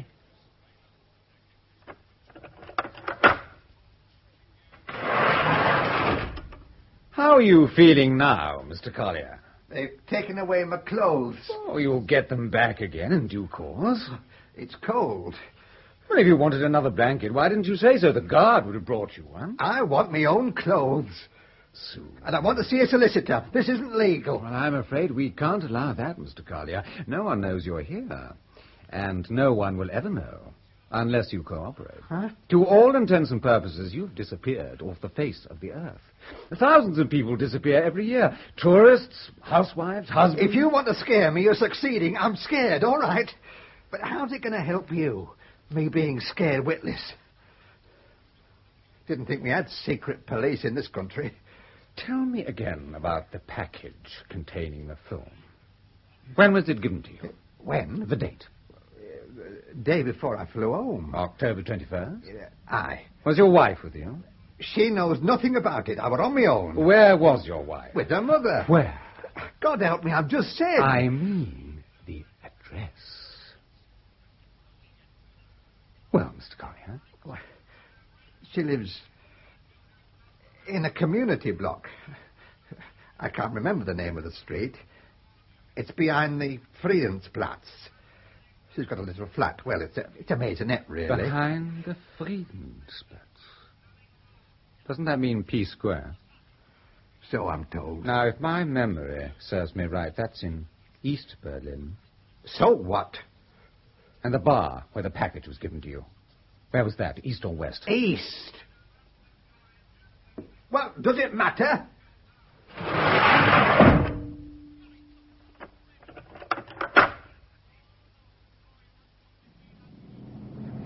Continued against the pound today, despite strong support from the Bank of England. The Chancellor is expected to make a statement in the Commons this afternoon, which, it is hoped, will... Better, eh? I can live without it. You know, I've not been down this way for nearly a year. Even longer for me. But then it would be. I can remember the last time I came. It was when Control told me you were coming in from Berlin and I was to take over from you out there. And I thought I was coming to be told I'd got the plum. Huh. Yeah, well, I'm sorry if that still twists your guts up. But I was as surprised as you. Not anymore, Carter. I don't care anymore. Am I going to know what this is all about? My briefcase is on the back seat. There are some photographs in it. Can you reach? Yeah. Got 'em. See that top one? It's got a mugshot on it. I want to know who it's of. Recognize him? Do you expect me to? You might. From that? It's double exposed, for God's sake. Is this what you pulled me back for? Just to look at this? No, not just that. But it's part of it. Part of a mystery, Alec. The mystery is whose face is on that photograph. And after that, who took it. Why should I know? Because it came out of Berlin 3 days ago. Not by me. You know that, Alec? It came in the raincoat pocket of an hilarious little joker called Collier, who turned up on the doorstep of 28 Nadine Gardens, asking to see Mr. Shapiro. What? So I'd say that either means you've been blown, or Collier's had contact with someone in one of your networks. Next questions. If Collier's straight and on the level, carrying for one of your contacts, which one? And why wasn't the film passed via you? That's impossible. It's happened. Shapiro's a dead code. So you're blown? No. No, actually I don't think so either. That mugshot came at the back end of those photographs. Now, why it's there I don't know. But that lot's worth something, and I'd say the source is a good one. So who is it? If Collier knew about Shapiro and Nadine Gardens, it has to be one of yours. No. Everyone in my section knew that Shapiro was dead. Someone did. Everyone. No, Alec. I think someone in one of your networks took that film. He also wanted us to see a man's face. We don't know why. But he was in a hurry. No time to reload the camera. No time for finesse. He just took a chance on the double exposure giving us something. So maybe someone was onto him. Maybe he had no time to make contact with you, or maybe it wasn't safe. So he did what he could. Found himself an English tourist, took a gamble, and used him to bring the film out. Now, we need to know who and why. It's impossible. What is? These photographs. There's only one man could have got hold of stuff like this. His name's Egon Stalik. So? That name should ring bells. I sent you a report about him. He was arrested a month and a half ago.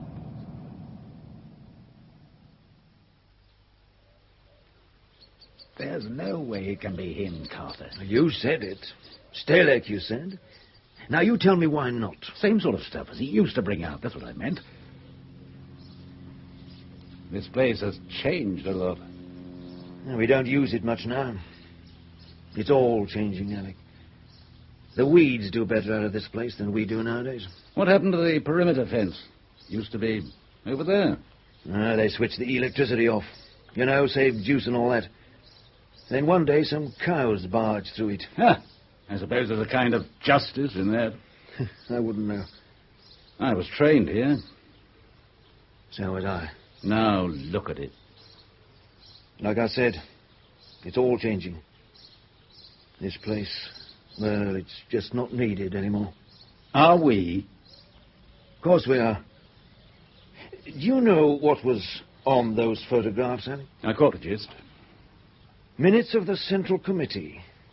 Draft DDR resolution applauding Soviet initiative in Egypt. Agenda for the next round of détente talks with Kissinger, proposing stalling tactics over American interference in the question of Soviet Jews. Detailed budget breakdown of Defense Committee spending. I'd call all that valuable, wouldn't you? Yes. So, if not Stalik, who else? If it's someone new, they deserve a bit of cultivating. I don't know. So maybe it is Stalik. I've told you. Then tell me again. It's all in my damn report. Don't you read reports anymore? You've got it all in there. That's right, but I want you to tell it to me now all over again. Stalik was arrested a month and a half ago. About that. I can't nail the exact day. I didn't know for about a week. And over there, people prefer not to remember what happened yesterday. When I tried to check, no one knew anything. How did you find out? I got a routine message from Stalik that indicated he was ready to make a drop. He never turned up. I waited a few days for him to contact me again, but he didn't. So I went looking. He'd already been arrested. If that's so, he'll have told them everything he knows by now. What do you mean, if? But all your networks are still functioning.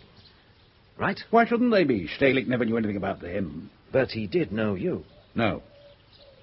No? Stalik knew my code name, not who I was. He could still have pointed you out. Wrong again. We only ever met once, right at the beginning. After that, we used a cutout. So chances are you may not be blown after all. Something's just occurred to me. There was someone else. What do you mean? One other person Stalik did know. He wasn't the primary source. He had his own contact inside the Volkskammer. I don't know.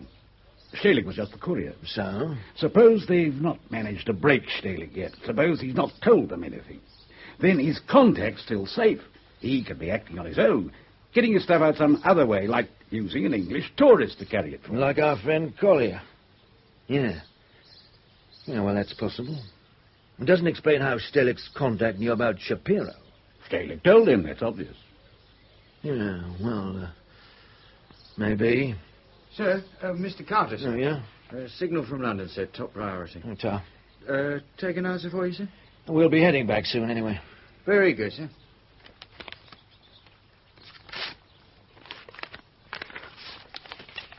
Oh, message from Lismore. Well, get this.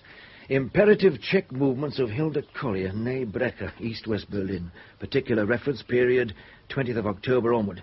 Also verification state of health of Frau Eva Brecker, Zimmer Nummer 5B, Gemeinschaftswohnung, Hartakerstrasse, East Berlin.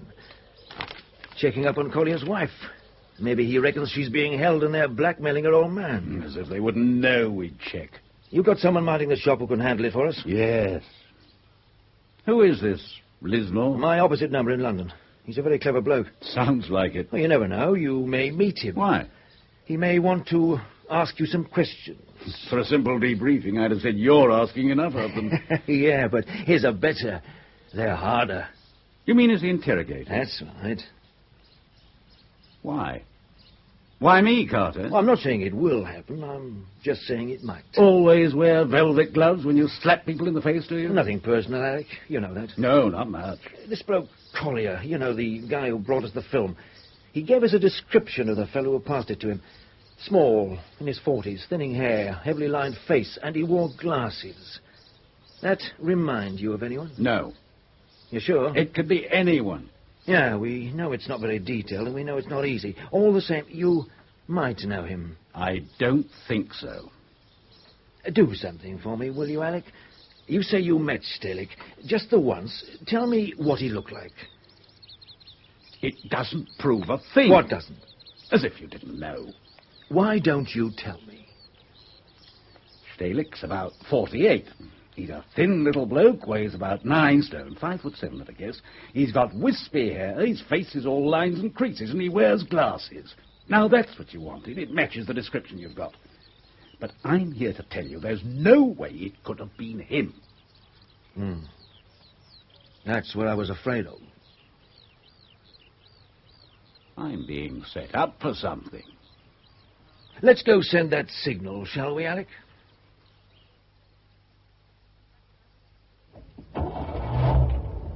Shouldn't be more than a couple of days down on the health farm. Will you be able to cope? Don't you worry about a thing, sir. Well, I want those letters to be in Berlin by tonight, so they should be back in this country before the end of the week. You leave it all to me, sir.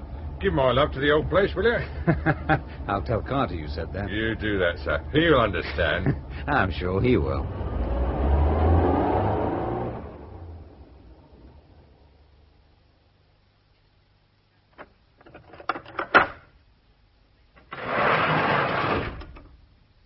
Morning, Mr. Collier, sir. Brought you a cup of tea. Mr. Lismore asked me to tell you he's had to go out of town for a short while. Only a day, we hope, two at the outside. Still, I'm afraid we'll have to ask you to stay here until he gets back. So anything you want, just knock on the door and tell the guard, and I'll see what I can do for you, all right? Oh, there was just one other thing. We've drafted a letter to your employers explaining that your mother-in-law is more seriously ill than you thought, and that you'll have to stay on in Berlin for another few days. Here we are. It just needs your signature at the bottom. No. We've also written one to your friends, the Robertsons, apologising that you'll not be back in time to take them to the Halle concert on their anniversary like you'd arranged. You can borrow my pen, sir. Try and make me. You can always have your signature forged, you know. Dead easy. I'll bet. I wouldn't put out past you. Fair enough.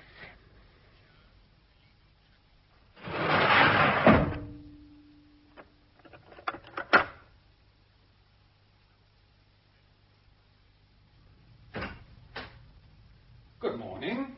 Morning, Toby. I'd like you to meet Toby Lismore, Alec.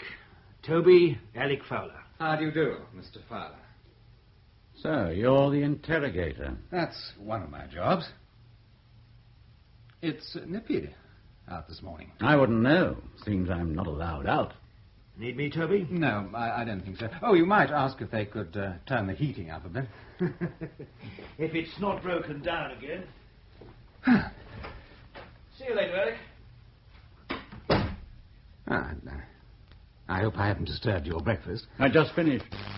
Now, I take it you know why I'm here. To ask me questions, that's what Carter said. Precisely, sir. How old are you, Mr. Lismore? Does it matter? 34, 35. Somewhere thereabouts. So I wonder how much you reckon you know. What about? Men like me. And Carter. The original Cold War, boys. Yes. And where were you when the wall went up? Sleeping off a hangover in your gothic Oxford garret? Probably. How can you know? I know you, Mr. Fowler. I've read your file, and Carter's filled me in on the rest, so I know enough to do my job. Dissecting me? If you like. Not much. Don't you think I might have hoped for something better? I'm a professional, Mr. Lismore, and they give me to you. I am also a professional. Professional pimp touting détente. No, but that's interesting. What is? Knowing what it is that bothers you so much. You really think you do? Détente. The British handshake across the curtain. It makes you question your whole raison d'être, doesn't it, Mr. Fowler? It begins to make you feel, well, a bit like a fish out of water. Let's get this over with, shall we? But if it's any comfort, you and I both know that détente doesn't exist. Otherwise, you and I wouldn't be sitting here now, would we? Real or not, I'm not sure it matters anymore. Now, you try thinking yourself into my shoes, if you can. 49 years old, 20 of those in the field, and you try living with that. Or if that's beyond you, why don't you just ask your questions? About a month ago, we received this report from you. Subject, Egon Stehlik, East German, working for us, one of your most valuable contacts, in fact. In here, you report his disappearance. Subsequently amended to arrest. Or death. You say here arrest. He's most likely been shot by now. But you still don't know, not for sure. You've not found any witnesses. Who'd be a witness to a thing like that? What was your first indication that something had gone wrong?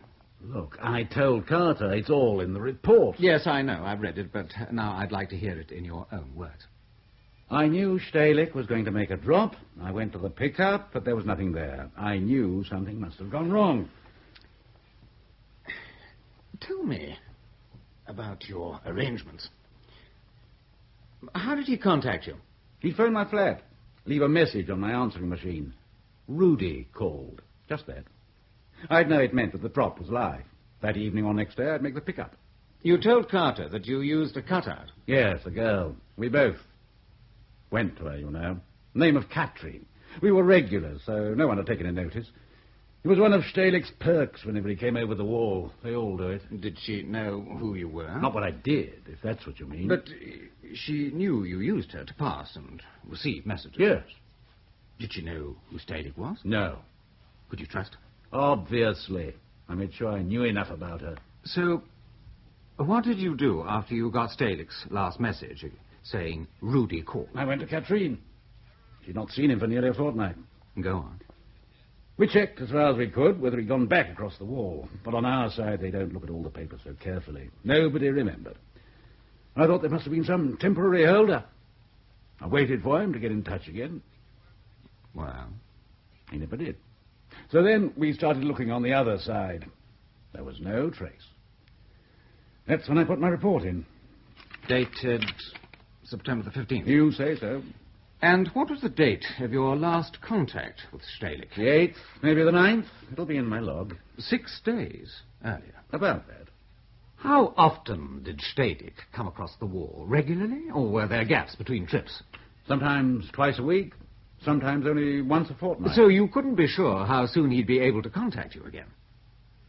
No. Yet you only gave him 6 days before you reported him missing. I'd been checking. But you weren't sure. You couldn't have been. You'd found no witnesses, no evidence at all, in fact. He was missing. You assumed either arrested or dead. That's right.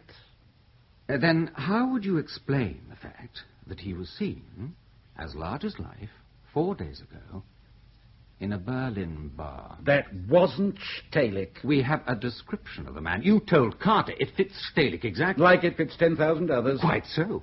But how many of them would have known about the code name, Shapiro? You say it was Stalik. I know it couldn't have been. You don't know anything. You just make assumptions, it would seem to me, based on no hard evidence. Listen, if it was Stalik, he'd have made contact with me. Don't you get that? That's one of the more puzzling aspects, I grant you.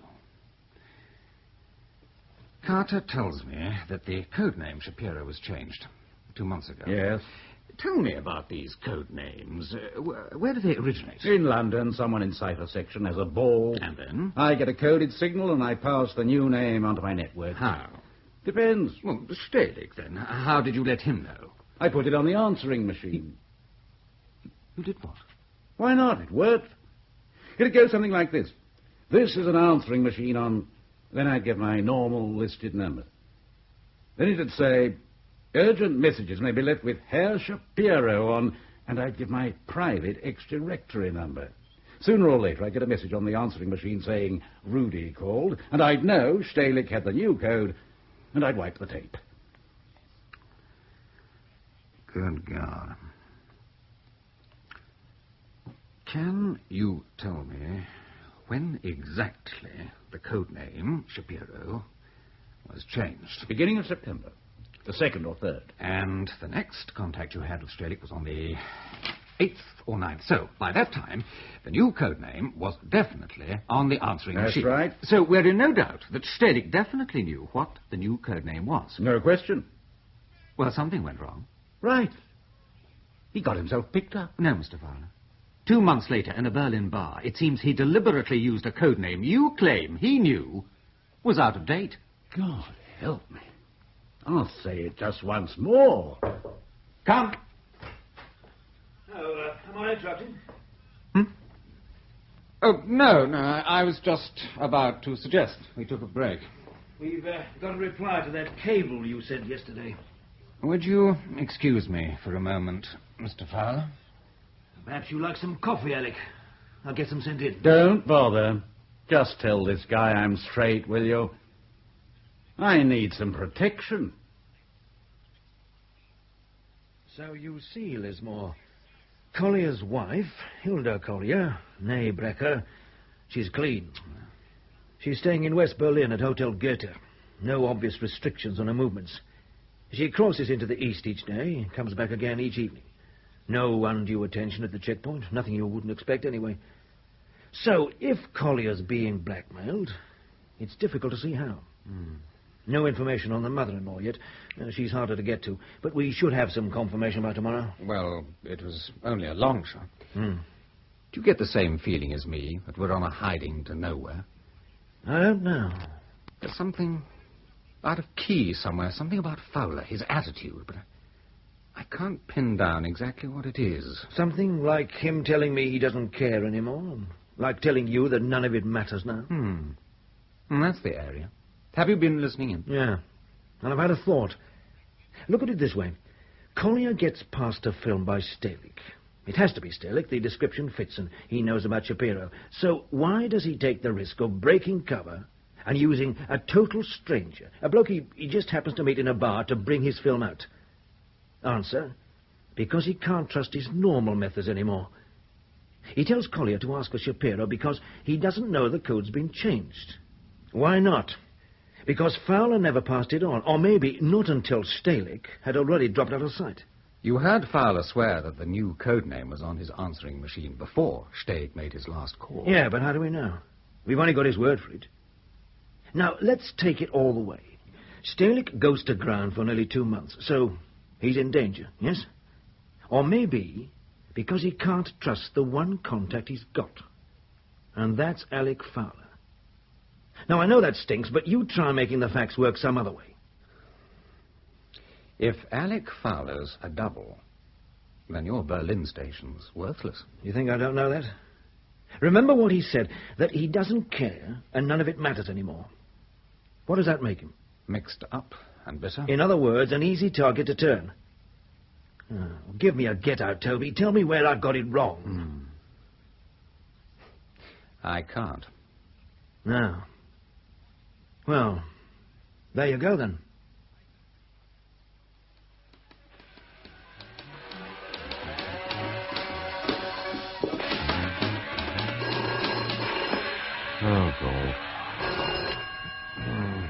Duty room, Berryman speaking. Any hot tips about the GGs, dear? You said you might have something for me. Hello, gorgeous. Hello. Yeah, I thought the ponies had been washed out today. Look, I want your Mr. Carter. Is he there, dear? No.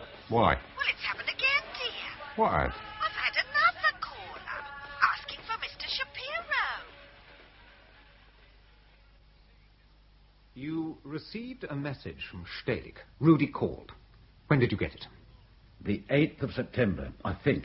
The 8th or the 9th. But you can't remember which. You understood from this that Stelig had made a drop. Or was about to. When did you go to make the pickup? That same night. How did you know the girl Catherine would be free?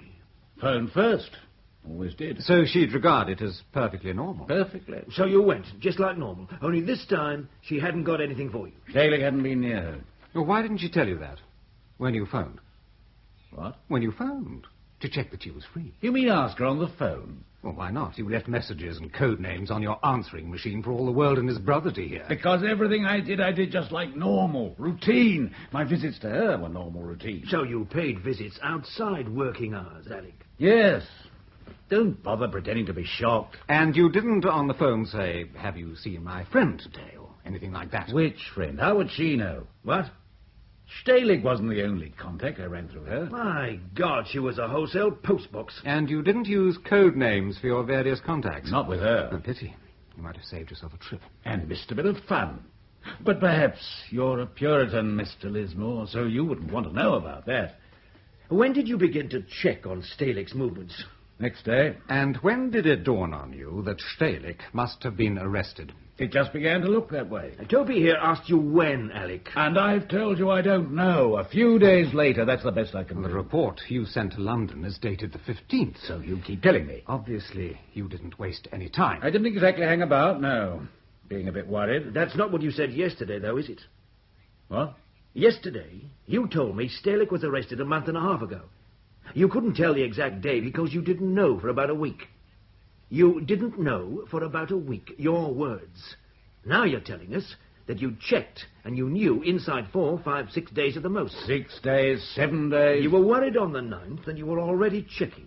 You didn't hang about, you just said so. Although, of course, you had no real reason to be worried at all. As far as you knew, Stelig had probably crossed back into the East and would contact you again. That's what you told me this morning. You told me that you actually waited for him to contact you, and only when he didn't did you start getting worried. You're just playing with words, both of you. Words are important, after all. Perhaps you should choose yours with greater care. Meaning? That you knew Stelig had been arrested much earlier than you claim. How could I? Because you were expecting it. Expecting it? Don't be so damn silly. How could I have been? Because you'd already put the finger on him, Alec. In God's name. Our thesis is that somehow, luckily for us, Stelig got wind of the fact that you betrayed him and went to ground, until 5 days ago, when he reappeared in a Berlin bar. You stinking bastard. Oh, we know it smells, Alec. But most things do when they go bad. So perhaps it's you. You bastard! Sit down! Yeah, Carter? Berryman here, sir. We've had a development. Like what? Like a live-action replay this end. Berryman, in words of one syllable, you just tell me. Nardine Gardens. We've had another caller asking for Shapiro.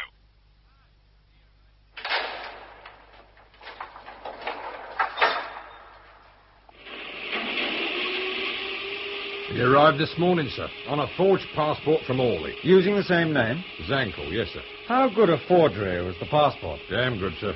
A bit bold, though, all the same. Yeah, well, you wait till you meet him.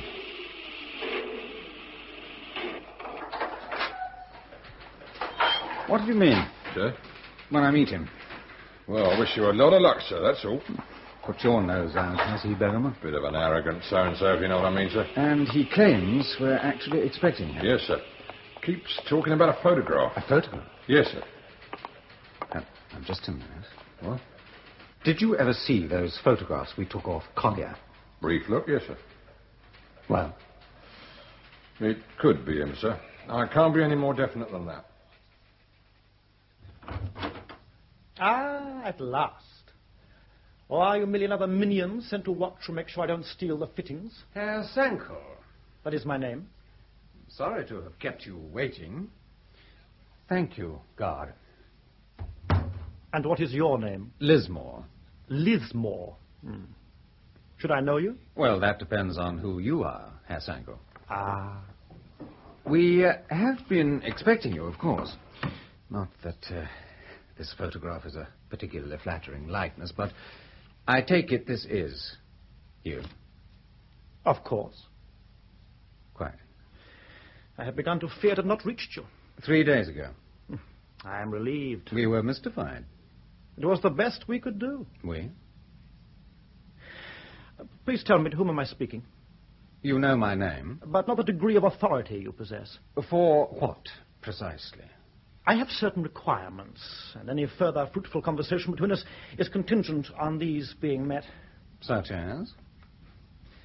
Political asylum, of course. I see.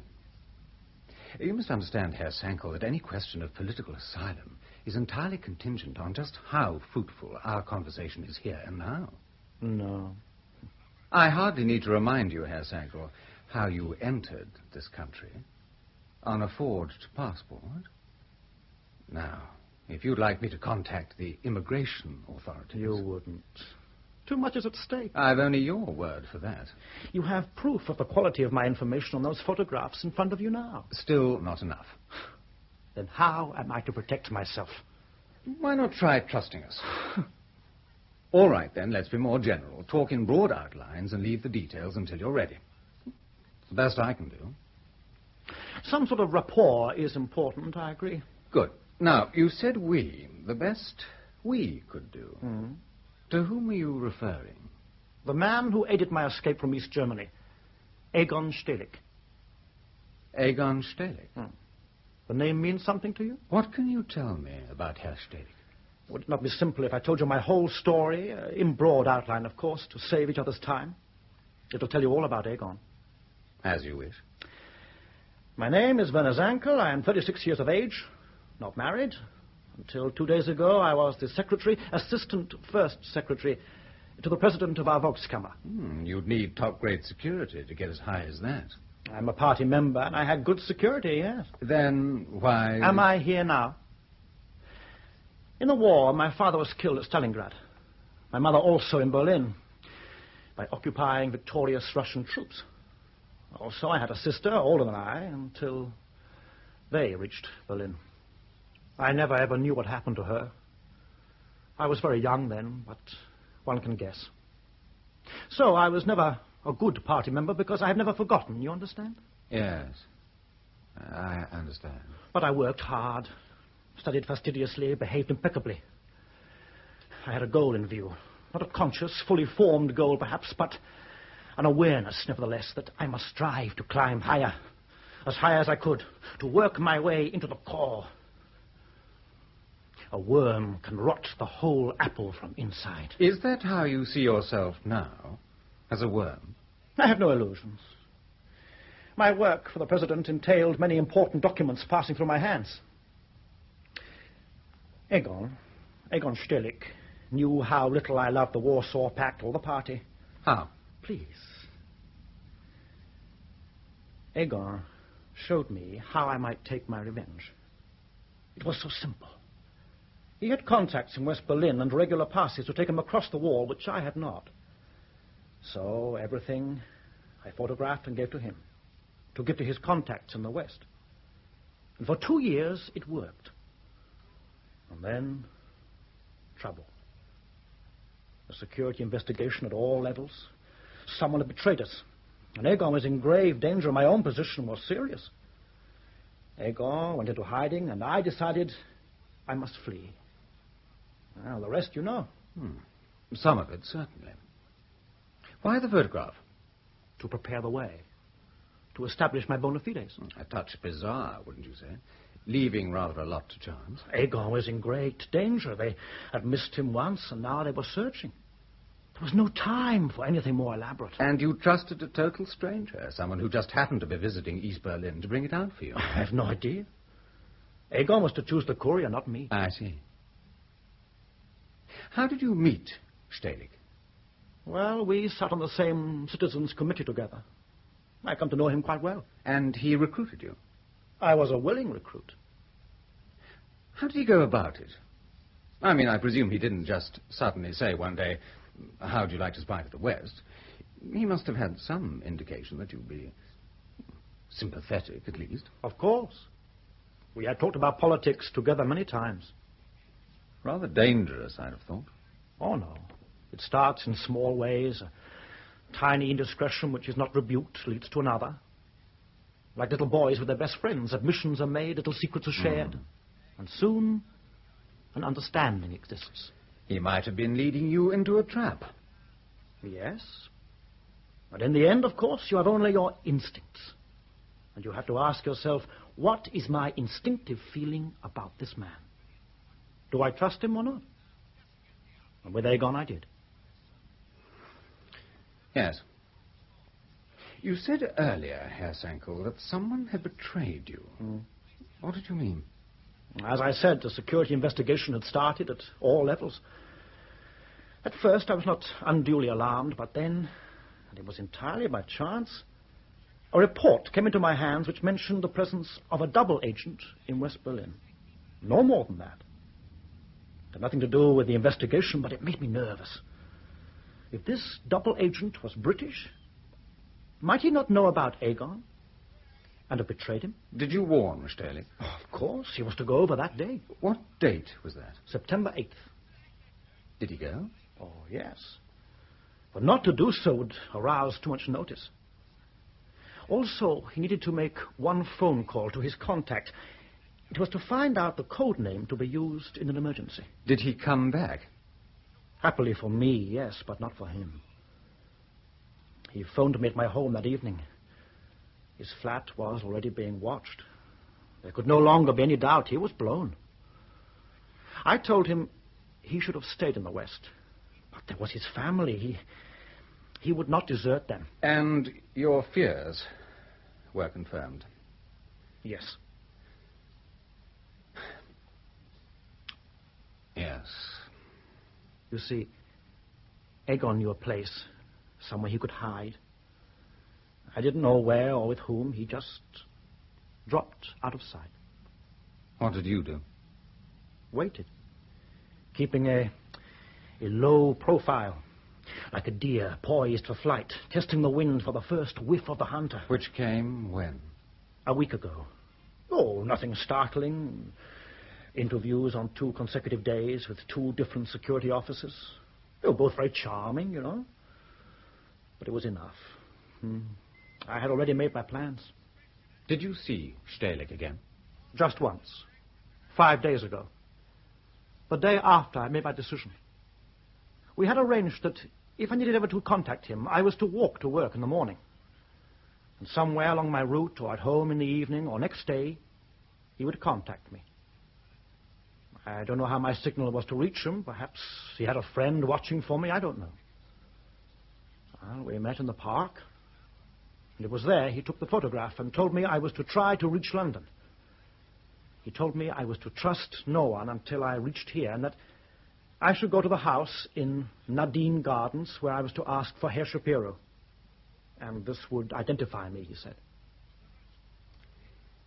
Did Stehlik ever give you any indication that he shared your belief that the double agent in West Berlin was British? It was implied. He told me to trust no one. And the reports you saw concerning this double agent, did they give any name? Only a code name. Malworth. It is an animal. You call it... Yes, I know. The mole.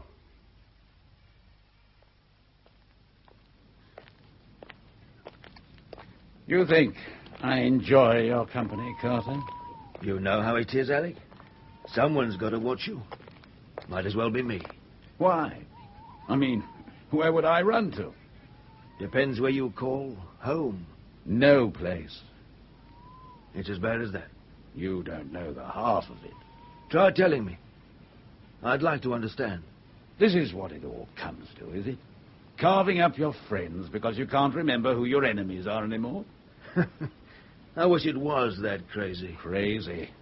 Why don't you open your eyes, Carter? It's all a crazy game. What is? This, you and me, what we used to believe in, what I've spent 20 years in the cold for.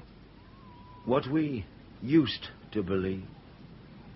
Why the past tense, Alec? Why not? You think Britain matters anymore? You think anyone cares about us? We're bankrupt, always running. Haven't you heard yet? The Arabs own us. East-west détente, why not? We've no secrets or influence left worth spying for. And you and me, we're left playing charades, pretending the Britannia still rules the bloody waves.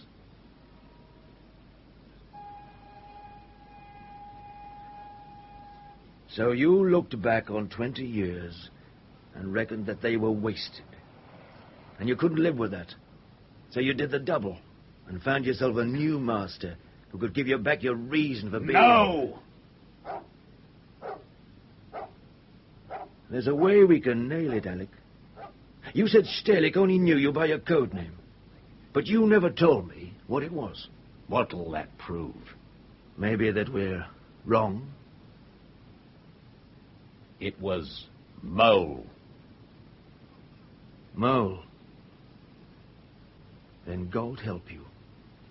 Because that proves we're right.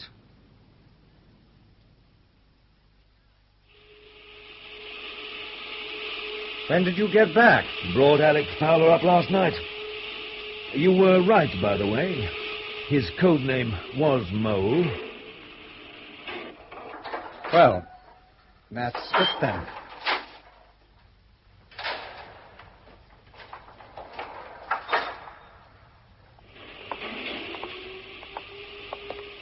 Time to take the wraps off, wouldn't you say? Tell the old man what we've been up to. I'd say almost. Why, what is there to wait for? I've had a preliminary reaction to that film they took off Collier. All very unofficial, but our zone gazers are going quietly off their heads with excitement about it. Oh, they want Zankel. And Fowler's code name was the last piece in the jigsaw. The last but one. I've just read the transcript of your session with Zankel, and there's one place I need clarification. Where? Zankel says that he knew from reports he'd seen that the double agent in West Berlin had a code name, Molroof. And we know that's the same code name Stalik knew Fowler by. Mm-hmm. Now, what I'm not clear about is whether Zankel told Stalik that Molroof was a double. I mean, actually told him the name. Because if he did, I want to know why Stalik still went over that day and made his phone call. I mean, would you ring up a contact you know is likely to blow you any second? Probably already has. Get me? But it's a point, but Zankel never said he did tell Stalik the code name. You believe that? You believe he told him the rest and didn't tell him that? I'll give you a call when he gets here, and you can ask him. Sure, I think I'll do that. Oh, yeah, one other thing I almost forgot. The confirmation you wanted about the state of health of Collier's mother-in-law. It came through just before we left last night. Oh. How is she? She's dead.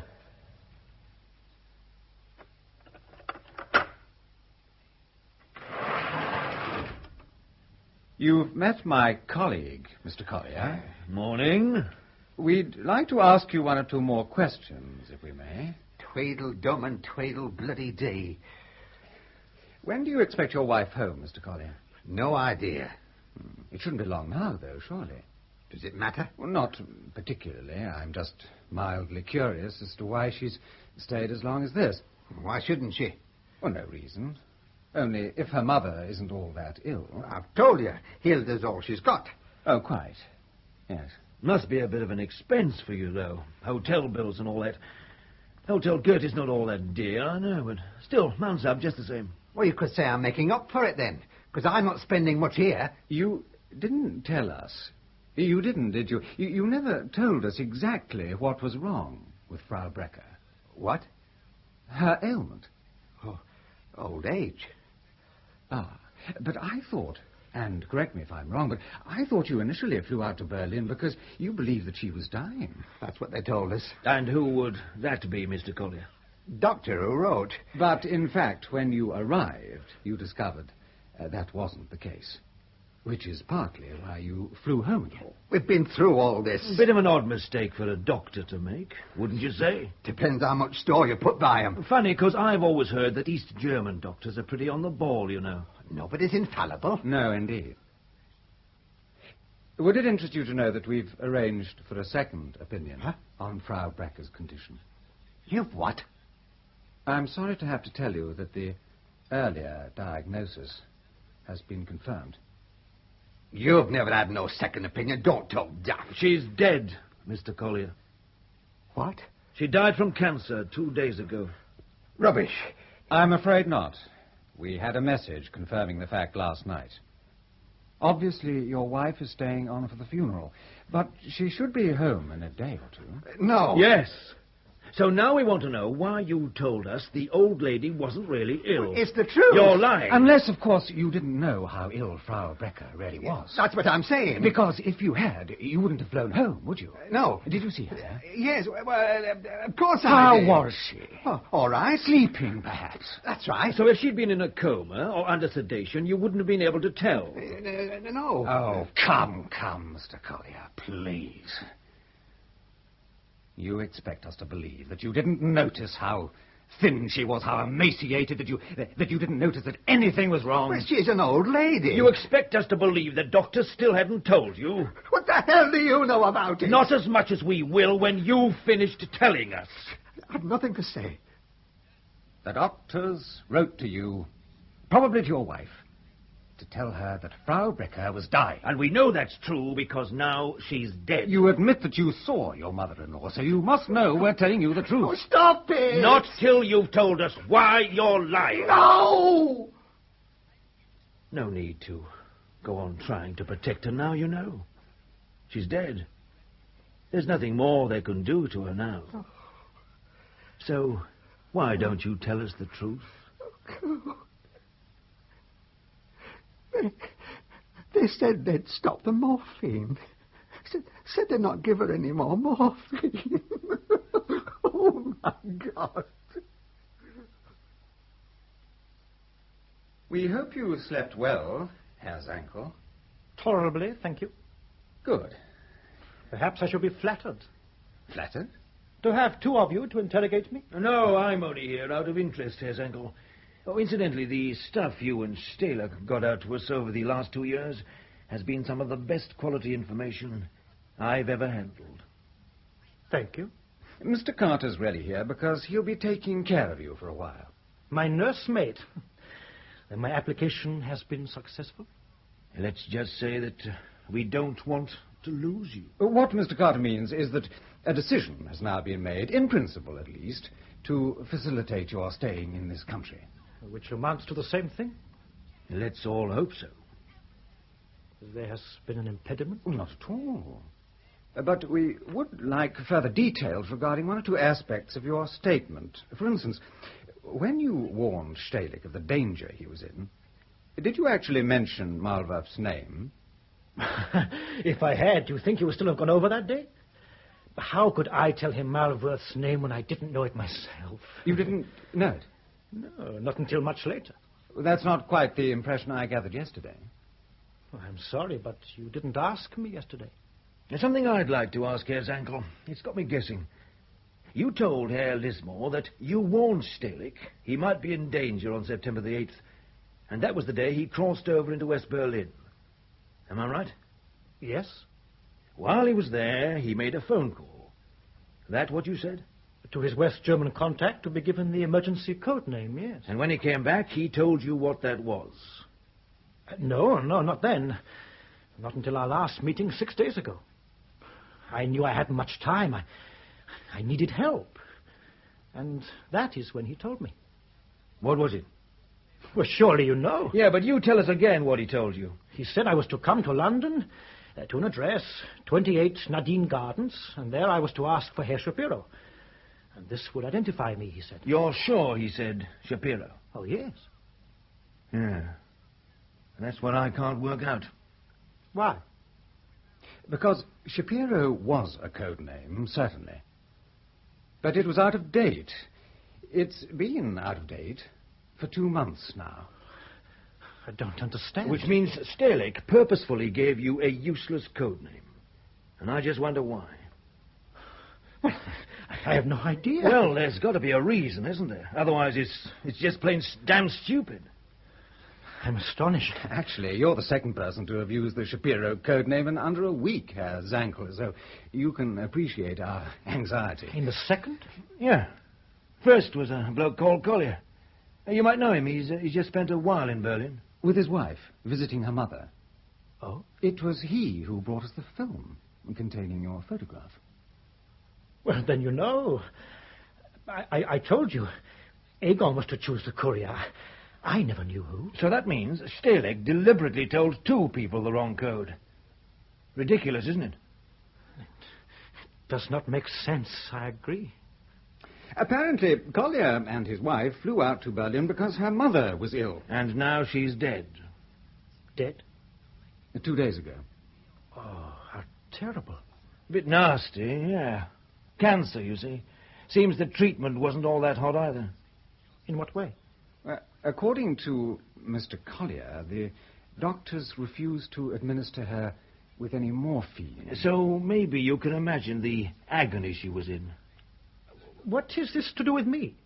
Well, we believe the doctors were operating under your orders, Herr Zankel. Or your bosses. What? Well, you're mad. We've got a little theory about this code name business as well. I'd like you to hear it. You'll explain what you meant by that accusation. Oh, I think you got the drift all right. You see, what we think happened is this. Despite whatever you did to Stalick after you'd arrested him, despite banging his head inside a fire bucket or tearing his fingernails off or whatever other little tricks you use these days, he clung on to just one thing. One little lie, buried deep among all the true facts you squeezed out of him where you'd never spot it. And he was clever with it, because he knew it was a lie you couldn't disprove. He gave you an out-of-date code name, knowing that we'd ask why. Simple, isn't it? Must make you feel mad. To think he'd punched a gaping hole in your cover before you even left Berlin. But this is incredible. Frau Brecker is dead, Herr Zankel.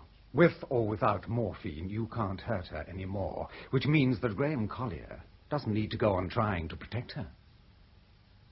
Don't you understand? You see, he's told us everything.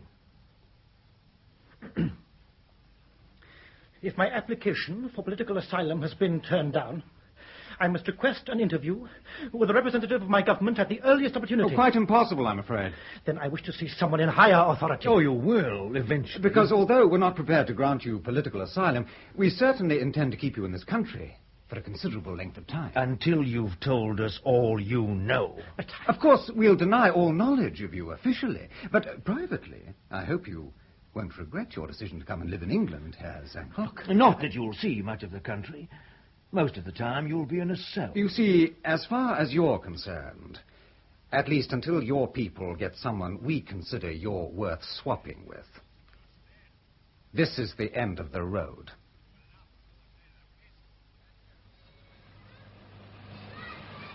Say that again, Carter. You're clear, Alec. We made a mistake. You can go home. Just like that? What else is there? You really don't know. It can happen. You know that. But you called me a double, said I'd been turned. You damn well believed I'd come over, Carter. That's what we were meant to believe. That's what it was all about. They reckoned on discrediting you and planting Zankel on us while we were too busy crucifying you to notice. Bit clever, really. But it got screwed up. Now you're clear again. Well, just saying that's not quite good enough, sir. All right, then, what do you want? An apology? Wouldn't wipe the stink off. I want out of your section. I want out of this service. For good. Where would you go, Alec? What would you do? I'll find something. 49 years old. 20 of those in the field. What do you see you? Damn you, Carter. Live with your own uselessness, but don't write me off. I'll find something worthwhile. Then I'll try to spare time to pity you. Yeah. Well, you'd have to anyway. You couldn't go back. You'd be no use. Because you've been blown.